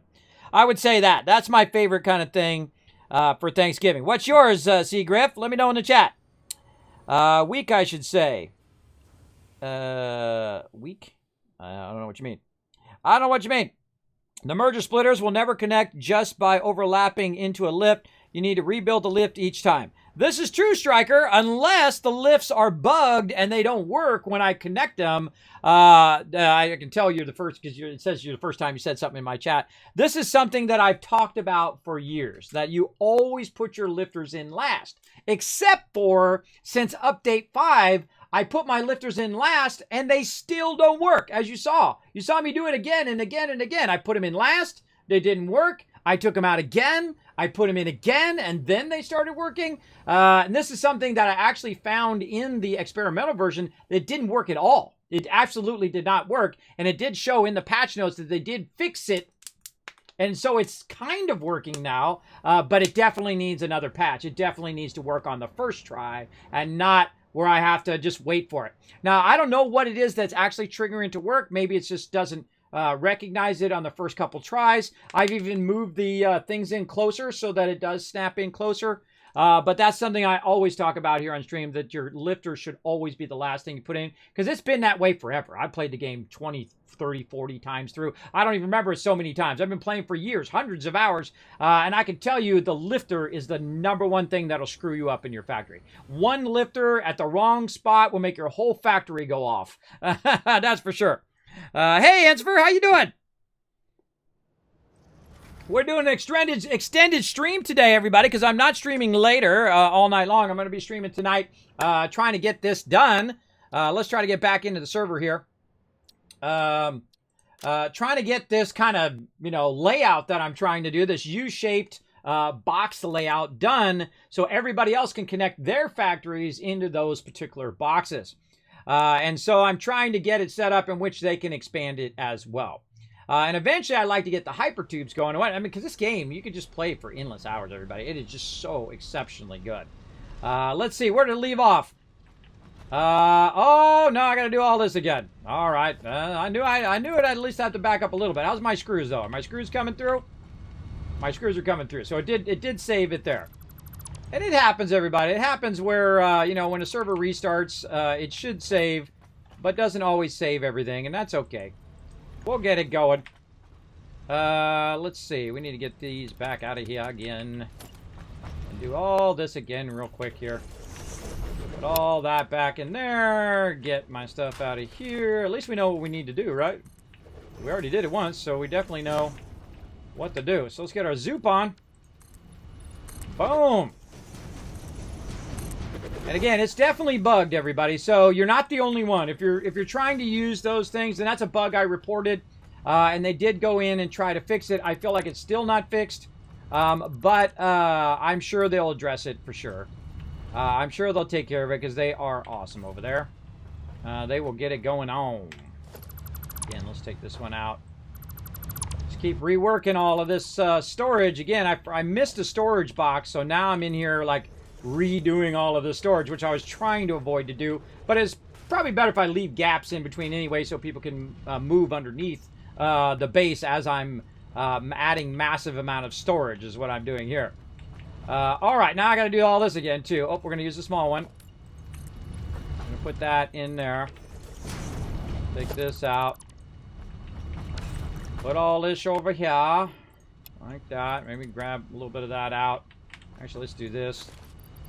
And then do... Where to go? Right there. And then grab some of this. Okay. We're going to add more boxes. We'll take this out. Let's take all this out here. And again, all of this will need to be redirected down to the bottom. For sure. Let's take this out. Let's turn this one that way. And this way. And then this one. And then we're going to go this way and that way. All right. But those are definitely bugged, everybody, so it's not just you. Just a heads up. That's one they said they fixed in the experimental version. They did say that there are more patches coming down the road. If you do see additional bugs and whatnot, remember this is an early access game, so don't get too frustrated. I mean, sometimes you get a little frustrated. That's okay. But don't get too frustrated at it. Make sure to send those bug reports in or those issues in and let them know. And they'll keep working on it, keep crushing them. Let's do this. All right. Feel free. Yeah, put that in there. There we go. And then reestablish these as this. This and this. All right. Looking good. Okay. We got that fixed. We got to take this one out. Do we have enough room? Yes, we do. Okay. This one is no longer going to be there.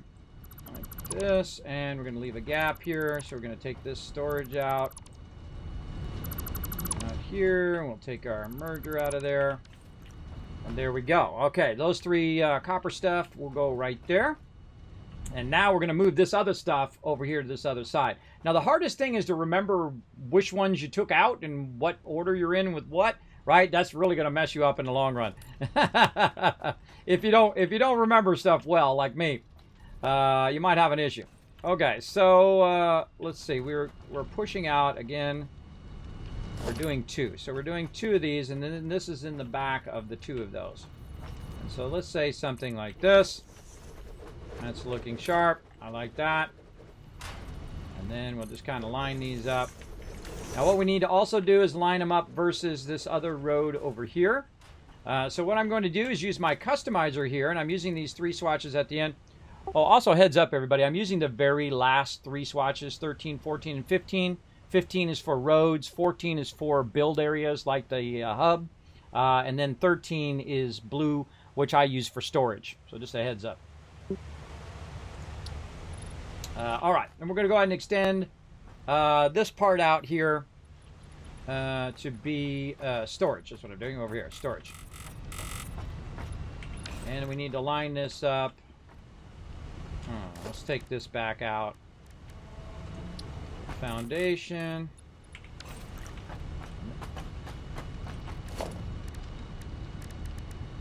That sounds good. Well, I'm trying to paint it in such a way that it's obvious that that's what that is. So that, you know, if you see a yellow line, obviously you don't want to build anything on that because that's a main road, and so on. So I use purple also for things like transport lines or power lines, because we want to make a whole separate grid that's just a power and transport grid that's for hypertubes and things like that. And then all the other factories should have a kill switch. Everything should have, whatever you're building should have eventually have a switch where you can just turn that whole thing off separate from the rest of the grid.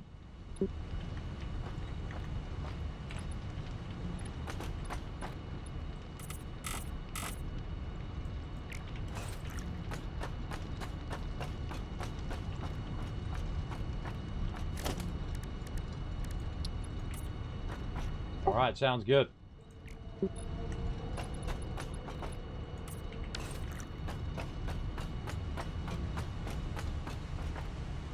Well, feel free, you know, when you get those coal plants going, if you find some, you know, normal and pure nodes or even impure nodes, just go ahead and boost those.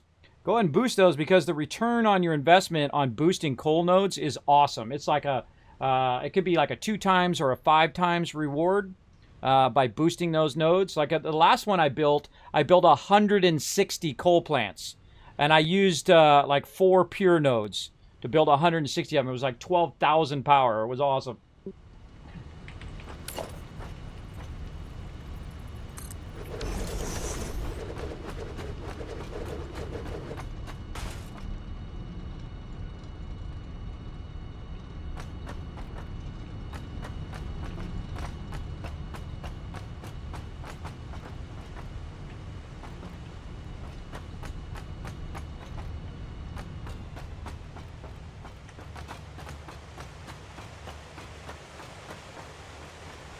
Well, don't forget, on the top of this waterfall here is like an endless amount of power. There's a giant, well, there used to be a giant lake up there. They said they revamped it. I haven't seen it yet. But feel free to go up here on top of this waterfall and just tap every bit, every square inch of water up there and maximize that water usage.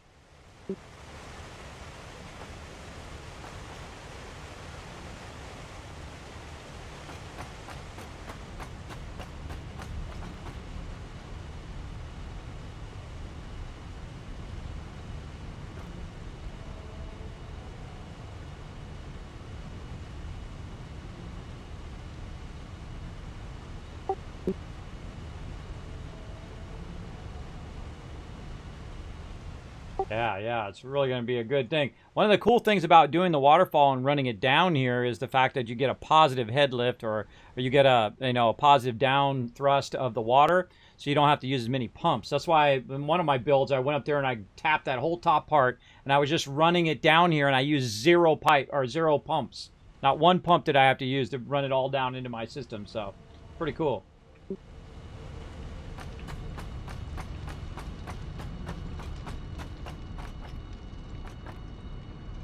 See? Yeah, that's why I love that spot. Hopefully they didn't get rid of too much water up there, or they revamped it, or I don't know. Don't tell me, though. Don't tell me, and I'll go up there. If you build a ramp up there, let me know. But I'll go up there and look. Don't tell me before I go look.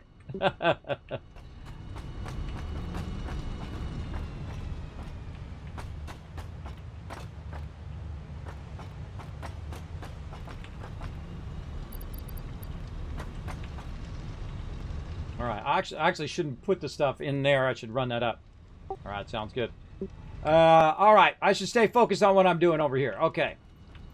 So, am I going to keep this going or should I stop at that is the question. You know what? I think I am going to keep this going just a little bit further. I think we're still fairly close to the hub here. So let's find a home for all of this stuff temporarily.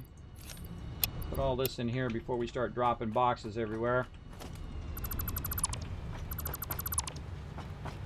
Now this is what the base builder does, everybody, the primary base, and that's where you establish where all of your random resources are going to end up. And that's what I'm doing right now. I'm kind of setting up the main storage area around the hub.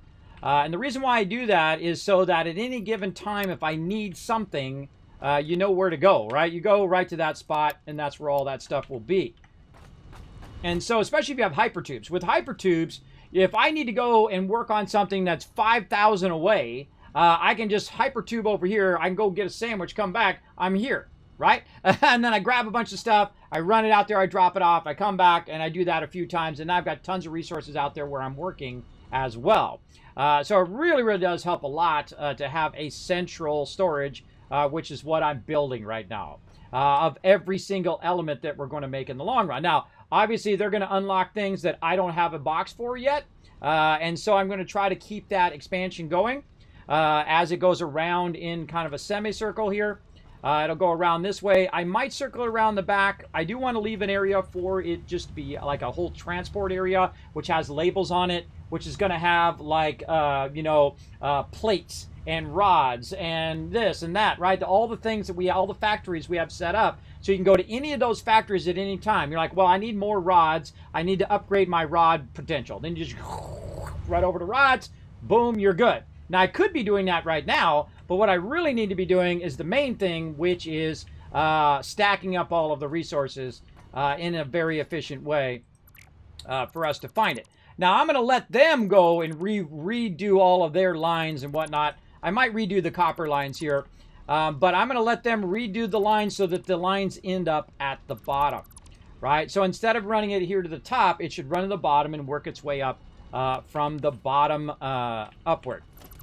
And so that's going to create a bunch of extra storage for us to have all this loot that's going to build up very, very quickly, for sure. The more and more we add to our, more we scale up our stuff, the more we're going to add to it in the long run. Okay, and let's go ahead and add this across here. Let's zoop that for a minute, and then let's decide what each of these are going to be.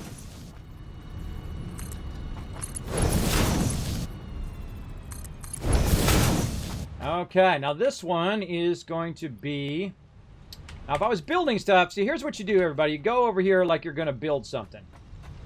Over here. That's how I like to do it. Now, you can do it however you like. But me, I like to build it in order, typically, of the parts that I'm making. Where the heck is our... Oh, that's weird. It's like... It's organized differently now. Why is it in a weird... Why is it being organized weird? Why is my rotors at the top? That's weird. All right, normally your Ignis is at the top and then you're working your way down, but whatever. So I don't save raw ore. I don't save raw Ignis. I feel like that's a waste. But you could do that and have a backlog of it if you want to. But you can see I've got wire, cable, and you can put quick wire together and AI limiters together. But I kind of like to organize my stuff less by this and more by what makes that particular item or how you build that item as you go along in the game. The lower end items are used for lower end things that you build. So as you go, you want to, of course, start with your low end stuff nearby your base. And then, of course, you want to get you your copper and get all that stuff going, especially copper sheets for when you're running your hypertubes. And then you want to get to stuff that's a bit more advanced. And that is like your reinforced iron plates, where you are making plates, screws, or you're making plates, rods, and screws, which then become reinforced iron plates. So that would be your next thing, right? So all of this stuff down here is used in conjunction to make this right here. Now, the next thing that's going to happen is you're going to start making a bunch of your, these things over here, wherever I put those suckers, right here. You're going to be making a bunch of these. Now, these actually are a little annoying, the encased industrial beams to make, because they go so slow. But those will be encased industrial beams right there. And let's go ahead and find our plates here. There's some right there. And then let's just go ahead and put them where they go. Like this. Right now. There we go. And then reinforced iron plates. Then you're going to be going with your encased industrial beams. And I feel like we're going to add one more here to the end. Because this is when you really get the game going. At least I think so. You really get it going when you're getting your steel going. And that's like one of my, other than coal, that's one of my favorite parts of the game, is when you get your steel going, because you just skip past all that other stuff. You just stop using the 120s. I don't even use them at all. I usually just skip that whole stage of using 120 belts and go right to the tier 3 belts, which are the ones we're using now. And so we're going to go ahead and add these as the 2 steel items that we're going to run into here. And I'm going to let them figure out the logistics. Now, the first one you typically build is the steel beam. That's why I'm doing that one first. And then the next one you will build will be your steel pipe. Now, what do you normally build after that? Well, normally after that, you have your kind of combo items that you're going to start making, especially your modular frames. You're going to start making modular frames. You can see they're actually kind of in order over here that you typically would build them. Copper sheet usually comes later, but I'm going to put it up earlier. Heavy modular frame is later. But modular frame is one of those things that you will make, and that's made from iron plates and rods. So that's made from something that comes earlier than it, right? So rods, and then the plates that we made, and then the plates then become the heavy modular frames. And I feel like when you get, or the modular frames, not the heavy modular frames, the modular frames. And I feel like when you get to that stage, now you're in the more advanced stuff. You're like the tier 3 items, right? This is like tier 1. This is tier 2. And then you're now tier 3 of an item. And then that would go over here on this side. This is where I would put modular frames. And then I would put other things that are higher level along that line over there. So we've got these all squared away and whatnot. And so now let's go over here and try to line these up and see what we got down below here. Hopefully nothing. Oh, we got our ramp right there. All right, bye-bye ramp. All right, so yeah, we got nothing down below there, so good. I'm going to go ahead and utilize our ramp, though. Whee! Boink. And then go ahead and bring over all of this. It's up in the air. I don't want to use the... I'm using the thick ones. I don't want to use the thick ones. I want to use the thin ones. All right, I'm switching to the thinnies.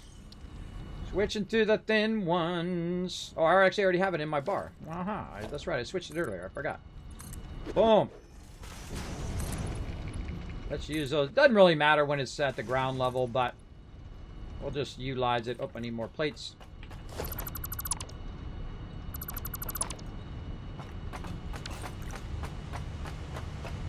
Since I need more plates, I can just walk right over here and I can grab more plates. How convenient. Are plates going up? Yes, they are. They are heading their way up. Put all these back in there. And let's go ahead and keep on building out what we got. Now, we want to build out to where this is, so we want to go ahead and just try to line that up. Oh, it's right here. Alright, like that. Then we'll just jump down here. Get this filled in. Zoop, zoop.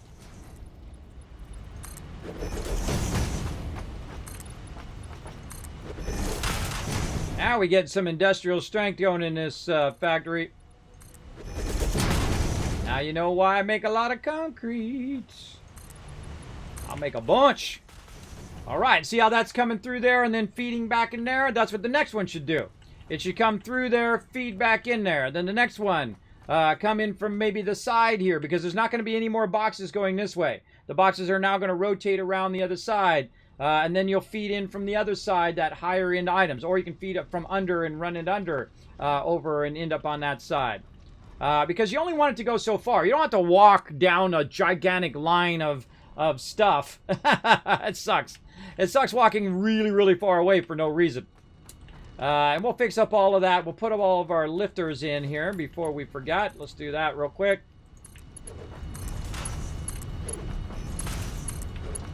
Why if you aim at the top one, it has a tendency to work out better. Let's go do the back side. Those ones are already in. Alright, all our lifters are looking good in there. And do we got to put some lifters? I think we got to put some lifters in over here. We got to do our lifters there. Yes, we do. That's going to be a tough one. Hard to see down here. This is all in the way. In the way. There we go. Take all that out temporarily. We can put that back in here in a moment. Make sure we're doing the right thing.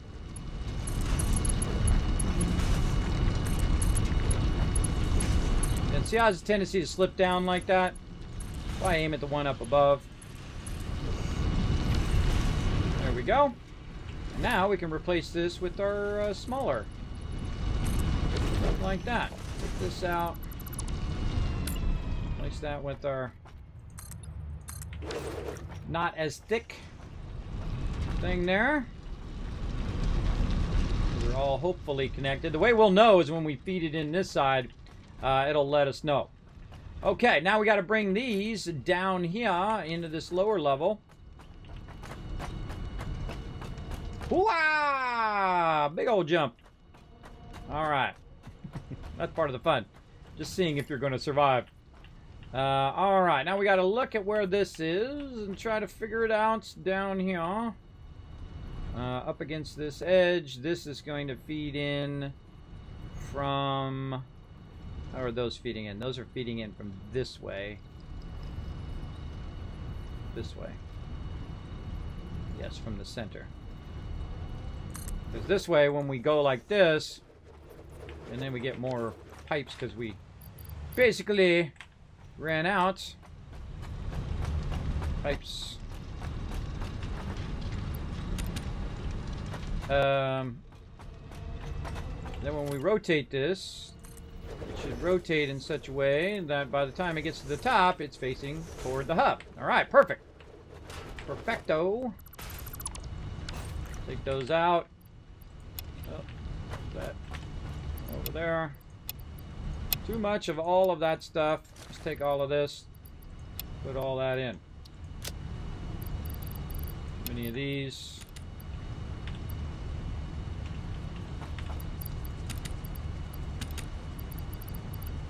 Close enough. Alright, let's get rid of some of this extra random loot we got as well.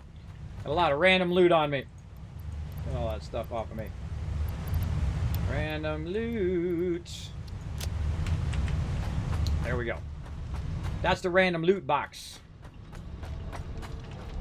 But now we can go ahead and take this ramp out for now. And we can go ahead and start working on our things here. And how many do we have? 4. Just remember the number 4. And let's go ahead and do our smaller thing here. Test that distance.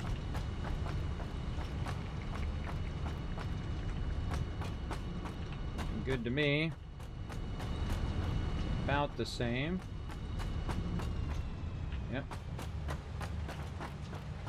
About the same. All right, roughly. Doesn't have to be perfect, everybody. It doesn't. Everything has to be symmetrical, but I like it to be perfect enough, right? Perfect enough that I like it. That's the most important part. All right, so let's snap those together. There's 1, 2, 3, and then snap in number 4. Speed this up a little bit, obviously. Otherwise, I'm never going to get this done. Ah, I ran out. Ran out of stuff. Not in there. How convenient. We just got a box that's got that stuff.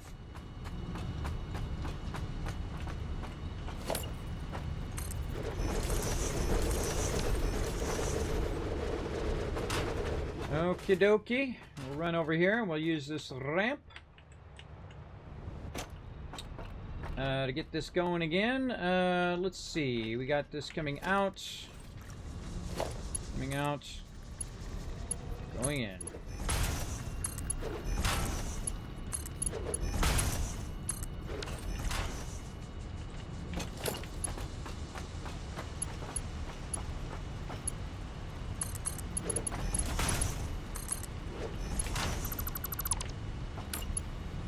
I hate it when it moves it down. Annoying. So it's going in here, out the back, up to here, this way, and then now we got to do the other side, way up there.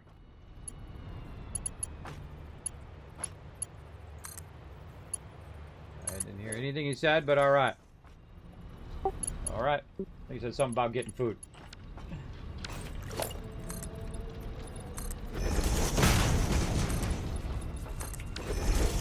One of the problems with this game is while you're playing it, you can't hear anything because of the machinery noises.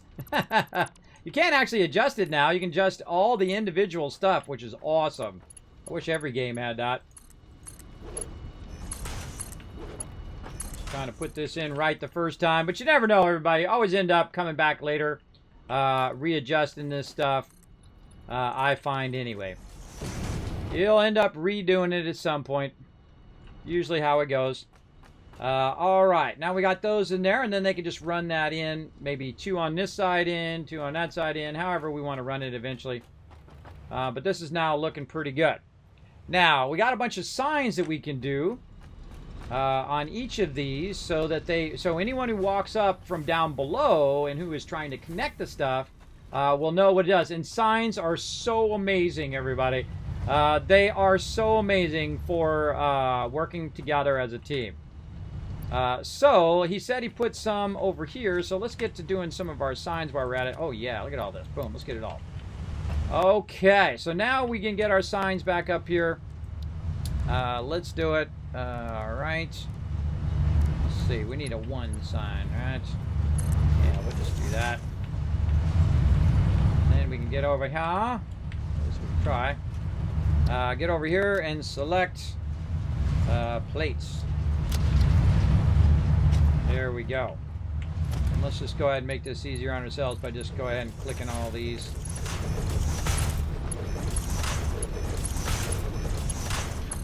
Now this allows me to do something else that's really cool. It allows me to go ahead and set up where all this stuff is going to go without actually having the resources, which is another amazing use of signs. And then this is going to be rods. Ooh, rods. Again, most people are visually oriented. I am. I find in the world very...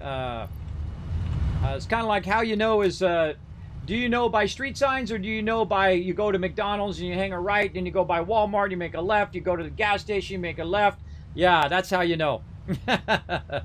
For sure, for sure. All right, what's this? This is, I forgot what it was. What am I doing? This is rods. Wait, that, I put that as rods. Oh, I screwed this up already, everybody. Look at this, I already screwed it up. I forgot to include that one.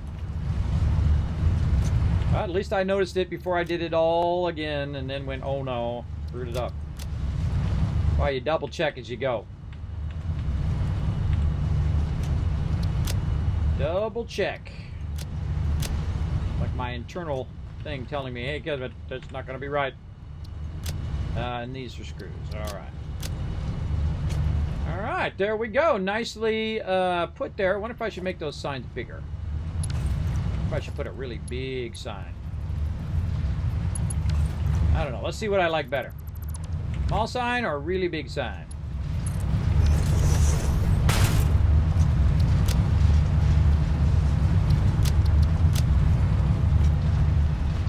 Really big sign. I can decide quick, everybody. I don't mind redoing stuff, everybody. Just if I don't like it, I am definitely going to fix it. The big signs are way better. You can see it from much further away. So this is going to be plates. And so if I'm way over here and I'm looking, I mean, that's pretty obvious. That's pretty obvious at that size. All right. Do that. Screws. Fun stuff. Fun stuff. For sure. And then I'll do the same thing at the bottom. So that everyone will be able to see. Man, they fit in there just perfect too. Right in between the two inputs and outputs. Which is cool. This is wire. Wire. And this one's going to be... Or that's cable. This one is wire. This one's cable, that's wire. Wire, cable. And this is much easier, which is your copper sheets. There we go. All right, now we're looking sharp. Let's take this out.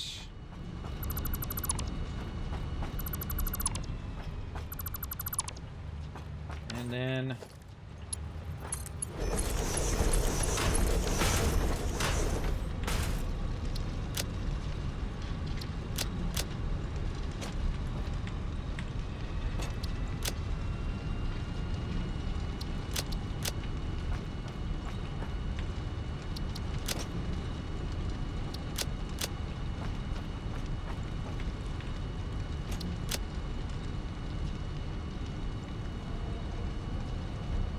Where are you?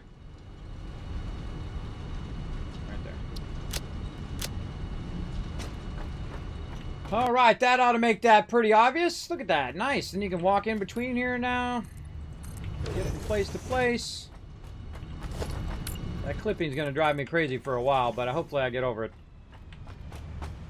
So you're not totally blocking the ability for people to get in and out and get past the things. Normally I put them all next to each other. But I'm kind of feeling that a little bit more where we kind of give it a little bit of a gap. That's looking nice and sharp. Okay. Well, now we want to do the same thing over here. We got to get this stuff out of here. We know where this goes. This goes right in there. What else we got? This stuff and more of that. Over here, plates. All right, we know where all that goes. This in here. More plates over here. Anything else? Rotors we'll deal with here in a second. Put rotors back in. Plates out.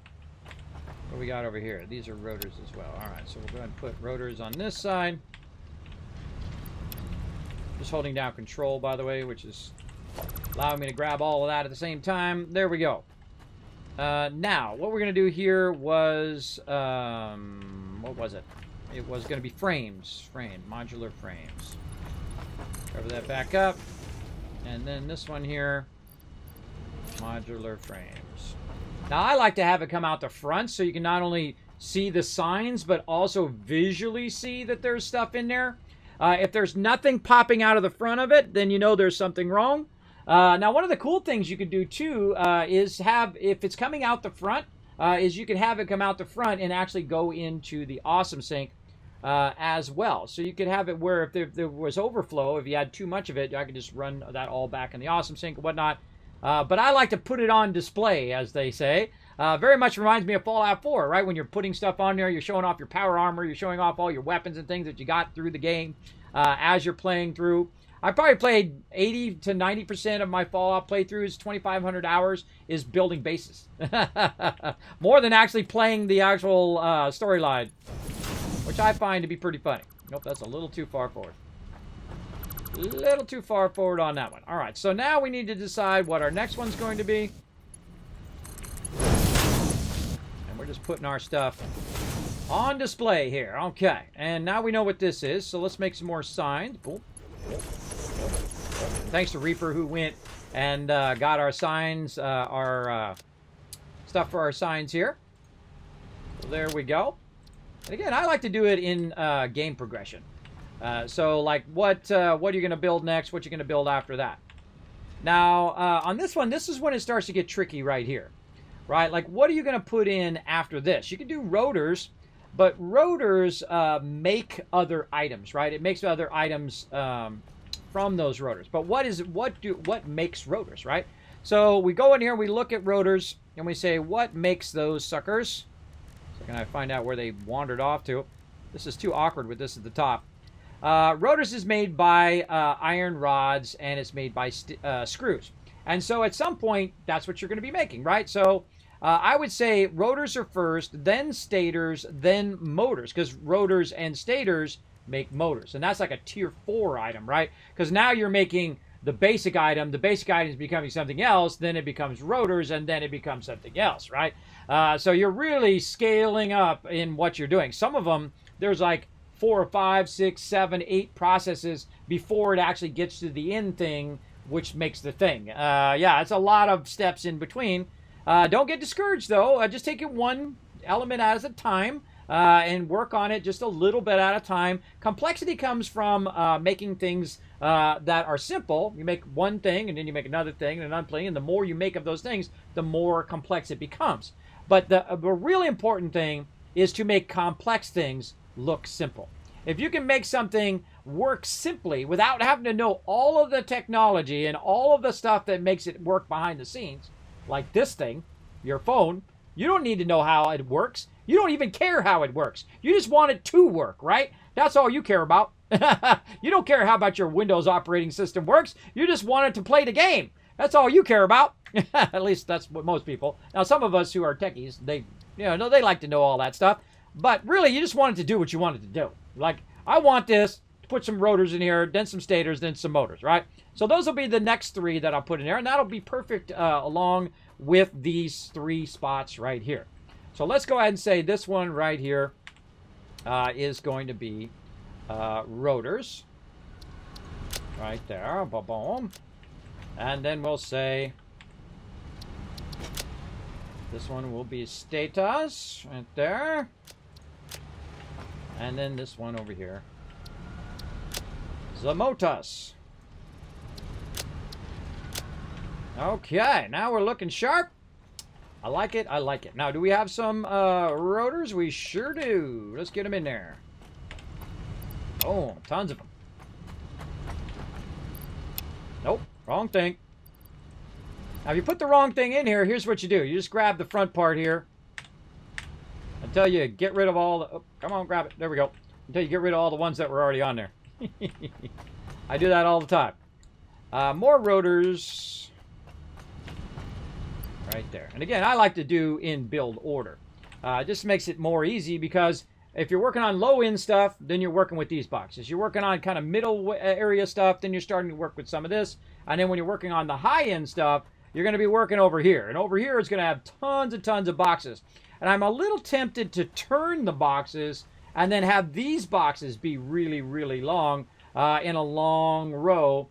Because those boxes will basically, like if I put it, say, here and let it run all the way along here, it would probably be just enough to have enough room to put every other element there. And then you can take these elements and then feed them in this direction and build out the whole rest of your factory this way, which would be making heavy modular frames. It would be making all that other stuff. And you could be funneling it out of here into that factory, into that much higher end factory, and then funneling some of this stuff in there as well, if you wanted to.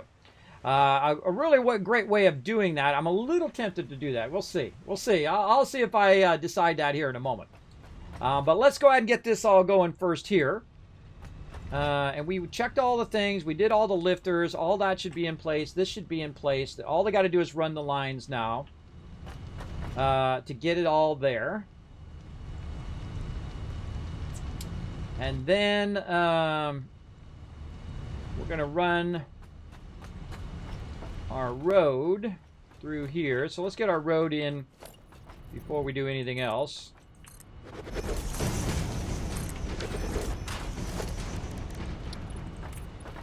Now they added this great thing called the customizer. You don't have the thing that paints anymore, the color gun.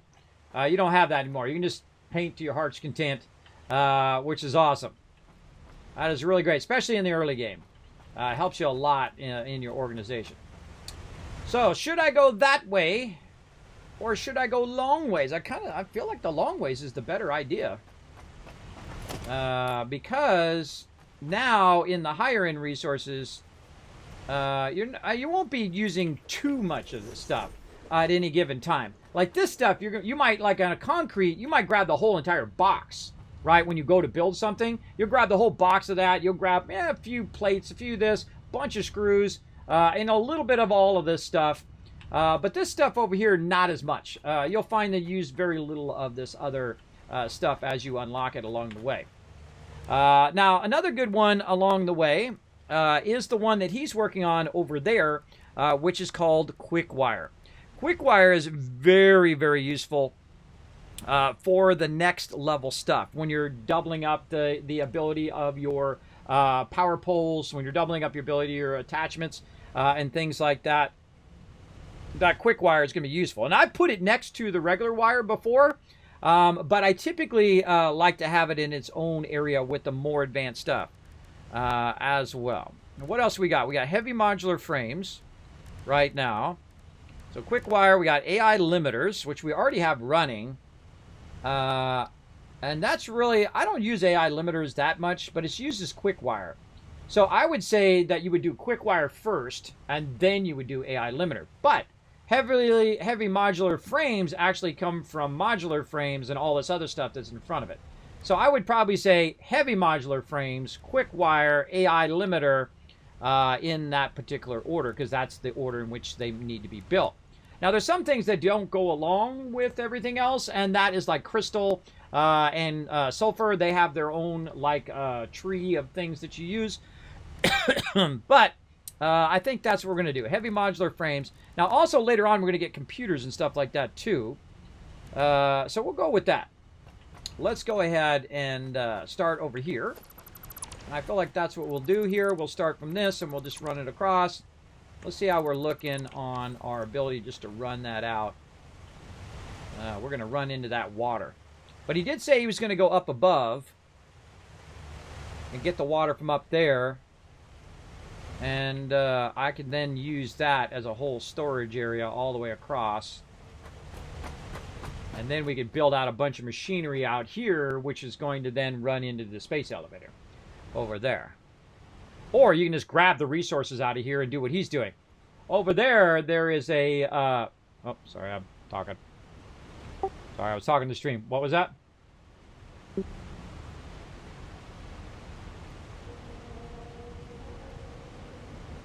Yeah, I'll leave it down there for now, but I'll let you rework it there. If I know you're going to be revamping that, then I feel okay, because I'm going to put all the rest of the resources in a long line, kind of aligned with the space elevator over there, so we can just grab it and just put it in the space elevator kind of thing.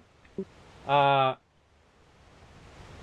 right, so see, what he has over there is what I like to do. It's called offline production. So what you do is you make a bunch of the resources that you need to make the final element that goes in the space elevator. I feel like piping it into the space elevator is actually a waste of time. I feel like you should just have the ability to make whatever you want over there, and then you put the raw resources in the boxes, you tell it what you want, you overclock it so it goes as fast as it possibly can, and then it just feeds it in there and you got that tier done.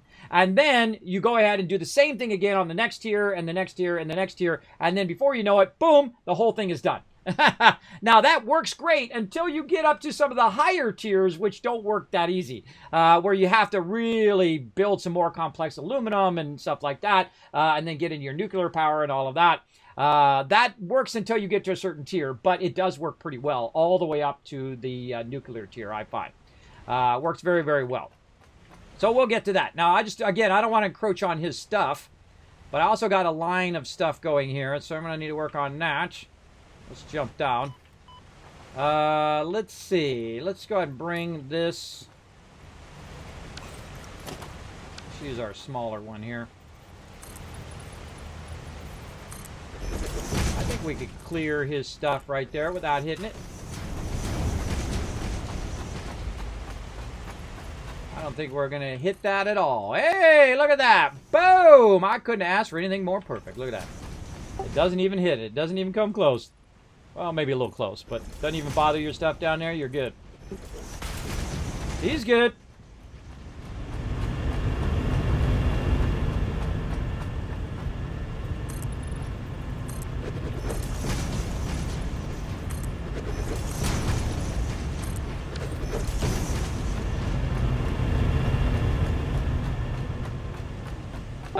After I get all these boxes down, you could just find a spot to throw wherever you want. I would probably keep them on the top side, up by the top of the waterfall. This way they're always above everything else that you're going to build underneath it. You know what I mean? So it always has a down spiral. That's usually where I put them, way up there on the edge of the waterfall. Now, one of the things, remember, I'm going to move the hub and the space elevator eventually up to the same height as the waterfall.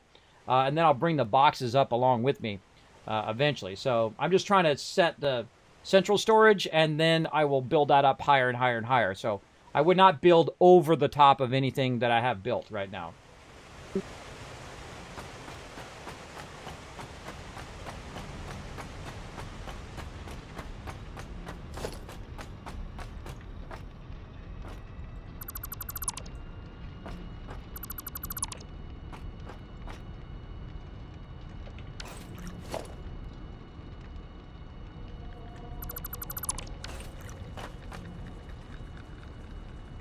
Yeah, I'd say past the waterfall. Don't come this way of the waterfall. You know what I mean? Get up on the top there and work backwards or toward the waterfall. You know what I mean?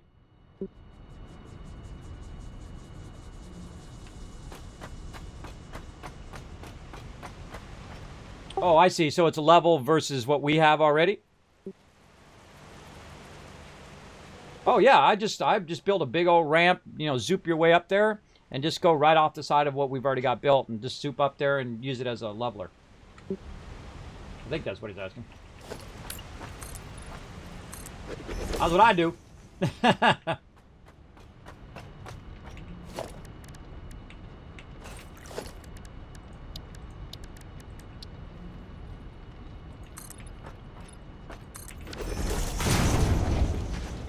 No, you go ahead and do your thing, and if you got any questions, I'll look at it. You say, hey, you want to just have me look at it, and we'll make sure it's cool. There you go.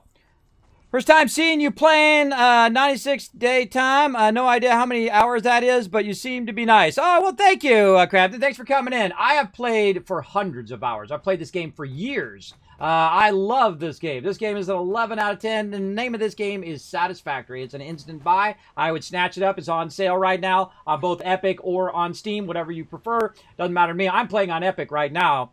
What we're doing right now is something that's way beyond what you could normally do, and that is we have a mega server. That's right, we have a server where it runs 24/7, so people can play at any different time. That, you know, they don't have to be on at the same time. Someone doesn't have to host the game. All of that. You guys can just log in, build to your heart's content, and of course work together as a team. That's what our server is all about. Now, if you want to go build your own thing, hey, guess what? I'll give you a great link right here. You follow that link, you get your own server, you build all you want to your heart's content. Now, to me, my favorite thing to do in any multiplayer game is see what we can do together. How can we work together and integrate all of the talents of all the people who are part of the server and have them all feel like they're part of the success of our factory, right? So instead of one person coming in and just doing everything, don't be the everything person. Let every person have a role to play. Now, my role is typically to do the central base, which is what I'm doing right here. That's what I like to do. I don't need to be the everything person. I don't need to go out and do every single element and everything thing. I've done it before in solo playthroughs. I've played through the game multiple times, many times, all the way through 30, 40 times, where I've gone and unlocked everything and done everything in the game, at least when it comes to factories. Have I gone everywhere in the game? Absolutely not, because it's still early access. I'm not going to be doing every single thing in the game. I want to leave something to do later on at release and whatnot. But I do love to build a central factory, and that because I know how powerful this is. Once you get stuff organized, everybody, it doesn't matter whether you're doing it in a solo game or in a multiplayer game, when people can go to the spot and get the thing they need to do the thing they need to do, it's incredibly powerful. You'll find that in 7 Days to Die. You'll find it in Astroneer. You'll find it in any kind of survival game, whether you're playing like Ark or Rust or something like that. You will find it in those games as well. When you start to collect your materials and you put the wood in the wood box and the stone in the stone box and so on and so forth, then when people need stone, where's the stone? There it is. Got it. Good. Do my thing and off they go, right? Where's the ammo? There's the ammo. Grab the ammo. Off they go, right? That's a real powerful thing. And so that's what I'm working on right now. I'm working on getting all of these all lined up and so that my peeps can literally just walk over here, grab what they need, and GG, roll on with whatever they're doing. So I'm going to go ahead and run this up here, and I'm kind of flipping these back and forth and back and forth. And that is not the right way. That ended up the wrong way. No.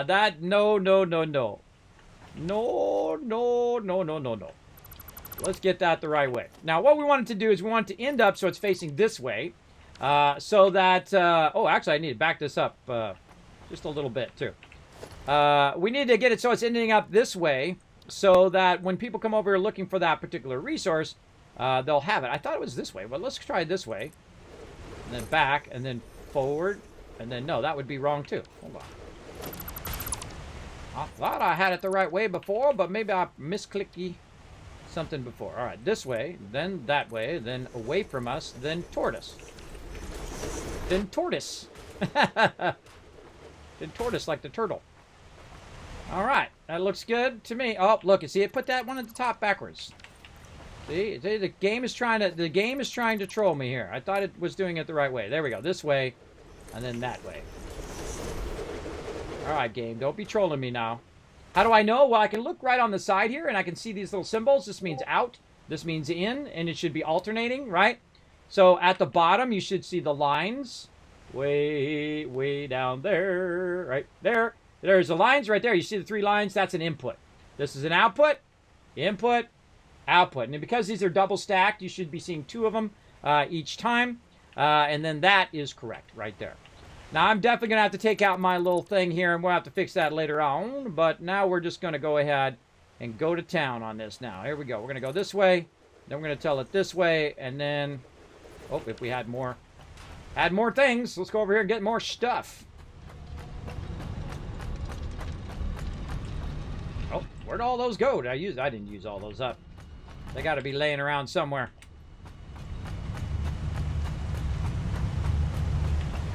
Oh, I know where my wire is.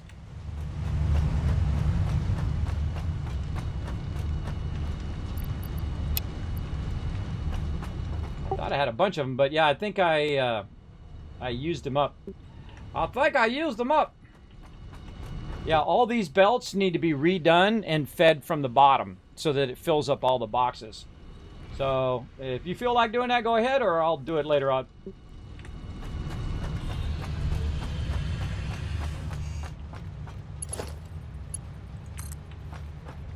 Sounds good. I'm just going to go ahead and feed it in manually for now. All right. You get some off the belt. That works too. So what I'm going to do is I'm going to have to crisscross these a little bit because, whoa, look out. Get on that edge. Get on that edge. There we go. Because these are actually now reversed. So let's see. This one goes there. Let's take this one out. And then this one, or actually I could just back this up. That's what I'll do. I'll just back this up. Take this part out. There we go. And back that into there.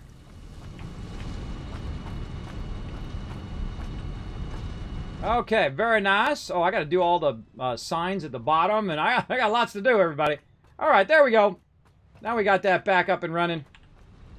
Right over there. Okay, and I'll let them fix it where it's feeding from below and do all of that.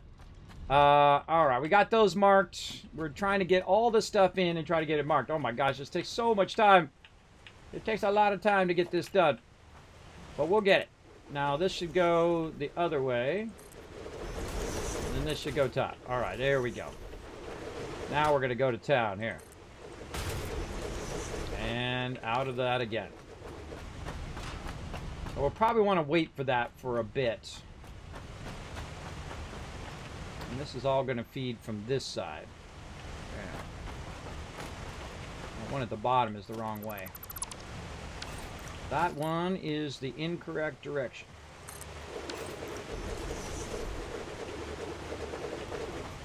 Those are looking good. All right. Lots of stuff. Yeah, so this game is awesome. Always make a huge circular hub with all the items I need. I've never played the game duo, though. Always solo.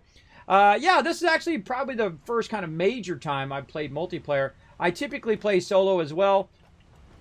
I don't like doing circular stuff because there's no real circular stuff in the game. I don't like how it, like, you got to clip stuff in between stuff and you do that whole, like, clipping the things inside the thing. I don't like that. When they come out with circular pieces, that's when I'll do circular stuff. I don't like clipping at all. I don't even like clipping through the world because you can't blow up the dirt, right? You can blow up trees and some stuff you can blow up, but I can't cut a hole through this if I wanted to, right? I don't even like doing that if I can get away with it. I don't even like the power lines to cut through stuff. I like it to be very as legit as possible. Now, of course, this thing is floating up in the air, so eventually I will add supports to it. But I find that I'm working it so often that I did a playthrough where I was adding supports as I went, and believe me, it takes 10 times longer to build even the smallest thing because you're constantly rebuilding that support system that's holding up your base all the time. So I'm like, nope, not doing that anymore. I had the same problem in Fallout 4. When I was building stuff, I would build the supports as I was going, and then I thought, this was stupid. I rebuilt those supports like 10 times. I spent more time building the supports than I actually did building the base. And I feel like that's the reason why they don't have physics in this game, is so that it's more fun to build out what you need, then add the supports and add the bridges and add all of that stuff as you go. Now, that stuff's fun too, but I feel like it's also a huge waste of your time. in the very beginning, especially when you're just trying to, figure out what your base is going to be, right? Now, if you already got it already pre-thought out, you already wrote it down on a piece of paper and you sketched it, and you've got a real detailed photo of what you want, hey, more power to you. But if you're just kind of figuring it out as you're going, that's how I like to do it. I like to do it by feel. Like, okay, what do I want to do here? Well, this time I want to go ahead and try something different. I'm going to leave a gap between them. Instead of putting them all next to each other, I'm going to leave some gaps there. I'm going to run the lines down below. I'm going to stack it from the bottom all the way up to the top. And that's why I'm in this little circle right here, so I can just stack them as high as I possibly want them to go. And because our server runs 24/7, it never stops producing resources. So even if we're not around, it's still pumping away on those resources, though they did say I have a problem with it. But it should, in theory, be non-stop running all the time. Never stop running, 24/7, every minute of every day, producing stuff, even if no one's here. So it's just going to fill up all of these boxes every single. It's like leaving your computer on, because you could leave Satisfactory on and it will run for like 8-10 hours. One time I was doing a stream and I was playing one game, but in the background I had Satisfactory running, and it was moving all of my resources from one side all the way to another side, which is where I was going to build my main base, right? I had started over here, and then eventually I wanted to build my main base way over here, which was a much better spot. And so I was letting it run for like 8-10 hours in the background, just moving all of those resources from one side to the other. Because you can just let it run and run and run. You don't have to, sit there and I'm going to wait for my materials to be made. You just go get a sandwich and come back. That's what's so cool about this game, is that it'll just run and run and run. All right, there we go. Now we're getting a bunch. Okay, let's get back to it. Now, again, I'm just establishing where each of these resources should end up so that my peeps can, in the long run, be able to find stuff. There we go, alternating.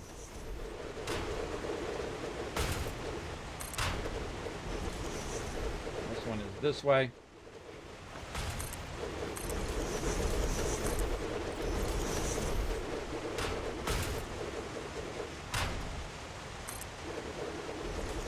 Alright, you know what I'm going to do? I'm just going to do the... Whoa! Hey, oh! I'm just going to jump down.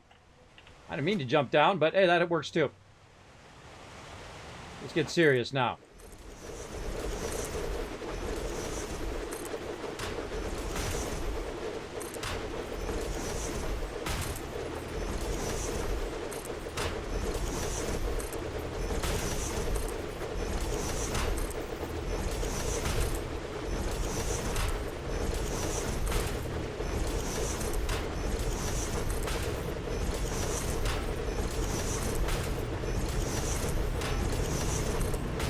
I say get serious. I mean get serious, everybody. I'm not kidding.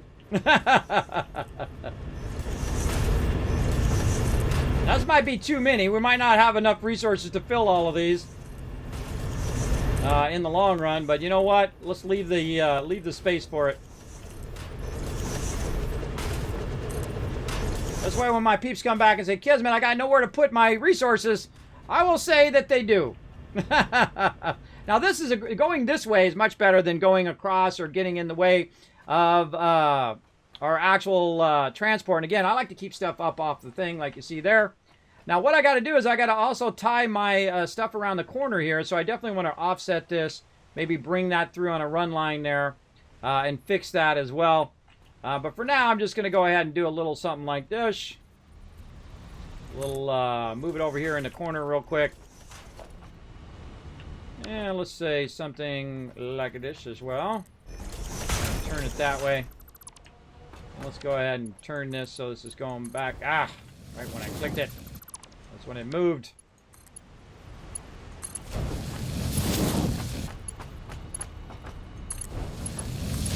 Something like that temporarily. Ooh, that's going to be close. That's going to be close. Will it reach? Ah ha ha! Will not. It's overlapping someone's clearance. Did not reach perfectly, but we'll just go like this.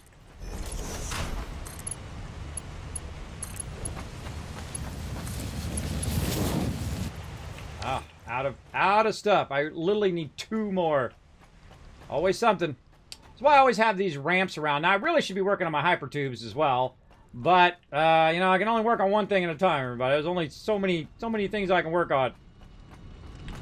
This stuff takes hours and hours and hours and hours and hours to set up. You'll find that I spend a lot of time doing this. Just the logistics of running the stuff. And I'm thinking in-game. I'm thinking all the way to the end, not just right now. Right? If I'm thinking just right now, guess what? I'm just building in the moment. And then that's why you get all the spaghetti going everywhere and all over the place. You're not building toward the end game. That's what I'm building right now. And we're only like in tier 3 or 4, or I can't even remember where we're at. And I'm building so the end game has massive storage and enough storage to accommodate every single resource that my peeps are going to tap into and run back to our primary base.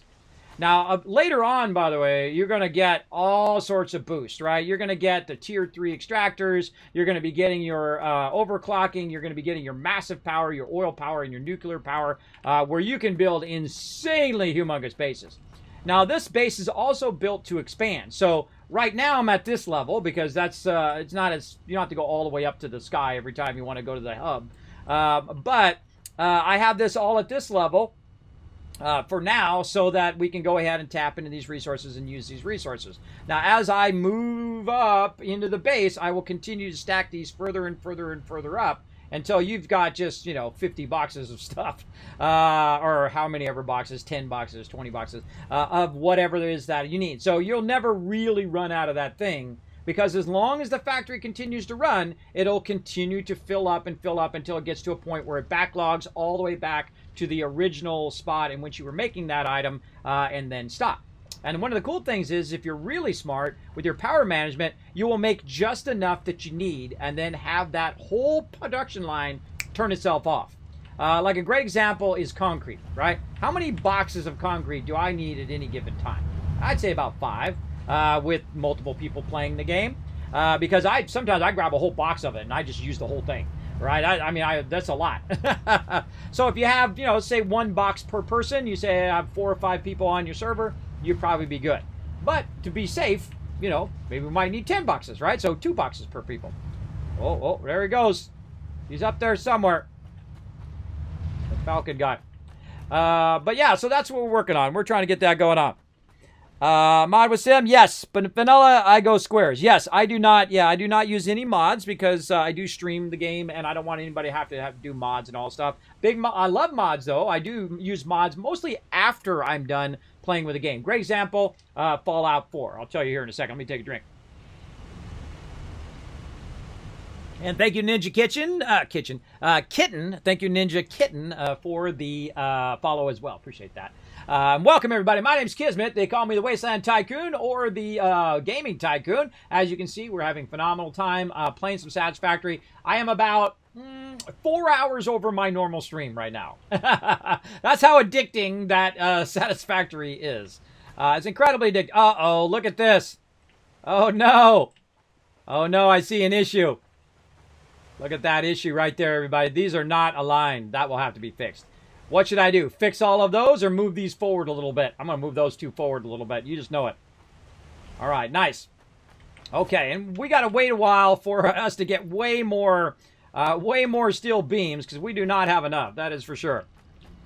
We definitely need to pump all of our production up. Now, as you go through the different tiers, everybody, there's 2 real ways of progressing in the game. There's the rush way, where you rush to the end, right? Where you try to get everything unlocked as quick as possible, and you get to the end, and you're just kind of making stuff as you go along. And then when you get to the end, you've unlocked all the stuff, then you wipe everything out, and then you revamp it.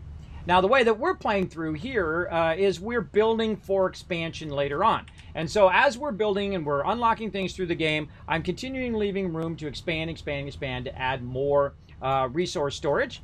And then also down here in our building, like great examples are concrete right here, is I've left a lot of room right here where I can continue to add more and more of these as I go ahead and upgrade this into a tier 3 and then also overclock it until it gets to its maximum that it could possibly ever extract. And then that's it. That node is done. I never have to touch that node again, right? So it's going to extract as much concrete as it possibly ever is going to do in the entire game. And then you go to the next node and you do the same thing. And the next node, you do the same thing.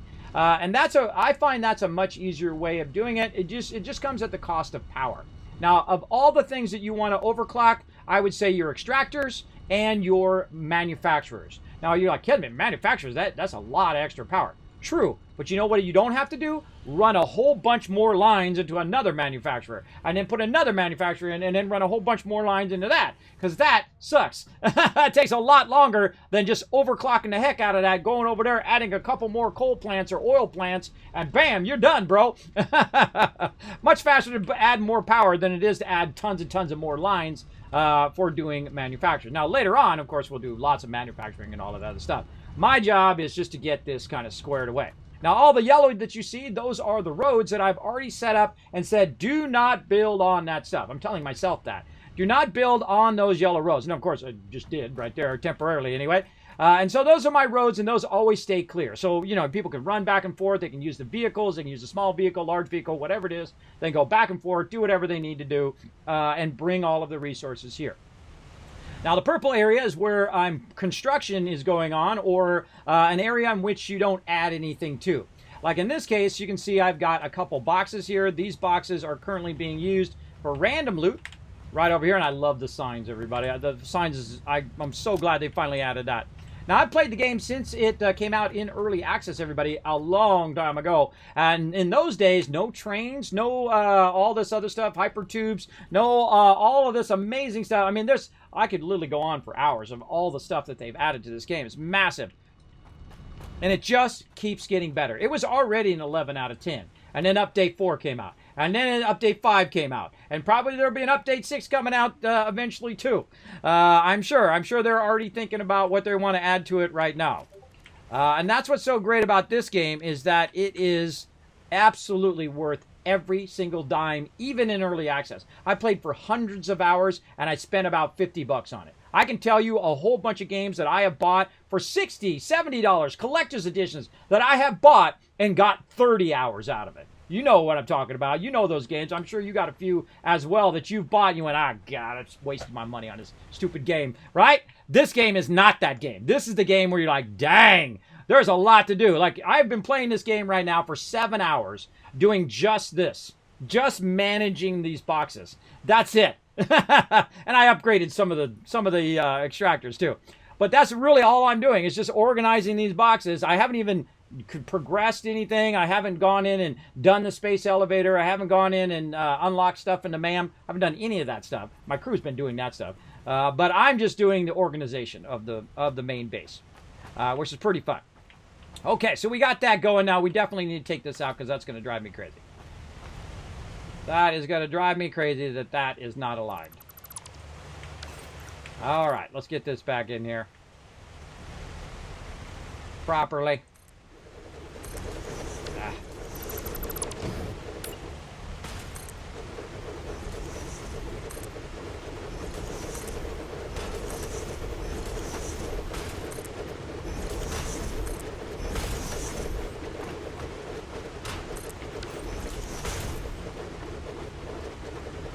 Much better. All right. Now we got all that in there. What the heck am I? I'm waiting for that stuff, and then we need to go in and put in this. And we're going to put some signs on here that say what this all is. Now, they just added this in Update 5, where you can add signs to what your stuff is. So I don't even need to do the rest of this, everybody. I can have them do the rest of this, which is put in all the lifters, and do all of that. I'm just setting the precedent of what that particular thing is. So in this case, this one is going to be our heavy modular frames. And this gives them a goal. Where is our heavy modular frame? I don't even see him in there. What the heck? Modular frames, but not heavy modular frames. Am I just not seeing them? Oh, right there. Well, I am just not seeing it. Right there in front of my face. No wonder I can't find it. Like trying to find my nose on my face. It's hard to find. Man, I was just like blanking on that one. And then what's the next thing? Next thing is going to be quick wire. Let's find our quick wire here. That should be fairly easy to find. Or not. There it is. Quick wire. And then our AI limiter, which comes from quick wire. AI limiter. I believe it is that. Yes, AI limiter. Right there. Okay, so now we got those done. Again, run those out. Oh, that feels a little bit further back than my other ones, but that's okay. We'll just roll with it. All right, now the hard part. What are we going to do next? All right, what are we going to put in next? Well, let's just go look and see what we got in here. Because we don't have any of that other stuff unlocked yet. So I have to think, okay, what's coming else down the road? What else are we working on? We're working on coal power. Are we working on our packaging yet? Are we working on our motors and things like that? Or our higher-end turbo thingies? Our heat sinks, our batteries? I would say maybe this, and then our bombs. I'd say maybe that. Now, I don't usually put this in here, everybody, the stuff that goes in the space elevator. Sometimes I do, but I really don't most of the time, because you just use it for the space elevator, and you rarely ever use it for anything else. Maybe for the awesome sink. So yeah, what else? Man, I can't wait. I hope they bring that Christmas event back. Wasn't that awesome? If you guys like that Christmas event, put a thumbs up in the chat, for sure. You got it for 15 bucks for 1,000 hours. Well, there you go. See, look, you get it for cheap and get crazy tons of hours out of it. Like, I got Fallout 4, everybody. I wanted to get the collector's edition, but it's sold out. I got Fallout 4. I have 2,500 hours in Fallout 4. Now, the most thing I've ever got the return on my investment is 7 Days to Die. I bought it for $10, and I played over 2,000 hours for $10. I say you go snatch it up right now, everybody. It's an absolute steal. I have a feeling they're going to raise the price on it eventually. I think. Made the math, 2,304 hours in this game at the moment. Look at you go, Crampton. I'm trying not to burn myself out. Here's the thing I do in early access games, is I try not to play them as much as release games. And the reason why is because if you spend a lot of time on it, you're going to see everything, do everything, and then by the time it's released, you're like, meh, right? So I try to limit too much in early access. I try not to burn myself out on my games that I like to play. And this is a classic example of that type of game. I know I could sit here and play 20, 30, 40 hours in a week, maybe 100 hours in a week, because I am a hardcore no-lifer, at least back in the day. Now I can't do that with my health. But I know I can do it. Like right now, I'm doing it right now. I'm already running 5 hours over my normal stream, just because I'm not going to stream later tonight all night long. I'm going to stream this until I feel like I've got this squared away, and then go from there. So there we go. All right, so I feel like that's what we'll do next. Let's say the next one here is going to be our black powder, all right? Let's say black powder. And then we'll keep bringing our stuff up here, and we'll keep working our way down. Now, what do you make from black powder? Well, you're going to make your bombs from black powder, and I love the bombs in this game, everybody. If you've never done the bombs, everybody, the bombs are the bomb. That's what I'm saying up in there. Get that turning the right way. Oh, and I'm out. And I'm out. Okay, so then you go ahead and we're going to go ahead and add this in now. Get this going. Oh, I don't have any beams. One of my things that I really scale up, and I've already scaled up our plate production, our concrete production, our rods, and our screws. That's what I did today. I kind of scaled that up. I doubled. Some of those are doubled. Some of them are quadruple scaled now. Very early game, because this way you have a ton of those materials to use.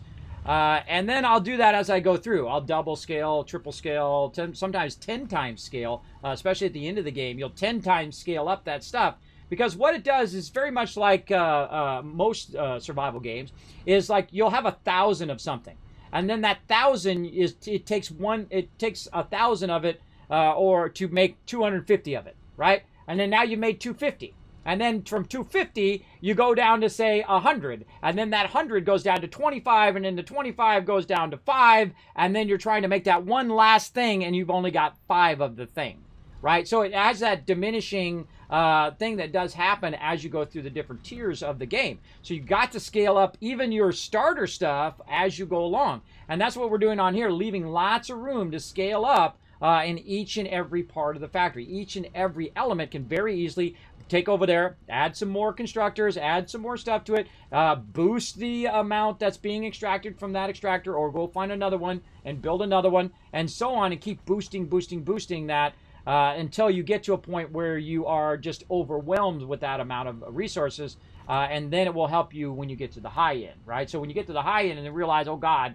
I'm not doing enough resources here at the low end, I got to go back and revamp my entire factory, which I've done 1,000 times, easily, taking it out, put it back in, take it back out, put it back in. And so this time we're trying to build for the long term. We'll see how it goes. I have a feeling we're going to end up rebuilding. And I've already rebuilt this twice now. You usually end up rebuilding no matter what, I find. But it's very fun to do anyway, because you just like trying to optimize and make it better each and every time.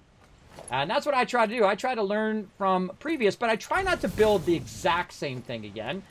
Because I feel like in art, I've been a graphic designer for 30 years, by the way, worked with some of the top companies in the world.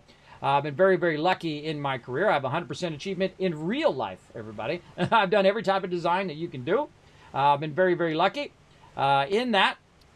And just like in that, you don't want to stagnate, right? You don't want to just do the same thing every single time. Boring. The same symmetrical thing. I don't like doing too much symmetry. I like symmetry. It's very fun. It's very satisfying in some ways, but it also can become very, very boring to do the same exact symmetrical thing where you're not embellishing it. You're not giving it a little bit of flair. You're not giving a little bit of something that makes it unique from every other person who's doing that same symmetrical thing as you, right? And that's why you see my base does not exactly be symmetrical. In fact, I want to break up the symmetry a little bit to give it a little bit more flavor, a little bit more, oh, cool, now we're going to do the thing in a big long line there. But the base resources we're not going to do in a big long line. Those resources will keep in kind of an L shape. And then this here will be a big long line that we'll use, and we'll funnel it out into a bunch of machinery over there, I'm sure, eventually. All right, so we got that in. So now we've got those in sequence. We've got our heavy modular frames, which are coming up. Probably computers next. Let's try computers next. I'm going to go with that. Computers are going to use a lot of the lower end stuff. Let's say Computas. Now this is just the order in which I would build stuff. You don't there is no set order when you get into the higher end stuff. I find that you start to go kind of, it's not so linear. It's not like you're making plates, you're making rods, then you're making screws, then you're making reinforced iron plates, right? It's not like that kind of symmetry. It's not that kind of linear progression. You'll start to go in tangent progressions, right? Like the great examples like quartz and sulfur. Quartz and sulfur will go in their own separate lines that don't have anything to do with the stuff you've already built. Other than you're making constructors and things like that. That'll use some of it. But, I mean, when it comes to its actual production line, it'll be separate from all of this other stuff. It's not like it's going to grab some quick wire and put some quick wire in there and do that. It doesn't do that in a lot of those other tangent lines. So that's kind of a fun thing too. So it's not always like in that linear way, right? It's like watching TV, everybody. Every single one of them shows are like the same show that you already watched about 50 times somewhere else. I find anyway. All right, again, let's stop screwing around here and let's get busy. Oh, that's it. Well, let's start filling these in. What do we feel like next? Now, again, I can just let the rest of this go to my crew, and they can just add it as they create that particular element and just do the rest of that down the road. I'm just going to get them with some of the basics here, what we're looking for to build. And I'm probably going to stop probably on this one right here and let them put the rest in as they go.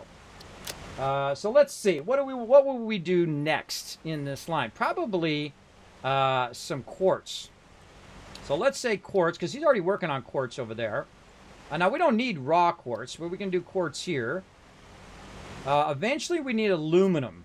Now aluminum would, oh wait, we should be doing, by then actually we should be doing our plastics. All right, maybe we will do a few of these more. Maybe we'll do a few more. So we should be into our plastics after that. Now I feel like my plastics are getting far away from my primary base. Plastics is something I use a lot of in the later building. But we can just keep it. We can just keep it going down the line, I think. We'll go with it. We'll go with it. So we'll say that we'll put that there. Eventually, we're going to definitely use these because we got to use these to make that other stuff. Same thing with that. This is going to go in the space elevator. We're not in nuclear power yet. We're not going to do any of that stuff. There's our turbo motors for later. Oh, man. Decisions. Now, I could also say, hey, let's go ahead and make a bunch of things for the rifle and a bunch of things like that. I rarely ever make a lot of that stuff. Same thing with, like, biofuel. At this point, I usually just get rid of all my biofuel stuff. The stuff you want to make is silica. That's the stuff you want to make, and then fabric down the road. Oh, crystal oscillators. Duh. That comes from crystal. So let's put that next. There we go. Crystal oscillators after the crystal. How about that? I think that's good. Let's go with that. And then we'll start doing our plastic, our rubber, all of that stuff. And then I'll let them go in and figure out the logistics of how they want to run all those lines and do all that. That'll be fun for them to do. Again, I don't need to do everything, everybody. I'm just kind of setting where I want stuff to be as we go. As we run along here, another 94 of them there.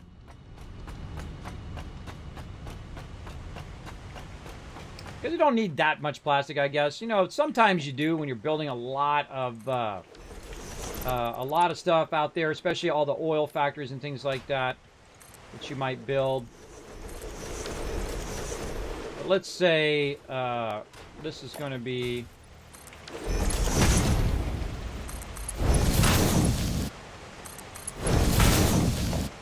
Probably put this on my bar as number 8. Right there.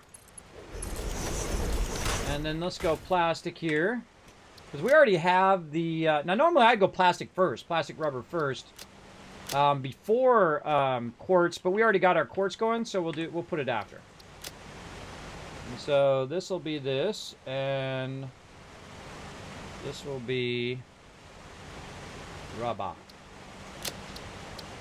Alright, looking good. Looking good! What up? You have 11K hours in Minecraft. There we go. I didn't even buy it. It was free when I started. There you go.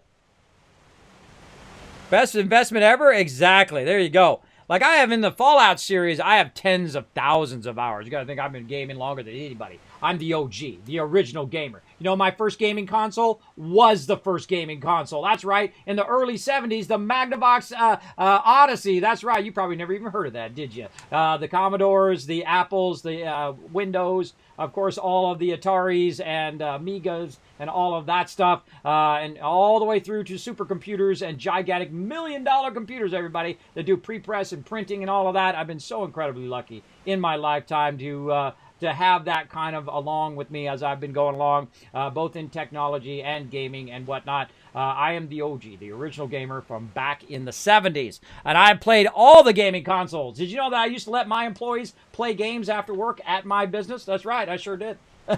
We played lots of games like GTA, the original one, the top-down one on the PS1. Oh, you know, I had it up on a giant projector. I had a $10,000 projector that we projected up on the wall, and whenever you died, you had to pass it to the next person.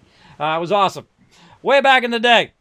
That's how old school gamer I am. Way back there. And that's why I love playing games. I don't care who knows it. And I knew one day that gaming would become the #1 entertainment in the world. And guess what? Right now. That's right. Gaming is AO #1. More than sports, football, baseball, all of that stuff. The #1 entertainment in the world. You're welcome. For all of us peeps who held out the faith over all of these years for gaming. And now it's #1. So there you go. There you go, back in the day. 7 days on sale until December 1st, $7.49. There you go, Flex. Yeah. Go there, snatch it up, everybody. Get it going on. Yeah, I'm waiting for them to come out for the streamer weekend. They put my name down before I even asked, everybody. That was nice of them. I appreciate them over there. All the fun pimps over there. Awesome peeps. I can't wait to give that a try. I had it on schedule for last weekend, but they didn't drop it last weekend. But the second they do drop that, I am down. I am down. We'll take over a whole weekend playing some 7 Days to Die with my awesome crew. All right, so we got this, that, and the other thing. What are we going to put up here? Let's see. We got plastic. We got rubber. What else are we doing over here? We definitely need to get to aluminum. What do I need ahead of all of that? What do we need more than any of that other stuff? I don't think really anything. I did this one already, right? I did the actual bombs. Yeah, so black powder, bombs. Because sometimes you need the black powder itself. So that's one of the few raw resources I use. But it's actually not raw. It's actually converted from sulfur into the black powder and then from black powder into that. So, crystal oscillators. We've got our... This comes from oil right here. And then we'll also have storage for oil elsewhere. Not necessarily with our actual elements. Because you can't really use the oil unless it's in a storage unit. It's not like... you could package it, I guess, and then do it like that. But I don't. All right, I'd say we probably want to get into our electronics next. You know what? I'm going to let them do the rest of this. I feel like they're going to, you know, do it in whatever order that they got it done. And just the rest of this in whatever order would be fine. Right? Like if they came in and they said, hey, Kismet, I'm going to work on turbo motors, or I'm going to work on massively reinforced frames there, turbo motors here, or supercomputers, these things here, I think they'll be fine. Yeah, probably aluminum plates would be the next thing I would be looking for. Yeah, definitely aluminum plates, because that's going to be our high-end stuff. Okay, maybe we'll do one more. One more. We'll do this last one. It'll be aluminum plates. Now, normally I put aluminum plates really close to my base, but that's okay. We'll put it over here for now. If I don't like it, I'll move it later. I can always readjust it. All right, aluminum plates. Let's do it. Okay, now that should get my peeps going. I feel like that's enough. I can do that all day, everybody. I can just sit there and try to figure out what each and every step is. But I think that's going to tell them. Now, there is one more thing that I need to do, and that's do all of those signs again at the bottom. Because that's where they're going to feed all of the feed lines at the bottom. So they're going to need to see all of that. So let's go over here and see if we've got any more quartz. So we got some here. I don't see any more down here. And he made a box of it. Now, again, this stuff over here needs to make its way down, across, over, and end up in that box over there. Right? So now we need to go to the bottom and label them down there. So when they're feeding them in, it'd be easy for them as well. So let's go try that out. Whoop. Whee. All right. Let's see if we can label this real nicely.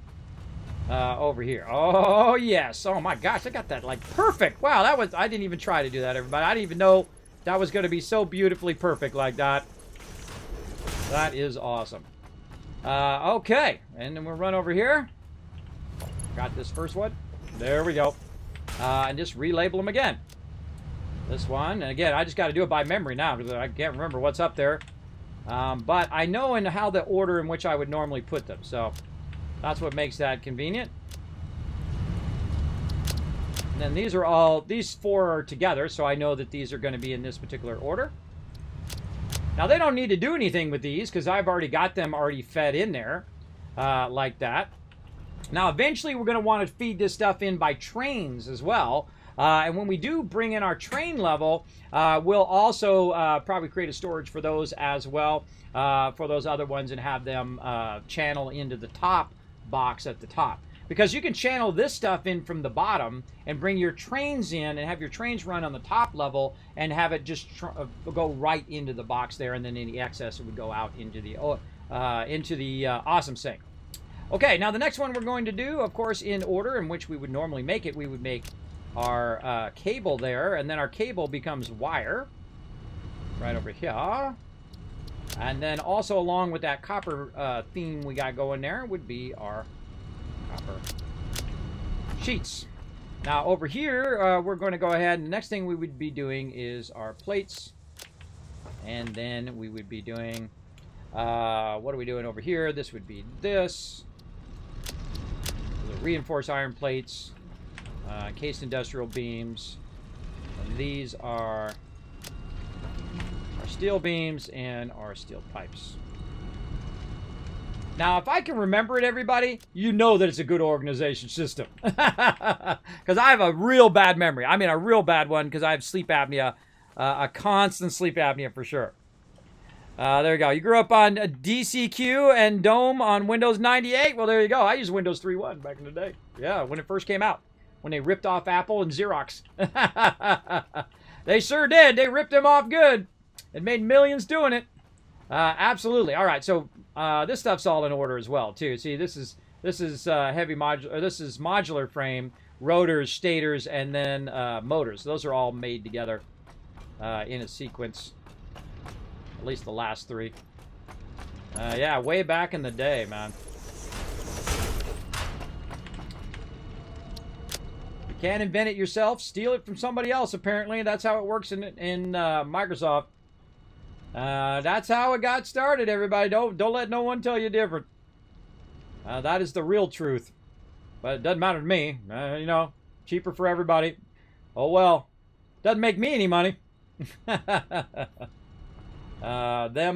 make all the money.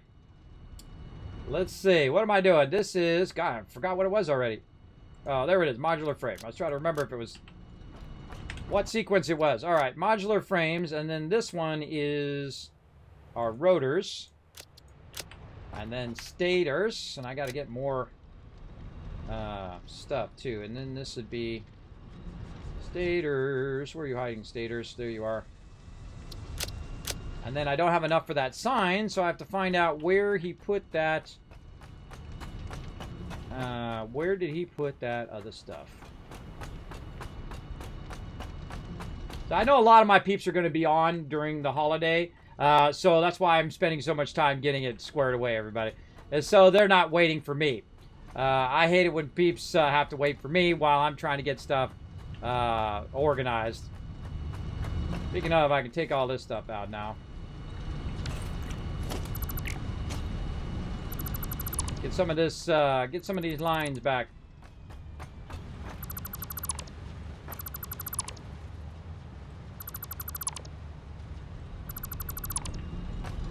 You can also just hit Control, and press it, and then press it again. Or you can just hold down Control and hope you don't accidentally hit something else. Which does happen quite often. All of a sudden you're like, wow, why did my factory go off? I don't know, you might have taken one of your power plants out by mistake. I know I've done it. That is for sure. These don't even go anywhere anymore, everybody. This stuff I've actually now replaced down below. See, the less of time you have to spend doing this, revamping and taking stuff out and redoing it, I feel like the more progression you get out of the game. There we go. There's a little bit of delay on the server versus when you're playing on your local machine. You'll see that the stuff going down the conveyor belt seems a little bit delayed. When you're trying to take stuff out, it's like a little extra half second there. Only people who would play the game a lot would really feel that difference. I certainly do. Hope they're not using that power for anything. Is he crossing that power over there? No, he's not. He's running that power straight. Good. I don't want to accidentally turn the other people's stuff off, right? That's why you got to watch out when you're taking out power and you're readjusting power. It's making sure that it wasn't interconnected into something else that someone else was doing. Take all this out. No longer necessary. Kind of cleaning up my mess here.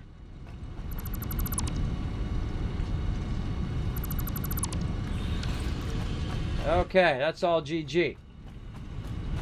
Oh yeah, all this stuff over here, I forgot.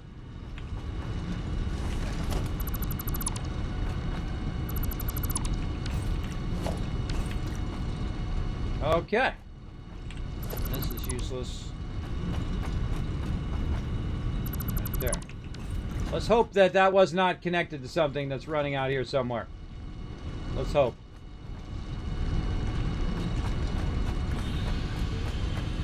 Okay, so that's cleared off. We've got all of our stuff running down here. Wow! Ba-dow! Ba-dow! All right, so we got our plates running, and we can just keep expanding our plates down the road. We've got our rods running, and we can keep expanding them down the way there.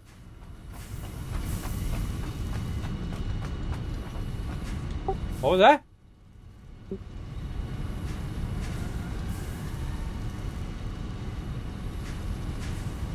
Oh no. Well, welcome to the Fall Club.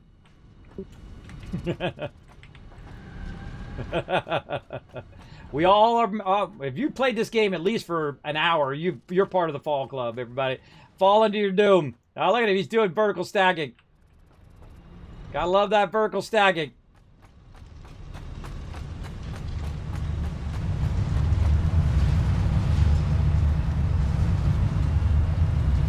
Oh no. Maybe log out, log back in, see if it kicks you back over to the main area.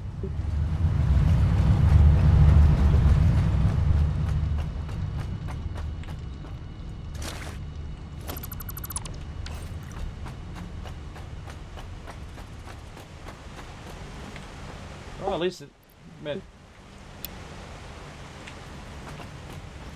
Well, there's plenty of resources over here. I lined up a bunch of resources here. You guys can keep adding to these resources. I put pictures on everything. And now what I'm doing is I'm labeling them down below so that when you guys are piping them in, you know which one goes into what. So I basically left a kind of an infinite box row here by the space elevator that you can just keep adding and adding. But make sure to check it because I've already got them labeled for whatever they should be in what order. This way I can explain why they're in that order on stream and all that stuff. There you go.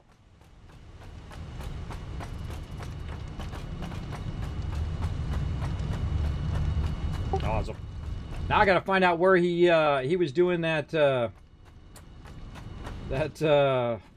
quartz at. Let's see if I can find that.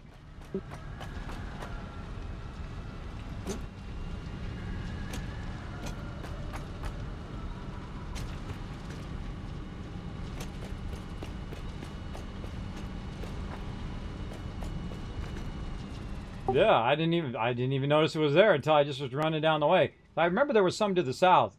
So yeah, he's got it going right here. So yeah, we got plenty.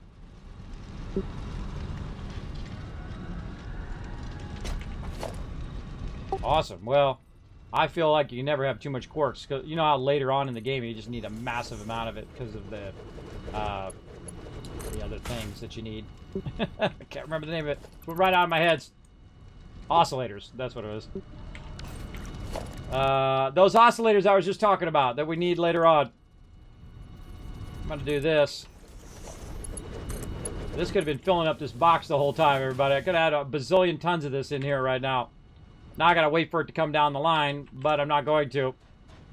I'm going to get up here and I'm just going to run along the line and grab it. Or not. I can't move forward. Ah! God, that lag. Alright, let's go over here. I'm all over the place.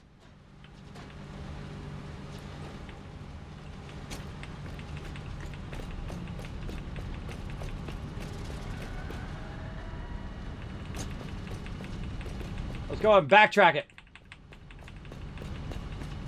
Because I could have been running that whole time. It could have been running into a box. And now I got to go kind of manually collect it, but not really, because I'll go all the way back to wherever it's being made, and now I'll grab a bunch of it. Oh, this is coming from up above. You said a ramp? Yeah, see, that's exactly what I would have done. I would have built a ramp so I could get up there as I'm running the feed lines. Oh, look at this. Somebody's been busy. Hey! Oh, I love watch other people build factories too, everybody. I don't have to be the everything person. I don't have to build all the factories and do all the stuff. It's okay if other people come in and build their little mini factories that are doing that particular element. Reaper doing an awesome job on this. Whoa. I'm just collecting. Oh my god, this is way out here. This is way out here. I forgot. That's like 1,500 away. How many I got? Probably got enough for enough signs. Watch this trick. I'm using the belt to make me run faster. Now again, we should be running hypertubes to all of this stuff because we're just going to keep getting further and further and further away from the primary base. And I love just taking a hypertube because right now I'd take a hypertube back normally, but I grab some of this on the way. Now, of course, the smarter thing to do is to jump on the faster belt. Woohoo! Now we crank it. Jump on the faster belt and really go. Now, this is how we used to get around in the old school days, everybody. At the beginning of this game, we would just use the belts instead of hypertube. Watch this. Woo! Oh, there we go. I love doing that. One strong container and a wrong rotation on the computer silo. Do I got it wrong? I'm sure. I'm sure I do. Let's see, where? On the computer one? Let's see. Going correct way there. That way. Oh, yeah, right there. Oh, man, good eyes, man. Bro, wow. Boom, 1,000 kiss caps for everybody in the chat for some good eyes there. Nice job. We'll fix that up so my peeps aren't later trying to figure out why that's not feeding to the top box. They would have figured it out, by the way. They would have totally figured it out on their own. But, hey, let's just help them out a little bit. Good eyes, good eyes. Now, just so you know, all through December, I'm going to be giving away literally hundreds of free games. That's right, hundreds of free games here on the stream, including my awesome sponsor, Bethesda, and Bethesda Gear have donated toward our charity drive for St. Jude's Children's Research Hospital. I'll be doing another special playthrough of Fallout 4 as the Wasteland Tycoon between December 4th and December 19th, in which you can get tons and tons of loot. So from December 1st to December 25th, I'm literally going to be giving away games up in this stream. Now, sometimes they'll be AAA games. Sometimes they'll be worth like $120. And then sometimes they'll be worth $60. Sometimes they'll be worth $40. And sometimes they're just AA games. And sometimes they're just a game. But hey, it's free. What do you care? What do you care if it's free, right? So there we go. Let's go ahead and put this as motors. There we go. Motor run. All right. Now I got to remember these over here. This is going to be a fun one. These are going to be fun. Let's go. Put those labels in.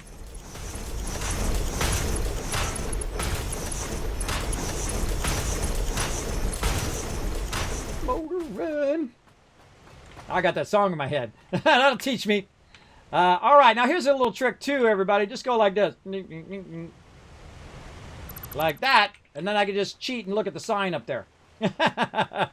This one, heavy modular frames. Right? Yeah, hey, sometimes you gotta be smarter than yourself. And I think this was quick wire and AI. That's right, quick wire and AI. Quick wire.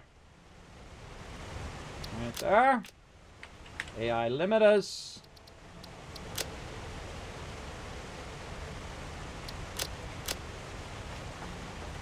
And what was the next thing? I think it was our black powder. Yep, black powder and then obelisk. Black powder. And obelisk.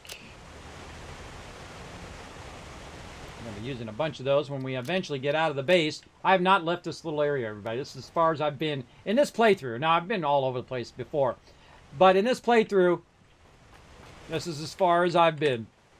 Now, I've been all over the map, so I don't feel like that big of a deal. But I let my crew do all that other fun stuff. All right, that should be computers, right? Is that where we got computers? And then, again, crystal, and then crystal oscillators. Crystal here.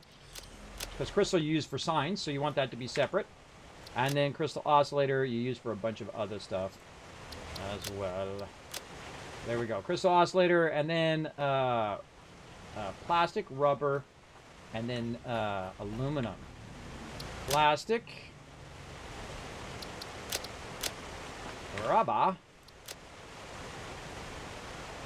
Rubber. I know you're in here. I went past it. And aluminum.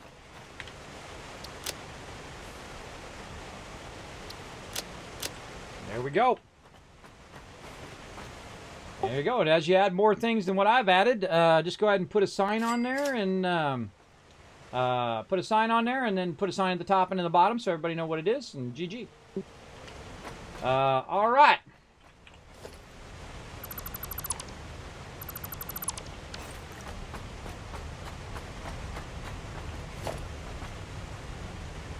Awesome. Awesome.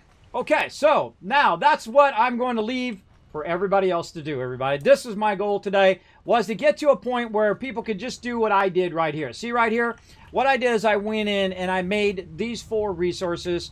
that are kind of your base resources. And I usually do the base resources so everybody else can have to do the fun of the more complex resources.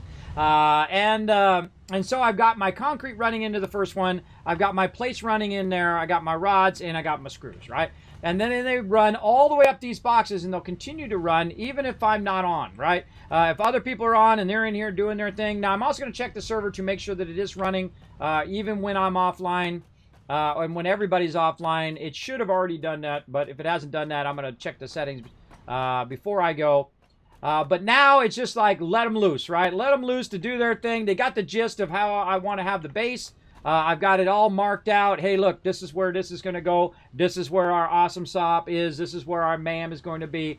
This is where all our workshops are going to be. And it's nice and clean and organized, right? This is what you want in a base, everybody. You want to give yourself lots of breathing space, lots of room to work and do your thing as you go. And let's go ahead and see if there's anything else in here. This is still all the random stuff. Let's put some more of this random stuff back in there. Actually, we can take these and we can put those in the actual box. Let's go. Now, another thing that I could do, and maybe I'll do that over here. Maybe that'll be fun over here. Behind here, we could go ahead, if we, later on when we run all the stuff, we could just put all those individual items in there, the random items you might be looking for. What was that?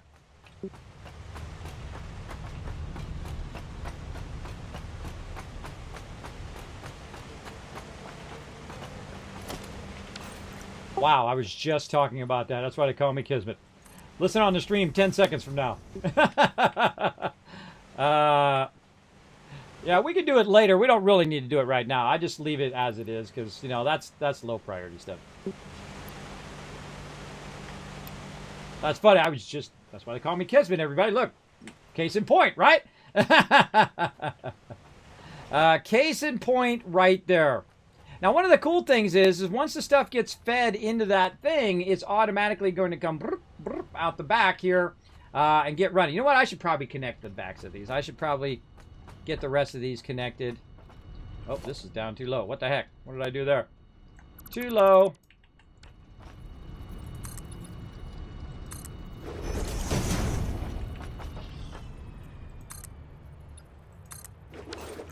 There we go.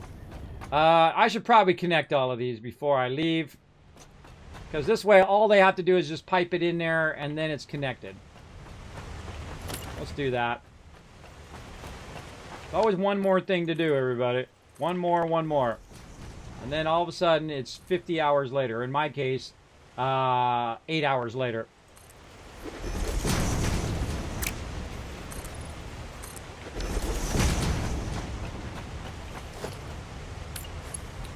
Okay, so this is going to go there, there.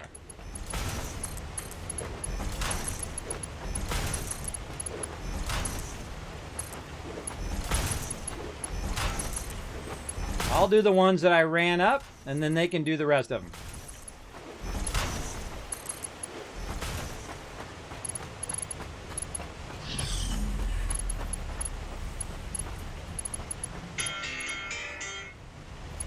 So long, I got to prep for my night stream.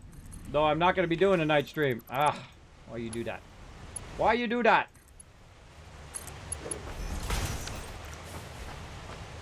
There we go.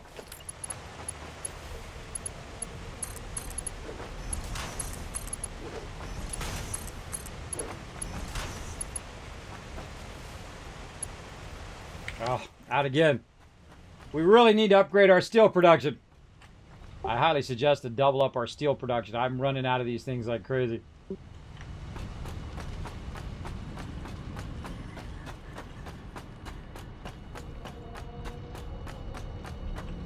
Alright, I know they ran off and made more power earlier. But yeah, I think we're getting close to oil now, though. Maybe we can tap some oil power.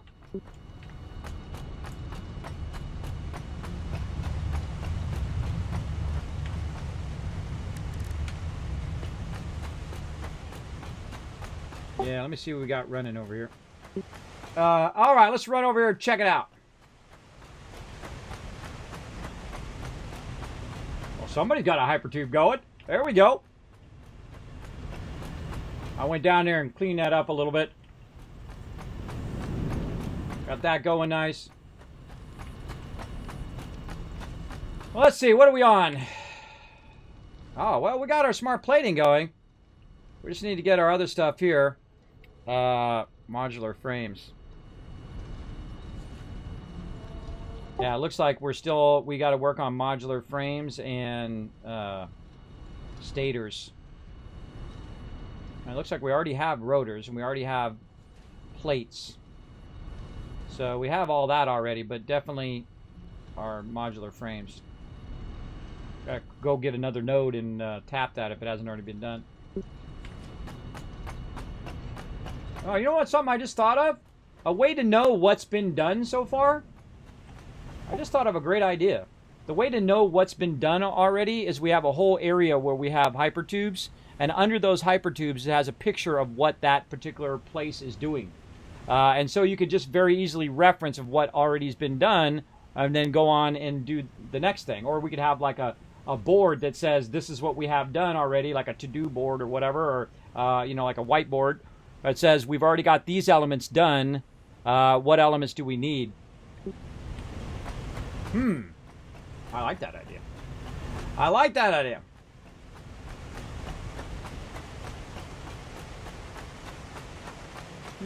Where could I put that? I feel like I might want to put that by the base.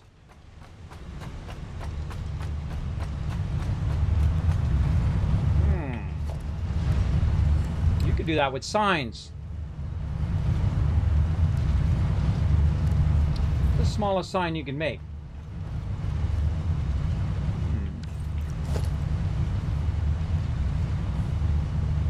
Or actually, you just say what's still to do. And also, actually, you would know based on what's already run into the boxes. That's how you would know. If it hasn't been run to a box yet, then it probably hasn't been worked on yet. Or it just hasn't been run to the box.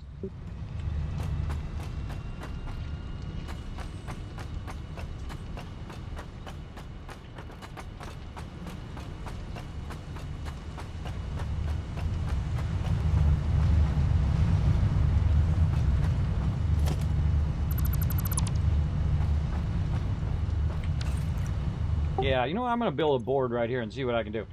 All right. Now, here we go again, everybody. There goes another hour. Where did I put that stuff? Oh, I put it in the box. Or actually, we get the stuff that's over here. Here we go. So, yeah, like a board that tells you what has already been done. What production we already have and what production we need. And this is a great way to communicate to people when you're not online. This is like a production board. I'm great at production boards, everybody. That's what I did my whole life. Is just do nothing but projects coming in, projects going out. And what are all the pieces and parts that need to be done to get it done. So let's start with a sign at the bottom. Can you stack these signs? Here's a great question. Can I stack? Oh my God, you can stack these signs. I just learned that. I just learned that. Okay, well, let's go ahead and start with some basic signs at the bottom. Can I zoop boards? No, apparently not. I can't zoop those. That would be awesome. Zoop them signs. That's no, wrong sign. What was I doing? Display sign.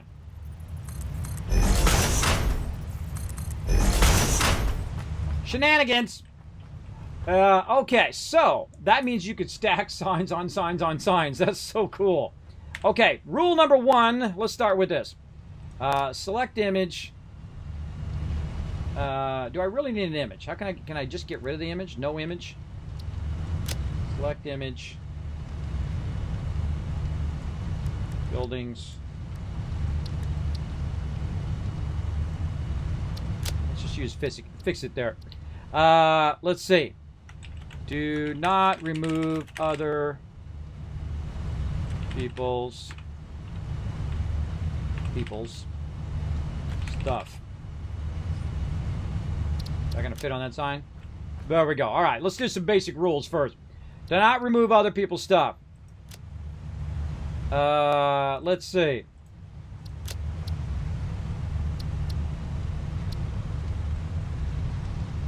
Don't build too close to the primary base. All right. I think we can type this better. Well, I think that's fine. Do not remove other people's stuff. Don't build too close to the primary base. Check the board.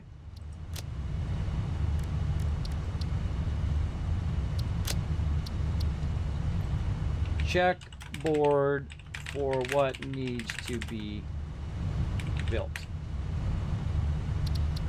Okay. What else do I normally tell people all the time, everybody?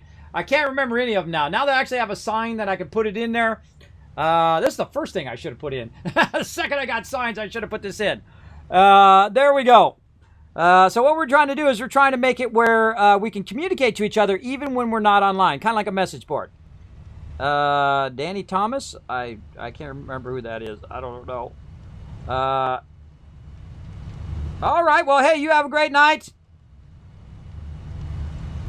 See you next time, Captain. Thanks for coming in and hanging out. Appreciate you, man. You have a great night. I hope you have a great holiday if you do celebrate Thanksgiving. If not, I hope you just have a great Thursday. There you go. All right. What else? I can't remember all the things I constantly tell people. Communicate with each other. If I typo, everybody, you just let me know the way to type it right. Communicate with others on about what you're working on. There we go. Communicate with others about what you're working on. And then, what else? I'm sure there's a couple more things that I'm forgetting right now.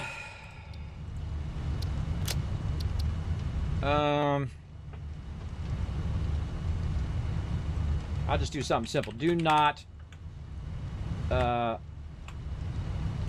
hub will be raised to the waterfall level eventually.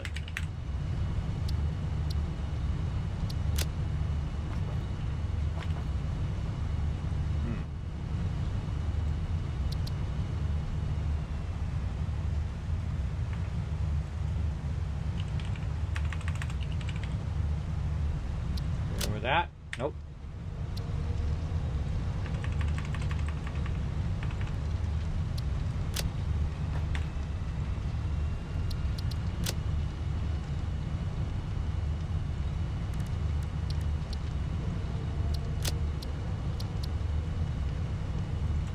Do not change the hub or hub storage area.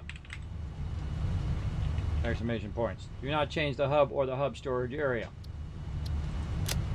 There you go. I think that kind of says everything I want to say for now. Now, the cool thing, put signs above that. Now, in theory, we could do something like this. And then we could do something maybe like the, oh, okay. Let's see if we can do maybe, nope, too big. Is at the same level. Let's try this. Nope. 2.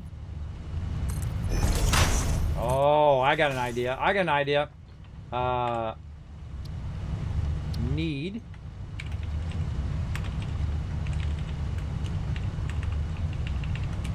these. Oops. These.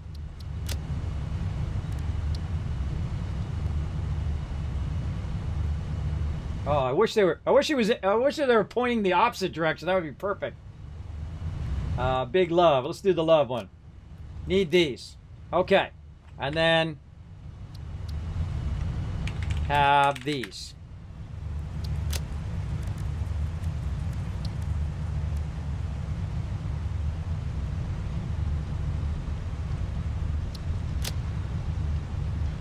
All right.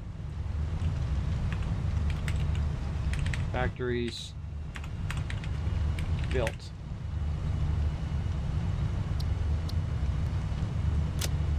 Okay, now what we do is we go in and we use this tiny sign like this. And then we put a whole bunch of these in here. And then we visually show which ones have already been done. And then factories built.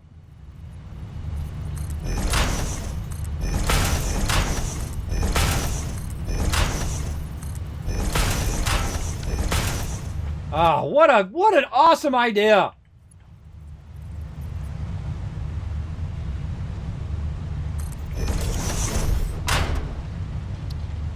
Hold on.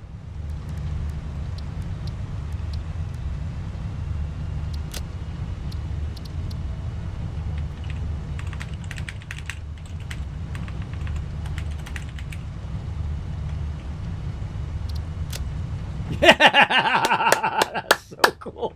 That's cool, bro. I don't care who you are. That's awesome.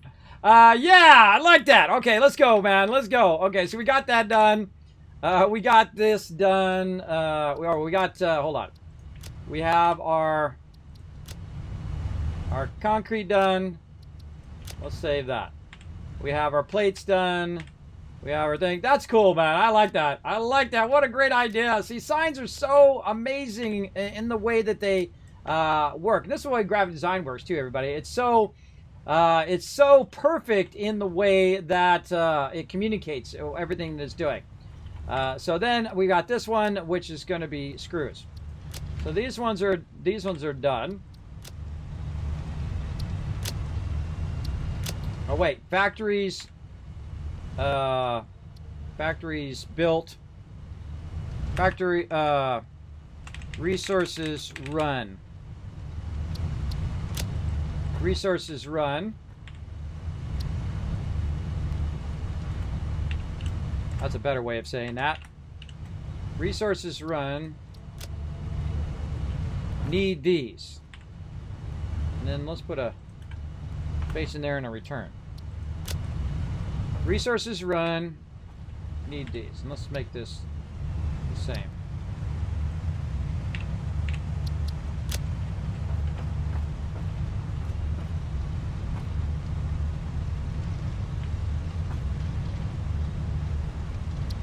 Add a sign. Add a sign.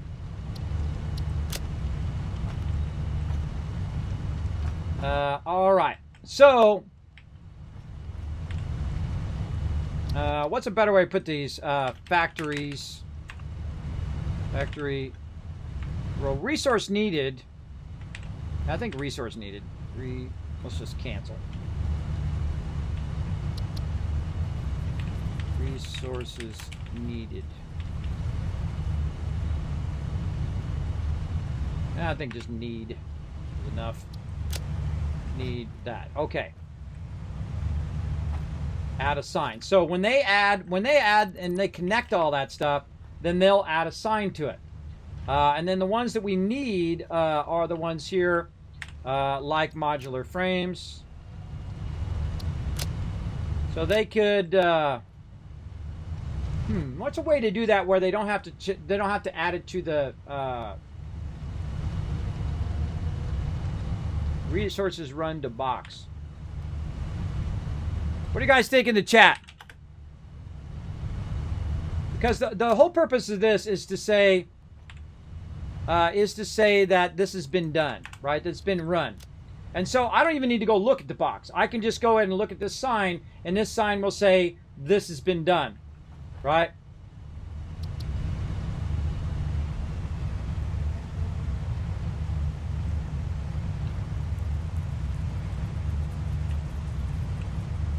Resources 2 box.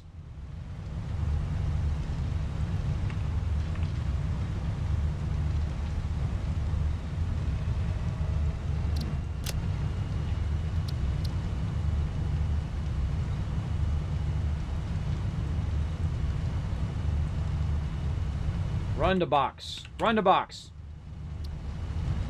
Ran to box. Ran to box. Add sign. Ran to boxes. Ran to boxes, add sign. So I added the sign there. These are the ones we need. We need modular frames. We need the rotors run. But what you'd want to do in production is you'd want to have all of these resources on there, and then when they're done, some way to know that they're done, right? I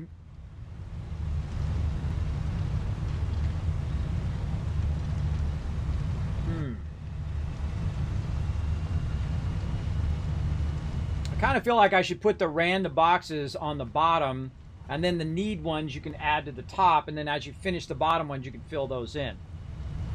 And you'd want to just do those first.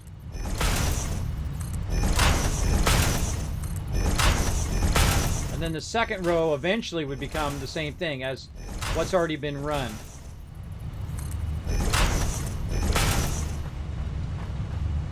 Wow, let's do that. All right, copy.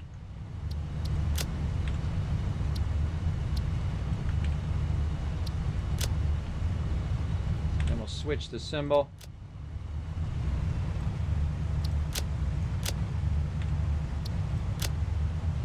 Oh, see, I love doing this stuff. The organization stuff I love doing. Okay.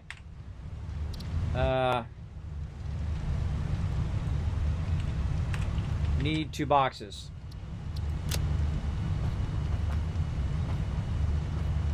Now I gotta switch this. So this, again, this will start filling in at the bottom as we run resources there when those get completed.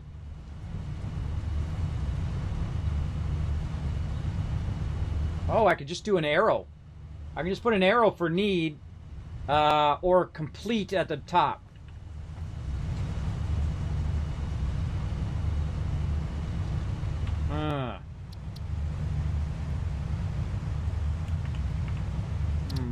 Random boxes.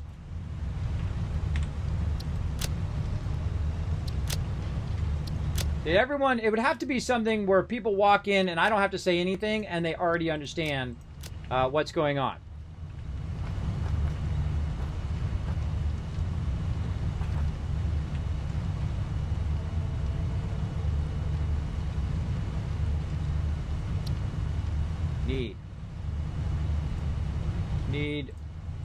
Need run to boxes.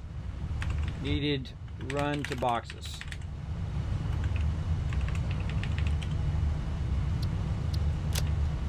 And then this one would be like an X. That one's complete.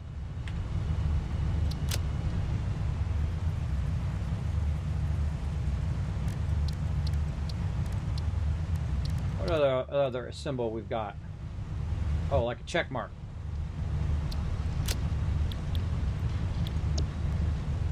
Oh, I think I kind of like that guy. I like that guy better.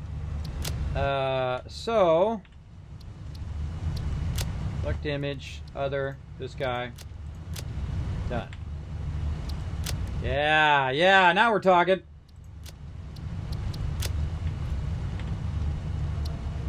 And then... So there we go. So and those are complete, and then these ones, then you would do the rest of everything else. And then as people got them completed, they would check them off. I get it. Okay, what's next? I gotta remember how I have all the rest of that. This one. When we need our wire. I gotta do all that the third time. That's okay, I don't mind.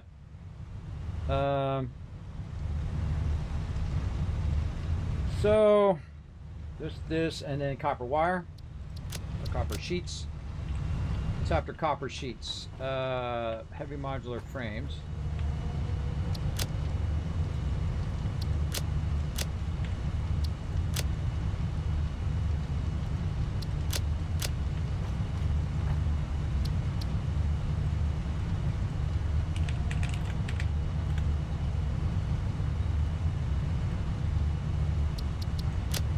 Ran to bottom of boxes.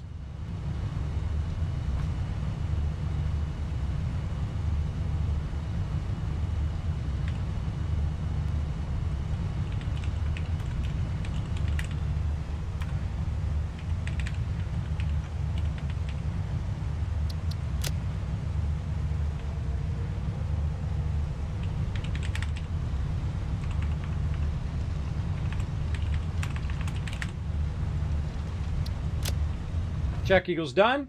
Arrow equals need. Ran to bottom of boxes. How about just run to bottom of boxes? What do you guys think? You think we're getting somewhere? So not gonna run. No, I don't know. I might end up doing it anyway. I might do it anyway. I'm dead. But no, I was not going to stream tonight. I was not going to spend this long. But oh my God, this sign thing is awesome. It is epic. Imagine how awesome that would be at the beginning of the game. They should just let you unlock signs at the beginning of the game. That would be the first thing. Now, if I was to replay right now, that would be the very first thing I would unlock. Would be the signs. And then I would start to put signs down to communicate to my other crew on what we're working on together. So awesome. It's like a project board. That's basically what it is. It's a project board that allows me to say, look, this is what needs to be done, and this allows people to communicate even when I'm not online. So if they go and they say they run all the copper, right, to those boxes, all they'd have to do is come over here and then just put a check mark right above here, and then we would know.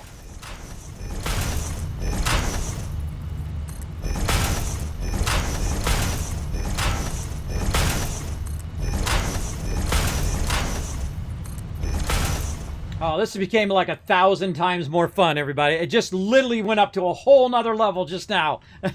As the leader, this is the hardest thing. How do I coordinate with people who are not even online, right? And this is how. This is how you do it right here. So if I do the arrow, that means that one needs to be done. Like this. And then I might have to explain it to some peeps who may not understand, but they get the general idea. Arrow equals need, check equals done. Right? So these all need to be done.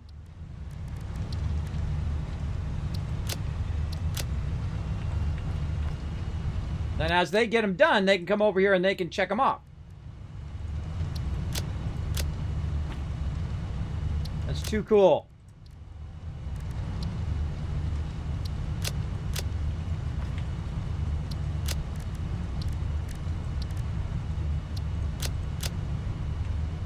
But you can't just copy the same one over and over again.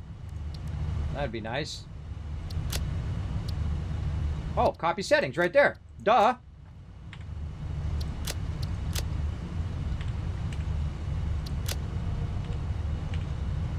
I hit return. Is there nothing that does auto save here? I need a button that does save. I wonder if it's like enter. Nope. Enter. End. Return. That'd be great to have that save settings button to do something too. But paste is nice. I like the paste. That's nice and easy. Oh, so awesome. Okay, so we need those run. We need this run. What else are we doing? So those run, then we need this one run. Save settings. And we need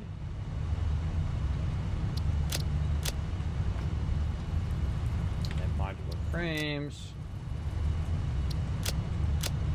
I'm gonna see how well this works, everybody. I'm gonna see if people update it. Now, I'm gonna have to put a sign that says update this on top of that.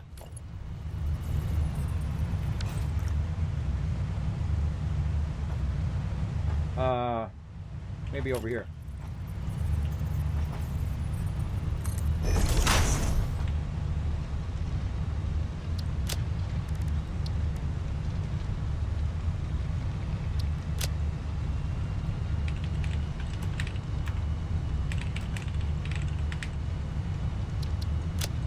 Update as you run resources. Yeah. This is so cool, man. This is awesome. All right, I'm loving this. Having a fun time now. I love this type of stuff. I love organizational stuff. It's not some people's cup of tea, but I know how powerful this is. I know how amazing this is. When people log in, they look at the sign, they're going to go, oh, whoa. Oh, what a great idea. And then what else we got? We got heavy modular frames and our other stuff here. So heavy modular frames.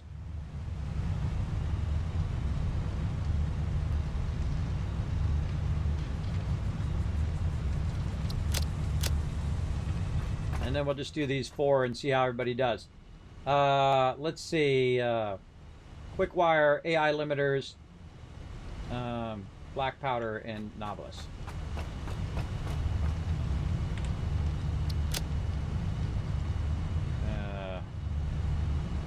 Quick wire.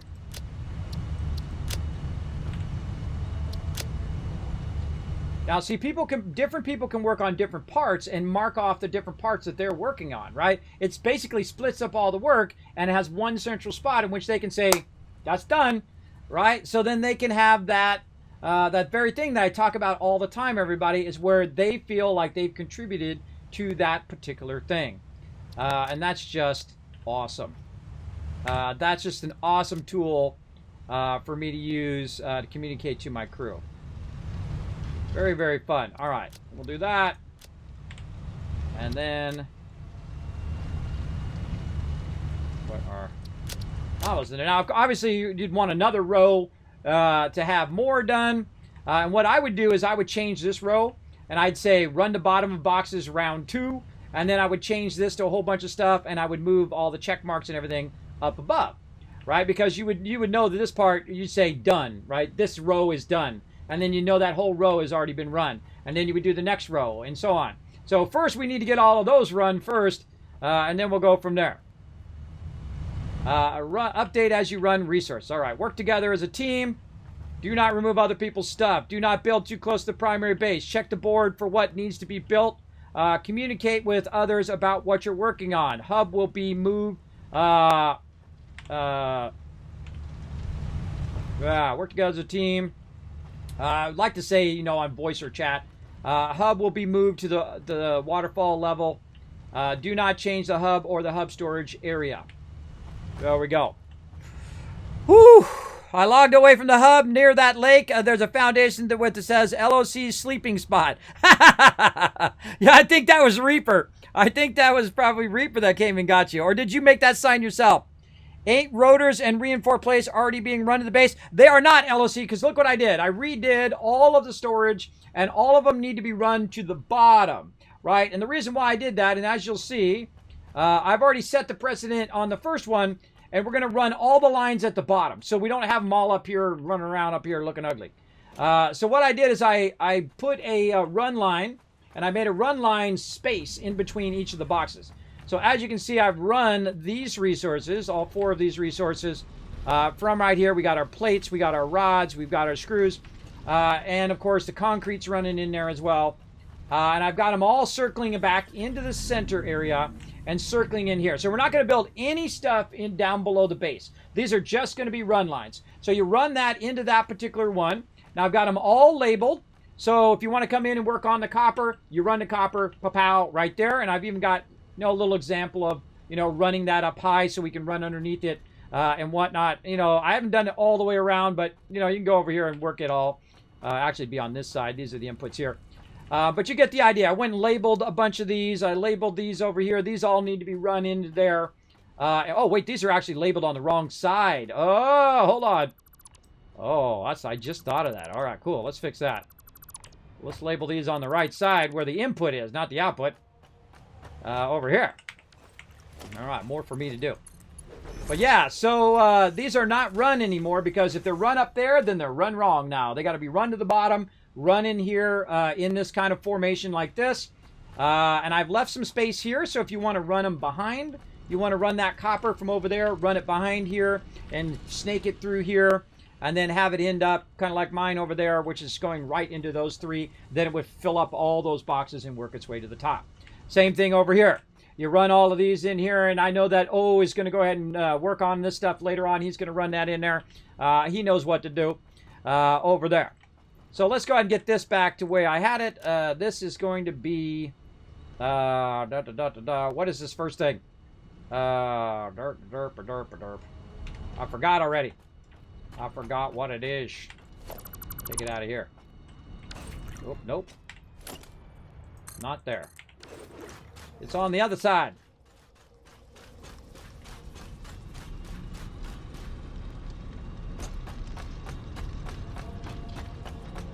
I've forgotten what it was.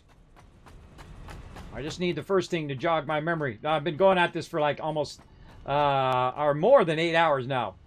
Heavy modular frame. That's what it was. Darn it. Our brain freeze.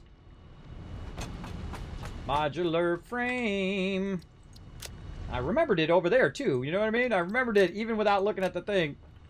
But no. And rotor. Rotor.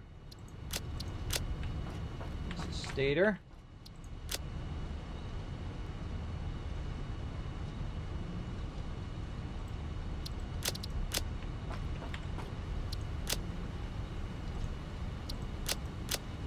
Well, there we go. All right, those are properly done. I'm glad I looked at that now. That's properly labeled on the correct side. And I left a lot of room to expand as well. So we got our primary stuff here. We got a bit of stuff over here. And then we have an endless box row way over here. This is going toward the space elevator for all these other elements.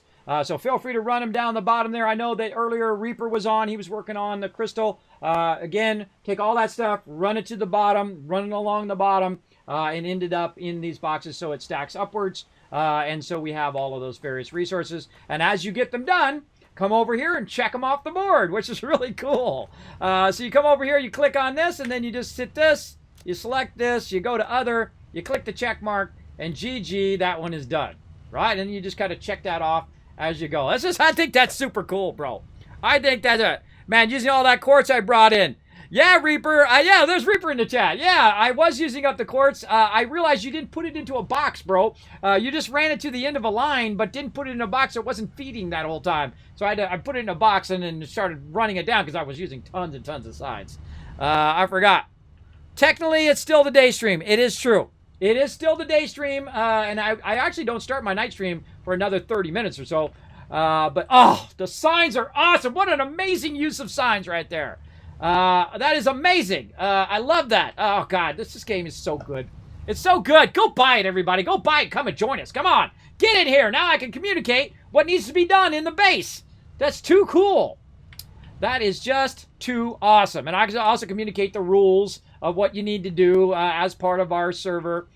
Be respectful of other stuff. Don't tear other people's stuff down. Now, I have priority. I will sometimes have to move stuff and tear stuff down and rework stuff to the betterment of everybody. But that is awesome. That's basically a work board. That's a production board right there. That's something that I would normally do in production, in graphic design. You would have the people doing the different parts of the design itself, where the photos are, who's scanning in the photos, what stage is the photos in, what stage is the text, the copy, where are we getting the copy from, where are we getting all of the other elements from, right? All the other embellishments that go along with it, right? Who's going to be working on that? Who's going to be working on this? Where's this coming in? That stuff. All that stuff is basically like this production board right here. This is my new favorite thing.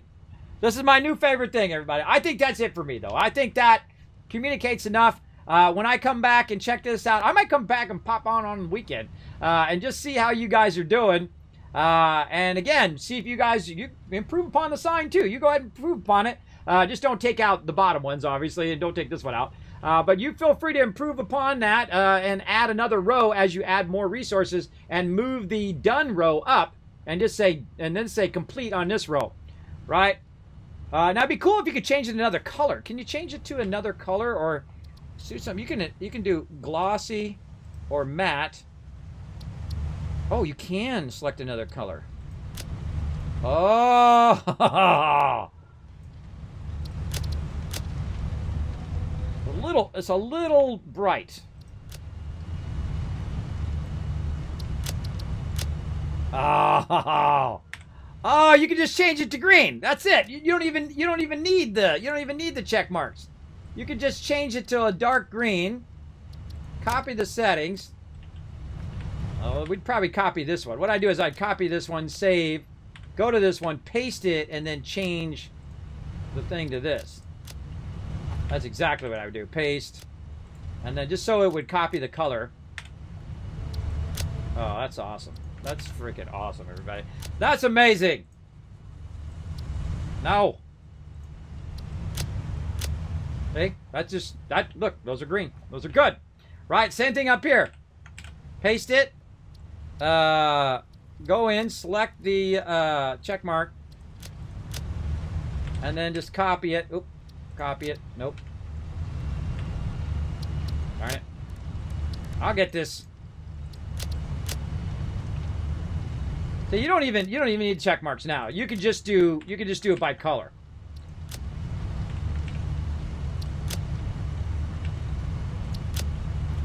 See? Just visually by color you can see that needs to be done. Another thing you can do too is switch these to red. That's what I would do. If this was now I'm gonna have to switch it to red, everybody. That's just how it's gonna have to be now. That's how it's gonna have to be. A little darker red. Load preset. Can I save that? Preset red. Save. Select color. Save. Now can I load that color? Select colors. Load preset. Red. Oh my goodness. Well, that is awesome.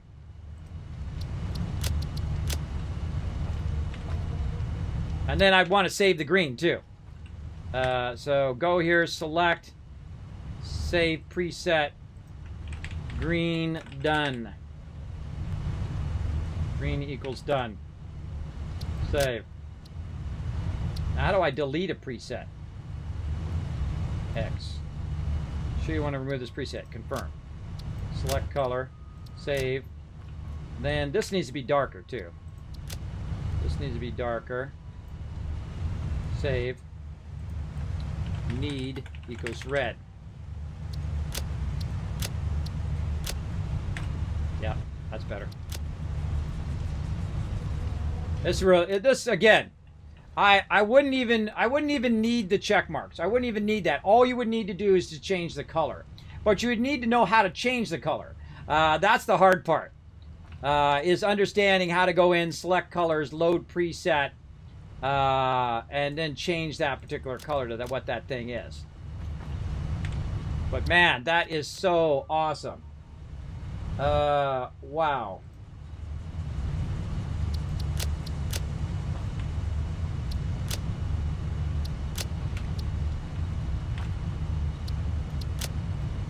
You know I'm going to fix all of this.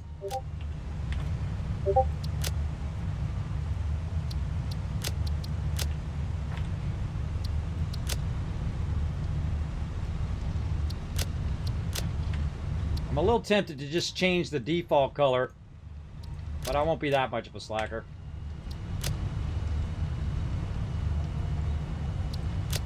Now you guys know how to do that too. I should take a screenshot of this and send this to Fix It. I'm sure other people are doing the same things. I'm sure other people have caught on to this, because anybody who's ever done production, this is exactly the first thing they would do too. Like what needs to be worked on, especially if you're playing in multiplayer. What things have been done, what things need to be worked on. And visually, this is just an amazing, amazing way of doing this. Because you can just literally walk in and know what needs to be done and what doesn't need to be done. And you never, I wouldn't have to say anything. You basically, anybody who joined the server would get a general gist of what needs to be done. You could also do it in stages too, right? You could do it in stages like, has a factory been built for that thing? Factory built, right? Factory built, run to the bottom of the boxes, and that's it. So factory built would be green, factory's been built. And you could just put the factory there, right? So you could just put like, select the image of that particular factory, the building, like in this case, a thing, and then green, it's been built. And then you can just put what all the factories are along there, and I put the biggest, whatever the biggest thing is for that particular factory. Factory built, green. Has it been run to the bottom of boxes? Green, right? Or red, right? You can do it that way too. There's 1,000 different ways of doing it. But that's freaking cool, man. That really is a game changer, a massive game changer. I'm gonna leave it check marks for now, but if I want to change it later, I might change it later. That just makes a huge thing here. And again, let's just finish this out, because then they'll be confused as to why some of it's one color and some of it's another color.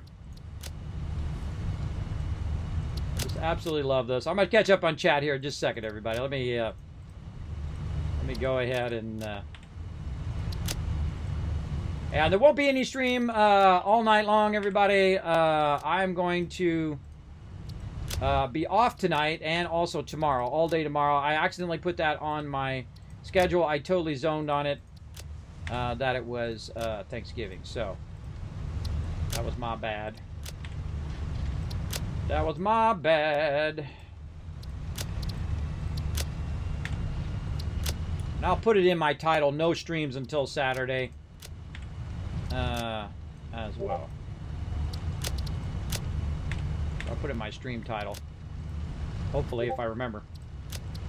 I will try.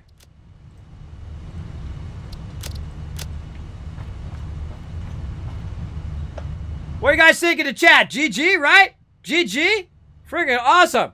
What kind of server are you on? Kind of looking to buy this on Saturday? I am on the best server host you'll ever find, and plus it's the only time it's okay to drop someone's name. You drop my name, you get 10% off. That's right. Get yourself a gigantic mega server over there. Now, of course, you want to come join me on the server. If you can follow these rules at the bottom, do not remove other people's stuff. Do not build too close to the primary base. Check the board for what needs to be built. There it is right there. Communicate with others about what you're working on. The hub will be moved to the top of the waterfall. Do not change the hub or the storage area. Do not change this area. Leave it as is. You can add storage to it and connect things to it, but do not move anything around. You can't update the board, though. Updating the board is okay as you get stuff done. If you can do that and you can work together as a team and be respectful of each other, then what you can do is go ahead and drop onto the Discord. Right there, LOC is helping you out. You can drop onto the Discord. You can go ahead and read the rules. There's a green check mark. Hit that green check mark. Then you have access to the server info. You're able to jump on and play with us. All right? The server runs 24/7, so you can jump on at any time that's convenient for you and work together with us to try to build out all of these various things and run them to all these various boxes in here. Now, if you do get beyond all of these, everybody, if I see all of these go green by the next time I come in, and I might check in on it on this weekend and help out if no one's running that stuff, then what we'll do is we'll go ahead and add another row and another row as we go along to get all of those resources run to these various places. Now, I find this is mainly the goal of the game. The main thing of the goal of the game is to make every single resource in the game so you have resources to make the next thing, the next thing, and the next thing. Now, when you get up to the highest level, which is like the nuclear power level and the plutonium level, then you do have a goal, and you really have goals along the way to do the space elevator over there, and also to unlock stuff in the hub. But we're past the point of the hub. There's nothing else we're going to unlock in the hub. Everything else that we make from now on is just going to be elements that go into making pieces for the space elevator, right? And then all the way up to the very end of the game, which is becoming the employee of the planet by the awesome peeps that fix it. I don't know. Maybe you get a gold watch if you become employee of the planet. Don't tell me. Don't tell me what happens. I have never done it yet. I'm going to do it with my crew. We're going to all do it together. Do not launch the last thing, by the way. I should mention that too. Do not launch the last space elevator. Definitely want to show that to the stream. So there you go. So like New World, yes. If you already joined, oh that's right, I am Death. You already joined us for New World. You're good. All you have to do is just go and get the server info, jump on, and come join us. Come join us and play. Now this is on discount right now on both Steam and the Epic Game Store. You can also get 7 Days to Die on sale as well. Both games I highly recommend for sure. Now again, this runs 24/7. You can go get your own server through Nitrado. Follow that link, get 10% off. Use my name, or just come and join us on ours and help us build ours out. So awesome, awesome. Are you watching our new board over here? I'm so excited. I'm excited about the board.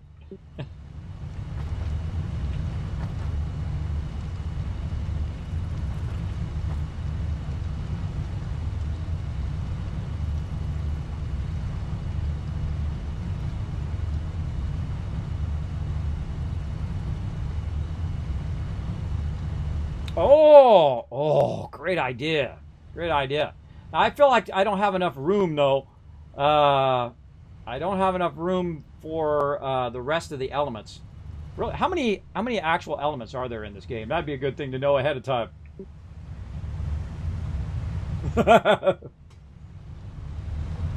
Yeah.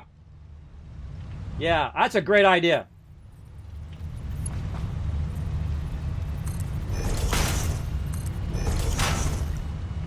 Okay, so yeah, let's do upgraded. I like that. That's a great idea. Upgraded. And then what can we use for that one? We need a question mark. Let's put a warning sign. Upgraded.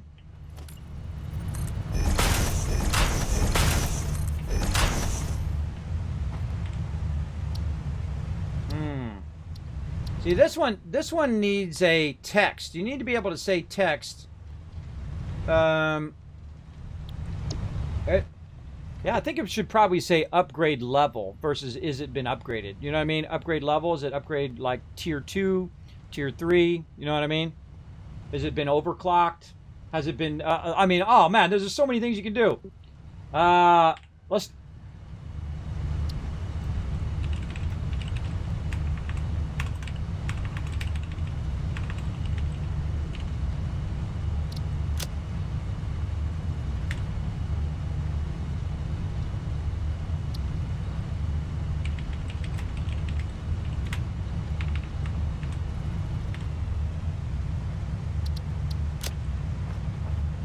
all right.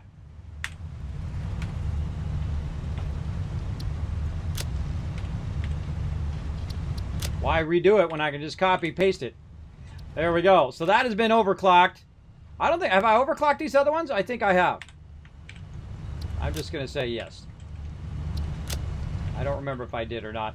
I'm just going to say yes, and I'll come back and check them later so no one else will check them. Needs upgrade.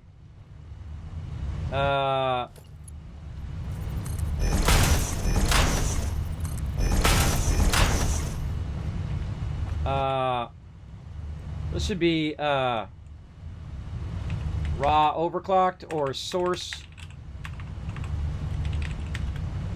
overclocked. Needs upgrade. And then this should be a no. So how do we select a no? What will we use for no?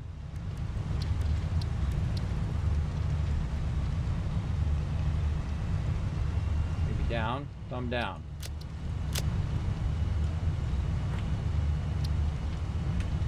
And it needs to be like a yes.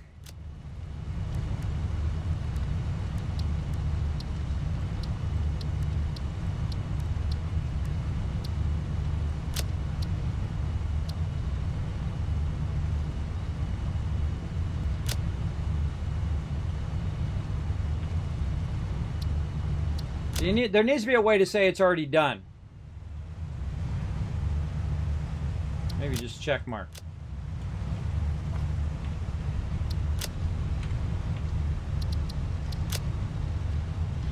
Green equals done.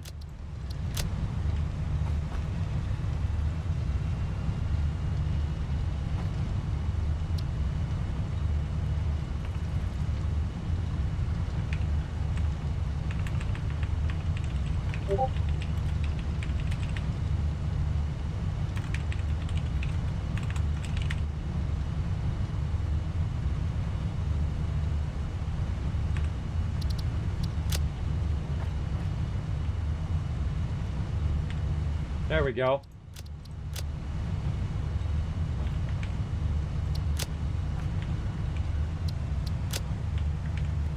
I feel like all of a sudden this whole board's going to get really big, right? It's going to get really big. All these things you could add to know the status of each of those things.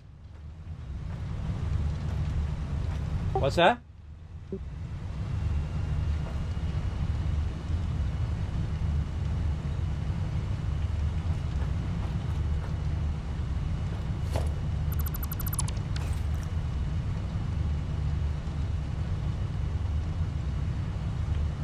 Yeah, this is about 19 or about 20 so far we've got on this board. Well, that's 40, and then 60 would be 3 rows. That's not too bad. 3 rows is not too bad. I think I should probably build that in on this checkboard. But let's just start with this and see how this goes, and I can always change it later.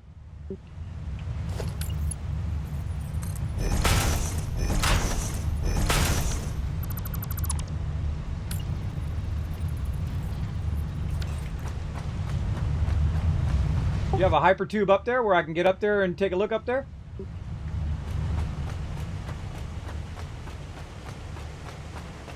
Yeah, if you want to run a hyper tube down here, so I can just pop in there and go up there and take a quick look and show the stream here.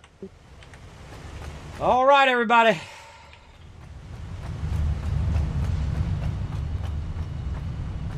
Okay, so let's if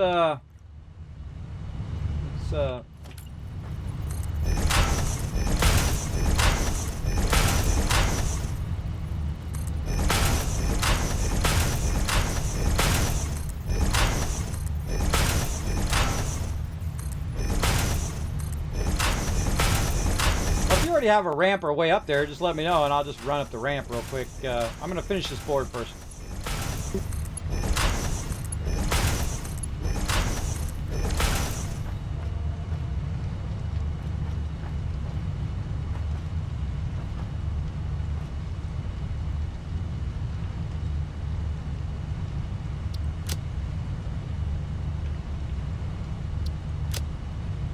Yeah, or I can just take the hypertube next time you come in. So, yeah, look at that, everybody.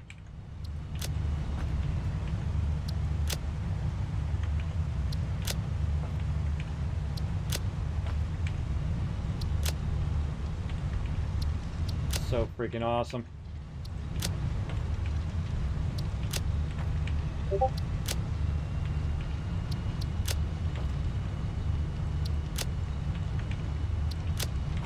Like a status board. So cool. Now it just makes me want to make a status board and just run it like the whole length and like move the hub out of there. Maybe that's what I'll do. I'll leave the status board down here and then move the hub up and just make the status board bigger eventually. Make it longer. Oh God, I wish I'd done this in the very beginning. This would have been amazing right at the very beginning of the game, everybody. Just make this project board. Even at the ground level, just make the project board, and then when you log in the game, boom, you look at the project board, you know what's going on. So good. I think all these need to be done, but I'm just going to copy this and then paste it up here and assume that everybody will go ahead and whatever they're working on, they'll come over here and they'll update this board, whether it's been done or not.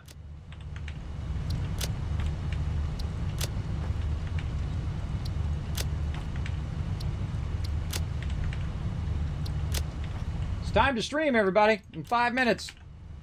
I've been going almost 9 hours now, everybody.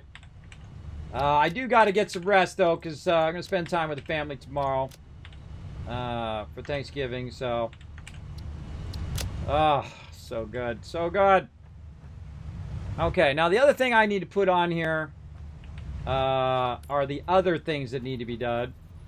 I need a board that... Can I take that off of there?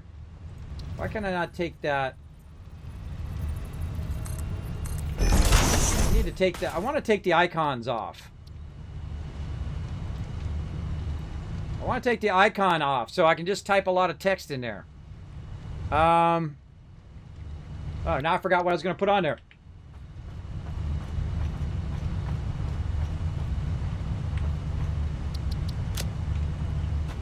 I'll move this down here.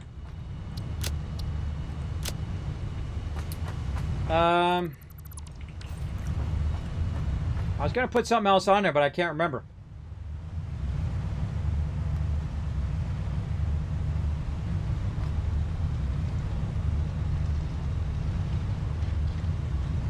Oh, I was going to put the thing back at the top.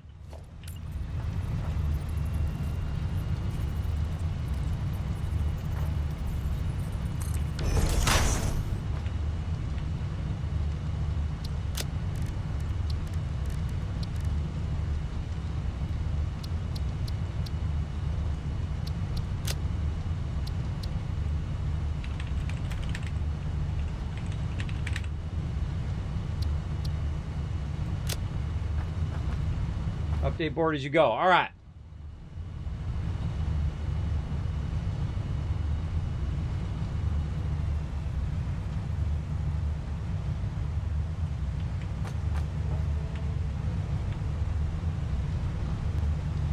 This needs to say need upgrade.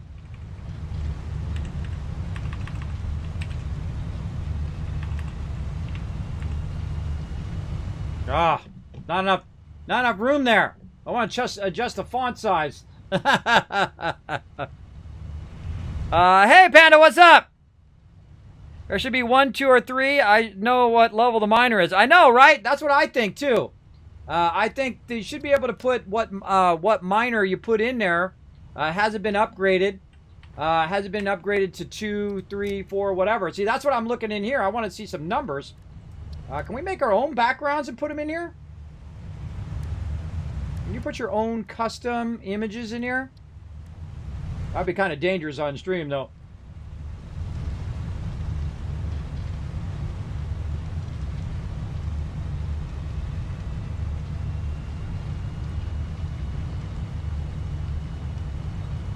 Guess I could put a picture of it if you know what the picture of it is. Equipment. That's something we should put in as suggestions. 1, 2, 3, 1, 2, 3, 4, 5, A, B, C, D, whatever. So you can spell stuff out too. Yeah, numbers and Roman numerals. You know, 1, 5, 7, all of that. Oh man. Cool little gradient there. All right. Cool.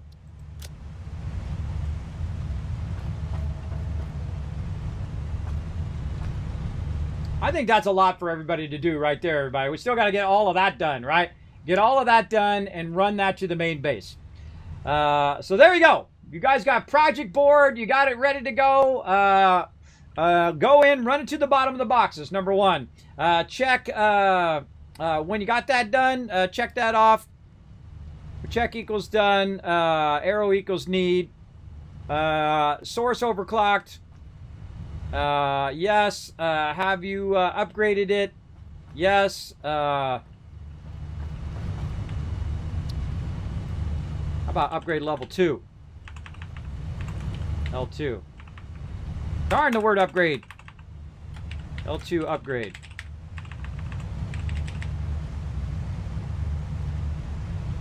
I'll just put no space in there. Ah. Darn it. Can't fit that on that line. T2 upgrade. Tier 2 upgrade. Update. Ah! Ah, this is so frustrating for a graphic designer. Tier 2, yeah, upgrade. Tier 2 upgrade. Red equals Tier 2 upgrade.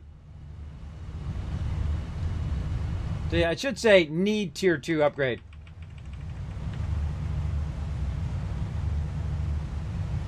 Oh, I need a bigger sign. That's what I need. I need a bigger friggin' sign. There we go.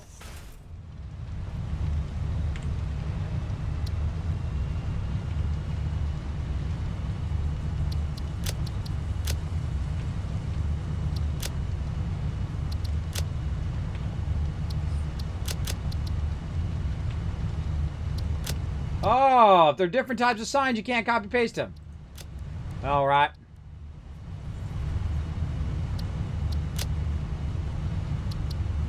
I need a bigger sign. Need red equals need Tier 2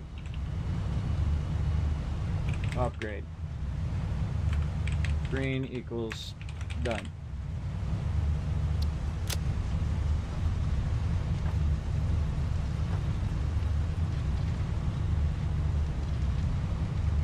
All right, I think that's probably good enough. And then this right here, I can move.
I know one.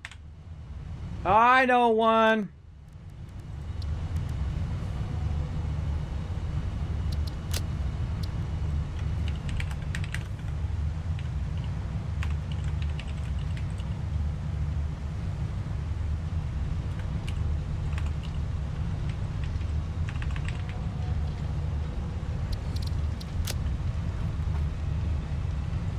I call the ma'am. What? How did you call the ma'am?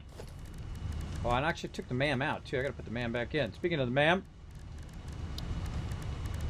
M-A-M, not M-A-M-M.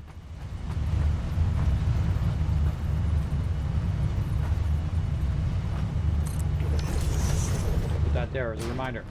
Log out in the old ma'am area.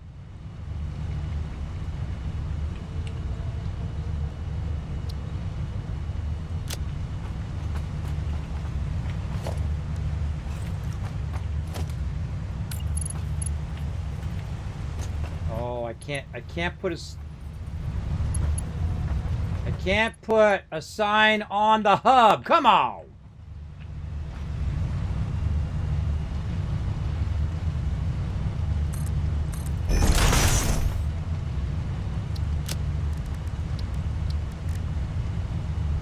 I watched Kismet. He did this for like 5 hours. He did these signs. Log out inside office. Log out in the office.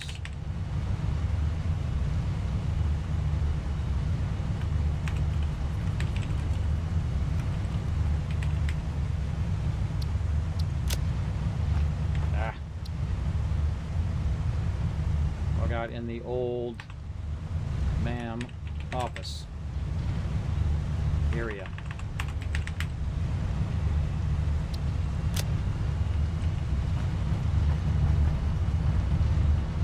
See, people are right in the way. See, you run into them, they stop you. You should be logging out in here. Because there ain't nobody coming in here for no reason. There's no ma'am in here anymore. So everybody should be logging out in here. And I feel like eventually that's what they should do. Let you log out into bed, right? And stuff like that. You sit down in here. Maybe even sit on the John if you need to. Log out in the John. Whatever you need to do, but log out in that area over there. All right. Oh, this is awesome, everybody. Log out in the old ma'am area. All right.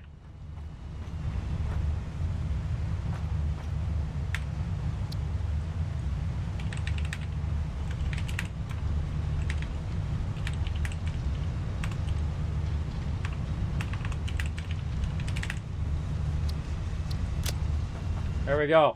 Oh, sign's too small. This was in the old base, everybody, so I'm just carrying it over. I'm just carrying it over. All right. I forget who did this in the other base. It's pretty funny. God, why? It just needs to be just a little bit smaller. It's painful. Painful. Oh, wait, maybe put that over here.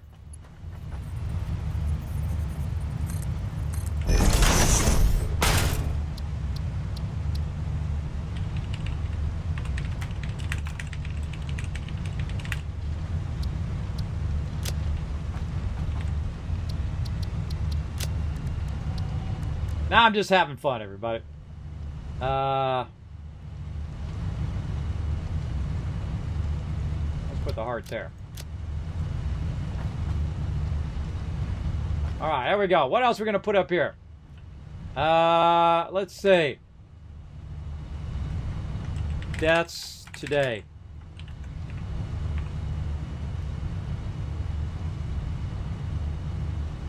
Deaths. God, just not enough. Not enough space. Death counter. 0 so far. What else you guys think I should put up there? Yeah, LOC did that in the old base. Can I give you a tip, Kismet? Sure, go ahead. I did not build the reinforced plates or rotors for overclocking. Well, hey, you better... that's why LOC, that's why you should have everything built for overclocking, for expansion.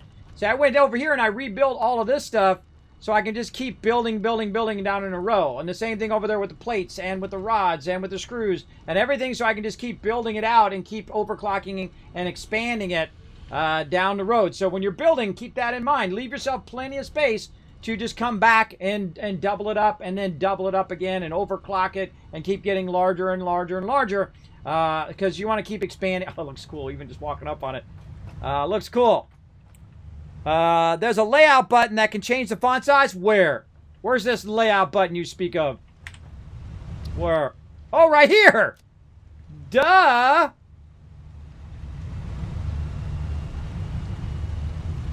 Ah, look at this stuff.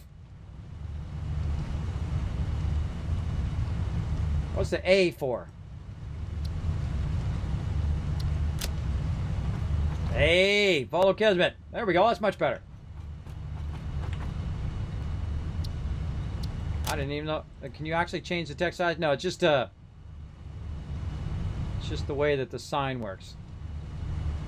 I see. Ah, okay. That's a good tip. I'll take that one. I like the sign that's like that. I like that inversed, and then that's that way. But yeah, you could literally just take the text out. I see. So you could go in a layout and just go and just do this, or take the image out. Yeah, that's nice. I like that. I like that better without the A. What's this A all about? You can go ahead and just tell me. Chat, tell me what that A is all about. What's that A mean? How do I get rid of that A? How do I change it to something else?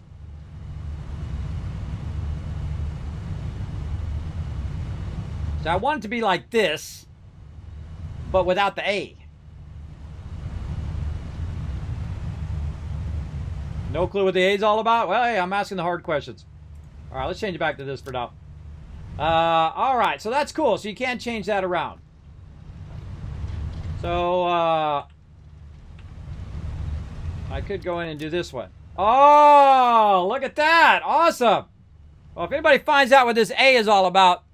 Oh, you think it's the second text box? Element settings. Is there a second? There's colors, emote. If I keep typing off the edge, does it become the A? No. Well, let's worth a try. So we got colors, we got icon, we got text box, we got material settings, and we got surface finish.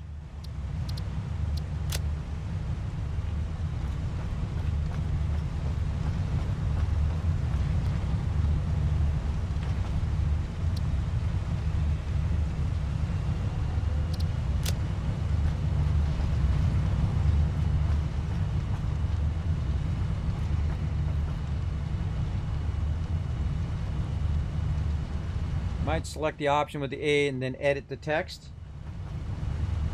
All right, let's try it. Let's get this figured out. Now that I've been doing this for about 4 hours. Save. Oh, yes, it's a secondary text. Genius. Genius. All right, that's 1,000 kids caps. In fact, I'm going to give you 1,000 more. There you go. LOC and Katie Wolf coming up, stepping up, and say, boom, it's a second text box. Genius. Genius, genius, genius. All right, I like that. All right.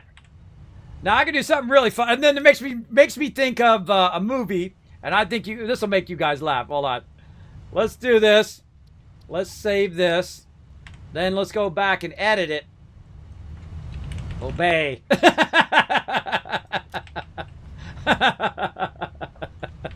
I'm just kidding, everybody. I'm just kidding. That's funny. You know that movie They Live, where he puts the glasses on and he sees obey everywhere? I just think that would make some people laugh, everybody. I'm not going to leave it in there, but I think that's funny, right? Very good, right? I think that's funny. Show the love. Or what else can I put there? Follow. Yeah, I can just do follow there. Push.tv. Oh, I can just do this. Oh, that's even better. Oh, very nice. Yeah, I like that. GG, that's good. Yeah, Roddy Piper. Yeah, he's all out of gum.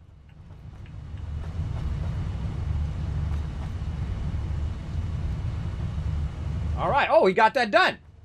Hostess is on it, huh? Well, let's see. I'm going to check your work.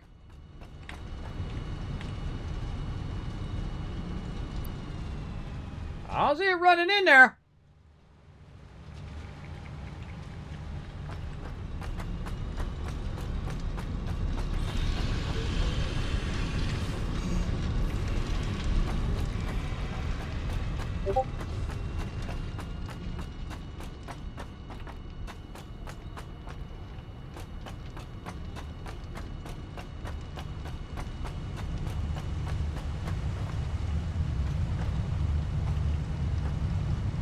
Oh, okay. Well, the one at the top, the check means it's done, means that you've run it into the bottom of the boxes. See, that's why I realized that it was better if we just changed the color than if we actually had that middle row. That middle row is for that. That's what that means. Check that you've done, that you've run it to it, not that you've made that item. I think what I need to do is change that around, where the bottom one is you've made the factory. The next one is you've run it to the box. You've overclocked it. You know what I mean?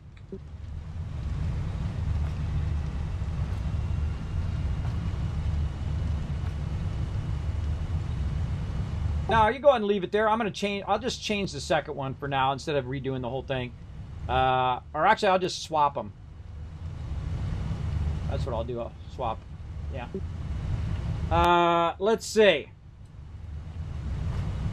So, run to the bottom of the boxes. Let's just copy this one, and then we'll paste it here and check. It's been run to the boxes. And then we'll just say factory built.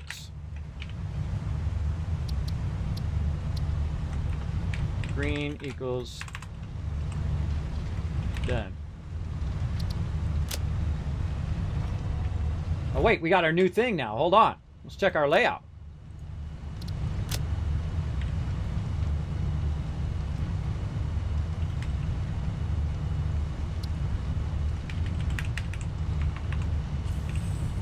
Factory. Built.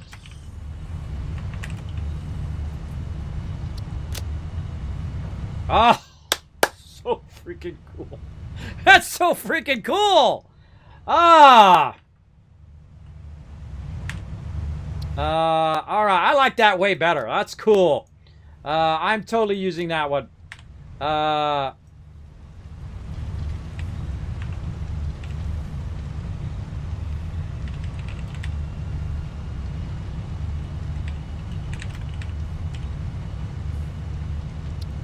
That one, not so much. Sorry, what was that?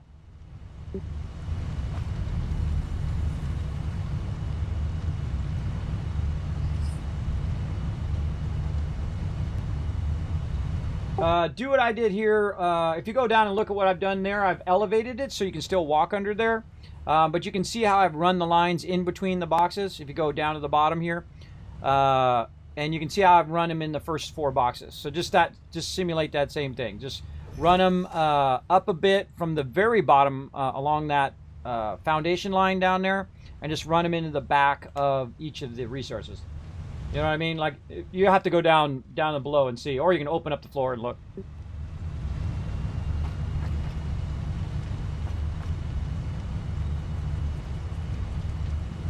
Yeah, no, that's what I've done down below. Again, just run down below, down the bottom, look at how I'm running the screws and rods and all that stuff in there, and that'll show you kind of an example. There we go. Okay, now let's do this. Factory built, perfect. Resource run to boxes, not so good. All right, we got to change that layout. Oh, there's an arrow.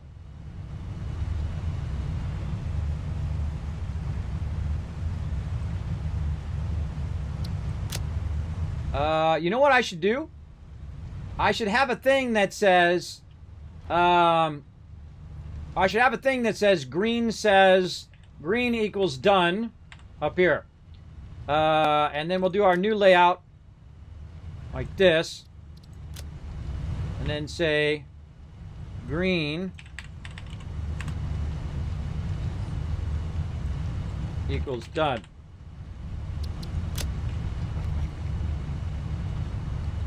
And then I'm going to grab this one and move it over here.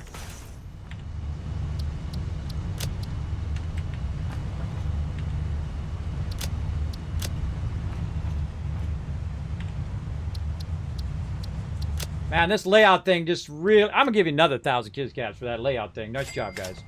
Nice guys in the chat. There you go. Another one. Red equals need.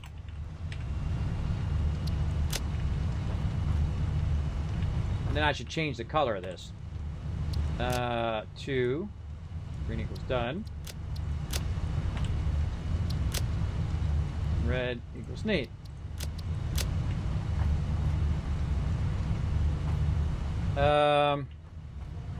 Then I can take this out. And then we can put one of these back in. What was this? Source overclocked. Run to box. Factory built. Run to box. Ah, this is getting so awesome. Source overclocked. What was the other thing? What's the other thing you told me to add to the thing? What was the top one? Does it need to be upgraded?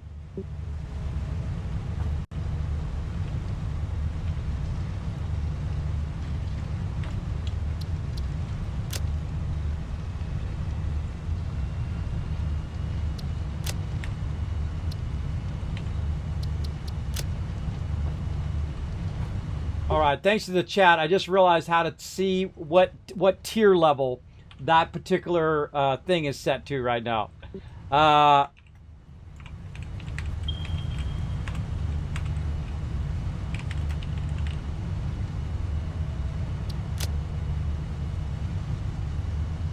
I just figured out how to put it on the board is what I'm saying.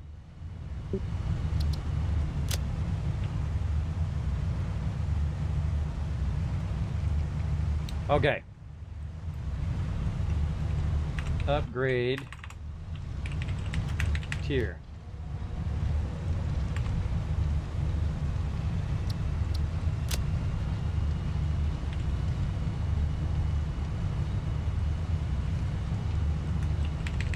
Current tier. Yeah, right there, everybody. Look, see, now we just put what tier it is right there.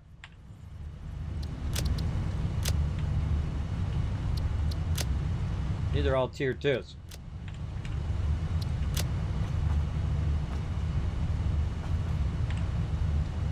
This is extractor. Extractor tier.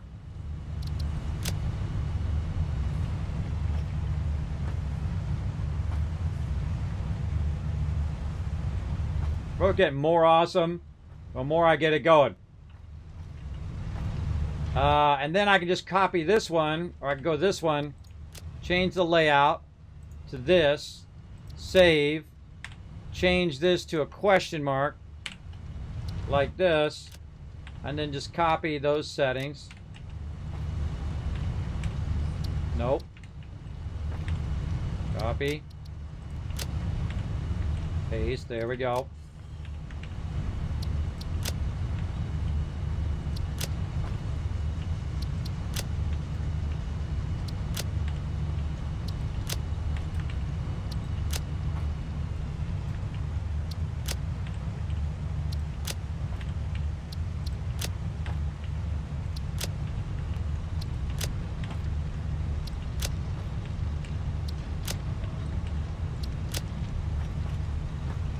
Oh, you know a funny one I just saw when I was watching the thing?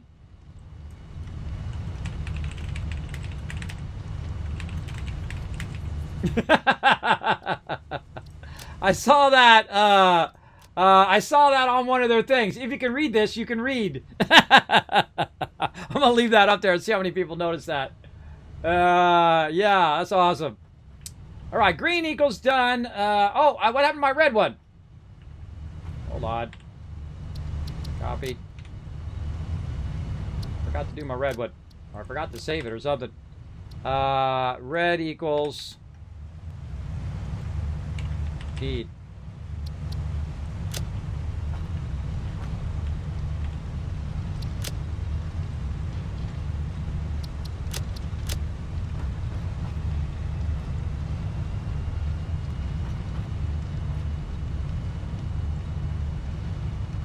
Okay, now we're getting somewhere, right? Genius.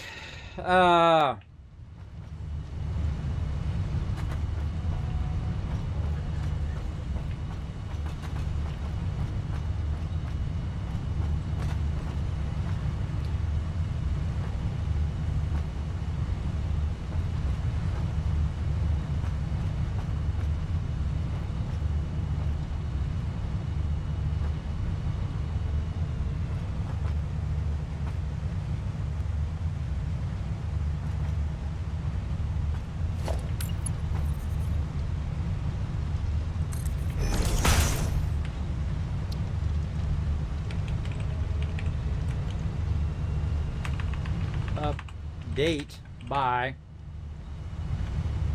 E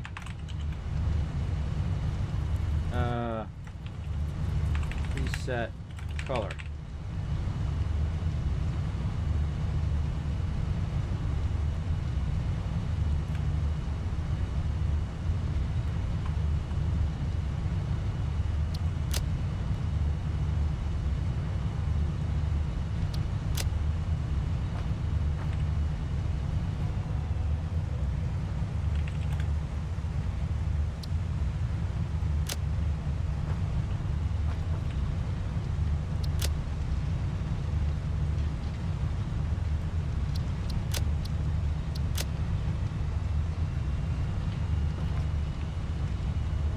Select colors, load preset.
What do you guys think? Update board by hitting E. By E, select color, load preset color. So green equals done, red equals need. So you go up here, you hit E, select colors.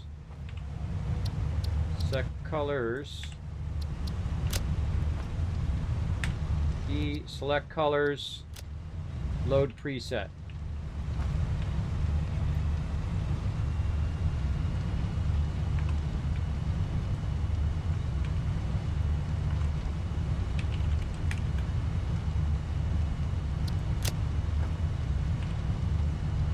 Colors, load preset, and then just do that. There we go. All right, we got it. Holy mackerel, that is awesome.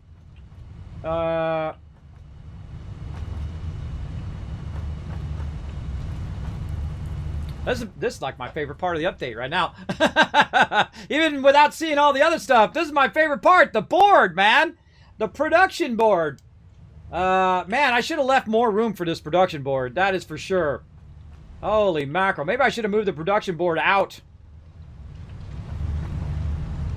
I can always recreate it, making a big, long production board right there. Because you're not really using the hub anymore anyway. Oh, it's tempting, everybody. It's tempting for me to go and move that entire production board out and make it longer. Well, we'll get through all of this first, and then I will extend it. How about that? And I'll just copy paste everything into a longer production board. And I need to change the color of this here so it stands out a little bit more. Let's go to like purple.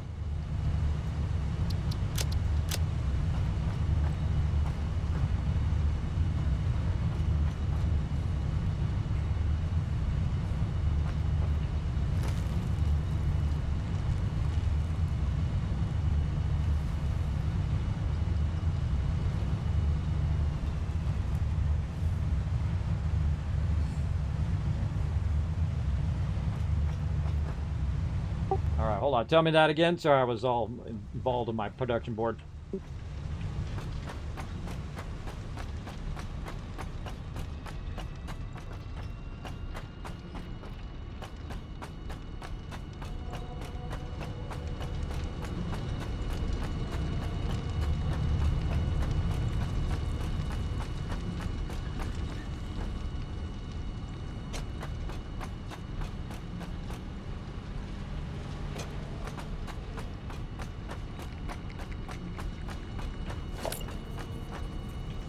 Oh, so it's not running on along this line anymore?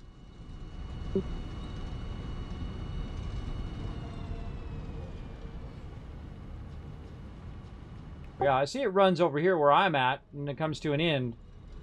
He diverted it over there.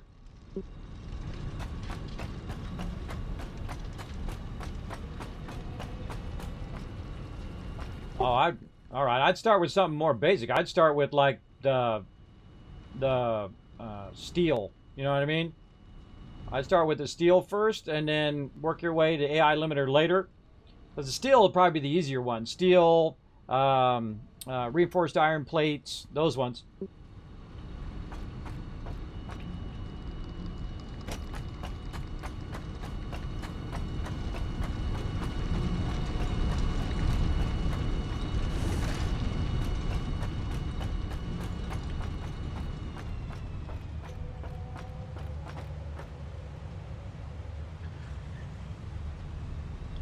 I would do it in order that you're going to run it to the board. That's how I would do it. I would go in, like if I was going to do it solo, I would start with the copper wire, and then the cable, then the copper sheets, and put those three together. And then, like I have it over here. And then have the reinforced iron plates and the steel and all of that stuff running to the next one. Instead of putting the AI limiters in with that, I would put that in its own. Because AI limiters is way down the line. That's like a one on the other side. So I would do it in order of the board, than to do it as part of all of that. That's just me, but I mean, hey, you run it how you want. See, I like to keep it grouped. You know, each resource grouped by its kind of difficulty level.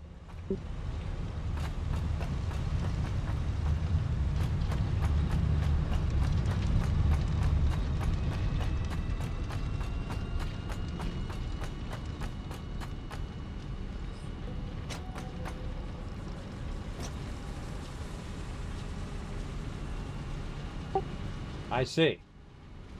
Oh, I see. He's run over there. I wouldn't even worry about it. I let him do it, and I would just run your copper sheets at the bottom. And then if he wants to tap into your line eventually at the bottom level, then I would do that. You know what I mean? I would take it off of this level you're on right now, and I would run it down underneath all of this running right here.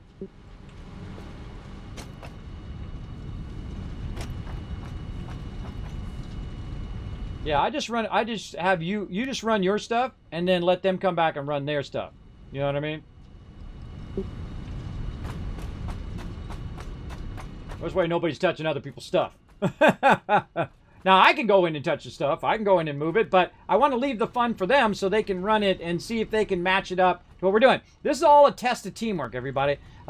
These particular playthroughs that we're doing, I'm learning more and more how to work together in Satisfactory, and that's going to give us more and more power, like we do all the time, is we learn how to work together so efficiently that no one can beat us. The same way in New World, same way in other MMOs and other games that we play as teamwork. Like in 7 Days to Die, do you know that we get to concrete within the first 7 days? We built a gigantic mega base within 7 days. Within the very first 7 days, we've got concrete, we got a mega base, we got all of these defenses, maybe 4 or 5 out. We've got our bomb walls, we got all that stuff built within the first 7 days. That's how amazing my crew is. And some people are like on day 590 and haven't even got that way. Haven't even got to that point yet. And so that's what we're learning right now. And that's a great one right there, is should I run other people's lines or should I just run my lines? I would say just run your own stuff. Run your own stuff, run it at the bottom, and then later they can come back and run it at the bottom along, and then run it into the appropriate box. Trying to avoid other people's stuff, and also trying to avoid too much spaghetti down there, right? I ran mine in a single line down the center here, and so they're all running down the center and they're going into those 3 boxes. Now what I would do with the copper is I would go in and I would run the copper down here. I'd upgrade that first up to tier 2. Then I'd maximize my ability to expand it later. And then I would run it straight through here, back a little bit, because you're gonna potentially want to run another line over here. But I would run it along here, into here, through here. Fred, get out of here! And then run it right into here and run it right into these 3 boxes, just like I did over here. That's what I would do. And then on the next one here, these 4, he can run that from behind, run that on the outside edge, run this here, and then run it around and loop it around from this side, right? If you see that O right here, I would run your stuff around this right side. If you're running it from way over there, I'd run it right through here, right through there, come around here, and just plug those right into there, just like they are, like that. That's what I would do. And then the same thing over here, I would just keep it consistent and just run it over here around into these 3. Boom. Good to go, or these 4. Around here. And then over on these ones, I would literally run this through a massive stacker. This one right here, I would do just massive stacking, just straight up stacking as long as you could go. And just keep those stacking running down there and just stack, stack, stack, stack, stack, stack, stack. And then run those across and then just keep feeding them in one at a time, and then also running them from the other side this way, and just trying to avoid running into other lines while you're mega stacking, right? I would run 1/2 of this from one side and 1/2 of this from the other side, and maybe even do a quarter of each side, right? A quarter and a quarter, and then the center would come straight from the back, right? Because you got to figure out the logistics of how to feed all that in there. Now this is actually going to feed from this side over here. Again, run a quarter from that side, and then run center to get that stuff to all feed in there. And they'll be figuring that out. That's going to be the logistics of working with other people, because you're going to be building it in a certain way, and other people are going to be building it in a certain way. Now, this right here is in the way. I actually should take this and run this behind. Now, I should take this and run this back here where there's not going to be any feeding of the stuff, right? So I can run it back there and run it behind here so it's not in the way of where they're working here in the center. But I'm not going to do that right now. I've been going how many hours now? 9.5 hours, everybody. This stream is turning into a mega stream for sure. All you guys telling me to hydrate. I'm on it. I'm on it. I'll get that hydration going on here in just a second. Let me get up here and admire my wonderful board. I love this board. Oh, it's my favorite thing in the game now. Oh, so awesome.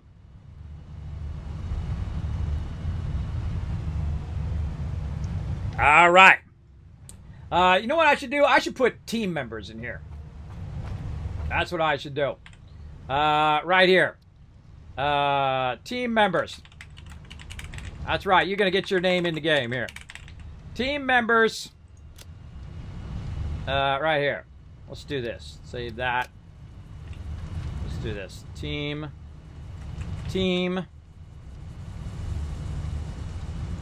Members. Right there. Let's grab this. Put this over here. All right. Let's get everybody in here. Shenanigans. Team members. Let's go ahead and change this color too. We'll save this color. Purple equals info.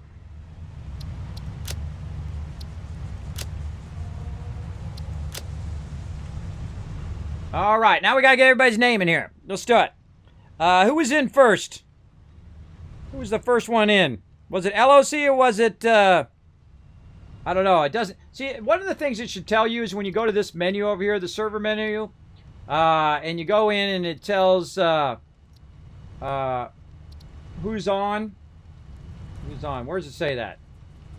There's a thing in here where I can go to where it says who's on. Manage session. Manage players.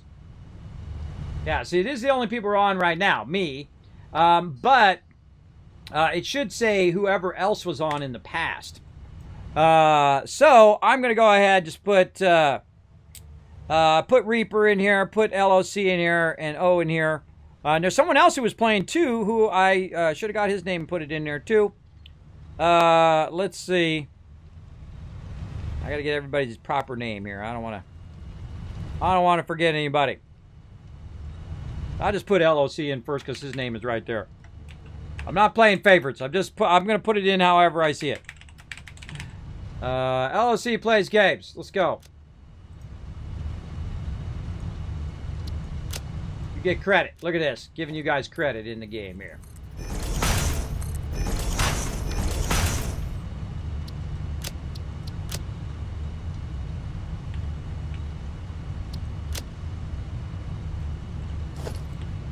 I know I'm going to end up changing all of this, everybody. I know I'm going to be moving this whole entire sign and making it way bigger.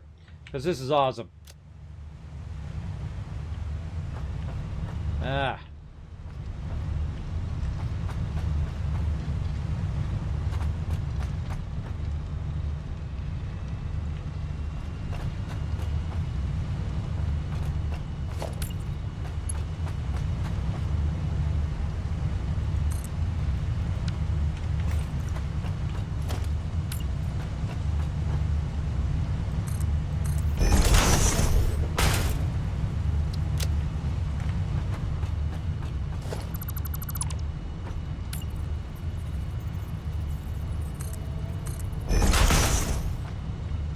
Let's do this. Let's bring this down.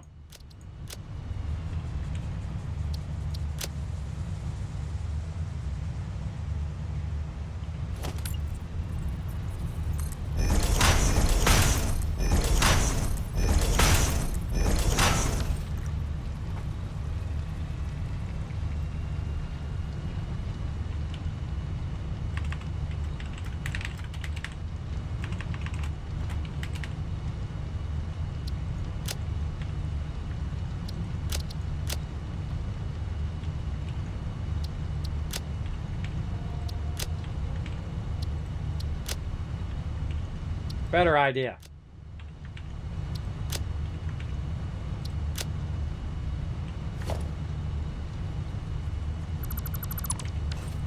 You log in and add your own dang name in there.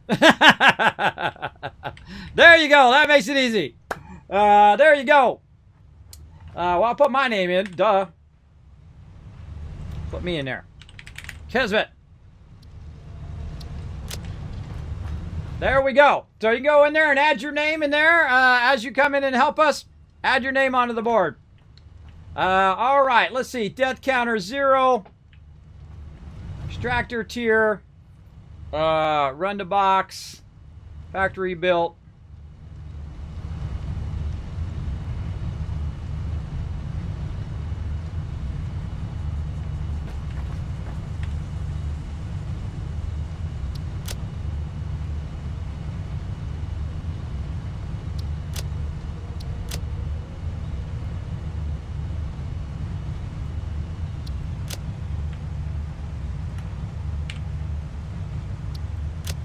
There we go.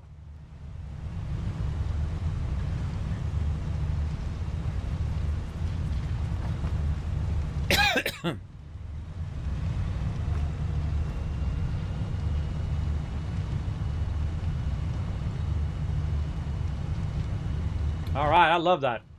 I think that's pretty cool production board. I don't know about you guys. Man, I could do this all day.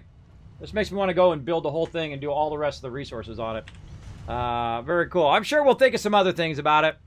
I need to find something to put on this board. What else? What else am I always telling everybody all the time? Log out in the MAM area. Other people's stuff. What else? What else, everybody? I can't think of anything else to put on there. I need something for that last side. You can add your name? Well, you got to add it yourself. That's how I know you've been in the game, because you can get in the game and make a change and add your name. That's how I know you're helping out. We should do something like I do my name, and then like what you're working on, main base. Ah, there we go. Ah, even better. Name. What you're working on. Even better.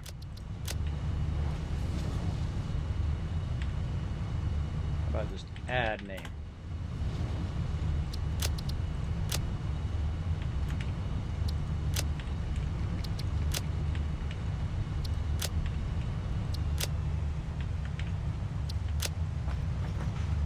Got a high priority assignment for you over here, oh. Come over here, add your name to this board and what you're working on.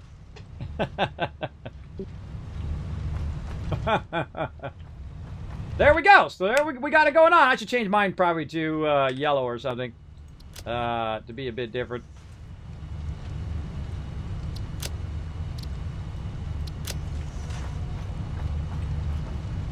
There we go. Oh man, this is keeps getting better and better and better. Death counter.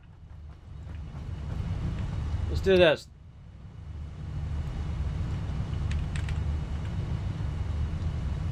Number of deaths today. 945. I'm just gonna change it and see if anybody notices. That's funny. That's funny stuff. All right. Oh, okay. I just changed it to 945 to see who would check it. It's pretty funny. Let's see. What else? Man, I'm trying to think of what to put in that last one. How about just thank you? That's good. Thank you.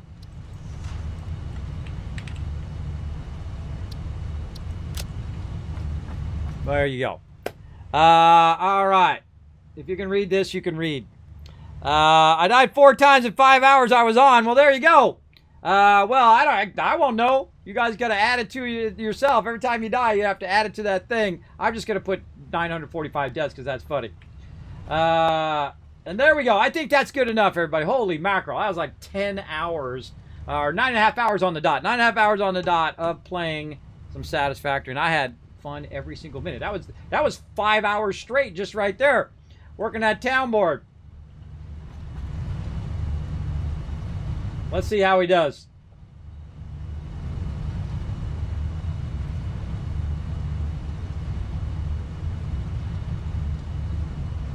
So that's cool because now you can put their name on there and they can own it. Put what you're working on in there in parentheses.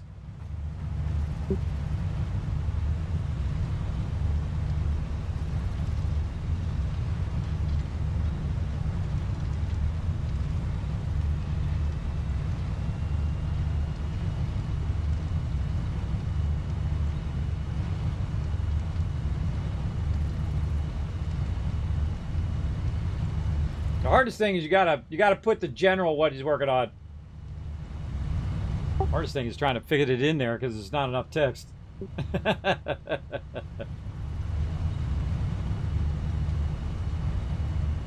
Steel and power. I'll put it in like mine. See how mine is when it has main base around it with the parentheses on the sides? It'll make it easier for people to understand. Otherwise, they think your name is Otis's Steel and Power.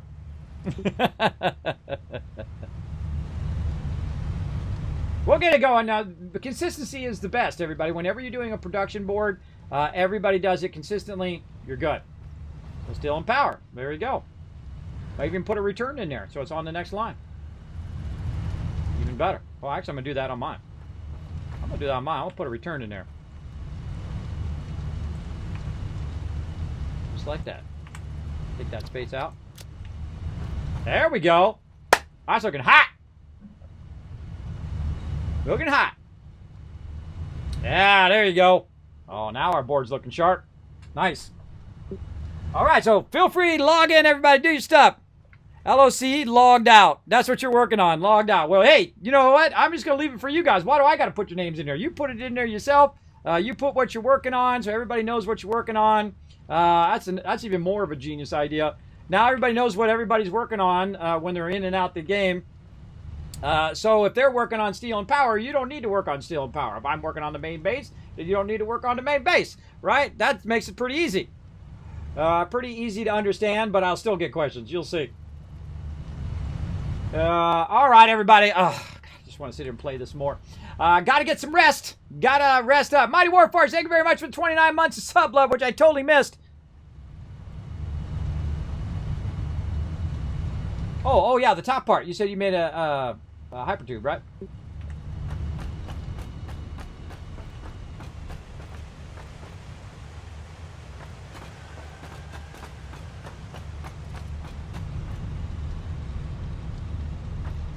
Okay, it's the one to the north. That's where I'm going. Going north.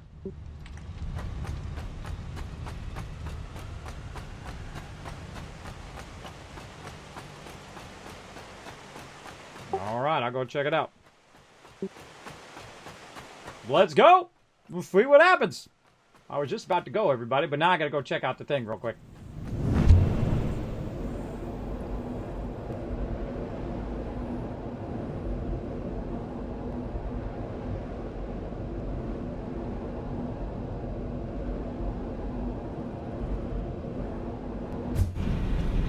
All right, at least I didn't spill my coffee. Wow. Look at this, everybody. Whoa, they're over here working away. Building out some serious stuff. Oh, look, there's some sulfur there, I think. What is that? Yeah, sulfur going in there. Getting it going on. Black powder. And then we got, oh, the black powder is not, oh, it's not converting into the obelisk yet. Look at this coal power. Nice, nice. Okay, he said there was another one. Oh, right down here, I bet.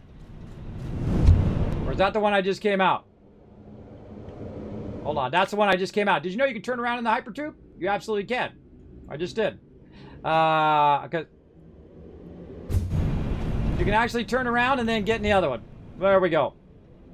Just hold down W or S, depending on which direction you're going, to turn around.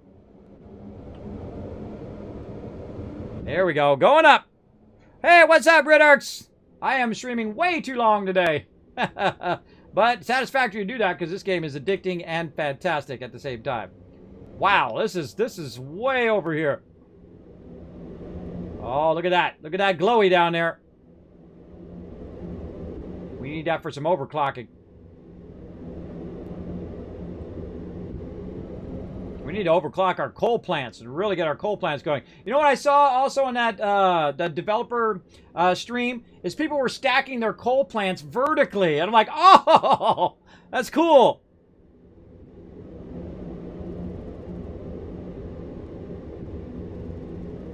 A cannon?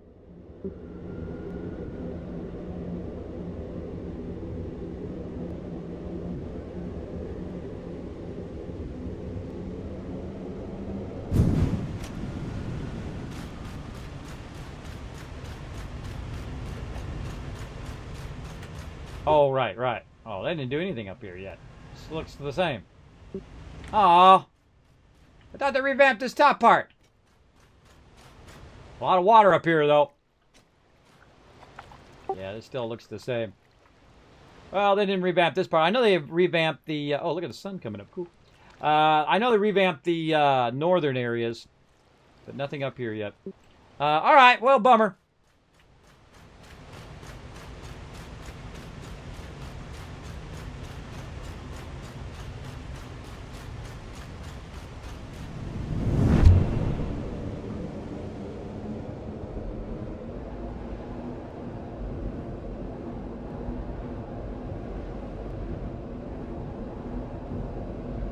Oh, yeah. I know, but I was wondering if they had done it in the last update, but because they said they made a bunch of other changes. Thought they might have done a stealthy little change there, but nope. No changes on that. Again, I just thought I'd check it while we're playing over here.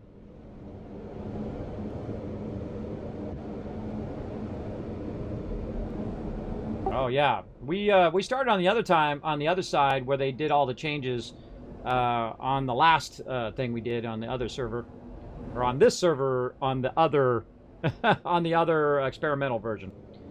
And then we wiped it. Now we're over here. Boom.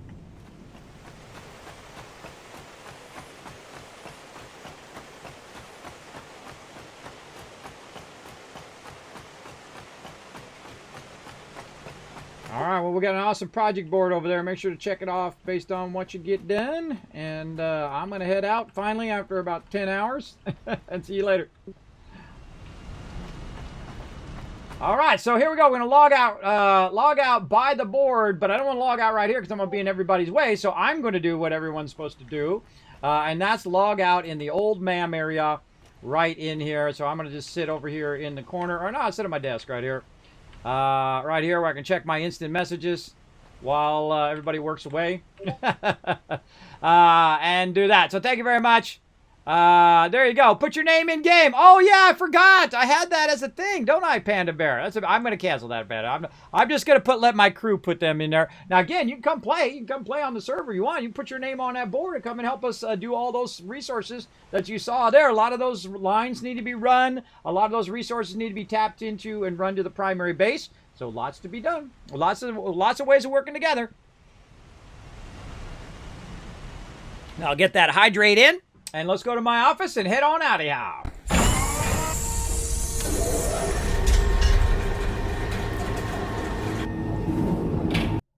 Whew. Oh, man, this game's so good. That sign thing, man, that was a revelation on getting the signs and then you guys' tips on how to switch the text and everything.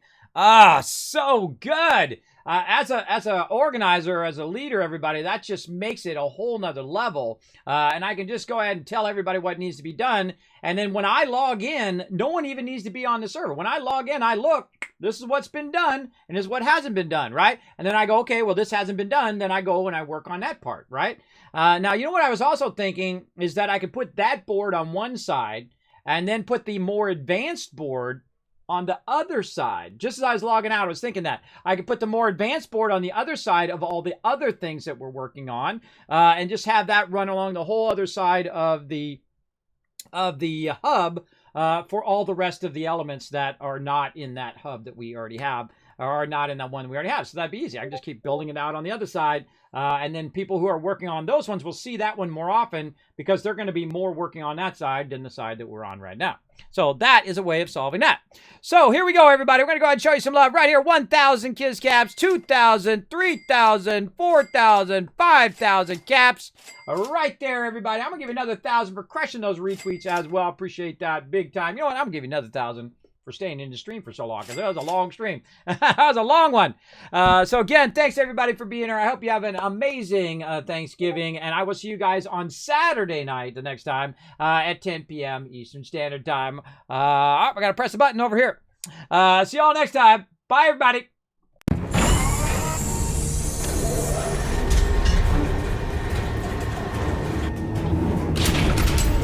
Hi, this is Norver. Thanks for watching. Press the subscribe button. We'll see you all next time. Bye.